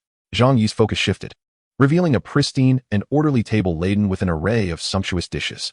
The warm, golden light cast upon the table made the food appear even more appetizing. Zhang Yi enthusiastically pointed out each dish, exclaiming, "Behold, tonight's dinner features oil-braised prawns, scallion-braised sea cucumbers, exquisite tofu, sweet and sour yellow river carp, 9-turn intestines, wine-braised fish slices, sweet and sour tenderloin, black fish roe soup, and candied yam. Friends, the feast is ready. Let us commence." Zhang Yi propped up his phone, resembling a food broadcaster, and eagerly began to devour his meal. The neighbors in the group chat were in a frenzy. "Zhang Yi, share a morsel with me." "I'll bow in gratitude." "Zhang Yi, please let my child have a bite of fish, even if it's just the tail." "Zhang Yi, you are my father." "I am your child. Just allow me a sip of soup." Various pleas echoed incessantly, while some frantically dialed Zhang Yi's phone. Unfazed, he relished his meal, savoring the delightful spectacle of his neighbor's exasperation, which only enhanced his enjoyment. Chapter 63, Contagion. Zhang Yi's ostentatious display of wealth left the residents of the entire apartment building feeling despondent. The remnants of what Zhang Yi had discarded were, to them, a rare delicacy. Yet, even this, he denied them. Meanwhile, at the homes of Sun Jichao and others, following their failed attempt to raid Zhang Yi's residence, their hopes of acquiring antibiotics had been dashed. Merely 2 days had passed, and the repercussions of their actions had begun to manifest. The 3 injured individuals felt an unbearable itch at their wounds. Around the bandages, the blood began to take on a peculiar and abnormal yellow hue. Unable to contain his curiosity, Sun Jichao tore open the gauze to inspect the injury, only to discover that it had begun to fester. A nauseating stench, reminiscent of decaying animal corpses, assaulted his senses. No, not like this. I do not wish to die yet." Sun Jichao cried out in terror, tears and snot streaming down his face. Witnessing this scene, both Wang Peng and Gu Jiaoyang were struck with dread. They lifted the gauze from their own wounds, praying fervently to avoid infection. Regrettably, while their hopes were lofty, reality proved to be harsh. Had their injuries been mere abrasions, perhaps self-healing might have been possible. However, they bore grievous puncture wounds, with rusted crossbow bolts embedded deep within their flesh. The severity of their injuries, coupled with bacterial infection and a lack of adequate nutrition and medication, rendered the deterioration of their wounds inevitable. The group emitted horrific screams, their sanity teetering on the brink. In another room, Fang Yuqing trembled in fear. Clutching her phone, she sent a message to Zhang Yi. "Brother Zhang Yi, they have all gone mad. And I am so scared. Please come and save me. I promise to be obedient. I will do whatever you ask. Yuqing, seeing you in this state pains me greatly. But I cannot leave. Jinghao is right next door. Perhaps you should come here instead. But be careful on the way. Do not let them catch you. Yesterday, my neighbor was killed by them, and you, with your delicate frame, may attract their attention." Zhang Yi's face was twisted with mockery. Faced with Fang Yuqing's innocent plea, he harbored a singular desire to torment her, reveling in her suffering and despair. Upon learning that Jinghao was adjacent to Zhang Yi, Fang Yuqing's expression turned conflicted. Jinghao had claimed too many lives for her to dare take risks. "Brother Zhang Yi, I am frightened. Will you come and get me? Don't you have weapons?" Zhang Yi cursed under his breath. "You wretched girl, how dare you expect me to fetch you?" Though he wished to comply, he had been shaken by their prior encounter, leaving him somewhat unwell. "Let's leave it at this. I am feeling a bit tired. Goodbye." Listening to the screams outside, Fang Yuqing's face drained of color. Yet, when she attempted to message Zhang Yi again, he ignored her entirely. In the days that followed, Zhang Yi's life remained comfortably affluent and leisurely, with no need to work. He could sleep and rise at his leisure, unencumbered by the hustle of life or the scrutiny of others. Meanwhile, next door, Jinghao plotted Zhang Yi's demise, intent on seizing his property. However, day after day passed without Zhang Yi making an appearance. As long as Zhang Yi remained hidden, Chen Jinghao had no opportunity to confront him. Ironically, it was Chen Jinghao who lived in constant fear, haunted by the bounty placed on his head by Zhang Yi.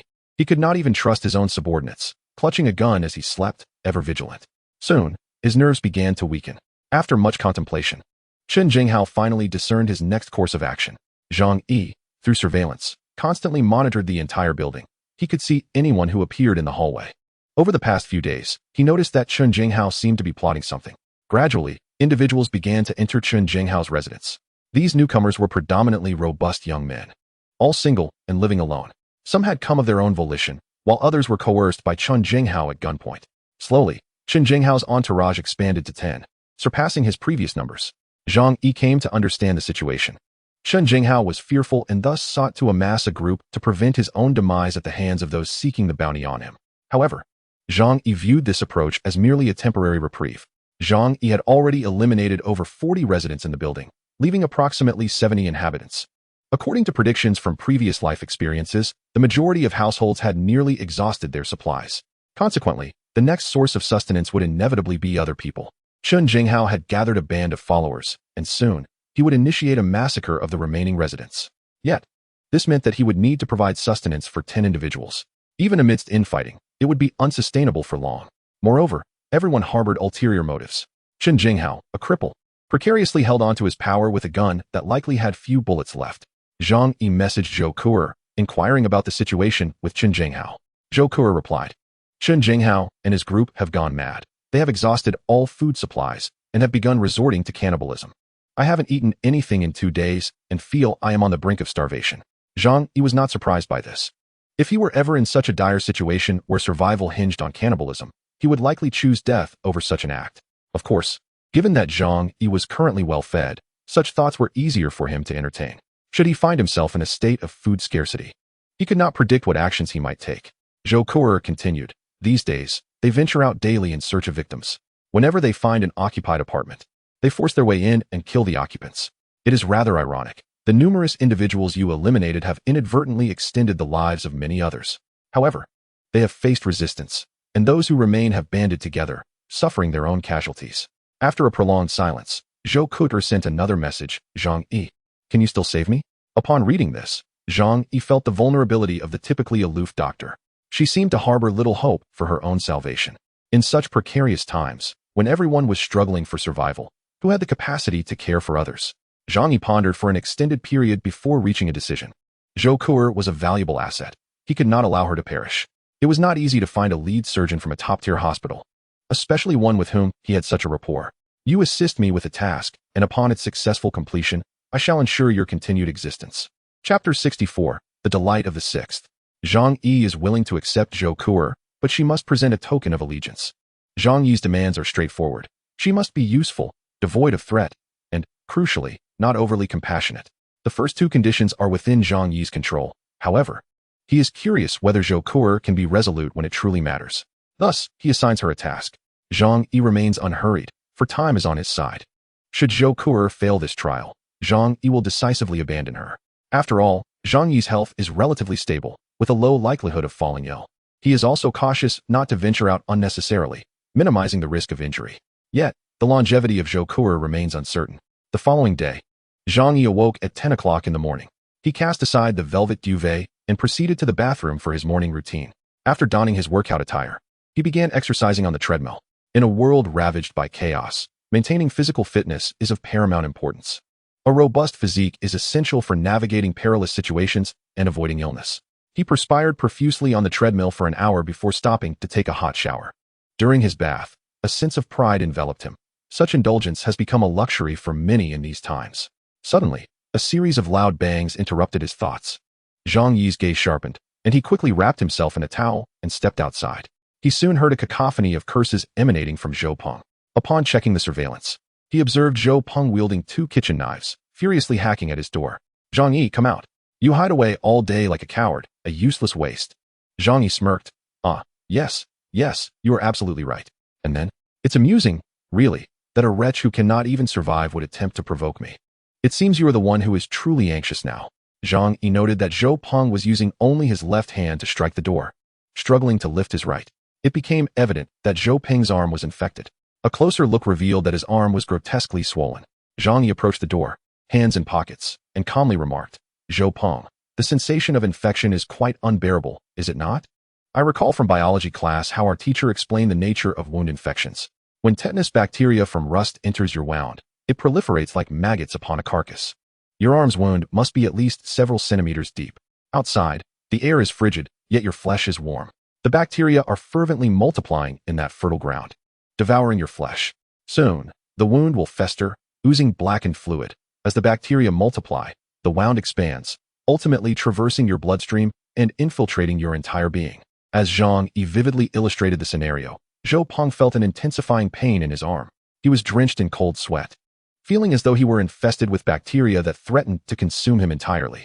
Even though he understood that Zhang Yi was deliberately trying to frighten him, the terror within him was insurmountable. "Ah, Zhang Yi, I will kill you." Zhou Peng had succumbed to madness. His arm was indeed rotting, and he realized his impending demise. Thus, he resolved to make one final attempt, yet this endeavor was destined to be futile. In the adjacent room, Chen Jinghao's subordinates overheard Zhou Peng's frantic cries and inquired, "Should we eliminate him?" After a moment of contemplation, Chen Jinghao replied, "Have you not heard that he is on the brink of death from infection? Would you dare consume the flesh of a dying pig?" The group exchanged glances, ultimately deciding it prudent to avoid taking such a risk. Zhou Peng pounded on the door for a while, hurling curses into the void. Eventually, exhaustion overcame him, and he collapsed before Zhang Yi's door, weeping and pleading for mercy. Zhang Yi spoke in a somber tone, "You are doomed. Your wounds are festering. In the late stages, there is no hope for recovery. Rather than languishing in despair, why not seize the opportunity to accomplish what you dared not do while alive?" Tears brimmed in Zhou Peng's eyes as he absorbed Zhang Yi's words, sinking deeper into despair. Was this truly the end for him? Fear enveloped him like an abyss. Yet, soon after, anger surged within him, unrestrained fury. What is there to fear when my life is already forfeit? He struggled to rise, delivering a fierce kick to Zhang Yi's iron door, only to find himself nearly fainting from the pain due to the door's unyielding nature. Upon returning to his quarters, his gaze was vacant, and he caught a glimpse of Sun Jichao roasting a knife over a candle, then using it to sear his own wounds. The crackling of burning oil accompanied the rising blue smoke, as Sun Jichao's eyes bulged in agony. Despite biting down on the quilt, he could not suppress his pained wails.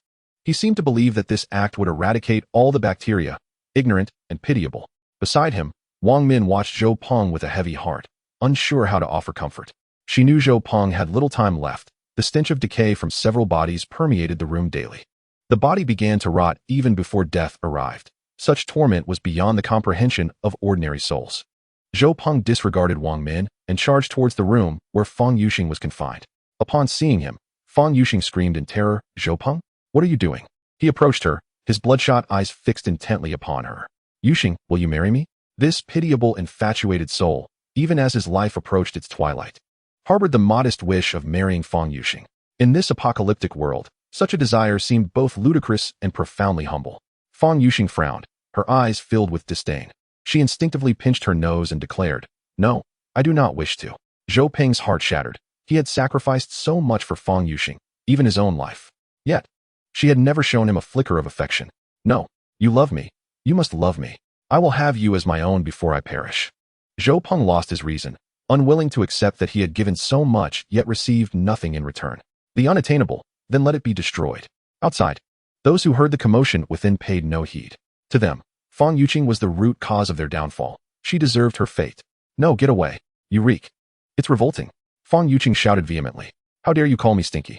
Zhou Peng retorted, his fury palpable, as he suddenly tore off the bandage from his arm. At that moment, his wound bulged grotesquely, darkening to a sinister hue, the pus oozing forth in a horrifying display. In a shocking act, he clawed at the festering wound, forcing the putrid flesh into Fang Yuxing's mouth. "This is what you get for insulting me." Fang Yuxing gagged in disgust. Yet Zhou Peng relentlessly stuffed the rancid meat into her mouth. A sinister grin spread across Zhou Peng's face as he reveled in the humiliation of his goddess. Chapter 65, Zhou Kuer's Decision. Zhou Peng ripped away Fang Yuxing's clothing, disregarding the frigid temperature of over -60 degrees. Fang Yuxing lay there, devoid of strength, her eyes vacant. However, when Zhou Peng attempted to remove his trousers, he was confronted with a cruel reality. He was utterly incapable of rising. The extreme cold, not to mention his diminished physical state, rendered him helpless. Even if given the opportunity, he was of no use. "Get up, you must rise." Zhou Peng anxiously tried various methods, yet none bore fruit. It seemed as though that part had lost all sensation. Observing this, Fang Yuqing coldly mocked, "You truly are useless." After a night of deep contemplation, Zhou Ku'er ultimately provided a definitive response to Zhang Yi. She realized this was a test imposed by him. Though fraught with danger, she understood that if she did not act, it would not be long before she too met her demise at the hands of Chen Jinghao and his ilk. She had to take the plunge. That evening, Chen Jinghao and his companions lounged in the living room, instructing a subordinate to prepare a meal in the kitchen. Zhou Ku'er, lurking in the corner, abruptly stood and declared, "I shall assist him." Chen Jinghao's cold gaze fixated on her, his smile unsettling. "Ha ha ha, I knew you couldn't resist." Zhou Ku'er stiffened, her blood nearly freezing. Chen Jinghao continued, 2 days without sustenance is unbearable for anyone. Dr. Zhou, to survive, there's no shame in it." Zhou Ku'er felt a slight release of tension within, biting her lip. She replied, "You are right. I do not wish to die. I want to live." Believing Zhou Ku'er had come to terms with her situation, Chen Jinghao nodded. "That is best. You still hold some value to me. I would not want to see you perish too soon." Zhou Ku'er inhaled deeply and silently turned to assist in the kitchen. Bloodstains marred the space, and even with her congested nose, the stench was overwhelming. She suppressed her discomfort and approached to aid the cook. The young man appeared numb, saying nothing, merely gesturing towards an axe and the shattered furniture, indicating she should chop wood for the fire. Zhou Ku'er complied obediently. In this age of energy scarcity, cooking necessitated burning furniture for fuel. In the kitchen, a makeshift stove had been hastily assembled, with an iron pot resting atop it. As the flames ignited, the snow within began to gradually melt, transforming into water. However, this melted snow was not pristine. It was murky and contained various impurities. Yet, the presence of any food was a blessing, and no one bothered to be finicky about it. Zhou Ku'er kept a vigilant eye on the young man, while simultaneously monitoring the activity outside the kitchen. Beads of perspiration began to form in her palms, for if her next move were to be discovered, it would spell her doom. After a while, the young man tossed the ingredients into the pot, carelessly adding some seasonings. "Keep an eye on it," he coldly remarked before exiting the kitchen. Zhou Ku'er waited for what felt like an eternity, ensuring it was safe before retrieving a small vial from her pocket. In a flurry of anxiety, she twisted off the cap and poured a considerable amount of white powder into the broth. At that moment, her heart raced like a single-cylinder engine, and her legs trembled from the overwhelming tension.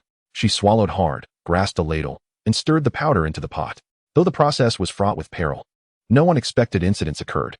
This was not a film with endless twists. The harshness of their environment had rendered everyone numb. They could never fathom that Zhou Ku'er would poison their food. At noon, Zhou Ku'er brought a large pot of food to the table, and they immediately rushed over, their eyes glistening with hunger, eager to partake. No one paid her any mind. All they desired was a taste of warmth. Hot food equated to life. Each bite offered a glimmer of hope for survival. She then began to wait quietly. The substance she had added to the pot was a potent sleeping pill, nearly half a bottle less worth. This particular sedative acted swiftly. A single dose could induce sleep within 30 minutes, especially after a meal. When blood naturally congregated in the stomach, it was easy to succumb to drowsiness. With such a substantial quantity, even an elephant would succumb to slumber. As a physician, Zhou Ku'er was acutely aware of the extent to which this dosage would incapacitate them. Unless they were subjected to extreme stimuli, they would be unable to awaken for a considerable time. Not long after, she began to hear the rhythmic sounds of their snores emanating from the living room. Cautiously, Zhou Ku'er made her way to the area, discovering everyone sprawled across the sofas and chairs, sound asleep. Holding her breath, she sent a message to Zhang Yi. "I have administered a large dose of sleeping pills. They have all succumbed to slumber. What do you intend to do next?" Just a wall away was Zhang Yi's residence. He had been awaiting Zhou Ku'er's update to ascertain whether she could fulfill her mission. Only by demonstrating her worth would she become a pawn in Zhang Yi's game. Upon reading her message, Zhang Yi raised an eyebrow and instructed, "Drag them onto the balcony."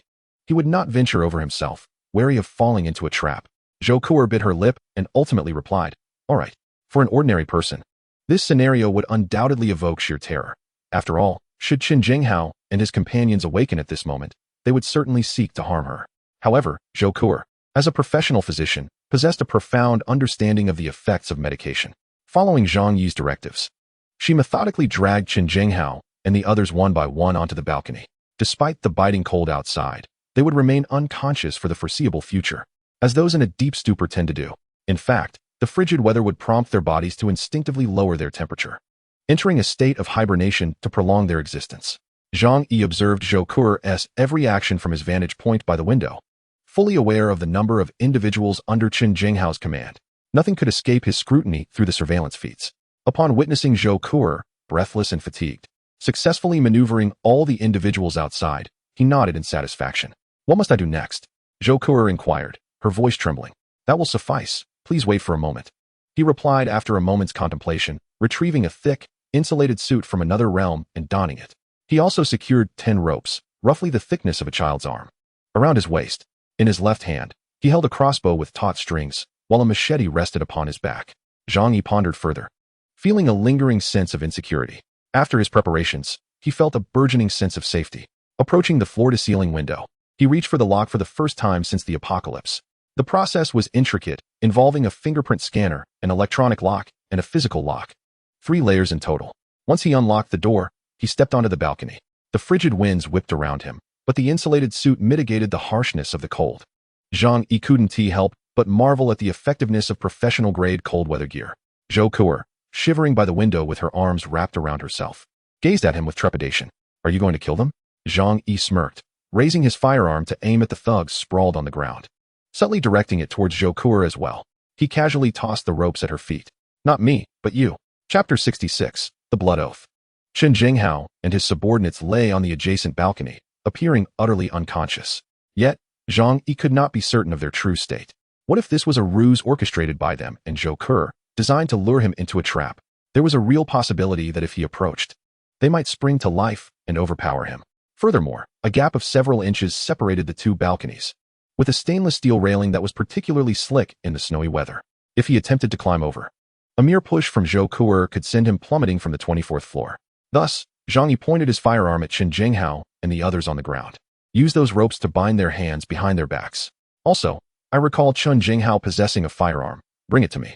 Zhou Kuo displayed a look of utter exasperation. She had not eaten for 2 days, having only consumed a small amount of water, and after dragging 10 individuals onto the balcony, she was utterly exhausted. Seeing Zhang Yi so cautious and reluctant to lend a hand, she bit her cracked lips and indignantly exclaimed, "You are being excessively careful. Caution may steer a ship for 1,000 years, but I will not expose myself to even the slightest risk." Zhang Yi replied coolly. With no alternative under Zhang Yi's gunpoint, Zhou Kuo had no choice but to follow his orders. She picked up the rope and securely bound the hands of those individuals behind their backs. As she retrieved the handgun from Chen Jinghao's pocket, Zhang Yi's weapon was also aimed at her head. Remove the magazine from the gun and toss it over here. Zhou Kuo gazed at Zhang Yi, suddenly biting her lip and asking, "How can I trust you? What if, after I do all this, you turn against me?" Zhang Yi responded, "At this moment, your only option is to trust me. Only by placing your faith in me can you hope to survive in this dire environment." After pondering for a moment, Zhou Kuo realized she had no other recourse but to trust Zhang Yi. She could not breach her moral boundaries to resort to cannibalism, which would inevitably lead to her demise. Following Zhang Yi's instructions, she detached the magazine from the handgun and tossed it at his feet. A sense of anxiety filled her heart. Yet, as Zhang Yi had stated, she had no choice. He picked up Chen Jinghao's gun from the ground, glanced at the magazine, which still contained 3 bullets, and directed it towards the group of over 10 individuals on the balcony. With a rush, water gushed from the pipe, splashing onto Chen Jinghao and the others from a distance of 3 to 4 meters. The dramatic temperature shift from the room at over 20 degrees Celsius to the outdoor chill of minus 70 degrees caused the once warm water to emit steam as it sprayed forth. However, upon contact with their bodies, it froze instantly. Zhou Kuo, witnessing the scene from within, instinctively wrapped her arms around herself. The thought of dying in such a frigid manner was undeniably cruel. Consequently, the icy water gradually roused the group from their stupor. The freezing water had permeated their bodies, encasing them in ice. A young man, his lips turning purple from the cold, screamed in terror. He attempted to rise, only to find his hands bound tightly behind him. The thick layer of ice on the ground caused him to slip repeatedly, preventing him from getting up. Chen Jinghao was jolted awake by the icy water splashing his face. Stunned, he soon realized he had been drugged. However, there was no time to ponder who had administered the drug. The relentless cold water, cascading over him, made him feel as if he had plunged into an ice cave. Every pore in his body pierced by 1,000 needles of icy pain. Everyone awakened, shrieking in terror. Yet, their desperate struggles proved futile. With 10 individuals crammed onto the balcony, they hindered one another's attempts to rise. Zhang Yi. Chen Jinghao roared upon spotting Zhang Yi on the adjacent balcony, from where the water pipe was dousing them. Finally, Zhang Yi emerged from the room, the previously impenetrable window now ajar. Regrettably, he now found his hands bound, his life hanging by a thread. You've caused enough commotion. It's time for you to perish, Zhang Yi stated coldly.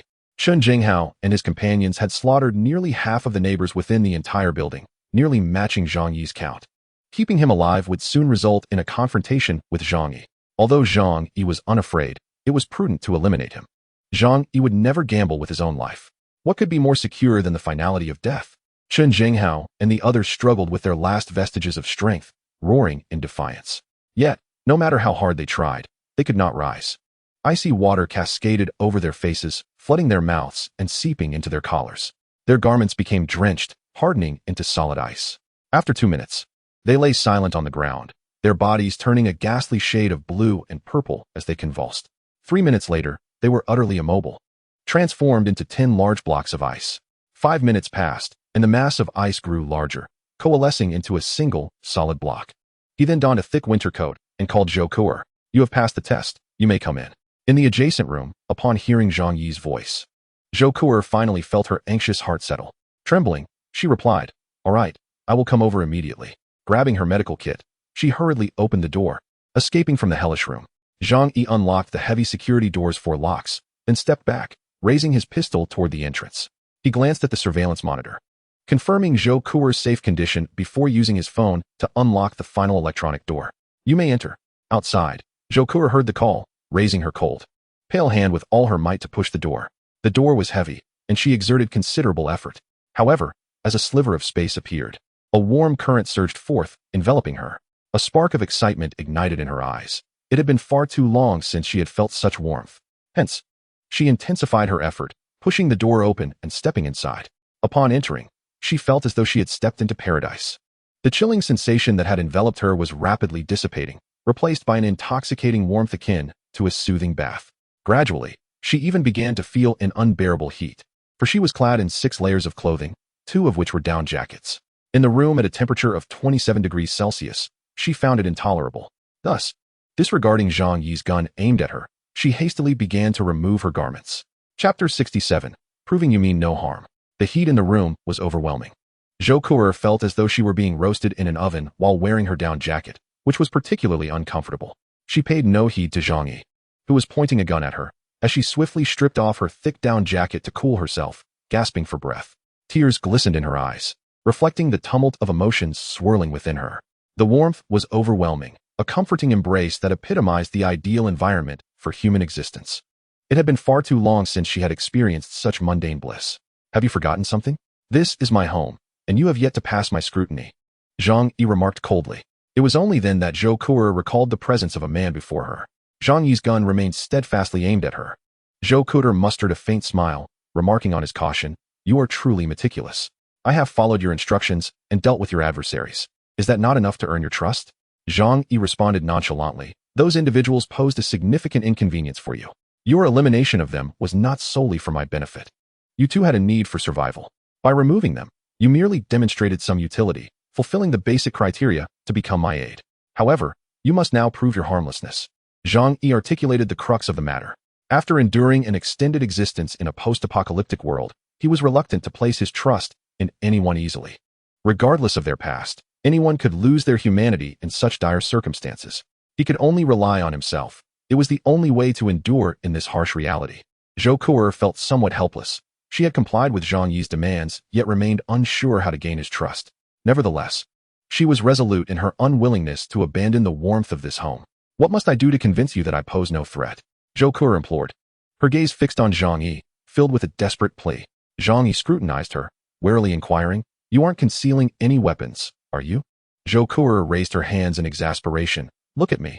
In this position, how could I hide anything dangerous? Zhang Yi's expression remained impassive as he shook his gun. Raise your hands. His intention was clear, to search her for any concealed weapons. Zhou Kuo felt a twinge of embarrassment. Yet she understood that she had no leverage in this situation. Zhang Yi's home radiated warmth, a stark contrast to the environment she had previously endured, truly a veritable paradise. She recognized that to obtain certain things, one must be willing to pay an equivalent price. All right, I understand, Zhou Kuo resolved, mustering her courage to comply with Zhang Yi's request. She was a clever woman, well aware of what she needed to offer in order to receive something in return. Zhang Yi's gaze remained fixed on her, vigilant against any sudden movements that might reveal a lethal weapon. This was purely for safety. He was a man of integrity and harbored no ulterior motives. Slowly, Zhou Kuo raised her hands and placed them behind her head, pressing her body against the door as depicted in television dramas. Zhang Yi cautiously approached and conducted a thorough search. Is this satisfactory now? Zhou Kuo inquired once Zhang Yi had finished his examination. Zhang Yi confirmed that she bore no weapons. He glanced at the medical kit on the floor and suggested to Zhou Kuo, I recommend you take a shower first. Zhou Kuo's face flushed even deeper. Indeed, it had been quite a while since she had bathed, and she might carry a certain odor, but that was unavoidable. Embarrassed, she hurriedly dashed into the bathroom. Zhang Yi rummaged through a dimensional space, retrieving some women's clothing, which he tossed outside the bathroom. Here are some clean clothes for you. Take what you need. I've selected an outfit based on your size. Try it on, and if it doesn't fit, I can find something else. After managing the warehouse for so long, Zhang Yi had developed a keen eye and could easily discern Zhou Kuo's clothing size. Inside the bathroom, Zhou Kuo softly acknowledged him with an followed by the sound of running water. Zhang Yi approached her medical kit, cautiously opening it for a thorough inspection.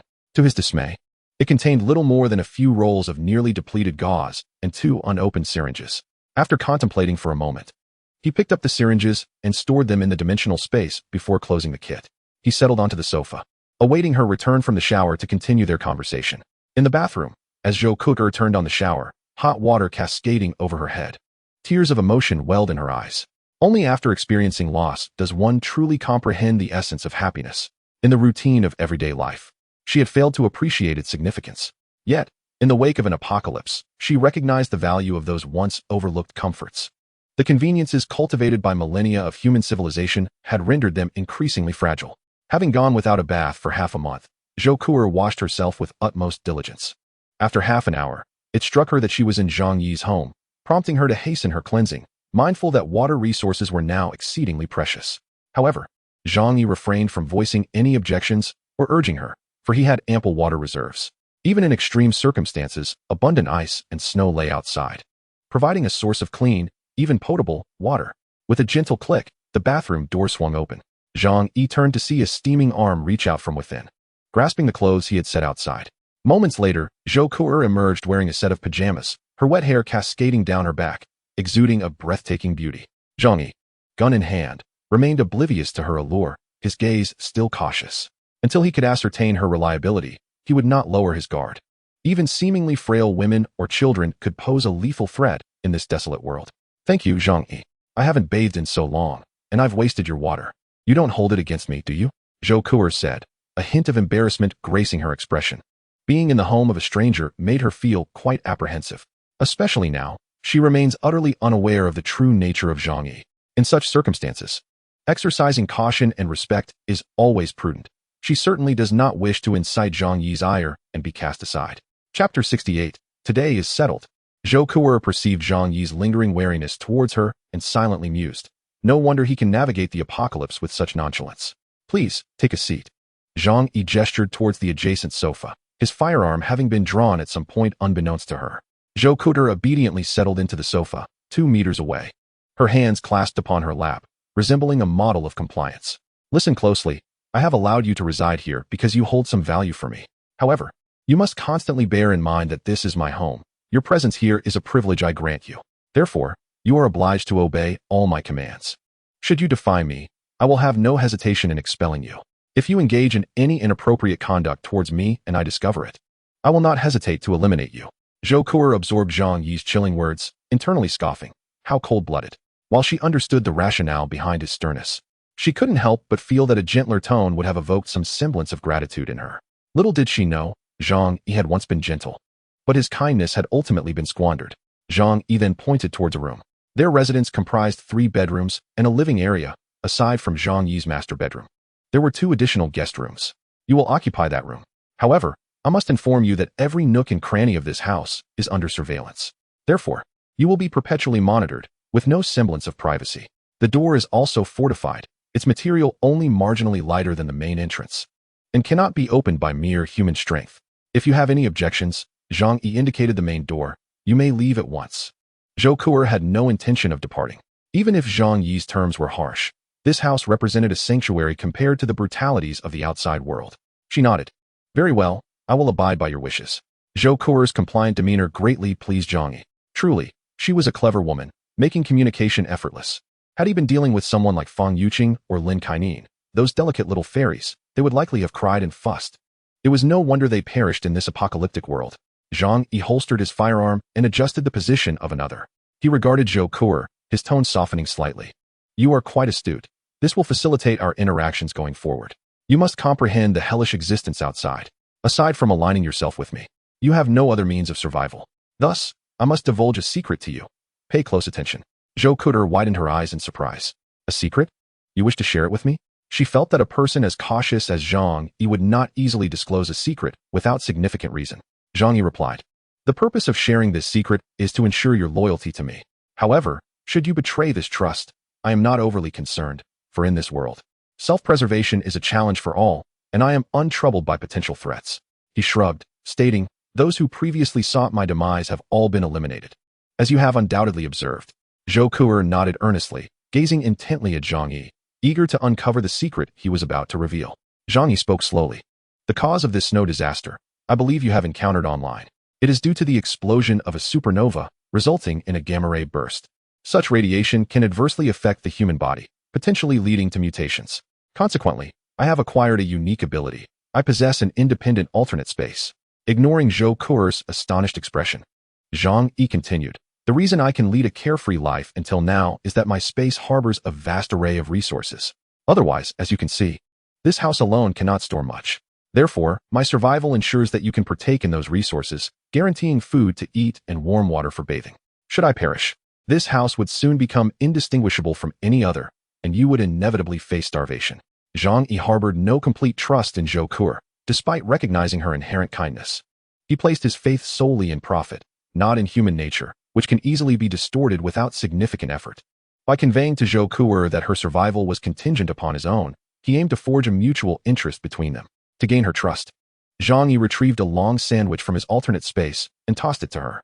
Witnessing this seemingly magical act, Zhou Ke's astonished gaze finally reflected a glimmer of trust. Superpowers? Do such things truly exist? Staring at the bread in her hands, she swallowed hard but hesitated to take a bite, waiting for Zhang Yi's command. Such a substantial piece of bread could easily sustain 2 families, especially since she hadn't eaten in 2 days. Go ahead and eat. It is yours, Zhang Yi said nonchalantly. Unable to resist any longer, Zhou Ke took a hearty bite. Observing her hurried consumption, Zhang Yi worried she might choke and promptly handed her a glass of water. As she devoured the sandwich, once a fast food she had scorned, tears of gratitude welled up in her eyes. My goodness, why can a mere piece of bread taste so exquisite? Meanwhile, Zhang Yi quietly outlined the rules of residing here. I do not trust you completely, so I expect you to be sensible. Maintain cleanliness and prepare meals without needing my instruction.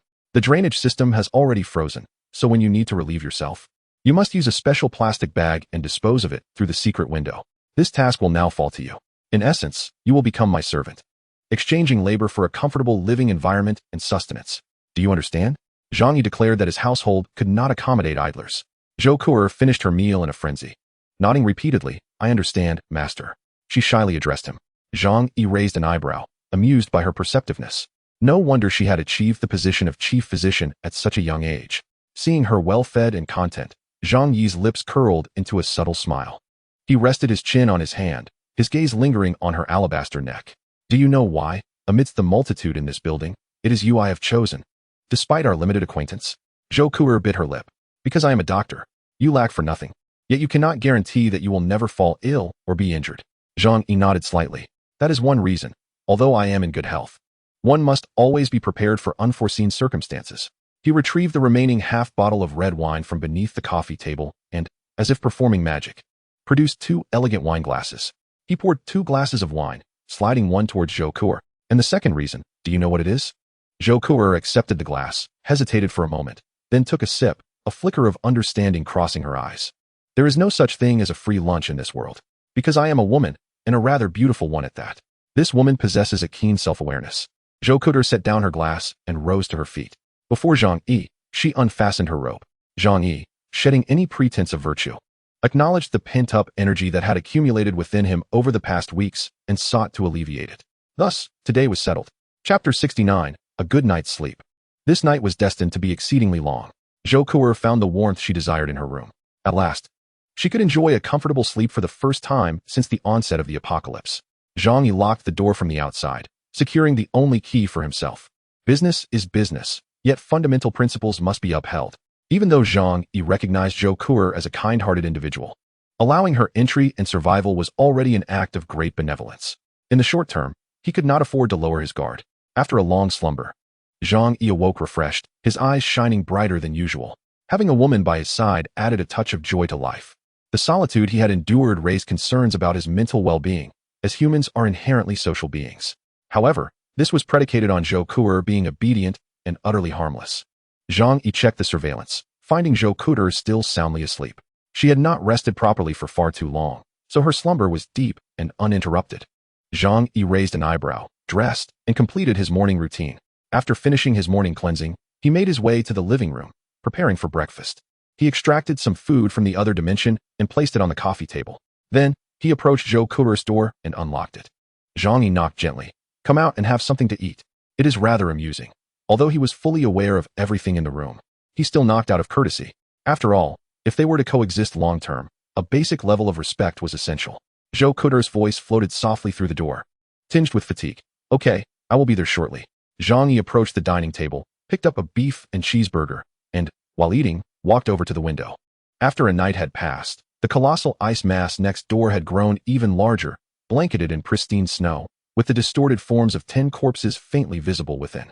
Zhou Ku'er emerged from her room and caught sight of Zhang Yi, her complexion subtly flushed.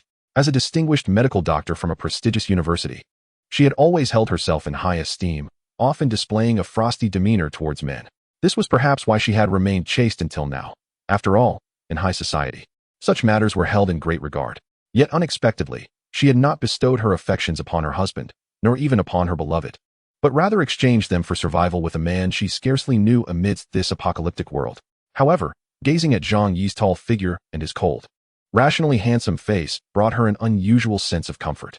Women often harbor unique sentiments for their first man. Zhang Yi held a fondness for Zhou Ku'er, captivated by her beauty. What man would not be enamored by a woman of such exquisite form and features? Yet, the notion of love seemed far-fetched in their current circumstances. Perhaps as trust blossomed between them, he would gradually invest his emotions. After all, living in a world ravaged by chaos was exhausting, and one always yearned for emotional solace. Zhang Yi gestured towards the table, indicating the meal. Zhou Ku'er looked over to find steaming hamburgers, fried chicken, and French fries, delicacies he had procured in abundance from fast food chains like KFC and McDonald's before the world changed. Thanks to the preservation capabilities of the otherworldly space, they remained warm and inviting. Zhou Ku'er swallowed hard, unable to resist walking over to grab a hamburger, devouring it with gusto. The fast food she had once derided now tasted exquisite, evoking tears of joy. In less than 10 minutes, she had polished off the entire feast. Reclining in her chair, she sighed contentedly, only to shyly cover her mouth upon noticing Zhang Yi's bemused expression, her face flushed with embarrassment. Zhang Yi, however, was unconcerned. "Are you finished?" he inquired. Zhou Ku'er tilted her head, replying earnestly, not quite satisfied yet. "But one mustn't overindulge at once, lest it lead to gastrointestinal distress." "Then you're done? Come over and get to work," he instructed, nodding towards the outside. Obediently, Zhou Ku'er made her way over. Zhang Yi retrieved 2 sets of winter gear from the otherworldly space, and Zhou Ku'er's eyes widened in awe. Though it was not her first encounter with such wonders, it still struck her as remarkable. Her resolve to follow Zhang Yi grew even stronger. In this desolate world, few remained alive. Only by aligning oneself with those of great strength could one increase their chances of survival. Zhang Yi tossed a set of winter gear to Zhou Ku'er, instructing her to don it before putting on his own. "What shall we do?" she asked with curiosity. Zhang Yi pointed to the large ice mass on the neighboring balcony, commanding, "Smash that ice block." Zhou Ku'er shuddered at the thought. The bodies had already melded with the ice. If they shattered it, the corpses would be left in pieces. They were undoubtedly deceased. Why proceed with such an act? Zhang Yi merely shrugged. "Perhaps it is simply because I harbor a profound disdain for them." Observing Zhou Ku'er's astonished gaze, Zhang Yi chuckled. "Within this building, nearly everyone wishes to see my demise and seize my quarters and resources. I must take some measures to convey that I am not to be trifled with." He smirked, recalling how they once perceived him as a timid turtle, content to remain at home. Naturally, he was indifferent to their opinions of him. Yet, over time, it became somewhat irksome. A lesson for them was in order.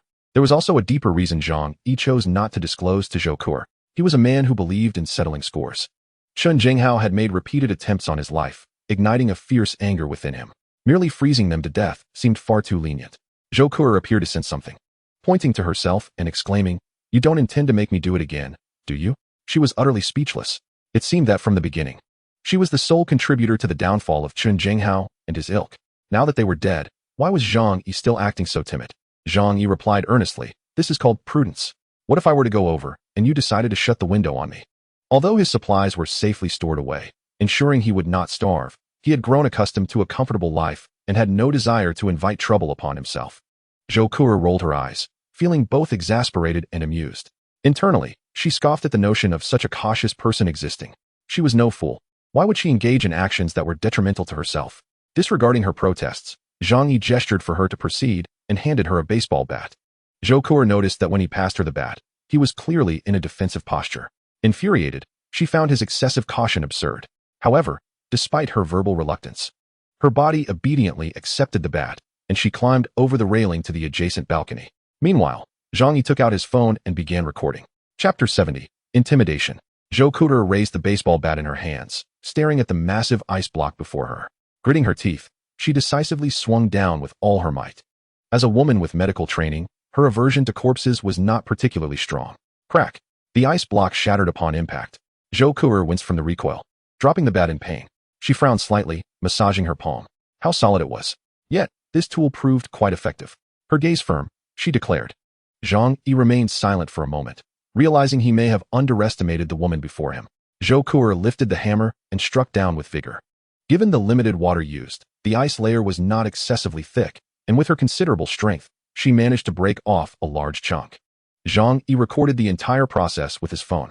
After her initial strike, Zhou Ku'er grew bolder, no longer gripped by fear. As a series of cracking sounds echoed, the mass of ice was reduced to fragments. At that moment, the contents within were no longer discernible, obscured by a kaleidoscope of colors. However, Zhang Yi was fully aware of what those meant. What is the purpose of recording this? Zhou Ku'er inquired curiously while changing her clothes. A sly smile curled at the corners of Zhang Yi's mouth as he sent it to the homeowners group. Zhou Ku'er suddenly understood. You intend to assert your dominance in the homeowners group, making them think twice before bothering you? Zhang Yi replied with a faint smile, not only that. I aim to usurp Chen Jinghao's position in their hearts. The neighbors feared Chen Jinghao far more than they did him. For Chen held a gun and had no qualms about storming in and eliminating them to seize their supplies. Yet, despite Zhang Yi's potential to kill many, he was still perceived as a lecherous recluse, relying on ambush tactics. Zhang Yi sought to seize the initiative, preparing for the day he might venture outside. Zhou Ku'er nodded in support of his actions. Zhang Yi rested on the sofa, casually observing the dynamics of the chat group. Zhou Ku'er leaned against him, her legs neatly together, resembling an adorable kitten. Her head rested beside Zhang Yi's as they both watched the reactions in the homeowners group. The two appeared as a couple deeply in love. Zhou Ku'er's feelings for Zhang Yi stemmed from a sense of dependency, a natural inclination of women to admire strength. However, for Zhang Yi, she still embodied more of a servant's role. As for romantic feelings, those could wait. He would not mind if they eventually developed. But he also believed they should remain modest. It seemed that the heavy snow had affected the surrounding communication towers. Nevertheless, as a nation renowned for its exceptional infrastructure, Huahua maintained a world-class standard in telecommunications. The neighbors, intrigued, clicked on the video. Upon witnessing the gruesome demise of Chen Jinghao and his cohorts, many erupted into wild laughter, tears mingling with their mirth. Chen Jinghao, that devil, is finally dead. Xiao Chui, you can rest in peace now. He is truly gone. We can finally step outside. That bastard got what he deserved. Ha ha. Wah. The neighbors harbored a deep-seated hatred for Chen Jinghao. Had he not instigated the bloody chaos, many in the building would have survived. Their loved ones, friends, and partners fell victim to his cruelty. Such enmity was beyond verbal expression. Zhang Yi posted a message in the group. Chen Jinghao is dead. It was I, Zhang Yi, who did it. Zhou Ku'er cast him a resentful glance, thinking, wasn't that my doing? Zhang Yi continued, from this day forth, this building is under my control. It dawned on the neighbors that the video had been shared by Zhang Yi, and Zhou Ku'er was also present in it. Zhang Yi, you killed Chen Jinghao? You are truly remarkable. Thank you for ridding us of that wretched demon. Zhang Yi, do you have any food left? I'm starving, my son is dead. And my daughter too. But I wish to live. Zhang Yi, you must have some food. Please share a bit with me. I will do whatever you ask. Upon the appearance of Zhang Yi, the neighbors immediately began to plead with fervor. To them, the name Zhang Yi was synonymous with an abundance of resources, a veritable embodiment of sustenance. Zhang Yi found himself at a loss for words, observing that they exhibited little trepidation in his presence. He turned to Zhou Ku'er beside him and inquired, I have slain Qin Jinghao, yet why do they not fear me? Without hesitation, Zhou Ku'er replied, because compared to that madman Qin Jinghao, you are a good person. Zhang Yi, bemused, gestured to himself, a good person? Please, do not flatter me so. Zhou Ku'er, however, spoke earnestly, in my eyes, you truly are a good person. You have never taken the initiative to kill anyone. As for Qin Jinghao, he met his deserved fate. Zhang Yi chuckled silently. He did not consider himself a good person, but at the very least, he believed he was not yet a bad one. This was due to the fact that he had not been driven to the brink of despair, thus allowing him to retain the fundamental moral compass of humanity. Zhang Yi, has Zhou Ku'er moved into your home? Why is it that only she is permitted to reside there? What about me? Why am I not allowed inside? One neighbor discerned a critical point. The video depicted Zhou Ku'er assisting Zhang Yi, leading to the speculation that the two might be romantically involved. Many among the crowd felt a pang of envy. They had long dreamed of stepping foot into Zhang Yi's abode. Rumored to contain a fireplace and maintain a temperature akin to a cozy greenhouse. The interior was said to be comfortable and brimming with supplies, enough to last for a decade. Previous attempts to forcibly enter had ended in failure, yet Zhou Ku'er's involvement ignited a flicker of hope among them. Zhang Yi, I can do what Zhou Ku'er can do, and I assure you, I can do it far better. Please, allow me entry into your home. Zhang Yi, I must confess, I have harbored feelings for you for quite some time. Will you be my boyfriend? One voice rang out boldly. Zhang Yi, although I am a man, I would gladly make such a sacrifice for you. Zhang Yi found himself taken aback. Zhou Ku'er, equally astonished, felt a twinge of jealousy. Regardless of her role as a physician or a woman, she realized that she was not irreplaceable. At the very least, she was not adept at navigating romantic entanglements with men. What if, in the future, Zhang Yi encountered someone better and overlooked her? Biting her lip, Zhou Ku'er silently resolved to prove her worth and cling to Zhang Yi's side. The neighbors regarded Zhou Ku'er with a mix of envy and resentment, urgently beseeching Zhang Yi to include them in his circle. Particularly, Fan Yuqing nearly lost her mind upon hearing the news. Zhang Yi, are you and Zhou Ku'er together now? Zhang Yi chose to disregard her. Fan Yuqing, however, grew frantic. At that moment, she was ensconced in a foul-smelling room, disheveled and resembling a madwoman. Sun Jichao, Zhou Peng, and Gu Jiaoliang had been dead for several days, yet a glimmer of hope remained in Fan Yuqing's heart. She believed that one day she would step into Zhang Yi's house and revel in that splendid life. With trembling hands, she typed with difficulty, Zhang Yi, now that Qin Jinghao is dead, may I come to stay with you? Did you not say that you would cherish a life together with Qing'e? Did you not vow to ensure that she would be well-fed, warmly clothed, and live a blissful life? You promised me. You must stay true to your word. You cannot be with any other woman. You belong to me, and everything about you is mine. Zhang Yi was taken aback to discover that Fan Yuqing was still alive. He scoffed, retorting, you're still alive? Yet, Fan Yuqing's eyes sparkled with hope. So, her elder brother Zhang Yi had thought she was dead, which was why he allowed that wretched Zhou Ku'er to live in their home. It must be so, now that he knew she was alive. Surely he would no longer want her. Her lips trembled with excitement as she spoke to Zhang Yi. Brother Zhang Yi, I am doing well. You once adored me. You wouldn't have changed your heart, would you? Don't let Zhou Ku'er stay in your home. Let me come back. I am the one who truly loves you. Drive her out. At that moment, the disheveled Wang Min and Lin Caning noticed Fan Yuqing's unusual demeanor. Upon seeing the light in her eyes, they instantly understood that she was conversing with Zhang Yi. The two rushed over, their faces twisted with rage, demanding, Fan Yuqing, do not think you can abandon us to live a good life on your own. The three of them struggled over a single phone, desperately sending messages to Zhang Yi. Lin Caning declared, Zhang Yi, I am no less than Fan Yuqing. I can do everything she can. I am far more considerate and would never treat you as a backup. Wang Min added, Zhang Yi, though I may be a bit older, my age allows me to understand tenderness. The young girls don't grasp the essence of gentleness and care. Grant me a chance. Zhang Yi regarded the scene as entertainment, chuckling at their frantic messages and the cacophony of their bickering voice notes. Meanwhile, Zhou Ku'er felt an intensified sense of urgency, clutching Zhang Yi's arm tightly, fearful that he might slip away. Chapter 71. Do not contact her. I fear she may misunderstand. Zhou Ku'er's initiative to draw closer to Zhang Yi brought a flicker of warmth and happiness to his heart. Although he was not easily swayed by women, he too craved tenderness and affection. Undoubtedly, Zhou Ku'er was a beauty, and her allure was entirely justifiable. He relished the intimacy of her closeness. A mischievous thought crossed Zhang Yi's mind. If Fan Yuqing were to witness his closeness with Zhou Ku'er, would she be driven to madness? With that thought, he promptly took a selfie, capturing Zhou Ku'er nestled beside him, her arm tightly wrapped around his. He sent the photo to Fang Yuqing with the message, "Qing you are a good person. Unfortunately, you arrived too late. I have found someone even better. You will bless us, one to you?" Fang Yuqing continued her desperate struggle for the phone. Ding dong. The three of them perked up at the sound of a new message. Each of Zhang Yi's messages represented a flicker of hope for them. Yet, to their dismay, they beheld the affectionate scene between Zhou Ku'er and Zhang Yi. Clearly a couple already. Zhou Ku'er, in terms of education, talent, and beauty, rendered them utterly inferior. Fang Yuqing, with her modest educational background, merely held a position as a warehouse clerk. In comparison to a refined and affluent woman like Zhou Ku'er, she was completely overshadowed, reduced to nothingness. Consequently, a fierce jealousy ignited within her. Zhang Yi, no, you cannot treat me this way.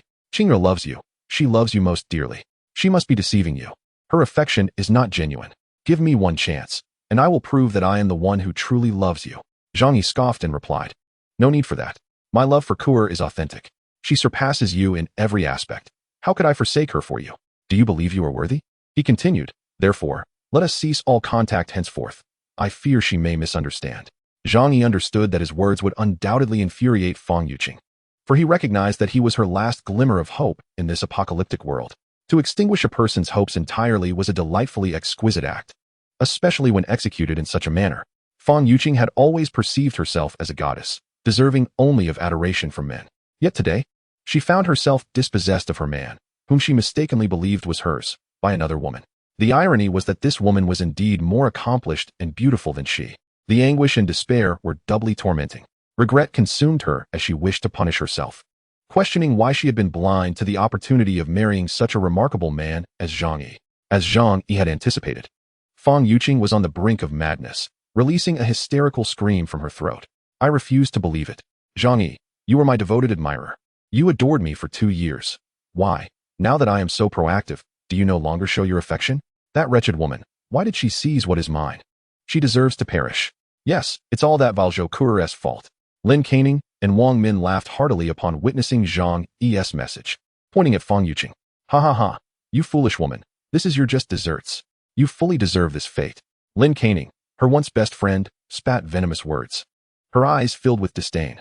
With reddened eyes, Fang Yuqing attempted to message Zhang Yi once more, only to discover she had been blocked. This indicated that Zhang Yi had completely resolved to sever ties with her. Before long, she would succumb to this apocalyptic ordeal, her torment and humiliation at his hands satisfying his dark desires. Zhang Yi set his phone down, a blissful smile gracing his face. The more she suffered, the more joy he derived. Zhou Ku'er nestled closely against him, gazing up at him with curiosity. Zhang Yi turned his head, their eyes locking in a moment of connection. Suddenly, he furrowed his brow and grasped her delicate hand tightly. "Do you think I am cruel?" Zhou Ku'er's breath quickened, her face flushing with tension and excitement. "You must have your reasons for acting this way." Zhang Yi's gaze deepened as he recalled how he had been treated by Fang Yuqing in his past life. Having devoted everything to her, he ultimately found himself betrayed, deceived into opening his door, which led to him being devoured by the neighbors.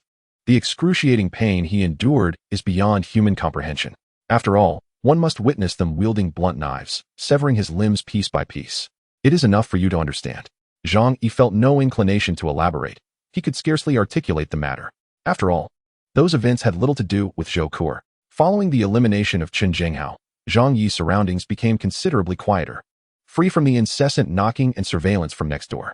Unbeknownst to Chen Zhenghao, the primary reason for his demise lay in the sheer annoyance he had caused Zhang Yi. The atmosphere in the realm of 25 had slightly relaxed, no longer as oppressive as before. Yet, Zhang Yi recognized this as mere facade. The further the apocalypse progressed, the more distorted human nature became. Even in the absence of Chen Zhenghao, those who had tasted flesh might still resort to violence. But as he mused, what relevance did that hold for him? That morning, Zhang Yi rose and approached Zhou Ku'er's door, assisting her in opening it. Blushing, she hurried to the restroom before preparing breakfast for him. Her culinary skills were rather average, yet still superior to Zhang Yi's. Occasionally, when he craved freshly prepared food, he would request her to whip something up. Naturally, before dining, Zhang Yi would insist that Zhou Ku'er taste the food first, and only then would he partake. During meals, he would peruse WeChat and some remaining news updates. Presently, only a select few applications still functioned, largely maintained by official entities.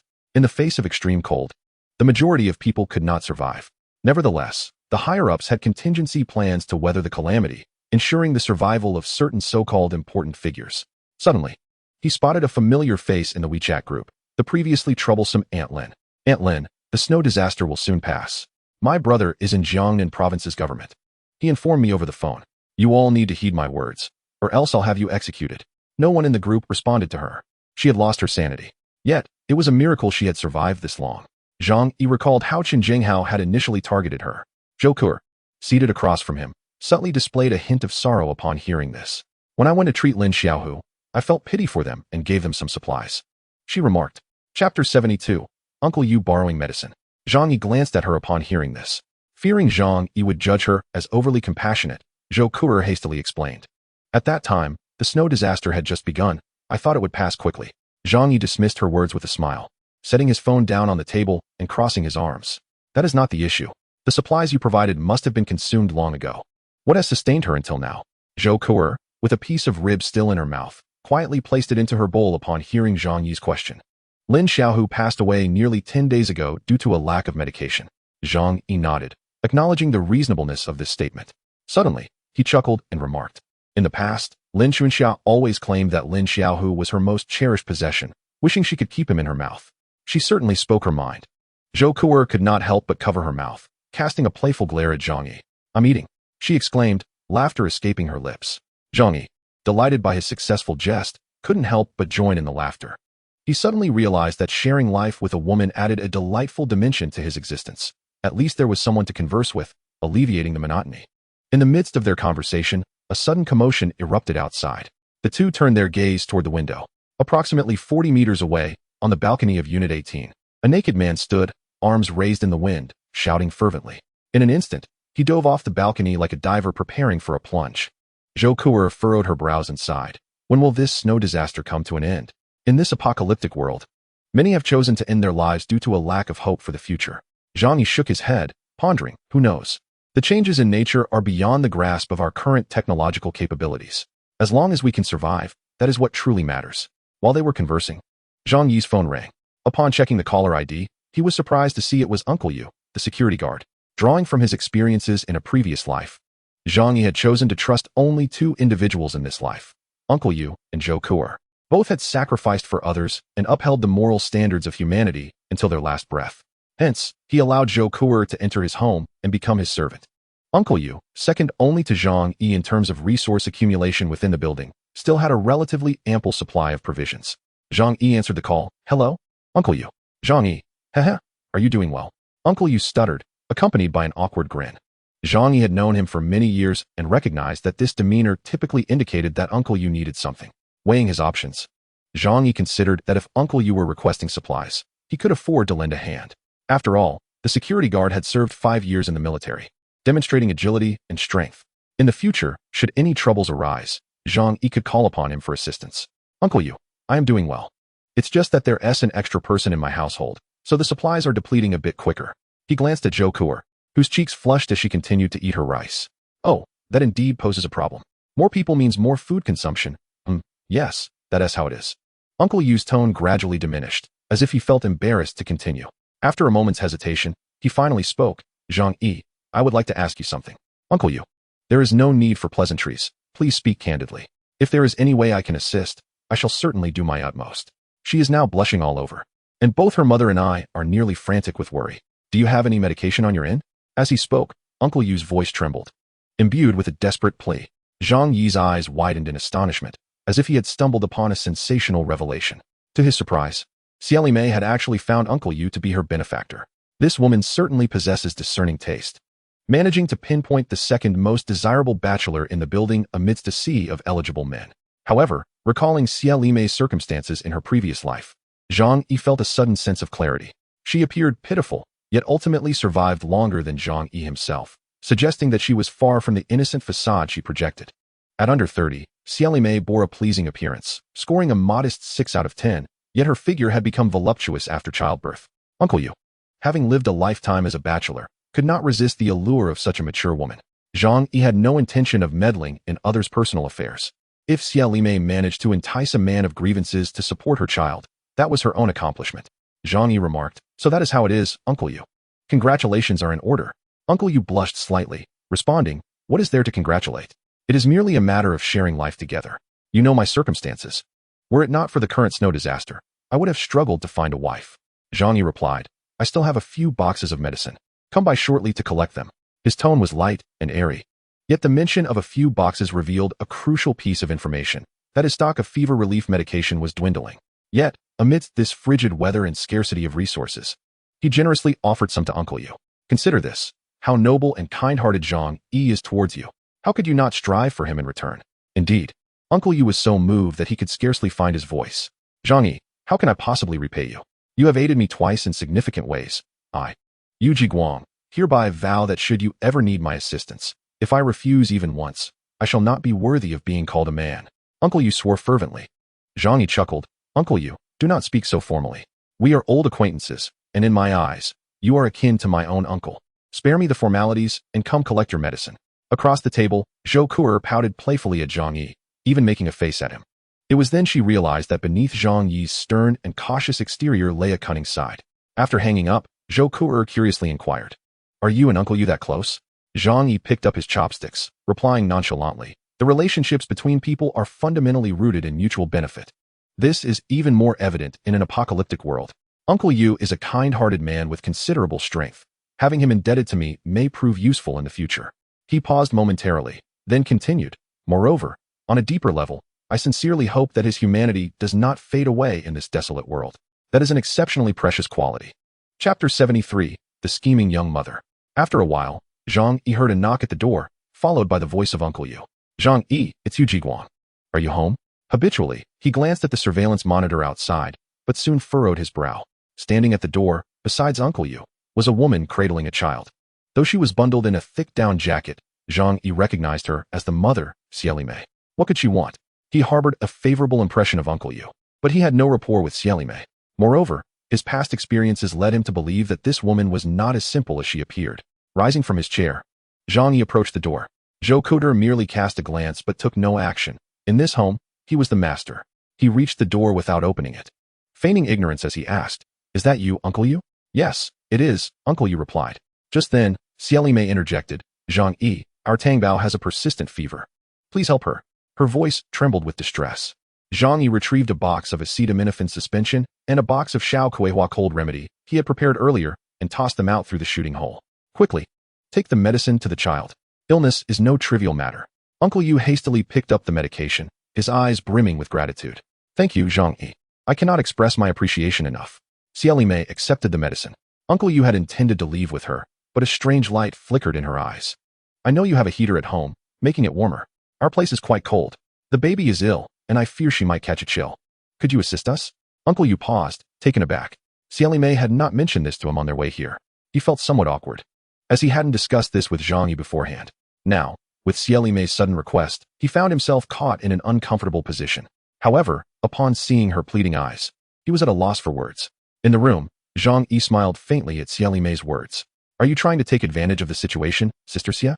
I apologize, but during such extraordinary times, I cannot allow anyone inside. Besides, our coal supply is nearly depleted, and to be honest, the temperature here is not significantly warmer than outside. Zhang Yi was not swayed by her words. Xiaolime's intentions sounded noble, but both he and Zhou Ku'er lacked any experience in caring for a child. Even if they did, he had no desire to involve himself in such matters.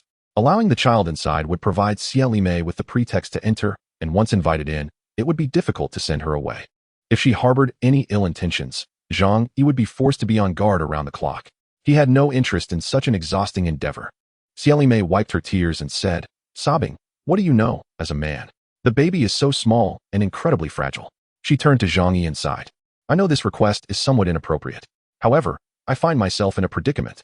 The elder sister, aware of your benevolent heart, has shamelessly made this request. Now that matters have escalated to this point, even Uncle Yu has been drawn into the fray. Generally speaking, only those with particularly hardened hearts would refuse such a plea. When proposing a substantial request, it is often wise to first suggest a modest one. Once the other party agrees to the smaller demand, it becomes difficult for them to decline the subsequent larger request. This indicates that this woman is not to be underestimated. Xiaolime intentionally refrained from discussing matters with Uncle Yu beforehand, waiting until Zhang Yi had delivered the medicine before suggesting that the child stay at Zhang Yi's residence. Yet, she underestimated the steadfastness of Zhang Yi's resolve. Leaning against the door with his arms crossed, he remarked, Sister Xia, Had this been before the apocalypse, I would have undoubtedly acquiesced.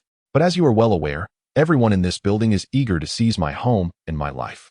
I am truly terrified and cannot permit strangers to enter my abode. Surely, you can comprehend my apprehension, right? Uncle you must understand as well. Uncle Yu nodded repeatedly, caught in a rather awkward position.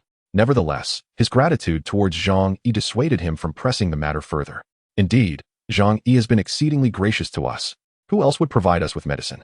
You are aware of the difficulty in obtaining it these days. Xiao Mei bit her lip, refraining from contradicting Uncle Yu. Her eyes brimming with tears, projecting an image of vulnerability. Yet, did he not allow Zhou Kuer to reside with them? Zhang Yi scoffed dismissively, stating, Zhou Kuer is my girlfriend. Is there a problem? Upon hearing this, Zhou Kuer, while cognizant that Zhang Yi was merely placating the other party, felt a subtle smile tug at her lips. Women often prioritize sweet words from men over the harshness of reality, convincing themselves of their authenticity, even when they are aware of their falsehood. Xiao Mei furrowed her brow, seemingly contemplating her next words. However, Uncle Yu lacked her audacity. Thus, he took Xiao Mei by the arm, his expression somewhat grave, and said, Let us go. We do not wish to burden him further. Zhang Yi has already been more than generous. Let us not overstep. Observing Uncle Yu's genuine irritation, Xiao Mei swiftly adopted a countenance of feigned innocence. I understand. I do not wish to act this way. It is all for the child. Uncle Yu turned to Zhang Yi and apologized. I am sorry, Zhang Yi. Please do not hold this against her. We truly appreciate your assistance. Zhang Yi replied. It is nothing. Such feelings are understandable. Let us support one another. Through the surveillance, Zhang Yi observed Uncle Yu escorting Xiao Mei and the child down the stairs. Zhou Kuer, unimpressed, remarked, Such individuals are abundantly common, are they not? Zhang Yi shrugged. Acknowledging her point, that is true, but I have a good rapport with Uncle Yu. I fear she may disrupt the relationship between us. Uncle Yu was indeed the ideal worker chosen by Zhang Yi. He harbored concerns about the influence Xiao Mei might have over him, heightening his wariness towards her. At the very least, she harbored a covetous desire for the residence and resources of the Zhang Yi family deep within her heart. Chapter 74. The Night Raid on Zhang Yi's home. After closing the door, he spoke with a displeased expression, saying, What kind of words were those? How could you expect someone to help you care for your child? The outside world is in such chaos. One can hardly discern friend from foe. The fact that he is able to provide medication for the child indicates that he is a trustworthy individual. How can you still be so ungrateful? Xiao Mei sat on the bed cradling the baby, administering the medicine while gently unbuttoning her clothing, using her milk to help the remedy go down. Rather than argue with Uncle Yu, she spoke with a feigned softness. Isn't everything I do for the sake of the child? You know, the only motivation for my existence now is the baby. If anything were to happen to her, what would be the point of my life? As she spoke, tears streamed down her cheeks once more. Uncle Yu turned to see her fair bosom, his heart softened yet conflicted. His tone softened. I understand your feelings. However, one must at least be aware of gratitude and reciprocity in life. Reflecting on the two significant favors Zhang Yi had rendered him, Uncle Yu thumped his thigh and lamented. If it weren't for Zhang Yi, I would never have thought to stockpile supplies in advance, and would not be here now. I, Yu Jiguang, must find a way to repay this immense kindness. At that moment, Xiao Mei's voice drifted into his ears. Honestly, I believe you need not feel so indebted to Zhang Yi. At the very least, he remains wary of you, does he not? Uncle Yu was taken aback. Responding with agitation, what nonsense is that? With a demeanor of fragile innocence, Xiao Mei replied, Think about it. If he truly trusted you, he would have opened the door for us to come in and sit down when we arrived. The medicine was tossed out of the window without so much as a face-to-face meeting. Is he not just being cautious of you? Uncle Yu is displeased. Don't speak carelessly. He is acting out of goodwill, yet you twist it into something else. Unfazed, Xiao Mei continued in a gentle tone, I am not speaking without reason. I believe he has aided you, but he has not suffered any significant loss.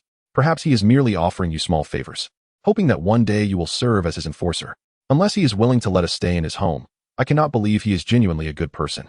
Moreover, his house is spacious. Our presence would hardly be a burden.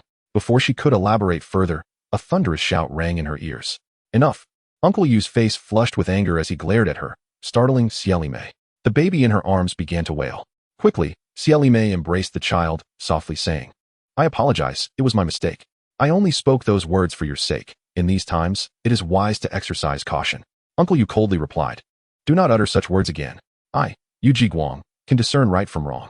If I begin to doubt my benefactor, am I still a person? Uncle Yu is honest and straightforward, yet there is a distinction between being sincere and being foolish. Indeed, even if Zhang Yi's assistance stemmed from ulterior motives, so what? In this world, There is no such thing as selfless kindness. He lived for over 40 years, working as a security guard for more than a decade, witnessing the intricacies of human relationships. How could he not comprehend this truth? Xiao Mei sensed that Uncle Yu had grown angry and realized that further provocation would be futile. Thus, she chose to remain silent. However, this did not signify her surrender in persuading Uncle Yu. The warm abode of Zhang Yi was her fervent aspiration.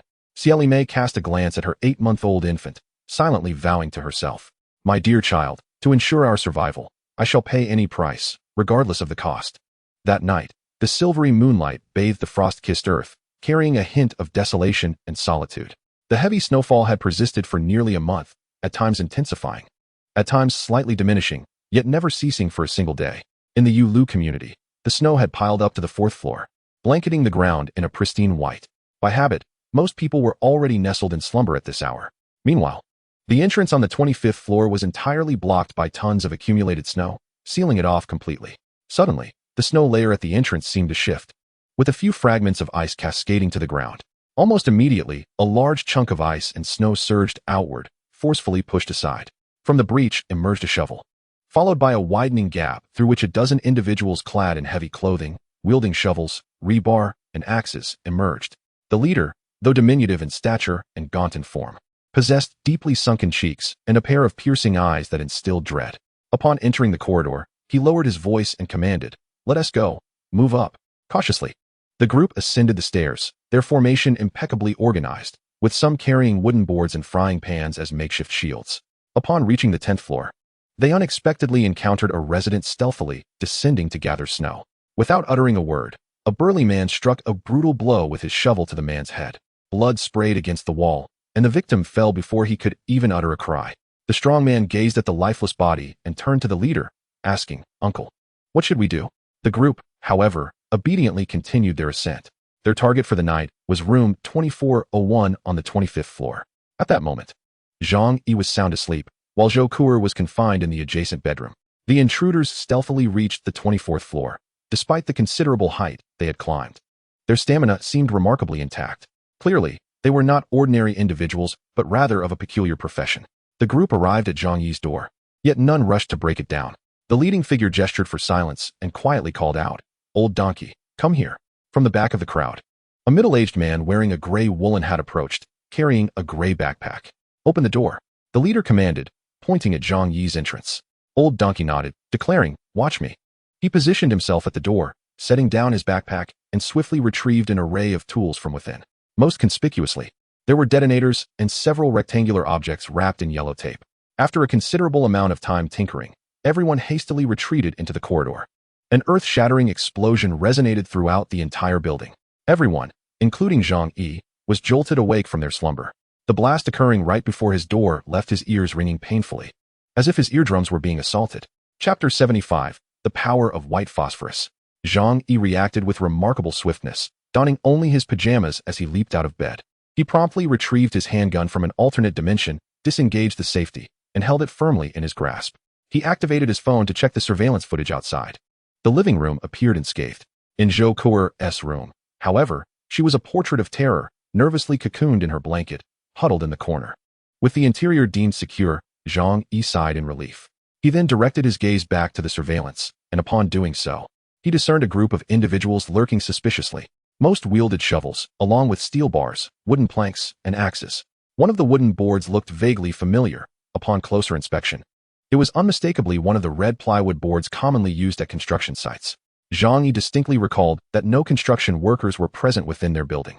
However, in the adjacent Unit 26, there were indeed a group of over 20 workers residing in a company-rented house nearby. As the dust settled, those individuals hurriedly approached the entrance to assess whether their explosion had succeeded. Their demeanor suggested they were well prepared, with their sights clearly set on Zhang Yi. Zhang Yi's gaze turned icy. It seemed that the abundance of supplies in his home had already reached the outside world. Outside his door, his uncle and others stared in disbelief at the intact heavy metal door. "Old donkey, what on earth did you do? This contraption couldn't even blast open a door." A nearby worker fumed at Old Donkey. Taken aback by the outcome, Old Donkey replied, "Something feels off. The explosives I prepared should have been effective. Perhaps they got damp." Though Old Donkey was skilled in demolition within the engineering team, he relied on rudimentary methods. Thus, while the explosion was loud, It paled in comparison to the potency of explosives handled by professionals. Otherwise, even if Zhang Yi's door remained unscathed, the walls surrounding his home would have surely been obliterated. To put it succinctly, the damage was minimal, but the shock factor was immense. Zhang Yi, having confirmed that his abode remained undamaged through his phone, felt a wave of relief wash over him. Yet simultaneously, a fierce anger ignited within him. These individuals sought his demise. Therefore, he resolved to ensure their demise first. Meanwhile, the group outside continued to grumble, with some attempting to smash down the door with their shovels. Unbeknownst to them, a small window had opened in the iron door above. Zhang Yi ignited a Molotov cocktail and hurled it outside. Flames erupted instantaneously. Not yet satiated with vengeance, he retrieved several small white bottles from his space, containing a nearly transparent liquid. This is a few bottles of white phosphorus dissolved in carbon disulfide, representing the most rudimentary version of a white phosphorus weapon. Known as the fire of hell, white phosphorus burns at temperatures exceeding 1,000 degrees, capable of annihilating all living beings within a certain radius. The explosion of a white phosphorus shell generates intense illumination and scattering burning fragments, which, once they come into contact with skin, are exceedingly difficult to remove in time, resulting in horrifying injuries.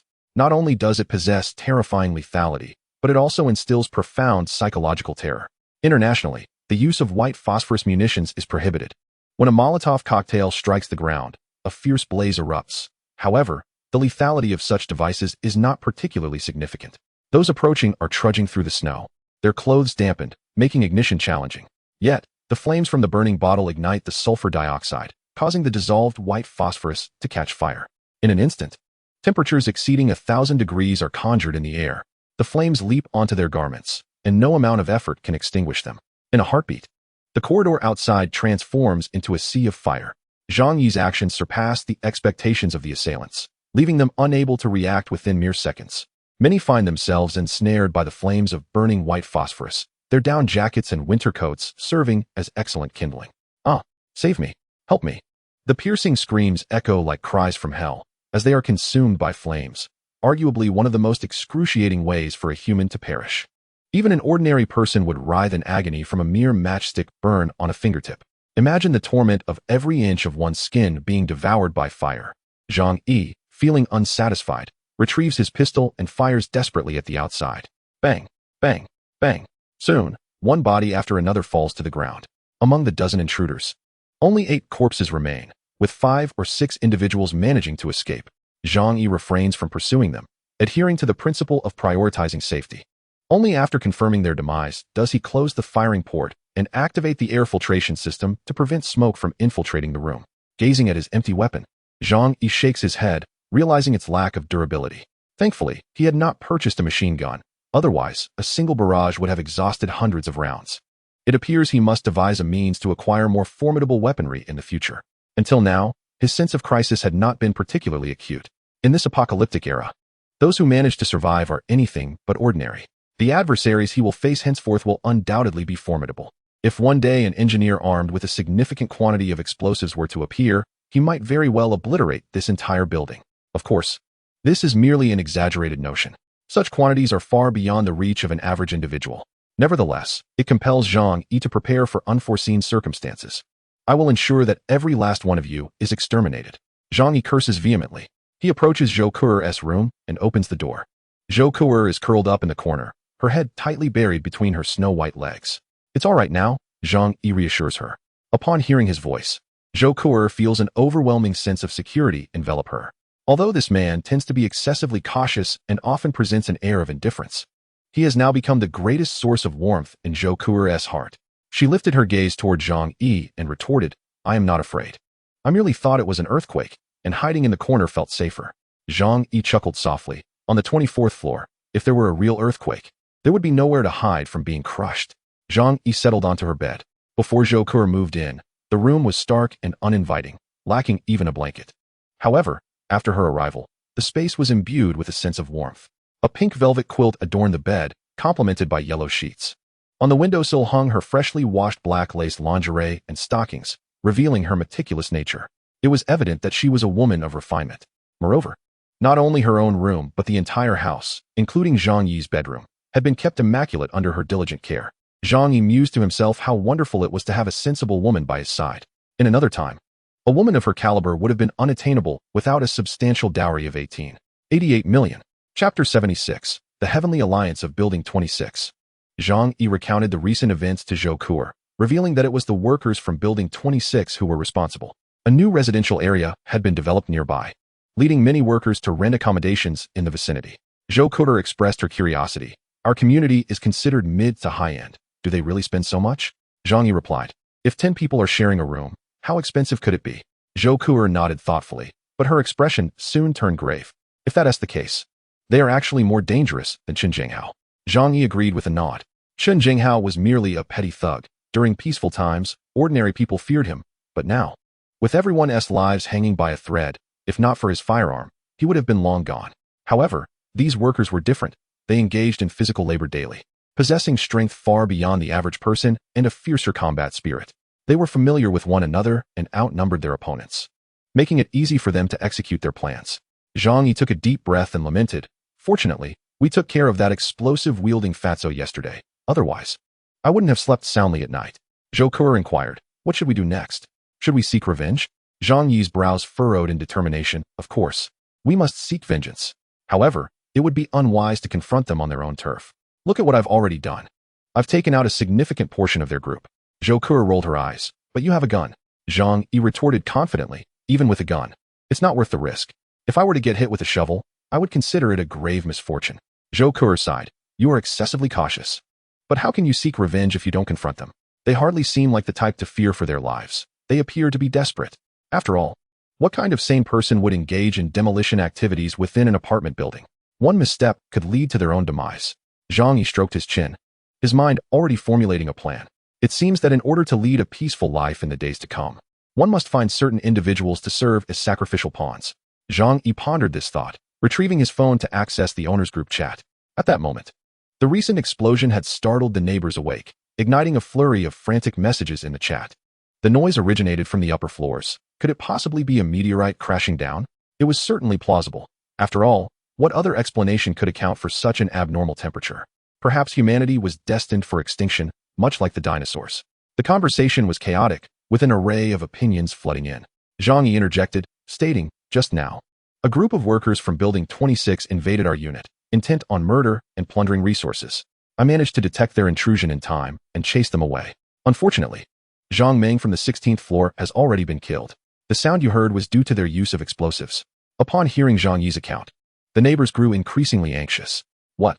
We just dealt with Chen Jinghao, and now those ruffians from next door are back? They are ruthless. I've heard that brawls frequently break out at that construction site. The neighbors were bewildered, questioning how the workers from Building 26 had managed to arrive. Zhang Yi explained.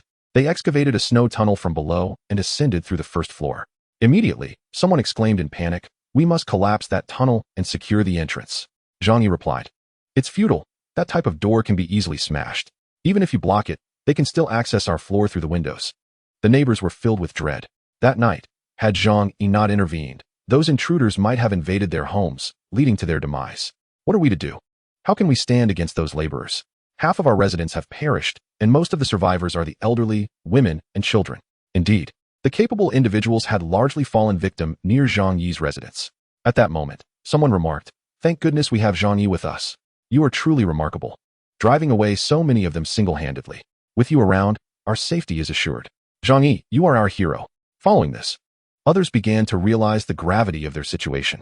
Zhang Yi had become their strongest asset, armed and ready to confront the workers from a neighboring building. Zhang Yi found the scene somewhat amusing. Previously, they had lambasted him in the group chat, labeling him selfish and shameless. Many had lost loved ones at his hands and harbored deep resentment towards him.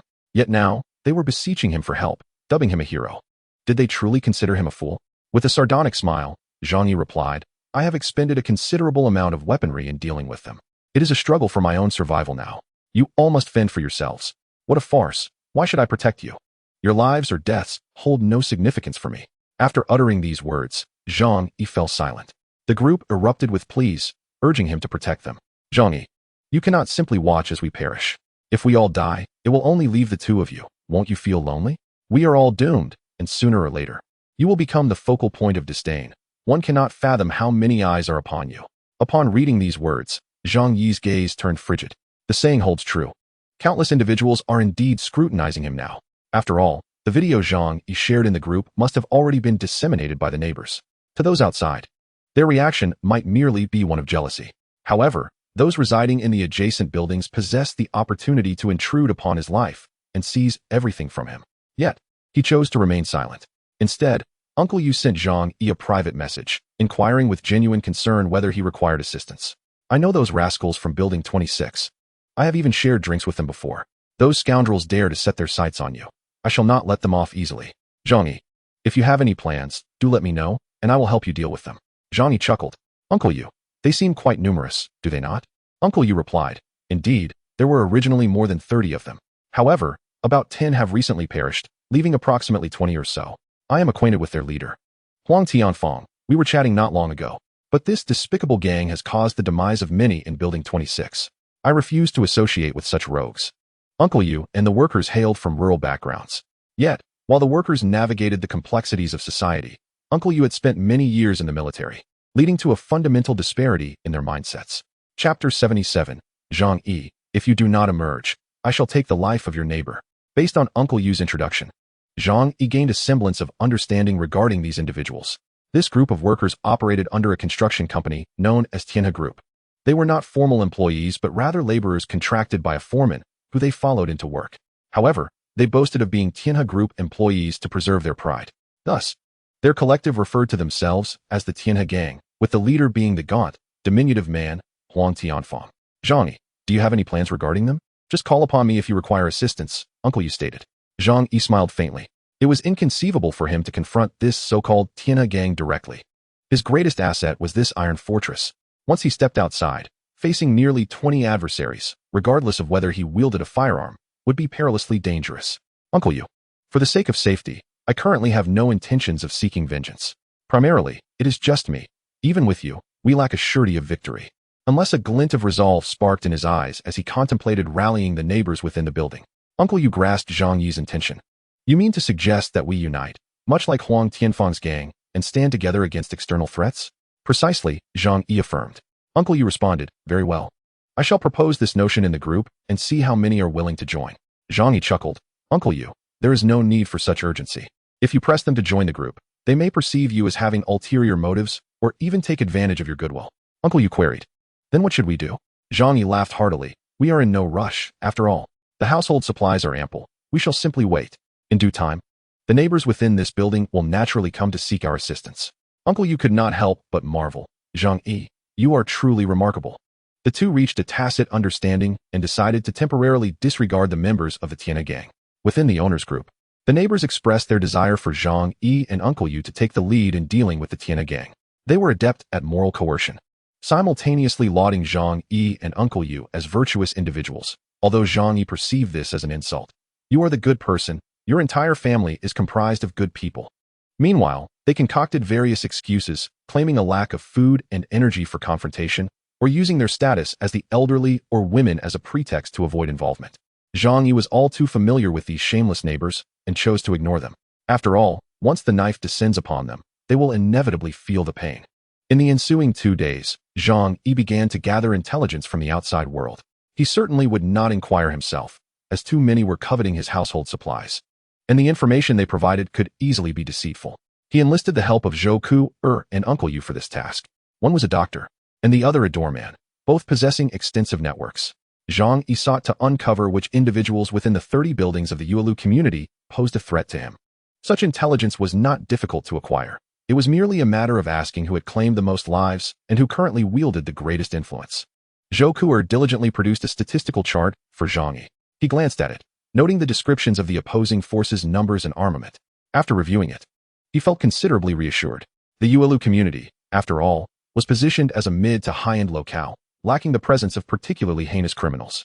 According to the information gleaned by Zhou and Uncle Yu, the primary concerns were two factions. One was the Tianhe Gang from the adjacent Building 26, which had formed around a small engineering team under the Tianhe Group, known for their formidable combat prowess. Their primary weapons consisted of shovels and rebar, with no firearms at their disposal. The bomb they had previously used against Zhang Yi was a makeshift device crafted by a worker from their company skilled in demolition, possessing limited potency. That worker had since been incinerated by Zhang Yi, thus eliminating their capacity to fabricate further explosives. However, It remained unclear whether they had any remaining stockpiles. Caution was warranted. I must find an opportunity to send a few expendables their way to deplete their reserves, Zhang Yi mused. Aside from the Tianhe gang, another faction caught his attention. On the 21st floor, a group of young individuals had formed a collective, self-styled as the Wolf Pack. The name struck one as somewhat juvenile, yet their combat capabilities were formidable. According to the intelligence gathered by Zhou Ku, this group comprised students and some idle street dwellers, with an average age around 20.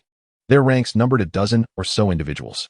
The two leaders, named Wang Chong and Xiao Lu, were acquaintances of Zhang Yi. They were well-known ruffians within the Yuelu community, having lived off their parents since graduating from a third-rate university. They could not be classified as wealthy second-generation offspring, yet they belonged to the middle class. Due to his reluctance to venture into the workforce, he remained confined within the walls of his home. Over time, he found himself entwined with certain individuals from society. In the past, they would not have been worthy of comparison to even a mere toe of Qin Zhenghao. However, within their building, there was no one as formidable as Zhang Yi, which allowed them to thrive unchecked. For Zhang Yi, only these two factions posed a tangible threat. In contrast, other buildings had dwindled to mere dozens of residents. Many, unable to withstand the terror of an impending doom, succumbed to despair and chose to end their own lives. Others, driven by extreme scarcity of resources, turned against one another, resulting in a grim demise. Zhang Yi found a newfound resolve. He instructed Zhou Ku, continue gathering intelligence. It is imperative to ascertain the situation and minimize danger, particularly whether they possess firearms, as this is crucial. Zhou Ku nodded obediently and resumed her inquiries. In the ensuing days, Zhang Yi and Uncle Yu reached a consensus to remain indoors, avoiding any outings. The members of the Tianhe gang, having suffered a past defeat, harbored a deep-seated animosity toward Zhang Yi. They had lost brothers over 8 years, and those who remained bore the scars of a devastating fire. Such losses were unprecedented for the Tianhe gang. They vowed to exact vengeance on Building 25 and eliminate Zhang Yi to avenge their fallen comrades. However, a twist of fate unfolded. The very individual they despised most was also the one they feared most. What, then, was to be done? They resolved to strike at Zhang Yi's neighbors instead. Huang Tianfang's rationale was, if I cannot kill you, Zhang Yi, can I not slay your neighbors? When you witness their tragic ends, will you not feel remorse? How will you confront their accusations? My slaughter of your neighbors will serve as the ultimate retribution. Huang Tianfang displayed a certain cunning, recognizing that one must target the vulnerable. After the killings, he intended to inscribe messages in blood upon the corridors. Zhang Yi, if you do not emerge, I shall eradicate your neighbors. Chapter 78. The neighbors seek protection. Huang Tianfang, in his misguided cleverness, believed that by killing many in Building 25, he could force Zhang Yi out into the open. Were this a film, the virtuous protagonist would undoubtedly feel compelled to confront Huang Tianfang in negotiation. Alas, Zhang Yi felt no pangs of guilt. Instead, he reveled in the unfolding chaos. His objective was to incite Huang Tianfang to claim more neighbors' lives, thereby instilling panic among them. Indeed, merely 2 days later, the neighbors could no longer endure the horror. They had seen the bloodied messages left by Huang Tianfang and unanimously agreed that only Zhang Yi could confront him to resolve the crisis. Consequently, their group chat was inundated with incessant messages directed at Zhang Yi. You must address the trouble you have caused. The Tianhe gang is your doing. Your fault. What does it have to do with us? Yes, indeed, one must bear their own consequences. You cannot expect us to shoulder this burden. They have stated that until you emerge, their killings shall not cease. Zhang Yi, if you possess even a modicum of conscience, resolve this matter yourself. Can you truly bear to witness the demise of others due to your negligence? Upon receiving these messages from his neighbors, Zhang Yi merely chuckled. He was not particularly angered, for he was well acquainted with the nature of these neighbors. He casually sent a few messages in the group chat. It was not I who summoned them. If they come to kill me and I retaliate, how is it that I am to blame? Your inability to resist them is of no concern to me. You yourselves have acknowledged that those individuals are exceedingly dangerous. If that is the case, I shall certainly not venture out. My abode remains the safest haven. He concluded with a playful smiley face. This infuriated the neighbors within the building. Zhang Yi, you may be safe, but what are we to do? Have you not put us all in jeopardy? You attracted these people, so why should we face them on your behalf? Have you no sense of morality? In response to their accusations, Zhang Yi burst into laughter. He was all too familiar with their shamelessness. With a mocking tone, he retorted, "What do I care about your plight? Whether you live or die bears no significance to me. Spare me the lectures on conscience. When my home was attacked, which of you stood aside? It is merely my magnanimity that prevented me from arriving at your doors armed, ready to dispatch you all. You dare to raise your voices against me, thinking you have the right to speak of morality? He spoke with a chilling tone. Do you truly believe I would hesitate to eliminate you? It dawned upon them that Zhang Yi was not to be trifled with. How did Qin Jinghao meet his end? He was frozen solid and subsequently shattered. That was the work of Zhang Yi. He ceased to speak further and sent a message to Uncle Yu. Uncle Yu, it is time for you to take action. Uncle Yu replied, do not worry. I will handle it. Within the owner's group, those residents, chastised by Zhang Yi, were at a loss. The moral coercion had failed, negotiations had collapsed, and it meant they would still face the imminent threat of the Tianhe gang, with half of the men from the 25 remaining incapacitated. Only Zhang Yi and Uncle Yu possessed sufficient fighting capability. What shall we do now? We thought that with Qin Jinghao's death, our survival was assured. Yet, the members of the Tianhe gang are even more ruthless. Qin Jinghao killed to establish dominance and secure provisions. In contrast, Huang Tianfang and his ilk kill for revenge. They slay indiscriminately, without a second thought. Are we truly left with nothing but to await our demise? Curse it, why has the world descended into such chaos? Is a savage society to become the new norm? The snowstorm will not relent in the short term, and we shall all perish within its grasp. Many fell into deep despair, believing their days were numbered. At this moment, the usually taciturn Uncle Yu unexpectedly stepped forward. Everyone, do not panic. The Tianhe gang comprises roughly 20 individuals. If we unite as one, we can stand against them. Uncle Yu's appearance ignited a spark of hope in many eyes. After all, this veteran gatekeeper exudes an aura of simplicity and reliability. Uncle Yu, it is truly fortunate to have you here. You have been rather silent lately. I almost feared you had perished as well. It is wonderful that you are present, for our safety is assured. Uncle Yu, please dictate our course of action. Everyone will undoubtedly lend their unwavering support to you. Upon hearing the neighbor's words, Uncle Yu couldn't help but feel a flicker of agitation. Unwavering support for me. Does that imply you wish for me to take the lead while you observe from the sidelines? His bemusement was palpable. Uncle Yu sighed. Relying solely on me is futile. Our supplies have been depleted, and we have gone days without sustenance. I am too weak from hunger. I suspect many of you share a similar plight. In such a state, how can we possibly contend with the Heavenly Harmony gang?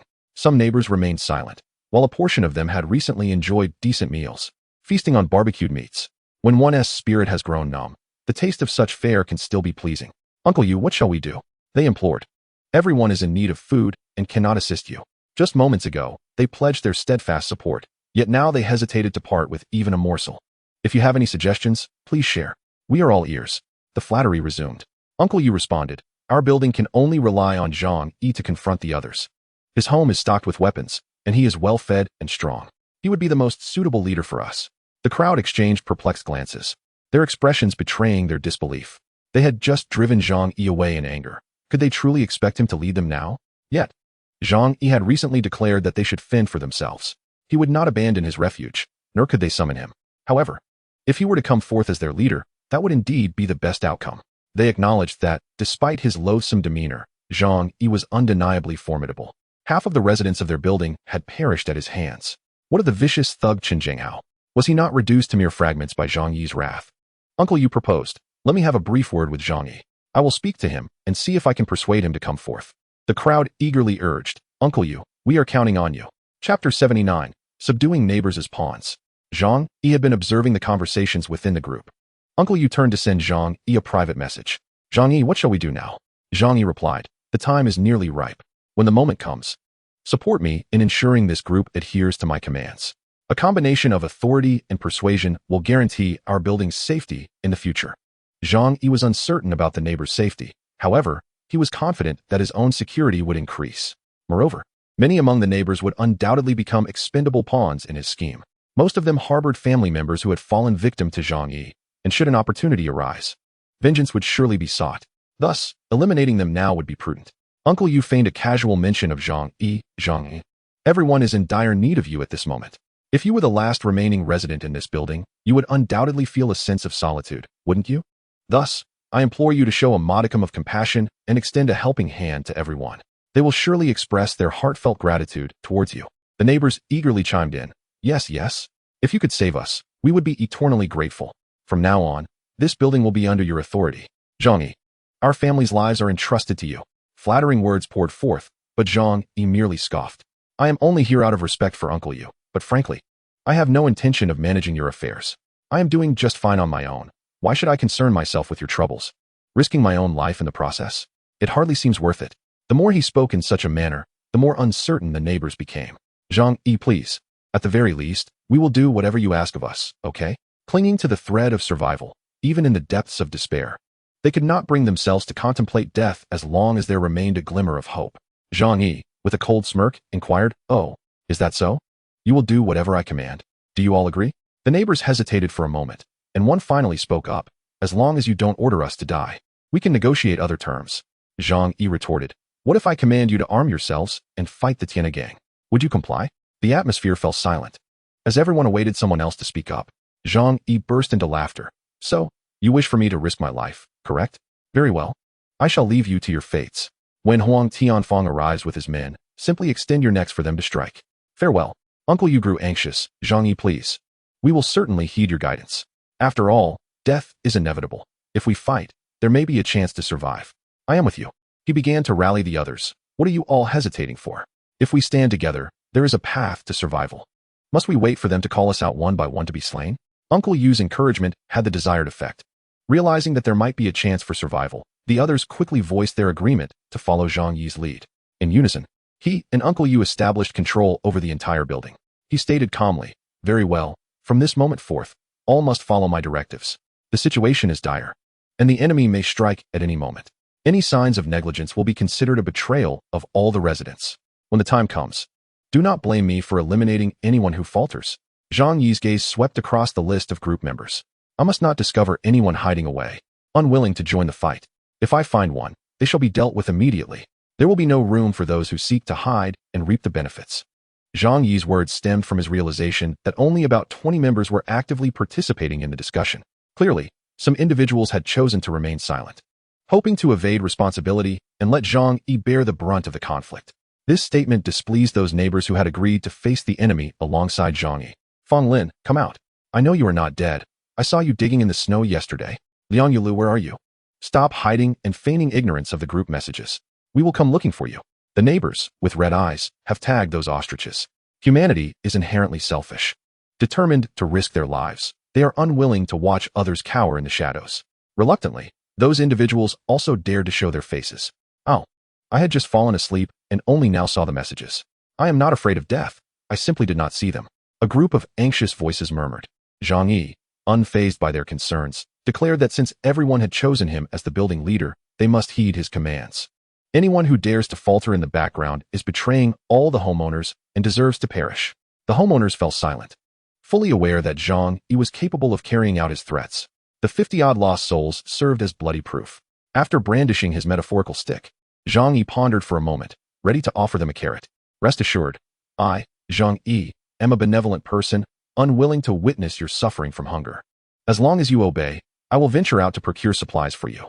This plan had been on Zhang Yi's mind for some time. Given that demolition teams would employ blasting techniques, there was no guarantee that more formidable foes wouldn't arise in the future. Residing on the 24th floor, his metallic abode would be severely affected if a collapse occurred below. Hence, he intended to keep a cadre of expendables below to serve as sentinels, ready to assist him in dire times. Sustaining them, of course, required resources. Zhang Yi was reluctant to part with the supplies in his own space, thus necessitating an expedition for more. Furthermore, his ammunition was depleting rapidly. He had exhausted 20 rounds in a recent skirmish and needed to seek additional weaponry. As for how to travel, that matter was straightforward. Outside, the snow lay over a meter thick, rendering vehicles useless. However, specialized snow vehicles do exist. Zhang Yi had 5 of them in his space, 2 snowmobiles with cabins and 3 smaller snow scooters. In this snowbound era, while others would expend tremendous effort to leave their homes, he could traverse the city with ease. The homeowners group was in an uproar. "Zhang Yi, can you really venture out for supplies? With snow that deep, how can you drive? Do you intend to wade through the snow? Wouldn't you freeze to death?" Zhang Yi replied, "Regardless of how harsh the external conditions may be, for the sake of everyone, I must attempt to venture out. Fear not. I have worked in warehousing for many years. I am well acquainted with where the warehouses, large shopping malls, and supermarkets are located in Tianhai City. Searching for supplies will not prove difficult for me." Chapter 80, Snowmobiles. The neighbors appeared as if they had encountered a savior. Even those whose spirits had dwindled, wrapped in blankets at home awaiting death, now had their eyes gleaming with hope. If that is the case, we might survive. Although the blizzard has confined the city, the abundance of resources produced by our society over the past decades is indeed sufficient for our survival. Zhang Yi, I am truly overwhelmed with emotion. Despite how we once treated you, you remain steadfast. Some individuals were moved to tears, recalling the profound losses their families endured at Zhang Yi's hands. Yet, inexplicably, their animosity toward him seemed to vanish, leaving only gratitude in their hearts. Zhang Yi spoke with a profound sincerity. Now that I have taken on the role of leader, I must be responsible for each and every one of you. Moreover, our supplies are dwindling. Venturing out to procure resources is our sole path to survival. His words instilled a sense of reassurance among the group. However, they believed it only reasonable that he, too, had needs of his own. After all, the apocalypse had lingered for nearly a month, and many neighbors had already succumbed to starvation. They surmised that even if Zhang Yi hoarded an abundance of supplies, there would eventually come a day of depletion. Furthermore, with only 2 people in his household now, the consumption of resources would inevitably accelerate. The neighbors regarded Zhang Yi with immense gratitude, praising him as if he were a deity. Zhou Kuo even jested, "If you were to establish a cult at this moment, you could surely become its founder." In times of calamity, religion flourishes rapidly, as people seek spiritual solace. Zhang Yi merely smiled, finding no need to complicate matters with a group of expendables. With a mere moldy bun, he could garner affection surpassing that of their own fathers. Zhou Kuo, curious yet concerned, inquired, "Are you truly going out?" Her eyes reflected a flicker of worry and guilt. Zhang Yi understood that she genuinely believed his supplies were scarce and felt she was a burden to him. He playfully pinched her delicate cheek, squinting with a smile. "Fear not, the provisions at home are ample to sustain you. I merely seek a suitable opportunity to assess the situation outside." Under normal circumstances, Zhang Yi would hesitate to venture out, fearing an ambush from frenzied neighbors. Yet now, as the beacon of hope for everyone's survival, he felt secure from their aggression. Zhou Kuo nodded, "Then I shall accompany you." Aware that Zhang Yi did not fully trust her, she insisted on joining him. Zhang Yi gazed at her intently, slowly yet resolutely shaking his head. "Given our current relationship, do you truly think I would doubt you? Women should remain at home, awaiting their men's return." He rose slowly, prompting tears of gratitude to well up in Zhou Kuo's eyes. However, this sentiment was fleeting, as Zhang Yi promptly began to gather the remaining food and coal into his space. "I trust you completely," he declared with a cheerful smile. Zhou Kuo, however, wore an expression of exasperation, having just been touched by his words, only to see him revert to his previous demeanor. This was his first decision to leave the apartment complex since the onset of the apocalypse. With the city blanketed in snow and no signs of life outside, the danger felt somewhat diminished. Nevertheless, out of an abundance of caution, Zhang Yi donned a lightweight leather jacket before stepping out. This contraption, even when pierced with a knife, cannot be breached without sufficient force. After careful consideration, he discovered 2 frying pans in the alternate space, placing one in front and one behind him. Thus, even when confronted by opponents wielding firearms, a standard handgun would be incapable of inflicting harm upon his vital areas. Finally, he donned a thermal suit. At this juncture, his physique appeared rather bulky, yet he felt an overwhelming sense of security. Zhang Yi retrieved a crowbar, over a meter in length, and tested its heft in his grasp. In the heat of battle, this substantial crowbar proved to be far more effective than a machete.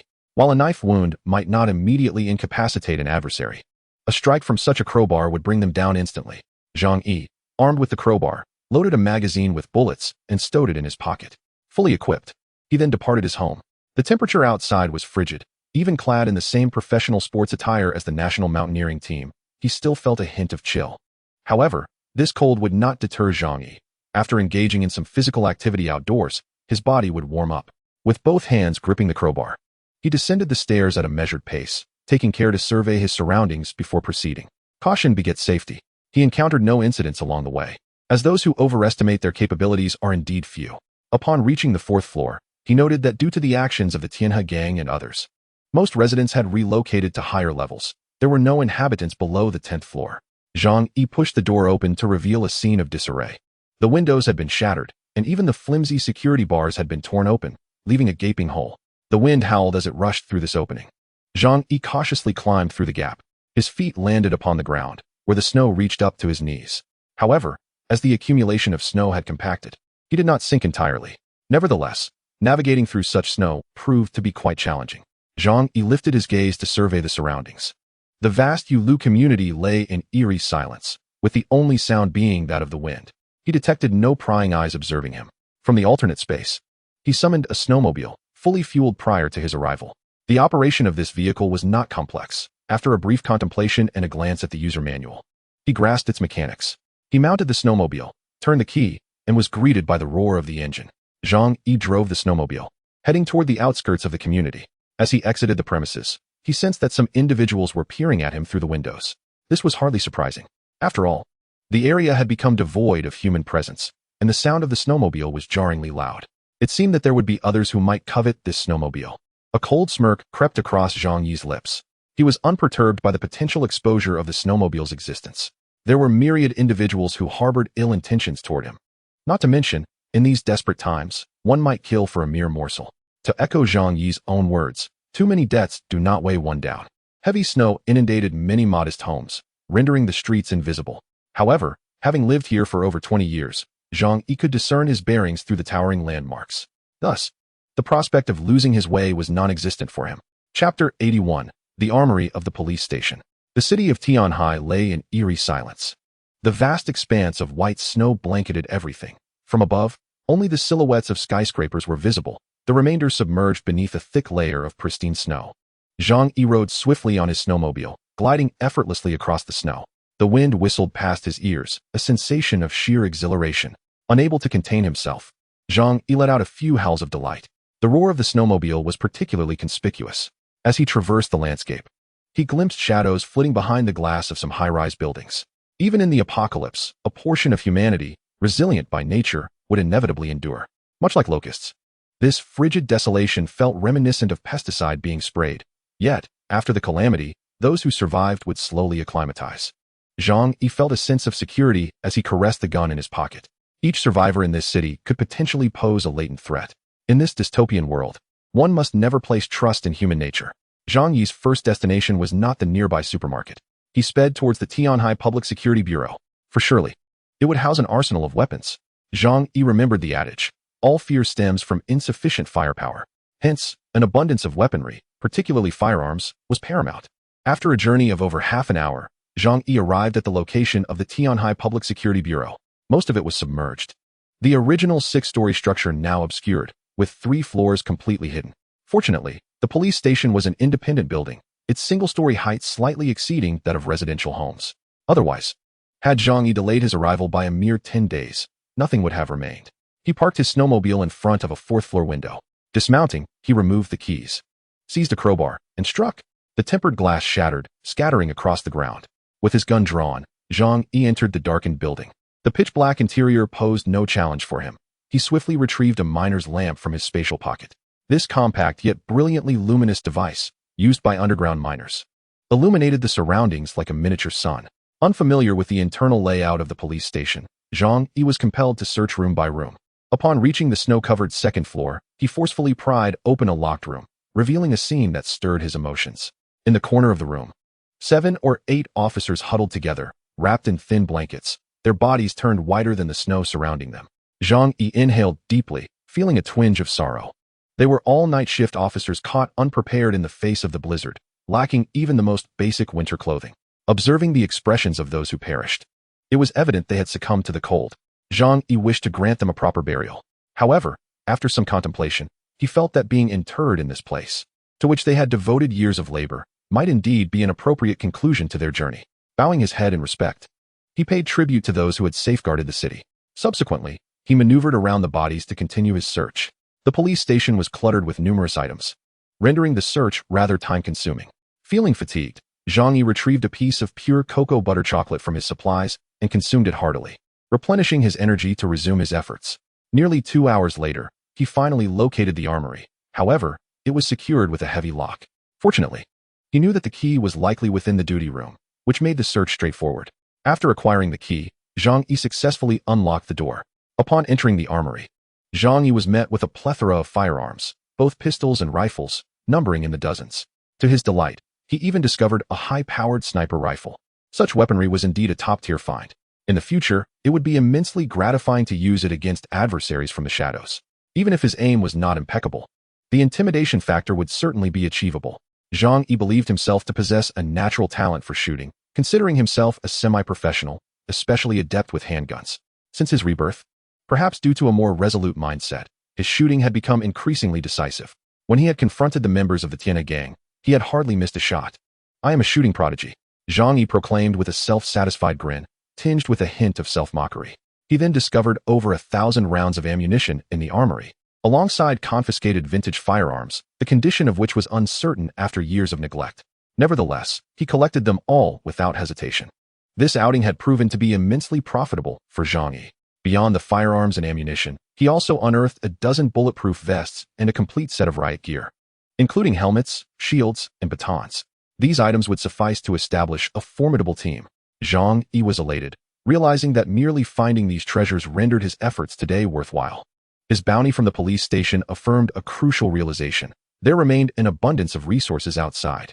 After all, on the night of December 12th, a heavy snowfall had blanketed the area, with drifts exceeding a meter by the following morning and temperatures plummeting to several degrees below zero. Consequently, most people had not yet comprehended the onset of the apocalypse and had not begun to frantically stockpile supplies. By the time they recognized the gravity of the situation, it was too late to venture out.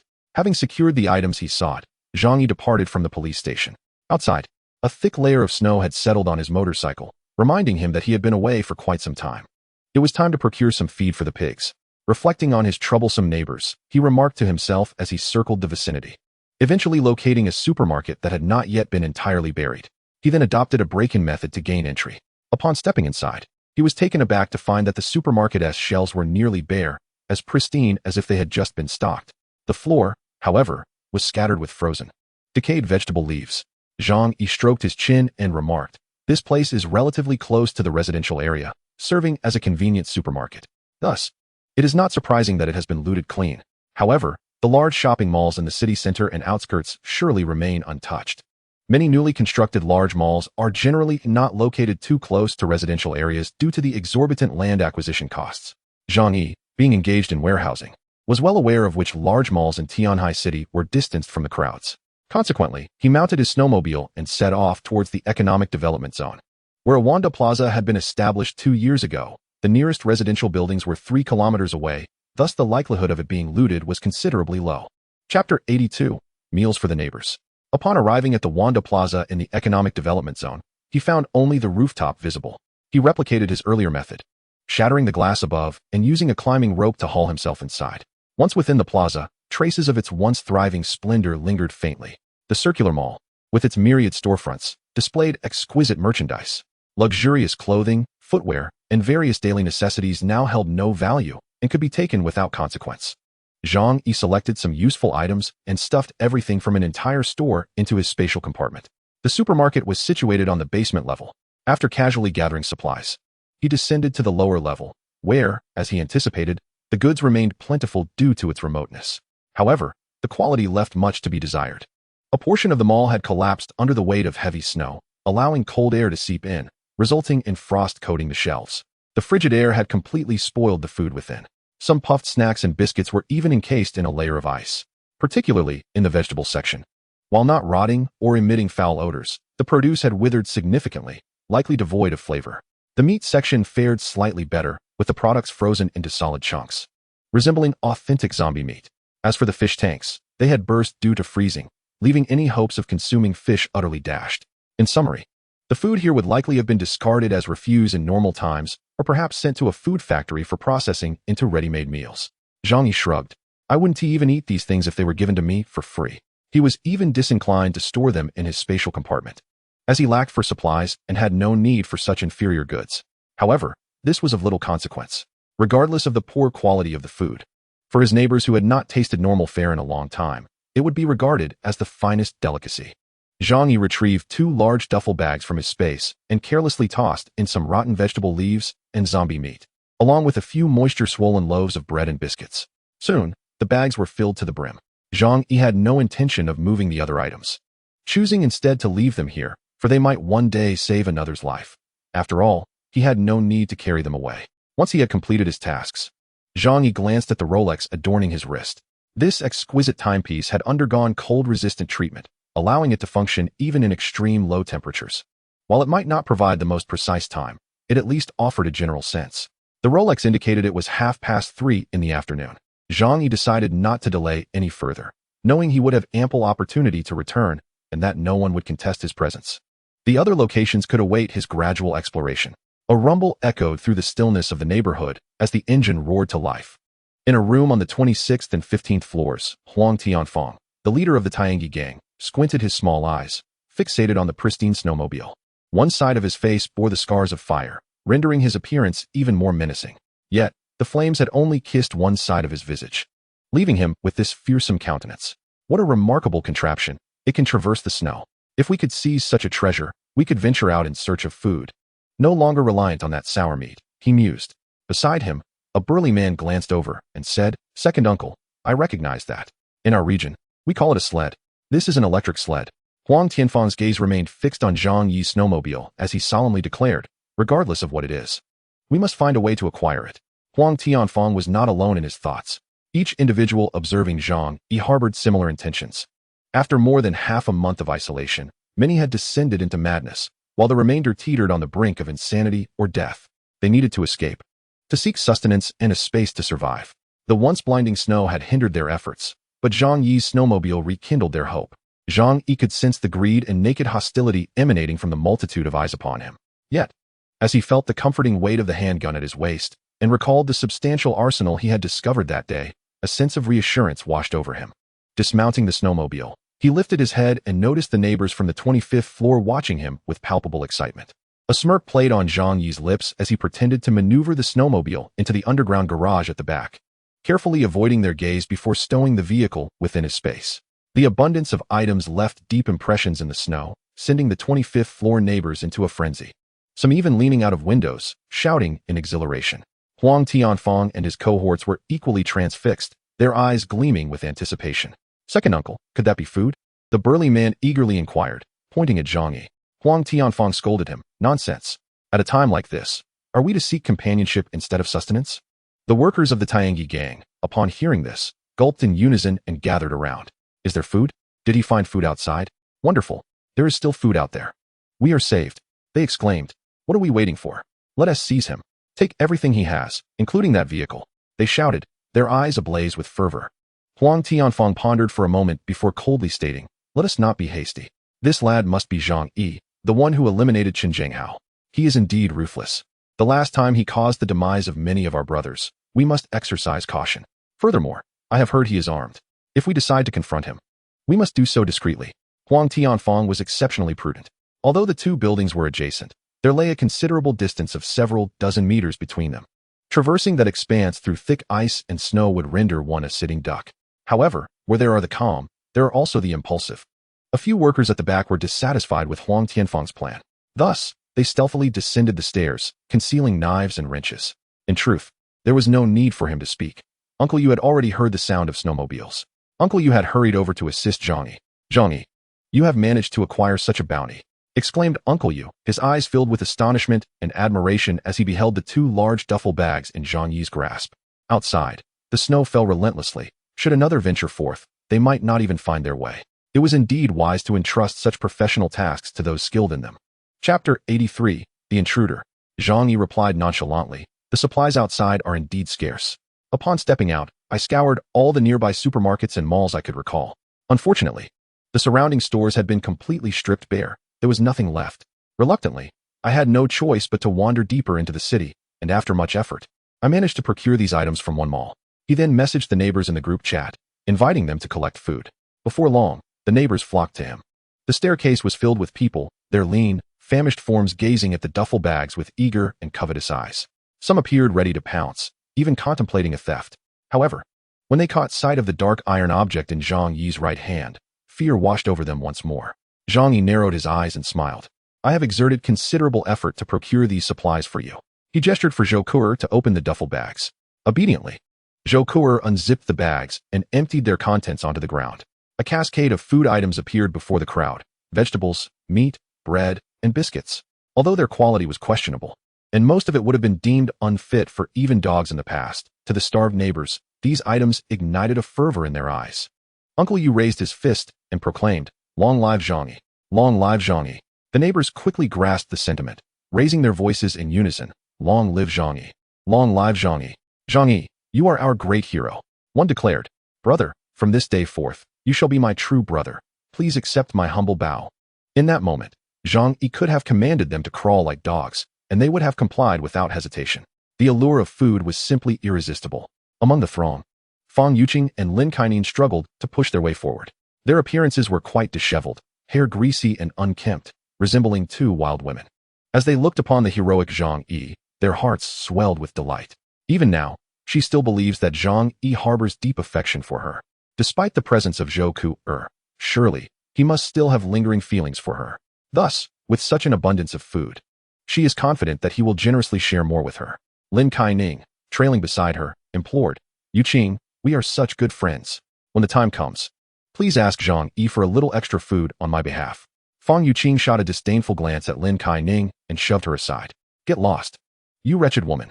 The commotion drew a frown from Zhang Yi, prompting someone to bellow at them, "Stop causing trouble and listen to Big Brother Zhang Yi." The crowd glared at Fang Yuqing and Lin Kai-ning, causing them to quiet down considerably. In a hushed tone, Fang Yuqing muttered, "Why are you all so fierce?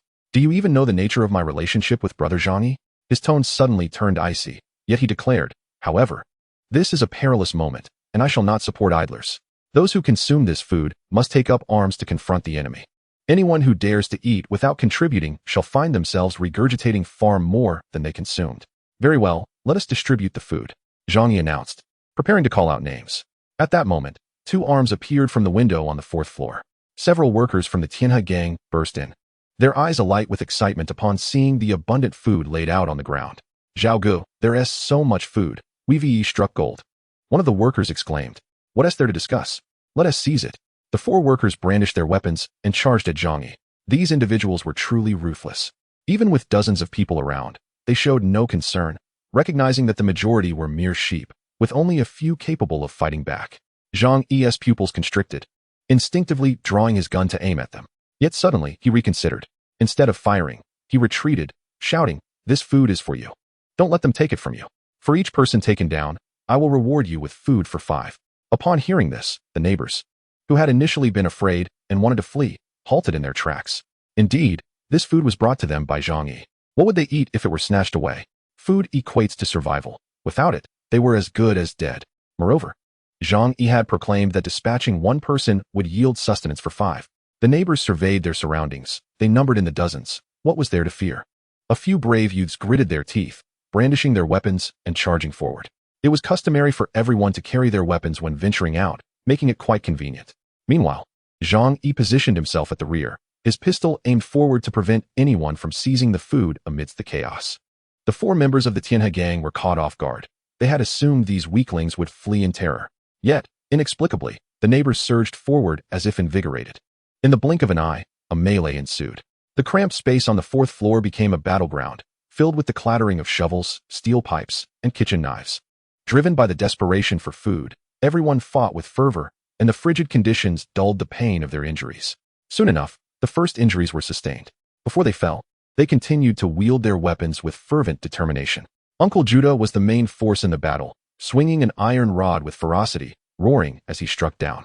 The 4 members of the Tianhe gang, though fearless, could not withstand the sheer number opposing them and were quickly knocked to the ground.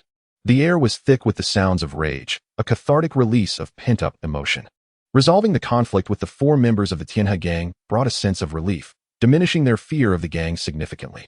After the skirmish, 6 individuals lay on the ground, 4 from the Tianhe gang and 2 neighbors from the building. Upon witnessing this scene, Zhou Ku furrowed her brow slightly.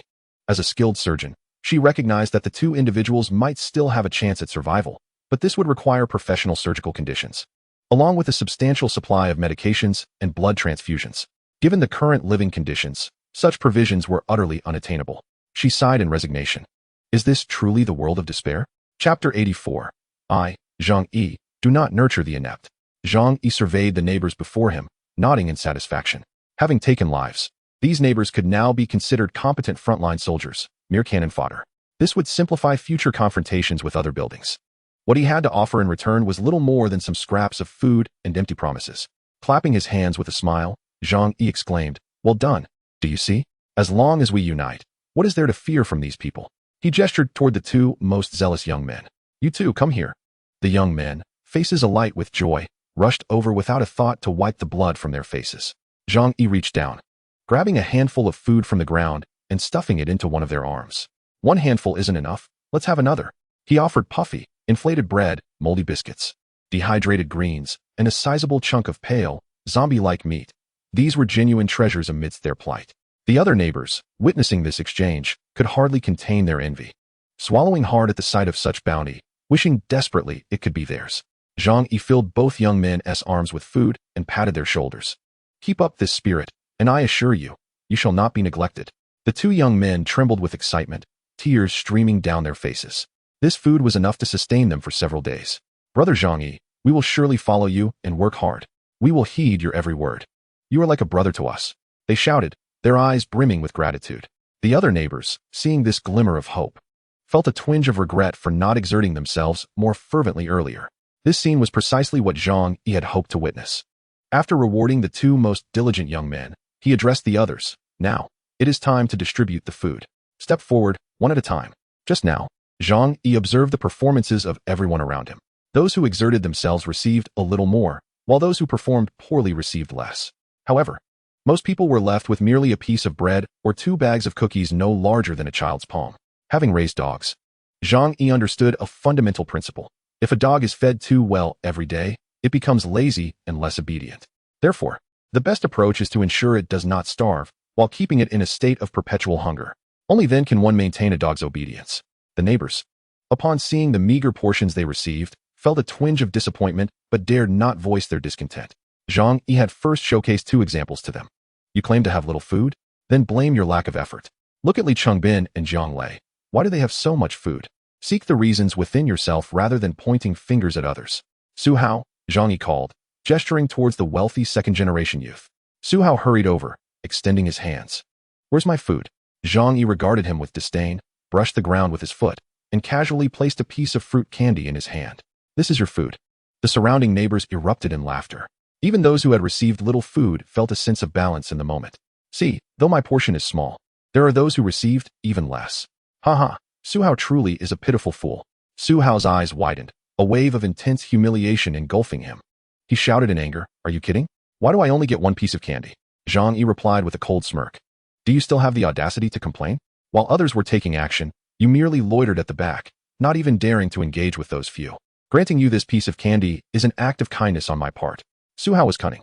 When they first arrived, he had shouted loudly, brandishing a stick and clamoring to fight. Yet, despite his boisterous words, he retreated sincerely, unwilling to engage in the fray. He truly regarded others as fools in front of Zhang Yi. Su Hao, with wide eyes, retorted, is that my fault? There were only 4 of them, and they were so tightly packed that I had no chance to step forward. Zhang Yi responded, that is not my concern. I am indifferent to the process. All I desire is the result. Su Hao, exasperated and unwilling to accept his fate, shouted, this is unfair. You are clearly targeting me. Zhang Yi sneered disdainfully. Unfair? Have you mistaken the situation? Who do you think you are to discuss fairness with me? Do you truly believe I am reasoning with you? I am commanding you to comply with my demands. Do you understand, worthless fool? Zhang Yi glanced at Li Chongbin and Jiang Lei beside him. How should one deal with individuals who defy commands and exhibit a lack of organization and discipline? At this moment, Li Chongbin and Jiang Lei had transformed into Zhang Yi's loyal lackeys. With a single command, they carefully placed their food on the ground and then approached Su Hao, seizing him and delivering a vicious beating. Su Hao initially attempted to argue a few points. However, as a fist struck his abdomen with tremendous force, his entire body convulsed. In the midst of an apocalyptic world, those who still clung to reason were undeniably foolish. There was no need for further discussion. Punishment was to be administered through brute force alone. After being beaten for an extended period, Su Hao, on the brink of collapse, was finally spared by Zhang Yi, who instructed Li Chongbin and Jiang Lei to cease their assault. Although Su Hao was utterly useless, he could still wield a weapon and serve as expendable fodder. Zhang Yi pointed at Su Hao and addressed the crowd. This is the consequence of defying the orders of the leader. Do not accuse me of tyranny. I am, in fact, quite fair. If any of you seated here considers my behavior oppressive, feel free to put down your food and leave with dignity. I assure you, I will not cause you any trouble. The neighbors exchanged glances, but not a single soul stepped forward. It was absurd. Food was their lifeline, and they could not bear to part with it. Zhang Yi nodded in approval. Excellent. We have reached a consensus. He approached Su Hao who, despite being beaten into a contorted state, still clutched something tightly in his hand. A single piece of candy might very well be the key to his survival. With a cold gaze, Zhang Yi brutally stomped down on Su Hao's hand, dressed in snow boots with a rugged, hard sole. The impact stripped away a layer of skin from Su Hao's hand, causing blood to flow profusely. Su Hao cried out in agony, instinctively releasing his grip. Zhang Yi kicked the candy away and, gazing into Su Hao's despairing eyes, remarked, I hope you learn your lesson next time. I, Zhang Yi, do not nurture waste. Following this display of authority, the rest of the group fell silent. They obediently awaited Zhang Yi to distribute food, none daring to voice dissent. Soon, Zhang Yi had allocated the provisions, leaving only a handful of individuals without rations. Chapter 85. Humiliation of the White Lotus. Well then, the supplies have been distributed. Zhang Yi instructed Zhou Kur to collect the remaining items. At that moment, a voice pierced through the crowd in a state of urgency. Brother Zhang Yi, I haven't received mine yet. The voice belonged to Fang Yuqing. She had always presumed that Zhang Yi would treat her with special consideration, granting her the most food. Yet after waiting anxiously, nothing had come. Beside her, Lin Kainin echoed her distress. Brother Zhang Yi, how could you forget about me as well? Zhang Yi looked at the two with a mocking expression. I haven't forgotten you at all. Their faces brightened, believing Zhang Yi had intentionally saved them for last. However, his next words plunged them into despair. You two were never included. Fang Yuqing and Lin Kainin stared in disbelief, their eyes wide as if struggling to comprehend his words. Lin Kainin blurted out, why not? Everyone else received some. Why am I excluded? Fang Yuqing, unable to accept this injustice, rushed to Zhang Yi. Tears streaming down her face as she pleaded, Brother Zhang Yi, you're joking with me, right? This can't be real. You wouldn't treat me like this. Didn't you say you liked me? Zhang Yi crossed his arms and raised an eyebrow. I did express my fondness for you, but you surely can't take it seriously. I treat many girls this way. We all understand that we are merely here to enjoy ourselves. My interest in you has waned. So please refrain from bothering me in the future. I already have a girlfriend. As he spoke, Zhang Yi deliberately pulled Zhou Kur into his embrace. The contrast between Zhou Kur and Fang Yuqing was striking.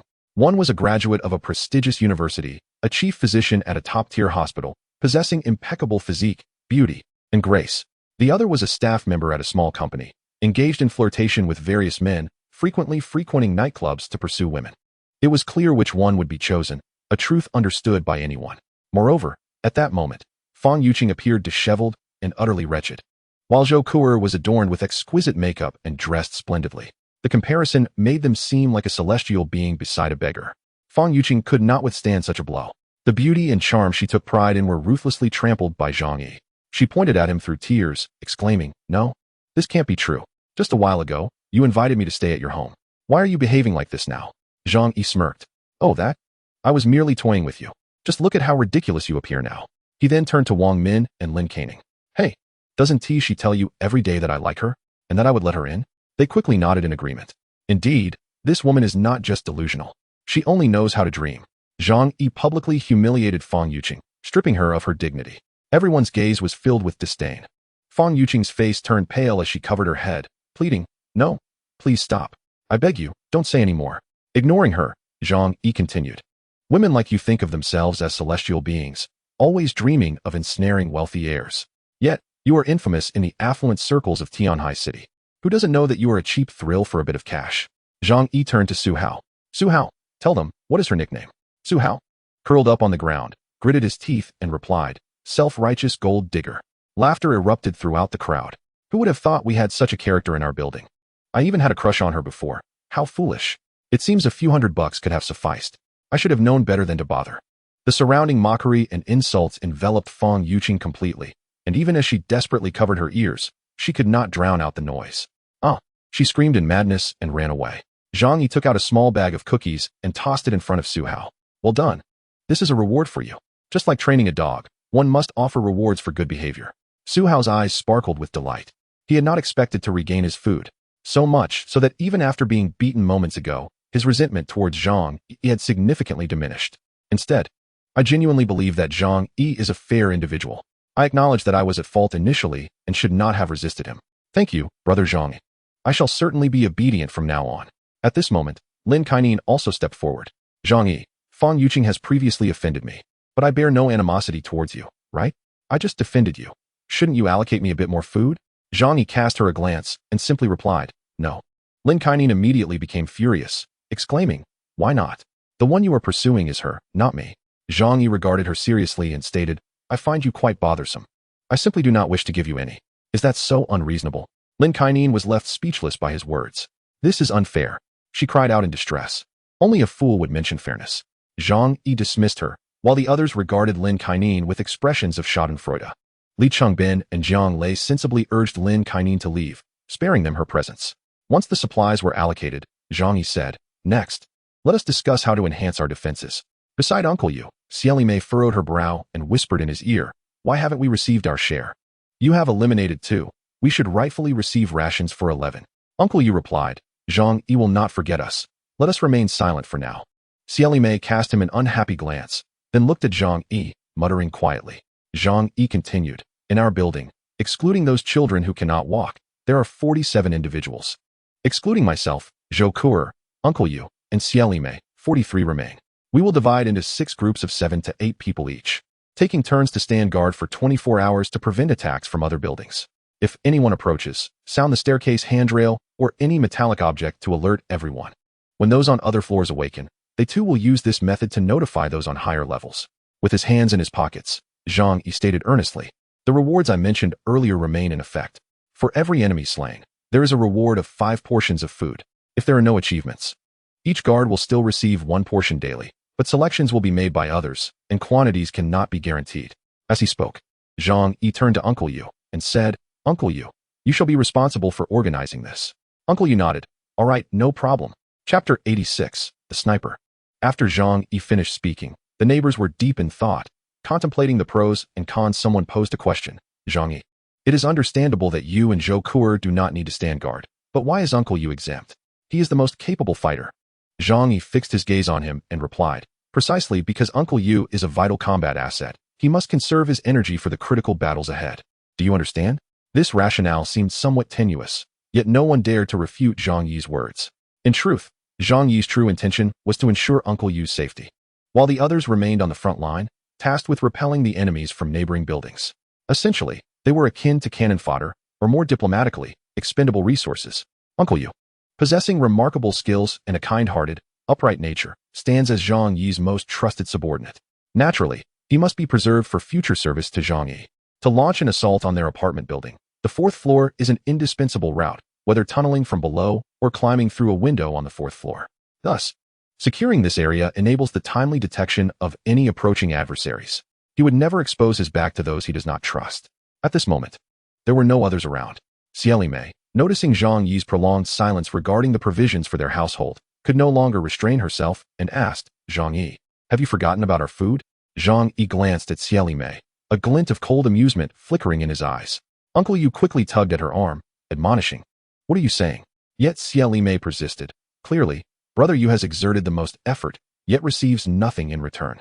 This is too much. Uncle Yu, you should go to my house to collect it.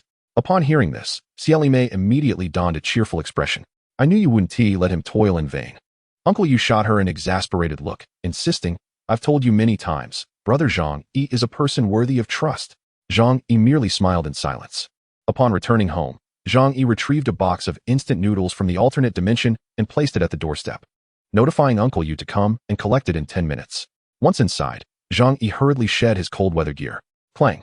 The frying pan concealed within his leather jacket clattered to the floor. Zhou Kuer chuckled as she picked it up, commenting, "There's probably not a soul outside. You're being overly cautious." Zhang Yi smiled faintly, declaring that such an item would soon be unnecessary for him, as he had found something superior. The police-issued bulletproof vest was both snug and secure. Once ensconced in his warm abode, the feeling of happiness within Zhang Yi deepened. As he ventured outside, facing temperatures plunging below 70 degrees, even clad in winter attire, an icy chill was palpable, particularly while riding a motorcycle. Zhang Yi extracted some food from the alternate dimension and placed it on the table.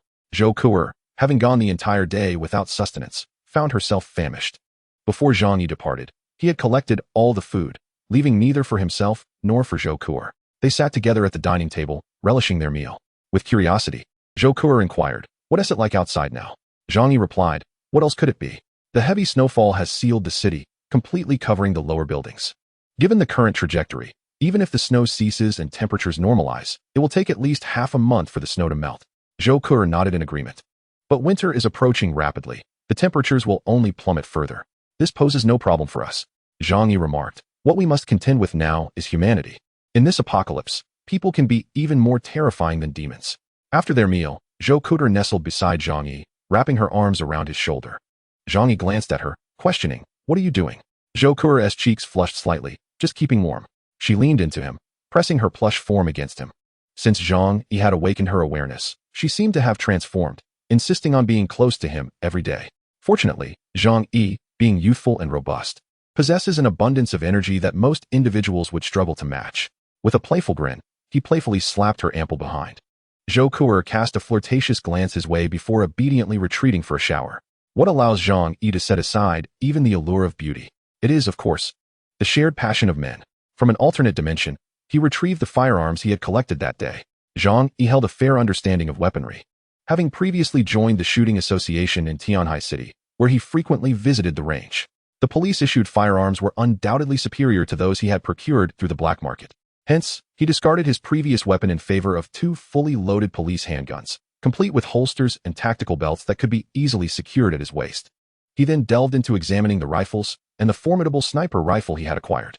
While the shooting range in Tianhai City provided specialized rifles, it lacked a sniper rifle.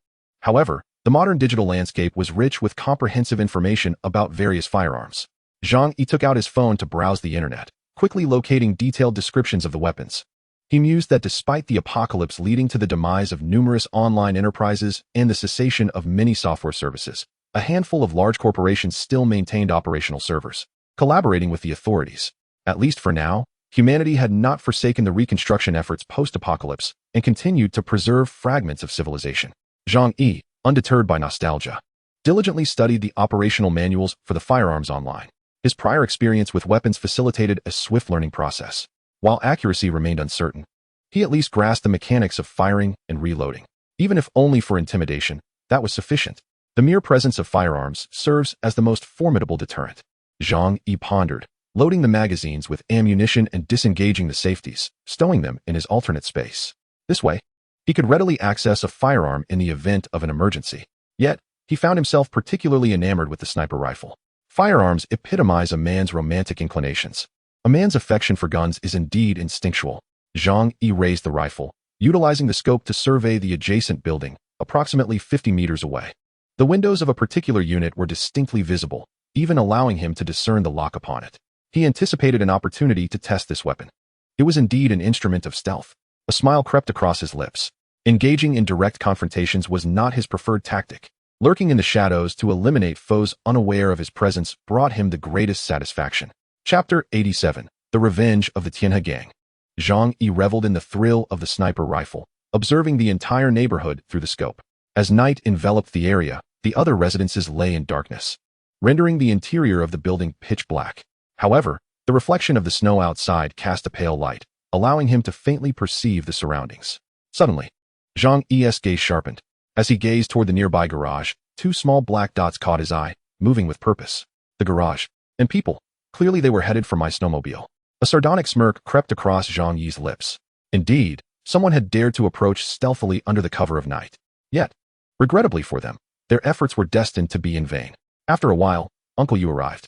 Upon seeing a whole box of unopened instant noodles at the entrance, his eyes glistened with excitement. I can't believe it's from White Elephant. Zhang Yi, you are truly generous. This box of noodles would last the 3 of them an entire week if they were frugal. Considering that Zhang Yi's own supplies were limited, the fact that he offered so many noodles to him moved Uncle Yu deeply. Zhang Yi's household had few such instant noodles, with only a little over 20,000 boxes in the warehouse. Moreover, he had yet to consume a single pack. Given that his home was always filled with lavish meals prepared by renowned chefs, who would want to eat such things?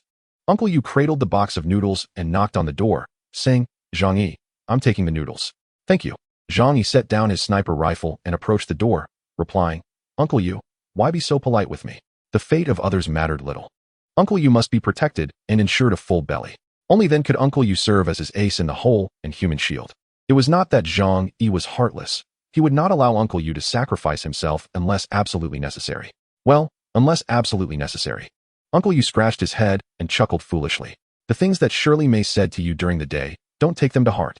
She can be a bit gossipy. Zhang Yi lowered his gaze, a faint smile gracing his lips. Oh, am I to hold a grudge against a woman? I, Zhang Yi, am not that petty. However, Uncle Yu, are you really going to raise someone else's child?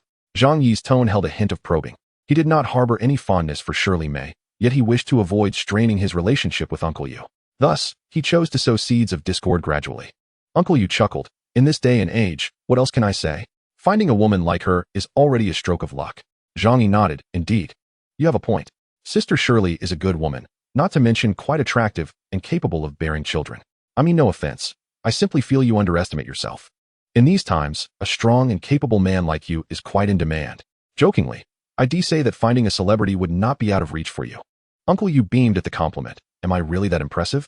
Zhang Yi replied. You've seen the current situation. Those pretty boys who sing and dance are of no use. They cannot even support themselves. It is men like us who can provide women with a sense of security. At this point, Zhang Yi shifted the conversation. After all, a man ought to have his own children. Raising someone else's child carries its own peculiar implications. Uncle Yu felt a pang in his heart, as Zhang Yi's words stirred some thoughts within him. Xie Mei is quite favored by him. Her voluptuous figure and exceptional skills are able to satisfy this solitary old bachelor. However, the child is not even a year old, and in these times, she is indeed a burden. To care for her, Uncle Yu often finds himself awakened in the dead of night, compromising his rest.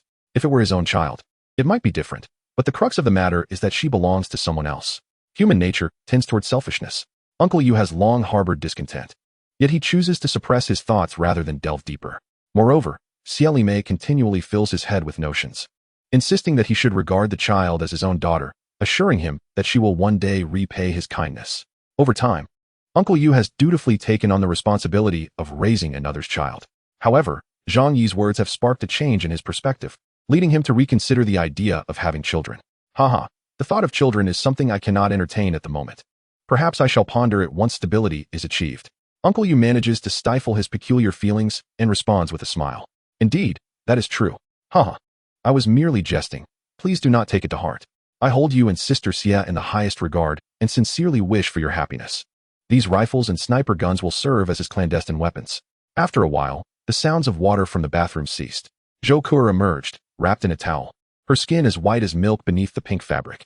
Her long legs, toned to perfection, possessed an elegant contour, radiating an alluring sheen in the light. Zhang Yi, reclining on the sofa, pinched his brow and languidly remarked, I'm feeling a bit fatigued today. Would you be so kind as to give me a massage? Zhou Kur nodded and approached Zhang Yi, gently commencing to massage his body. That night, the Tianhe gang, having lost 4 of its members, launched another assault on Unit 25. Their recent string of successes had led them to dismiss anyone in Unit 25, except for Zhang Yi. However, this time they unexpectedly faced resistance. Leading the charge was Huang Tianfang's nephew, Huang Wei, who excelled in nighttime ambushes.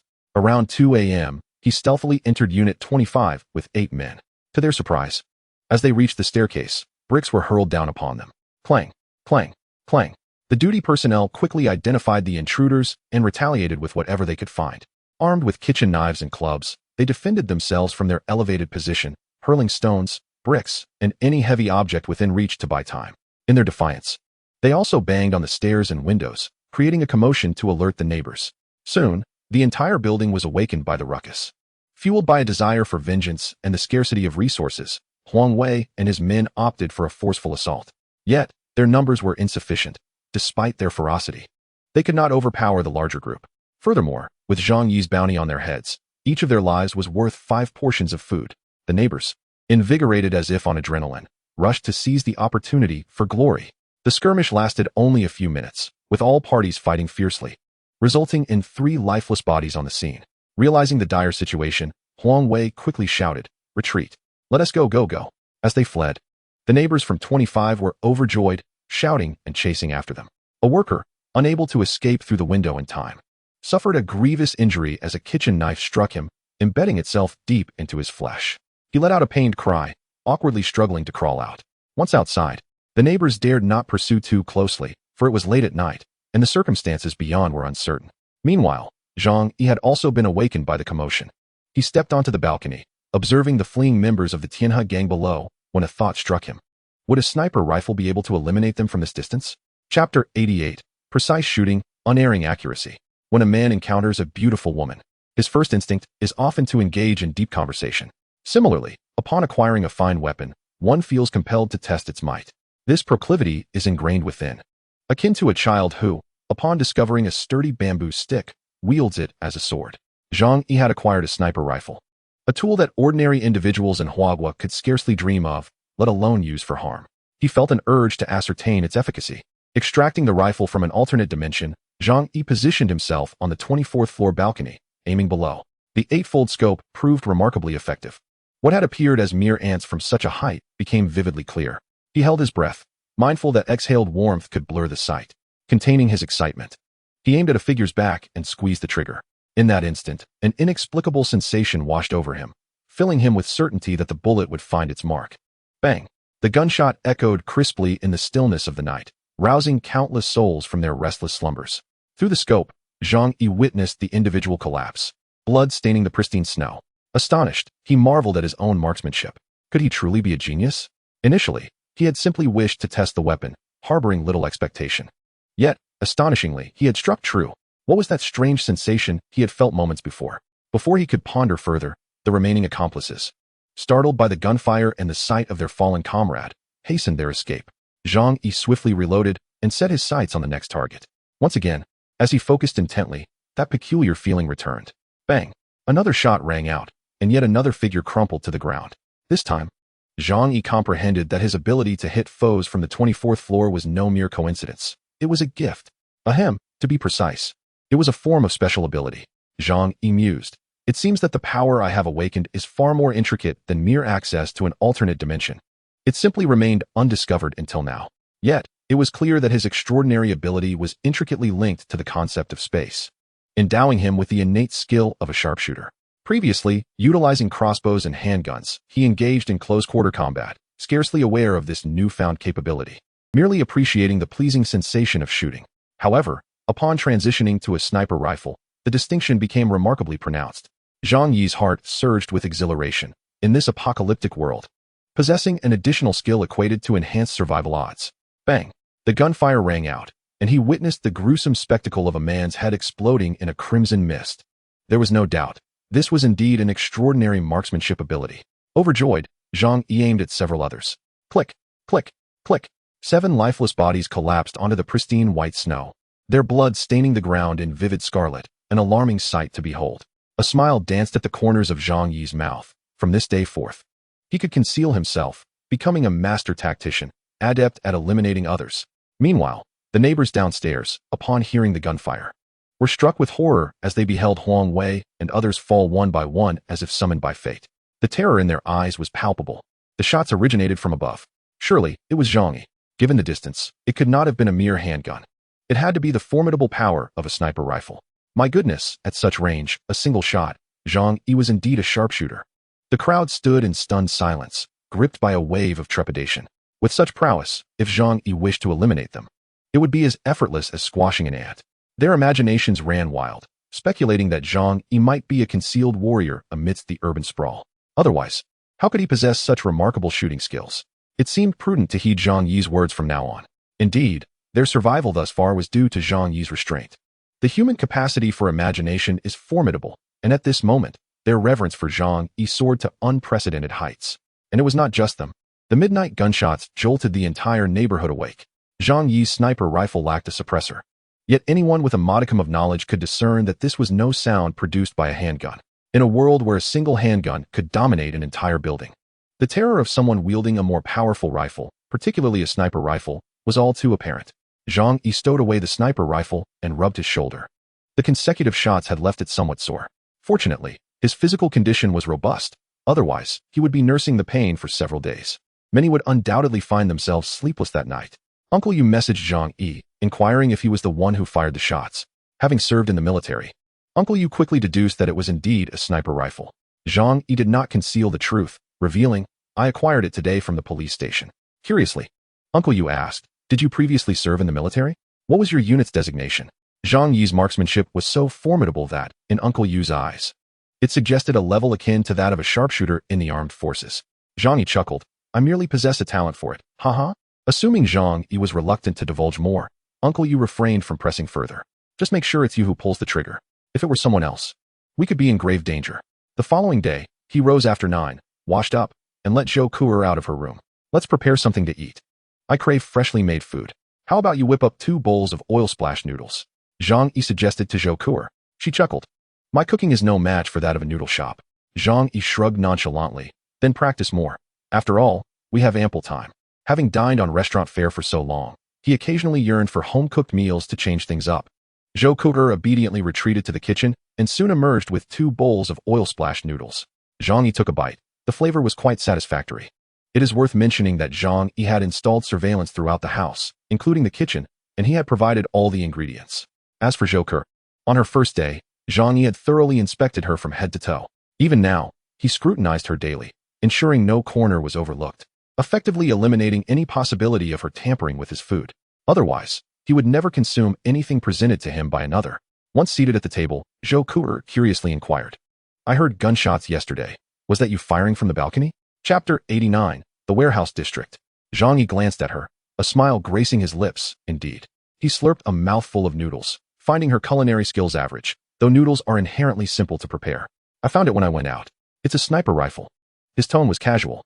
Excitement sparkled in Zhou Ke's beautiful eyes. "A sniper? Can you use it?" "Not only can I, but I excel at it," Zhang Yi replied, gesturing toward the window. "Last night, I took down 7 men with 7 bullets." He felt a sense of pride, as men often relish showcasing their conquests to women. Zhou Ke's gaze towards Zhang Yi held newfound admiration. Being beside such a man, her sense of security was considerably heightened. "Zhang Yi, you're truly impressive." She cradled her chin in her hands, gazing at him with awe. "Why, are you not curious how I came to wield a sniper rifle?" Zhang Yi countered with a grin. Zhou Ke shook her head. "What does it matter to me? Even if you were once a murderer or a maniac, I have chosen to stay by your side."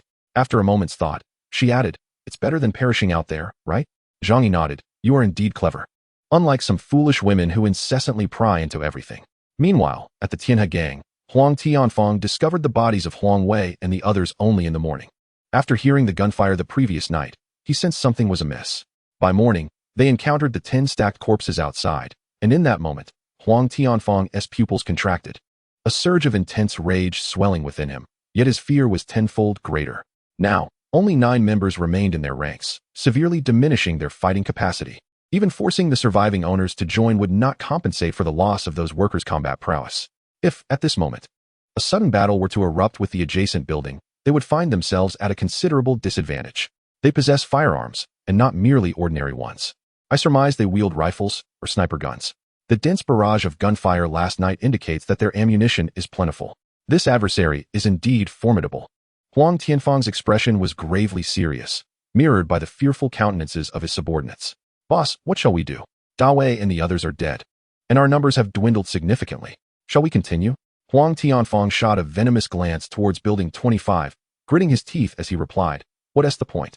They have guns. How can we possibly confront them?" His men grew anxious. "But if we don't seize their sleds and supplies, the residents of our building will soon face starvation."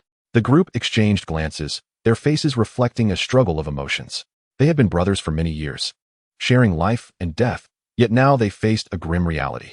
Though their hearts were heavy, none dared to voice their thoughts. They understood that, in the grand scheme, survival outweighed all else. After finishing their meal, Zhang Yi stood up and announced, "I must leave."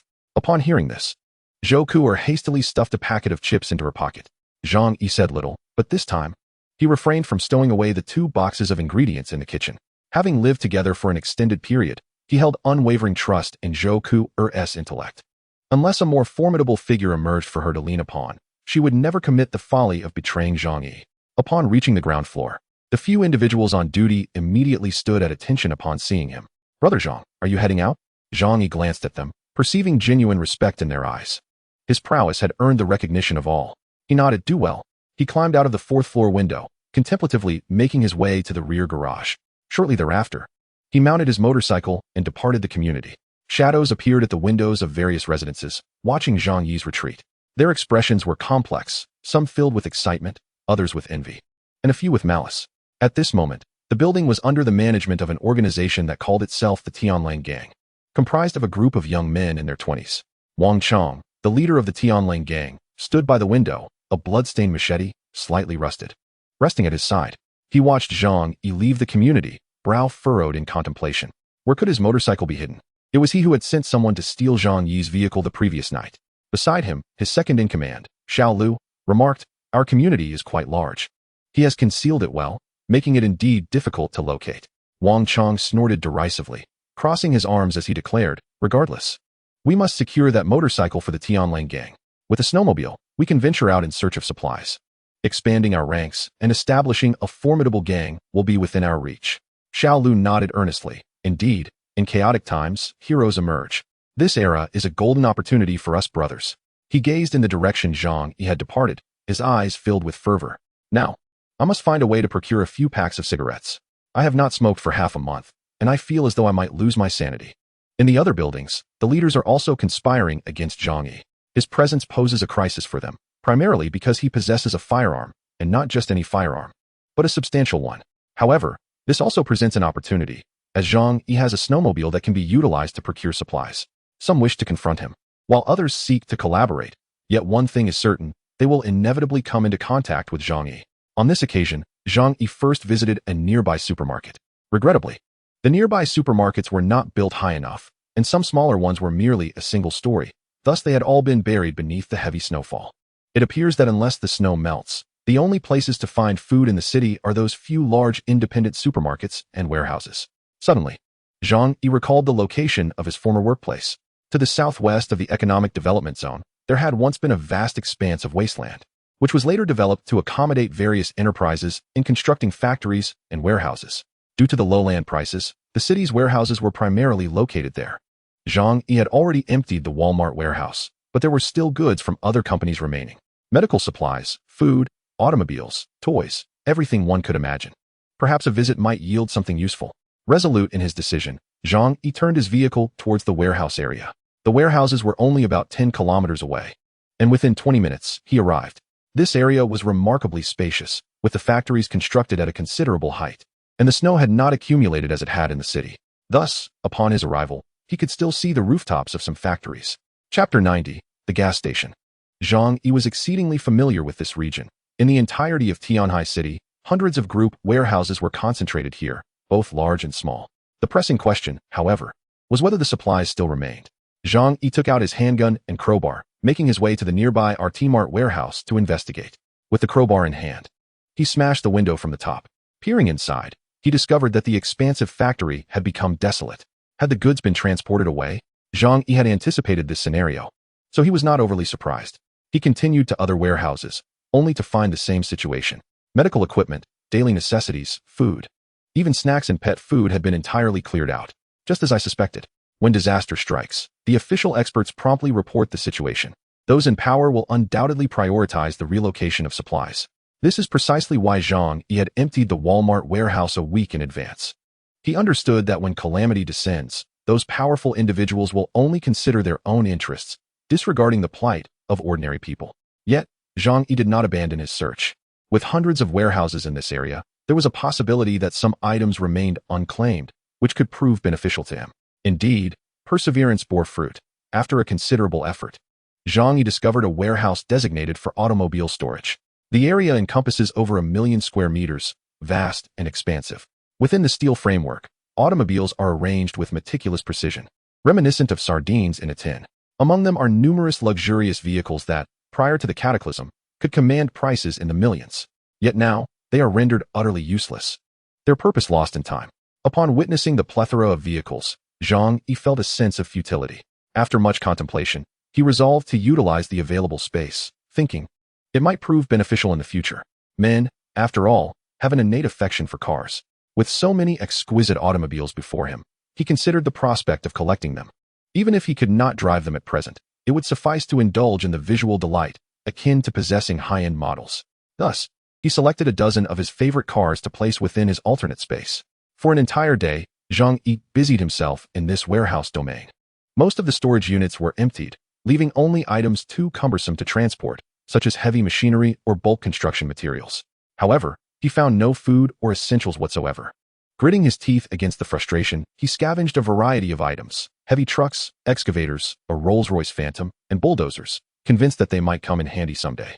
Yet he could not suppress a chuckle at the absurdity of his thoughts. In this frigid landscape, such vehicles would scarcely move an inch, rendering them practically useless. Fortunately, the alternate space was sufficiently vast, accommodating all these vehicles with ease. After a considerable duration of labor, Zhang Yi deemed his efforts sufficient. There was little value in further exploration, and he had no pressing needs at the moment. He retrieved a piece of chocolate from his alternate space and swiftly consumed it, though the biting cold made the experience somewhat unpleasant. Unfortunately, the notion of warm water was a distant dream. Once the lid was unscrewed, it would cool within minutes. Instead, he resorted to scooping snow from the ground to melt into drinking water. Soon, another destination came to mind. Given the multitude of vehicles he had amassed, thoughts of gasoline and diesel naturally arose. The quantities stored in his alternate space were adequate for daily living. Yet, considering his current circumstances, he anticipated a significant increase in consumption for his snowmobile as a primary mode of transport. Thus, he decided, with prudence, to visit a gas station in search of additional fuel. Zhang Yi mounted his snowmobile, contemplating his course, and headed towards the largest gas station in Tianhai City. Shortly thereafter, he arrived at the location etched in his memory. However, the sight that greeted him caused him to exhale a long plume of vapor. The enormous gas station was entirely blanketed in snow. He could only ascertain its position by the surrounding towering structures. Despite having mentally prepared himself, a twinge of disappointment was inevitable. The gas station lacks towering edifices, which raises the unsettling thought. Could it be that there are no fueling stations to be found? How infuriating! Zhang Yi furrowed his brow, feeling somewhat helpless in the face of the current situation. Given the present thickness of the ice and snow, manual excavation seemed nearly impossible. Moreover, who knows how long this snow disaster will persist? Based on the supplies in his alternate realm and the fuel consumption of snowmobiles, it could be depleted in as little as 20 years. This was far from encouraging news. Humanity's efforts indeed appeared feeble. If only he could employ heavy machinery for excavation. Zhang Yi chuckled at his own predicament. Just as he prepared to turn the key and depart, an idea suddenly struck him. Excavation equipment? Could an excavator be the solution? He had recently retrieved several work vehicles from the warehouse, including a few excavators. To his surprise, he could put them to use so soon. Digging with an excavator in the snow would undoubtedly be a trivial task. Yet, truth be told, such a scenario was rather uncommon. After all, on the previous planet, it was rare to encounter such profound layers of ice and snow. No one ventured to the Arctic in an excavator. Icebreakers were the norm. However, after careful contemplation, Zhang Yi deemed this notion utterly feasible. The accumulation of ice and snow had only been for less than a month, and it had not yet formed an excessively hard layer. The excavator could certainly manage. The ice and snow below extended no more than a few meters. As long as he could reach entrances like doors or windows, he could break through without issue. Thus, it would not require much time. Feasible. Zhang Yi resolved to act. Summoning a large excavator from the alternate realm.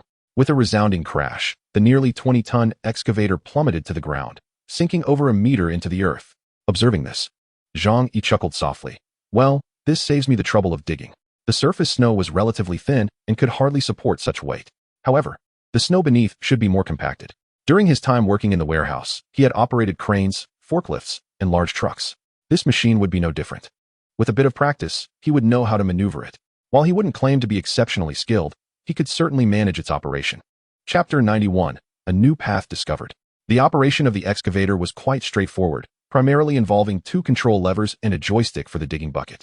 Zhang Yi located the fuel tank, retrieved a barrel of diesel from the alternate realm, and poured it in. He then climbed into the control cabin and turned the key. The engine roared to life. Fortunately, the low temperatures had little adverse effect on the new machinery, and the excavator functioned smoothly. Zhang Yi skillfully maneuvered the excavator, pushing the snow aside. Initially, his pace was sluggish, but he gradually picked up speed. Within half an hour, he had excavated a 3-meter-deep pit, with the tracks able to move slowly. Thankfully, the excavator was equipped with tracks rather than wheels. Zhang Yi even considered that, in extraordinary circumstances, this machine could serve as a transport vehicle. While its speed was somewhat diminished, the excavator's tracks traversed the snowy terrain with remarkable ease. Even the most treacherous muddy grounds could not withstand its might. With his somewhat unrefined skills, Zhang Yi toiled for nearly 2 hours before finally uncovering a solid structure. A surge of joy filled his heart as he deftly cleared the snow away from the building's edges. Gradually, the massive rooftop platform of the gas station came into view. Locating the gas station structure was merely the first step. The next task was to clear the accumulated snow. Due to his inexperience, Zhang Yi labored for a full 4 to 5 hours before reaching the convenience store window of the gas station.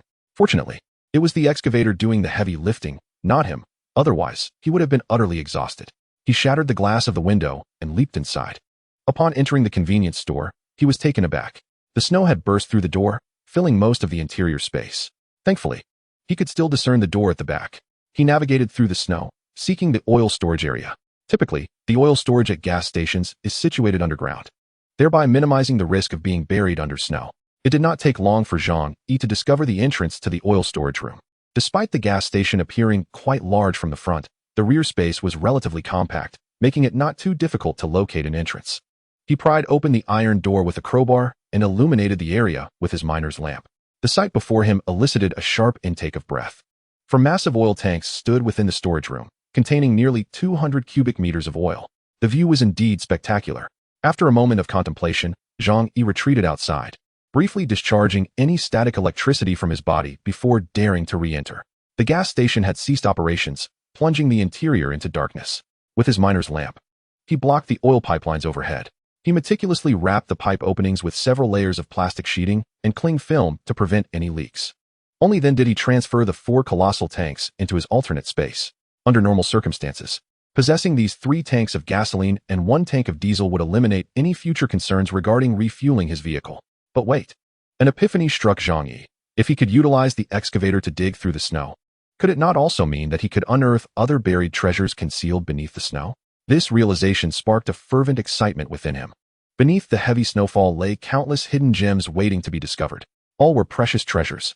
With newfound confidence, Zhang Yi felt assured that he would no longer worry about shortages of any items. The vast world was ripe for his exploration.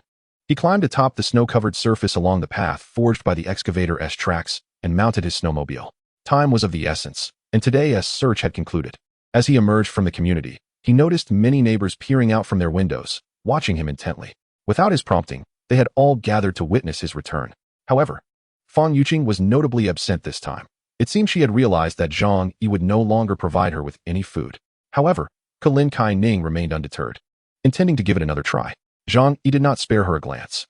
Everyone had worked hard yesterday dealing with those intruders. Today's food was a reward for them. Food distribution would adhere to the rules they had previously established, based on contributions. Given the limited supply, some would inevitably receive more than others. In short, those who contributed less should not expect to savor even a few morsels. Due to the incident involving the sniper rifle, the crowd harbored an increased sense of trepidation towards Zhang Yi, refraining from speaking out. Moreover, they recognized that Zhang Yi had eliminated the greatest number of enemies.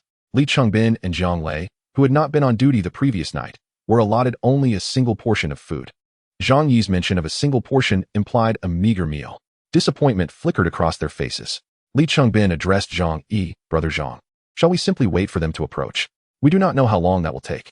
You have already taken down over a dozen of them. They are likely too fearful to come near. How are we to earn our rewards in this manner?" The youthful exuberance of the young man was palpable.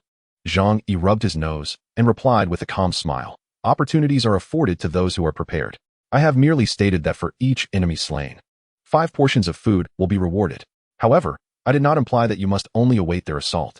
Li Chengbin and Jiang Lei's eyes sparkled with realization. "Are you suggesting that we can take the initiative?" they asked eagerly. "So we can eliminate those in the other buildings and exchange their lives for rewards?" Their excitement was evident. They were in dire need of food and harbored a strong desire to prove their worth within the group, hoping to secure their place as Zhang Yi's trusted confidants. Zhang Yi pondered for a moment. So far, apart from the 26th Tiana gang, no one had made a move against the 25th. Yet, there was no guarantee of what might transpire in the future, especially after Zhang Yi had revealed his snowmobile. It was certain that more individuals within the community would covet him. The proposal from Jiang Lei and Li Chengbin intrigued Zhang Yi. These individuals were originally brought in to serve as cannon fodder. If they sought to court danger, he would let them be. After all, such worthless food held little value for Zhang Yi. A smile of approval spread across his face as he nodded. "Of course. Outside, all are enemies. Eliminating them will ensure the safety of our group. Anyone from other buildings, aside from our own, is fair game for slaughter, and we can exchange their lives for rewards." That being said, due to the frigid temperatures and heavy snowfall outside, they could only target nearby buildings. Naturally, the first to be approached would be the neighboring Tianhe gang on the 26th. Li Chengbin and Jiang Lei erupted in jubilant cheers. The expressions of the others varied, revealing their thoughts, though it was evident that some were stirred by the prospect. After all, who would not desire to procure more food? Chapter 92. If you don't save my grandson, you deserve to die.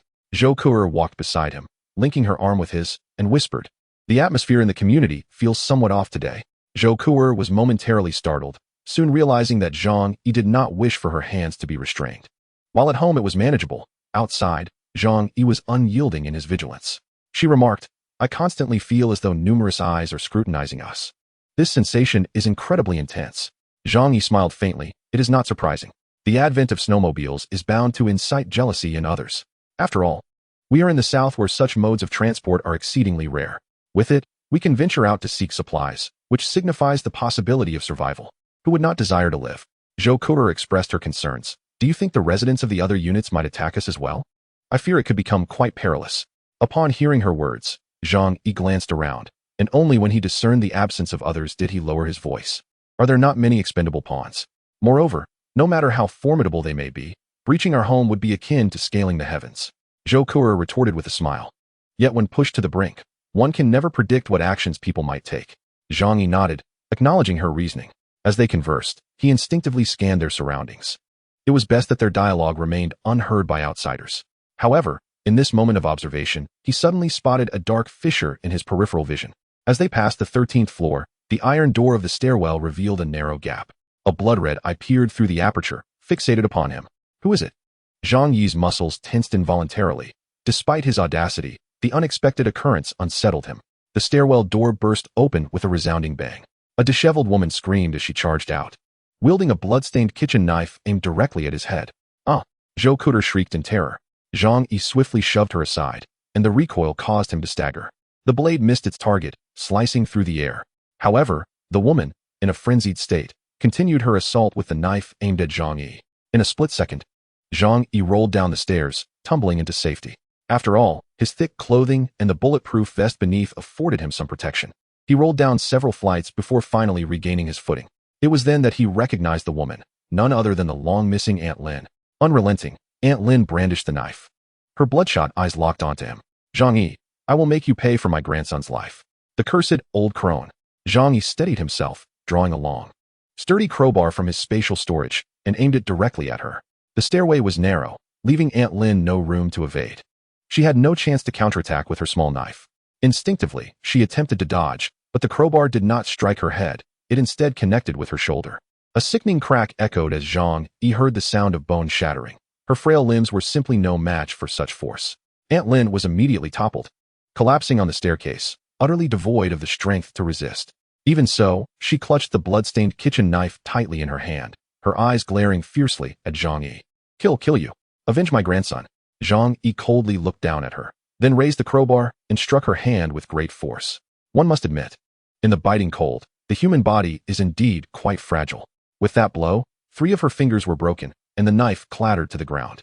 The patrolling team heard the commotion and hurried over to investigate. Zhang Yi coldly stated, "This old woman tried to kill me." Upon hearing this, several of them immediately cursed. This old hag truly deserves to die. Brother Zhang is the hope of our entire building. If she wants to kill you, we might as well eliminate her. She has gone mad. Keeping her alive will only cause trouble sooner or later. Indeed, Aunt Lin had long since lost her sanity, having raved incessantly in the group chat. The group dared not oppose Zhang Yi's wishes and obediently left the scene. Zhou Kuo stood on the stairs, hands covering her mouth. Her face filled with concern as she looked at Zhang Yi. "Zhang Yi, are you hurt?" Zhang Yi pointed at Aunt Lin's head, coldly replying, "She couldn't possibly harm me." Aunt Lin stubbornly raised her head, glaring at Zhang Yi with a venomous gaze. "Zhang Yi, you deserve to die. You killed my grandson. You will surely descend to the 18th level of hell." Zhang Yi did not hastily retaliate.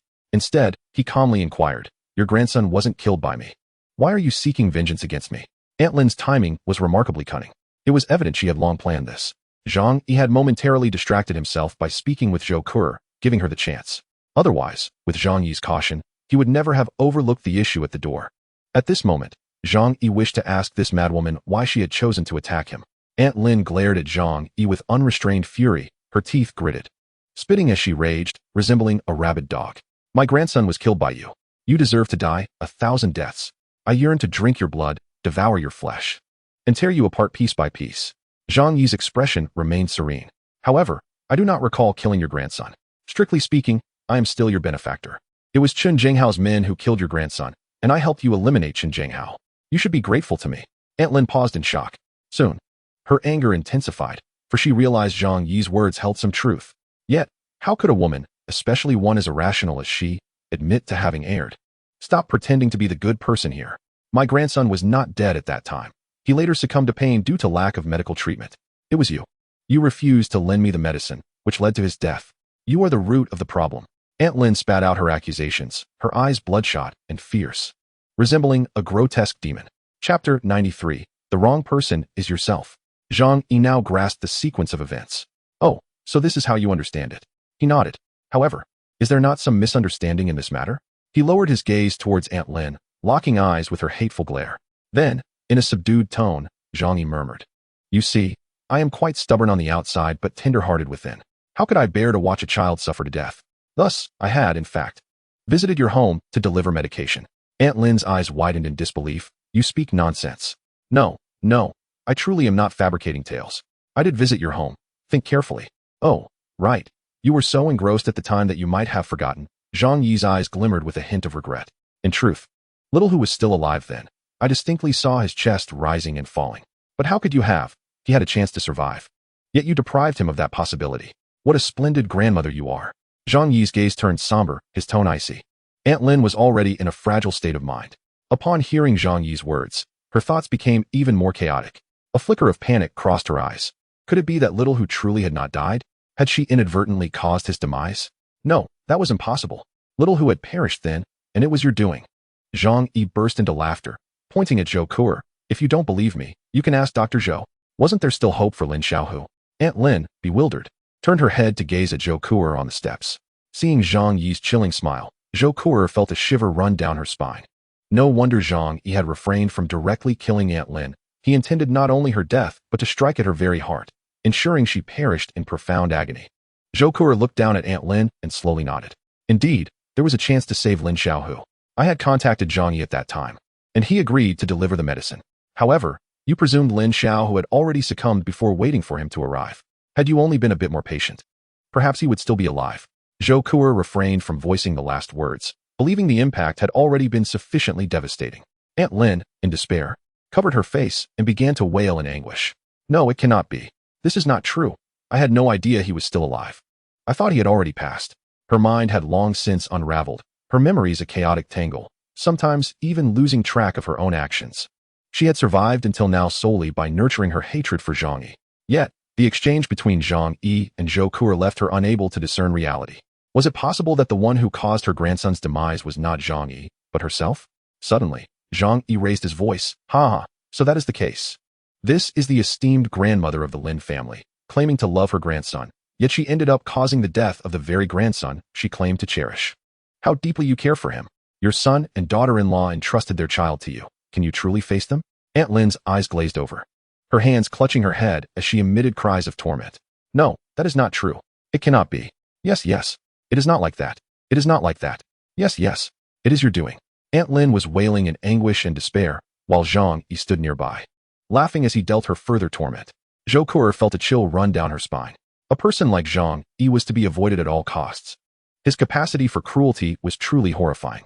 Suddenly, Aunt Lin let out a piercing scream and hurled herself violently against the wall.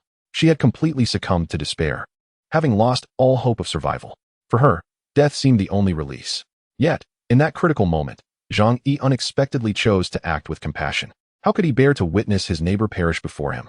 He shouted no, and with a swift kick, sent Aunt Lin sprawling away. Thud! She tumbled down the stairs to the floor below. Zhang Yi, with a heavy heart, admonished her, "Aunt Lin, one must look forward in life. Please do not lose hope. After all, your survival has come at the cost of your grandson's life. If you die, how will you face your entire family down there?"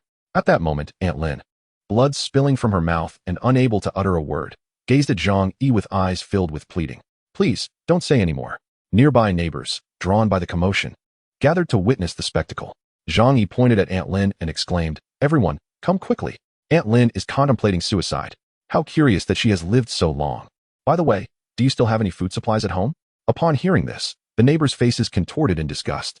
Even though some might go to great lengths to survive, none could commit such an atrocity against their own kin. That was their ultimate moral boundary. Under the scrutiny of these gazes, Aunt Lin's mental state deteriorated further, blood pouring from her mouth as her eyes reflected her struggle and suffering. Her time was running out. She would freeze to death within half an hour at most. Zhou Kuer approached Zhang Yi and said, "Those blows you dealt were severe. Her insides must be ruptured." "Freeze to death?" Zhang Yi furrowed his brow. "How can one be so cruel? In this frigid weather, allowing her to perish in the cold is something I cannot bear to witness." The neighbors looked at Zhang Yi in astonishment. Could it be that he intended to spare Aunt Lin? Only Zhou Kuer, who understood Zhang Yi well, shot him a resigned glance, silently questioning his intentions. With a heavy sigh, Zhang Yi reflected, the elderly have had their share of hardships. Let her feel some warmth before she departs. He reached into his clothing, feigning to retrieve something, but instead drew out a bottle of alcohol from an alternate dimension. Unscrewing the cap, He poured it over Aunt Lin.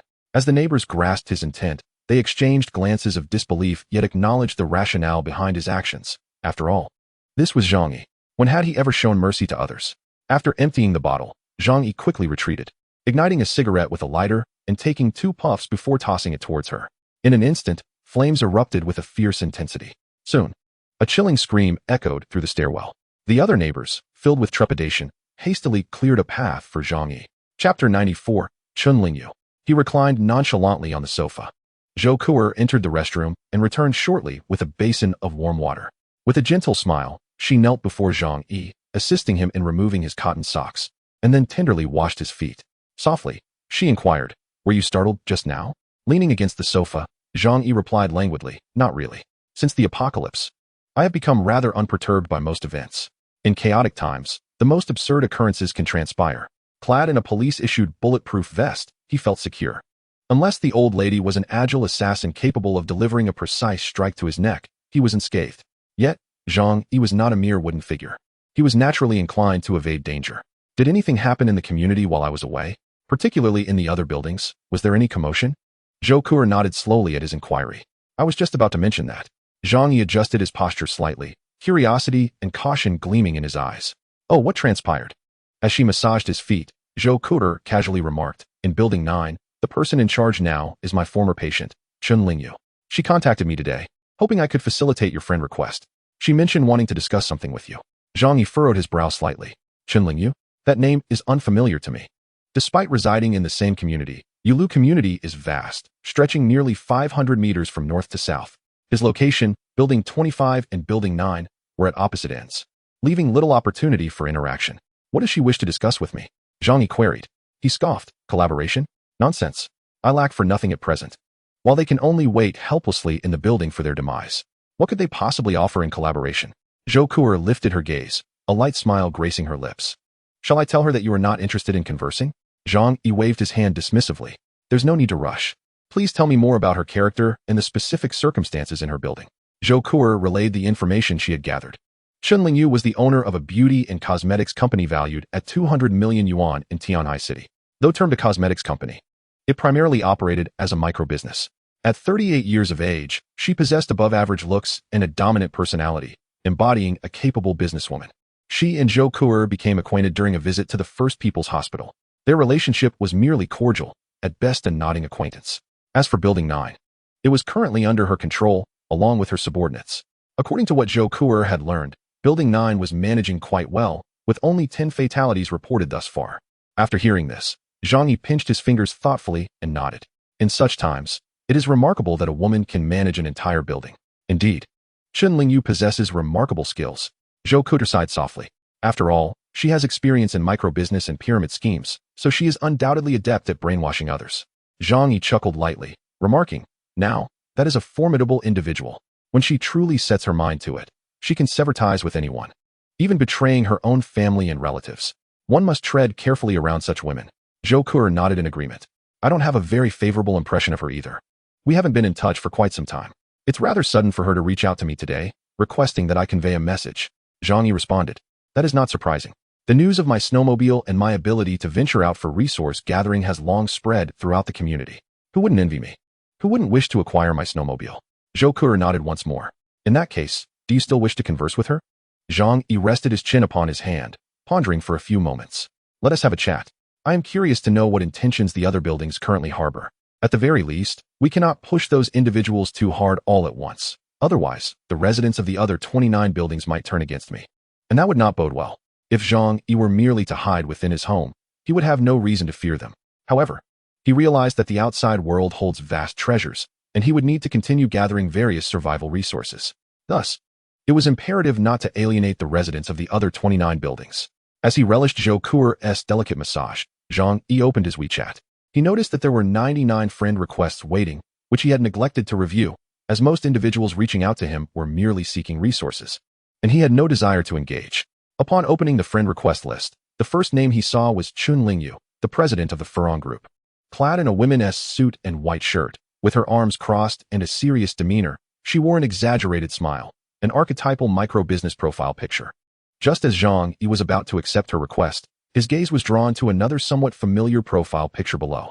Business professionals typically use personal photos for their WeChat avatars, so Zhang Yi quickly recognized the individual, Li Jian, the financial director of Walmart's South China region.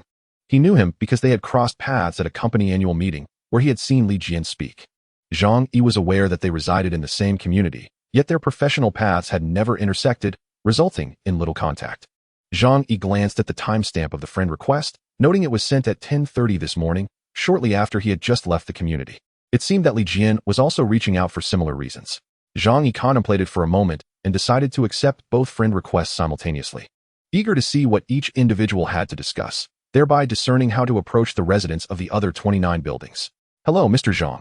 I am Chun Lingyu from Unit 9, which I currently manage. I would like to have a conversation with you. Hello, Mr. Zhang. I am Li Jian from Unit 18. Thank you for accepting my friend request. I wish to discuss a potential collaboration on behalf of the residents of Unit 18. Zhang Yi opened Chun Lingyu's chat window first. What would you like to discuss? No, I cannot. It is inconvenient for me. Let us converse like this, Zhang Yi coldly remarked. He was particularly familiar with women engaged in micro-businesses. Once given the chance, they could talk incessantly for 3 days and nights, their words flowing like a machine gun. If there is something to discuss, please state it simply and directly. I am not a patient person and do not appreciate unnecessary chatter. Chapter 95, Cooperation and Attitude. Zhang Yi first established his authority with Chun Lingyu, ensuring she understood he was not to be trifled with. Chun Lingyu paced back and forth in the room, not out of nervousness, but to keep warm in the biting cold. She wore multiple layers of clothing, yet endeavored to appear sophisticated, even donning an outer coat adorned with a fox fur collar. After receiving Zhang Yi's frosty message, she took a deep breath of the chilly air and murmured to herself, "Indeed, he is a formidable individual. I must not be careless." In truth, Chun Lingyu felt a profound sense of anxiety and even fear when faced with Zhang Yi, for his exploits had already become the stuff of legend. He had single-handedly taken down half the residents of an entire building. Moreover, he wielded an arsenal of weapons, including terrifying sniper rifles. The myriad rumors surrounding him instilled deep-seated dread in those who had heard his tale. Chun Lingyu steadied her emotions and meticulously composed her thoughts, rehearsing her words countless times in her mind. Mr. Zhang Yi, it is an honor to finally make your acquaintance. We have long heard of your remarkable deeds and have wished for the opportunity to meet you. We understand that you possess a snowmobile, enabling you to venture out in search of supplies. Thus, we hope to collaborate with you. Zhang Yi cast a disdainful glance and smirked. Cooperate? What can you offer me? Cooperation necessitates a reciprocal exchange of terms. You should comprehend that. Chun Lingyu quickly replied. We maintain a relatively harmonious environment, with minimal loss of life. Consequently, we have ample manpower. Now that you possess a snowmobile, you can leave the community and explore the outside world. At this point, her excitement was palpable. We can provide you with 76 individuals, the finest labor force available. The outside world lies ensnared by the heavy snow, seemingly devoid of order. In other words, everything buried under this ice and snow belongs to whoever claims it. You have transportation and weapons. I have family members willing to obey orders and work diligently. If we join forces, we are bound to achieve great success. Zhang Yi scratched his ear. It sounded impressive, yet it was all mere bluster. I ask you, with so many people uncertain about surviving tomorrow, what do you think you can develop? Chun Lingyu swallowed hard. Of course, we need your assistance in gathering food to ensure our survival.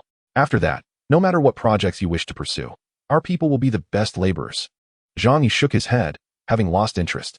A leader of a pyramid scheme might deceive desperate homeowners, but to attempt to fool himself would be utterly pointless. I have no interest in what you propose. Farewell. Upon hearing Zhang Yi's words, Chun Lingyu became somewhat anxious. You have now become the object of envy throughout the entire community. If you merely provide us with sustenance, we can at least maintain a stance of neutrality towards you. Surely, you wouldn't wish for us to become your adversaries, would you? Upon hearing these words, Zhang Yi's expression grew slightly serious. This was precisely what he wished to hear. Why engage in superfluous dialogue beforehand? Those infernal micro-businessmen. Oh, so many residents from various buildings are inclined to take action against me. Are they? Hee. I find that rather hard to believe.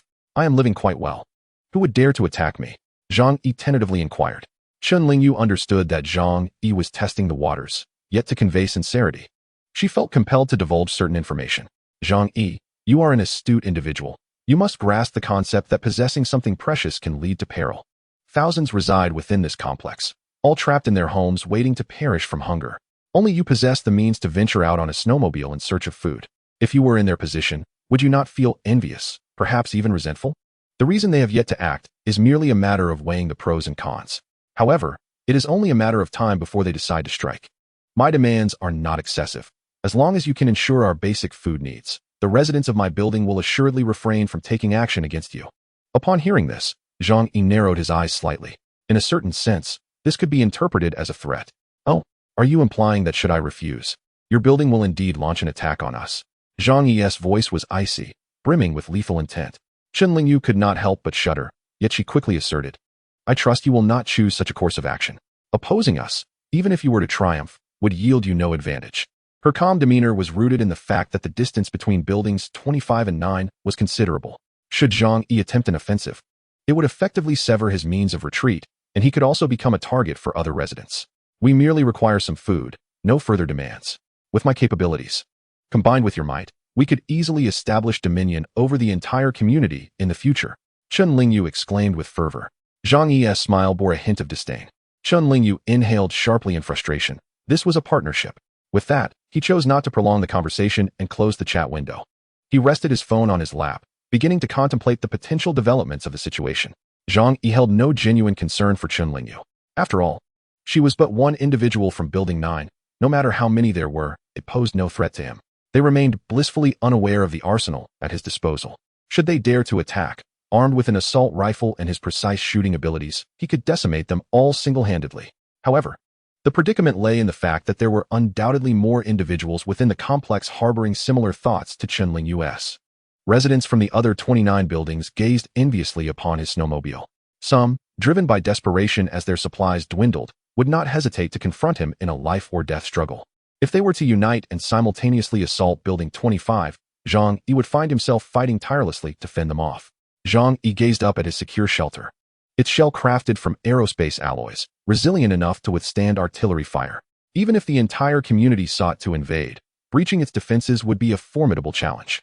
Unless they could demolish the 25th floor, he felt virtually impervious to danger. But how likely was that scenario?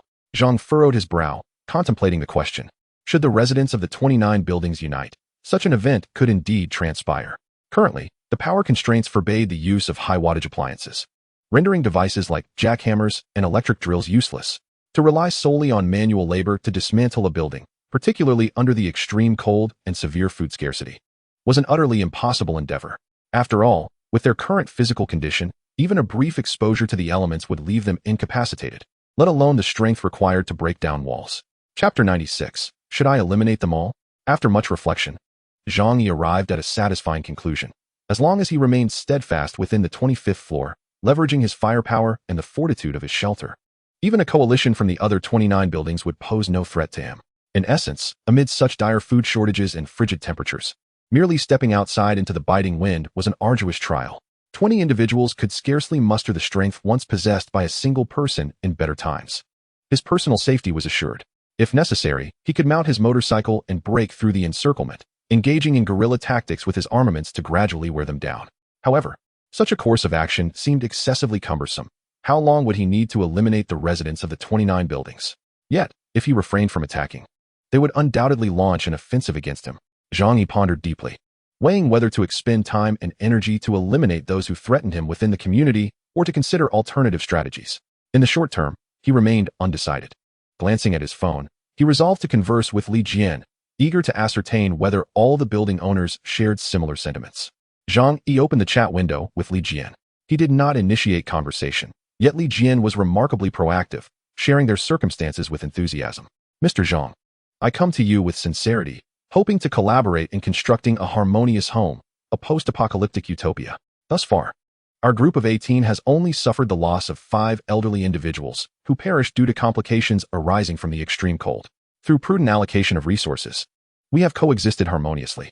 I believe this represents the best survival strategy amidst the apocalypse, preserving the flame of human civilization and facilitating reconstruction efforts following the snow disaster. Currently, we lack effective food sources. In the hope of collaborating with you, we can offer manpower and resources to meet your every requirement. Additionally, we can mediate relations with other buildings to avert conflicts." Upon reading Li Jian's introduction, Zhang Yi felt considerably relieved. It was no surprise that the financial director of a major corporation possessed such emotional intelligence, far surpassing that of the micro-business entrepreneur Chen Lingyu. The narrative is coherent, with a succinct articulation of interests and a tone that is neither subservient nor arrogant. However, Zhang Yi's primary concern remains the matter of a harmonious community. It has been over 20 days since the apocalypse began, yet not a single soul has perished in conflict. Zhang Yi cast a glance at Zhou Kuo, who was diligently massaging his feet. "Are you aware of the situation in Building 18? He inquired. Zhou Kuo pondered for a moment and replied, "I have heard some accounts. It is said that the head of their building is a person of considerable charisma. After the onset of the apocalypse, he united all the residents and implemented a system of unified resource distribution, allowing the vast majority to survive thus far."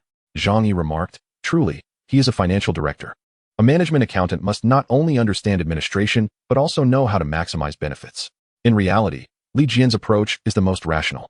In other buildings, such as the 25th where Zhang Yi resides, conflicts and internal strife have resulted in significant resource wastage. Theoretically, if a person does not engage in physical activity, including mental exertion, the energy expended in a day is minimal, making a single meal sufficient. Li Jian is indeed a talented individual. Zhang Yi sighed, but soon added, "Yet, envisioning long-term survival in this apocalyptic world remains an impossibility." Li Jian's strength lies in establishing order. Through his influence in Building 18, he united the residents early on. However, what happens when faced with external aggression? Those accustomed to comfort, when confronted by the likes of the Tianhe Gang or Qinzhenghao, would likely face annihilation. This mirrors the historical defeats of Central Plains civilization against nomadic cultures.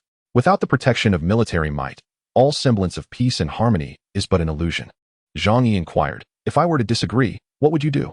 "We adhere to a spirit of friendly cooperation and extend an invitation for collaboration. Should you decline, I would feel regretful. However, this does not preclude the possibility of your views changing in the future. I still hope for another opportunity to collaborate.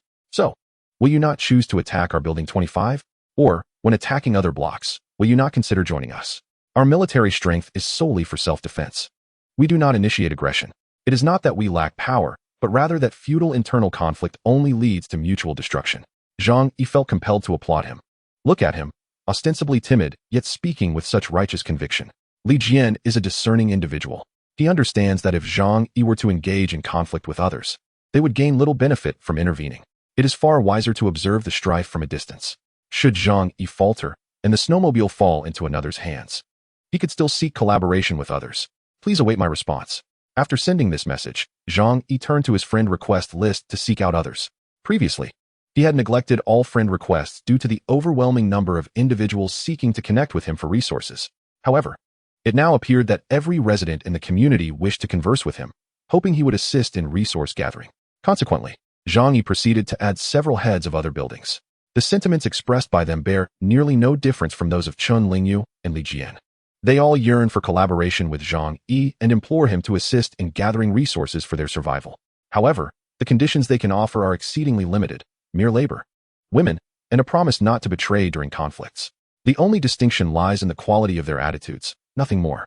Reclining on the sofa, Zhang Yi gazed at the ceiling and murmured softly, "Now, there are only two choices: fight or negotiate. To fight means I must eliminate those who pose a threat to me.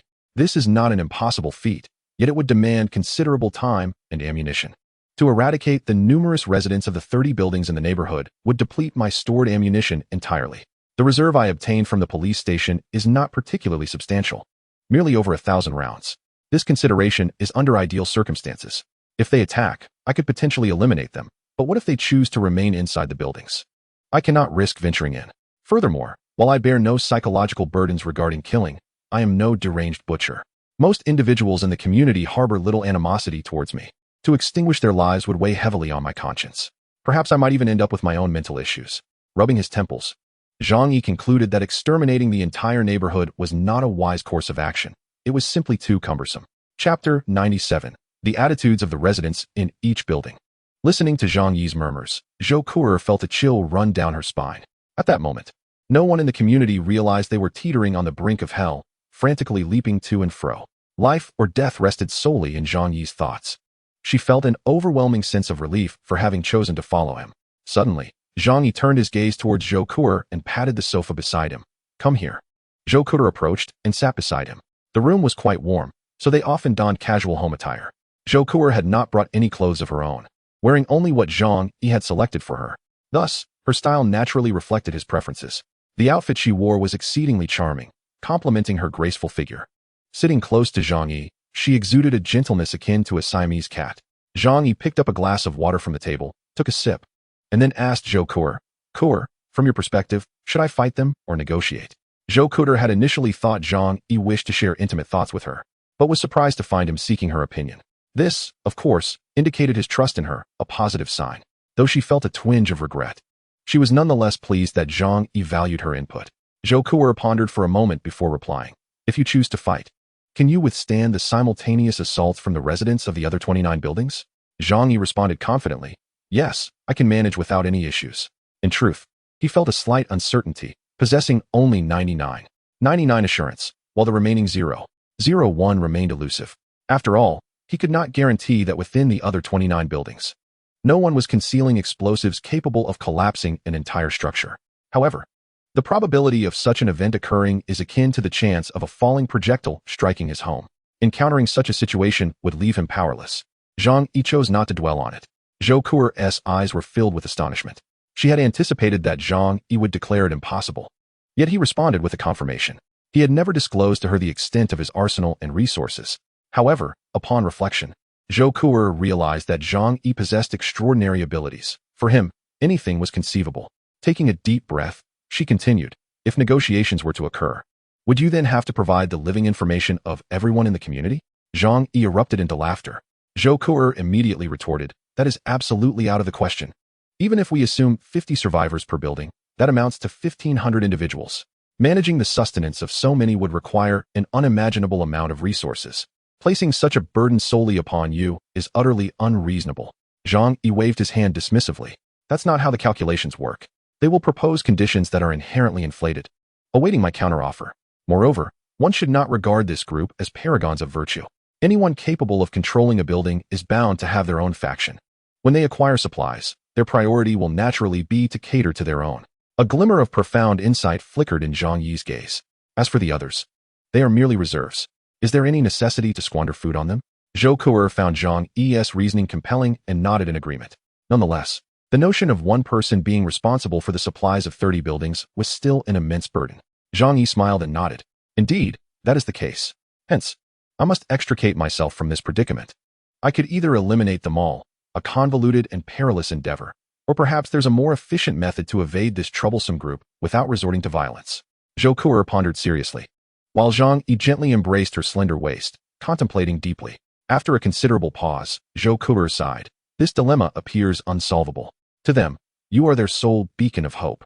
Should you refuse to assist, they will undoubtedly turn against you. There is a theoretical notion, albeit impractical. Zhang Yi raised an eyebrow, intrigued. Oh, what notion is that? Zhou Kuer chuckled.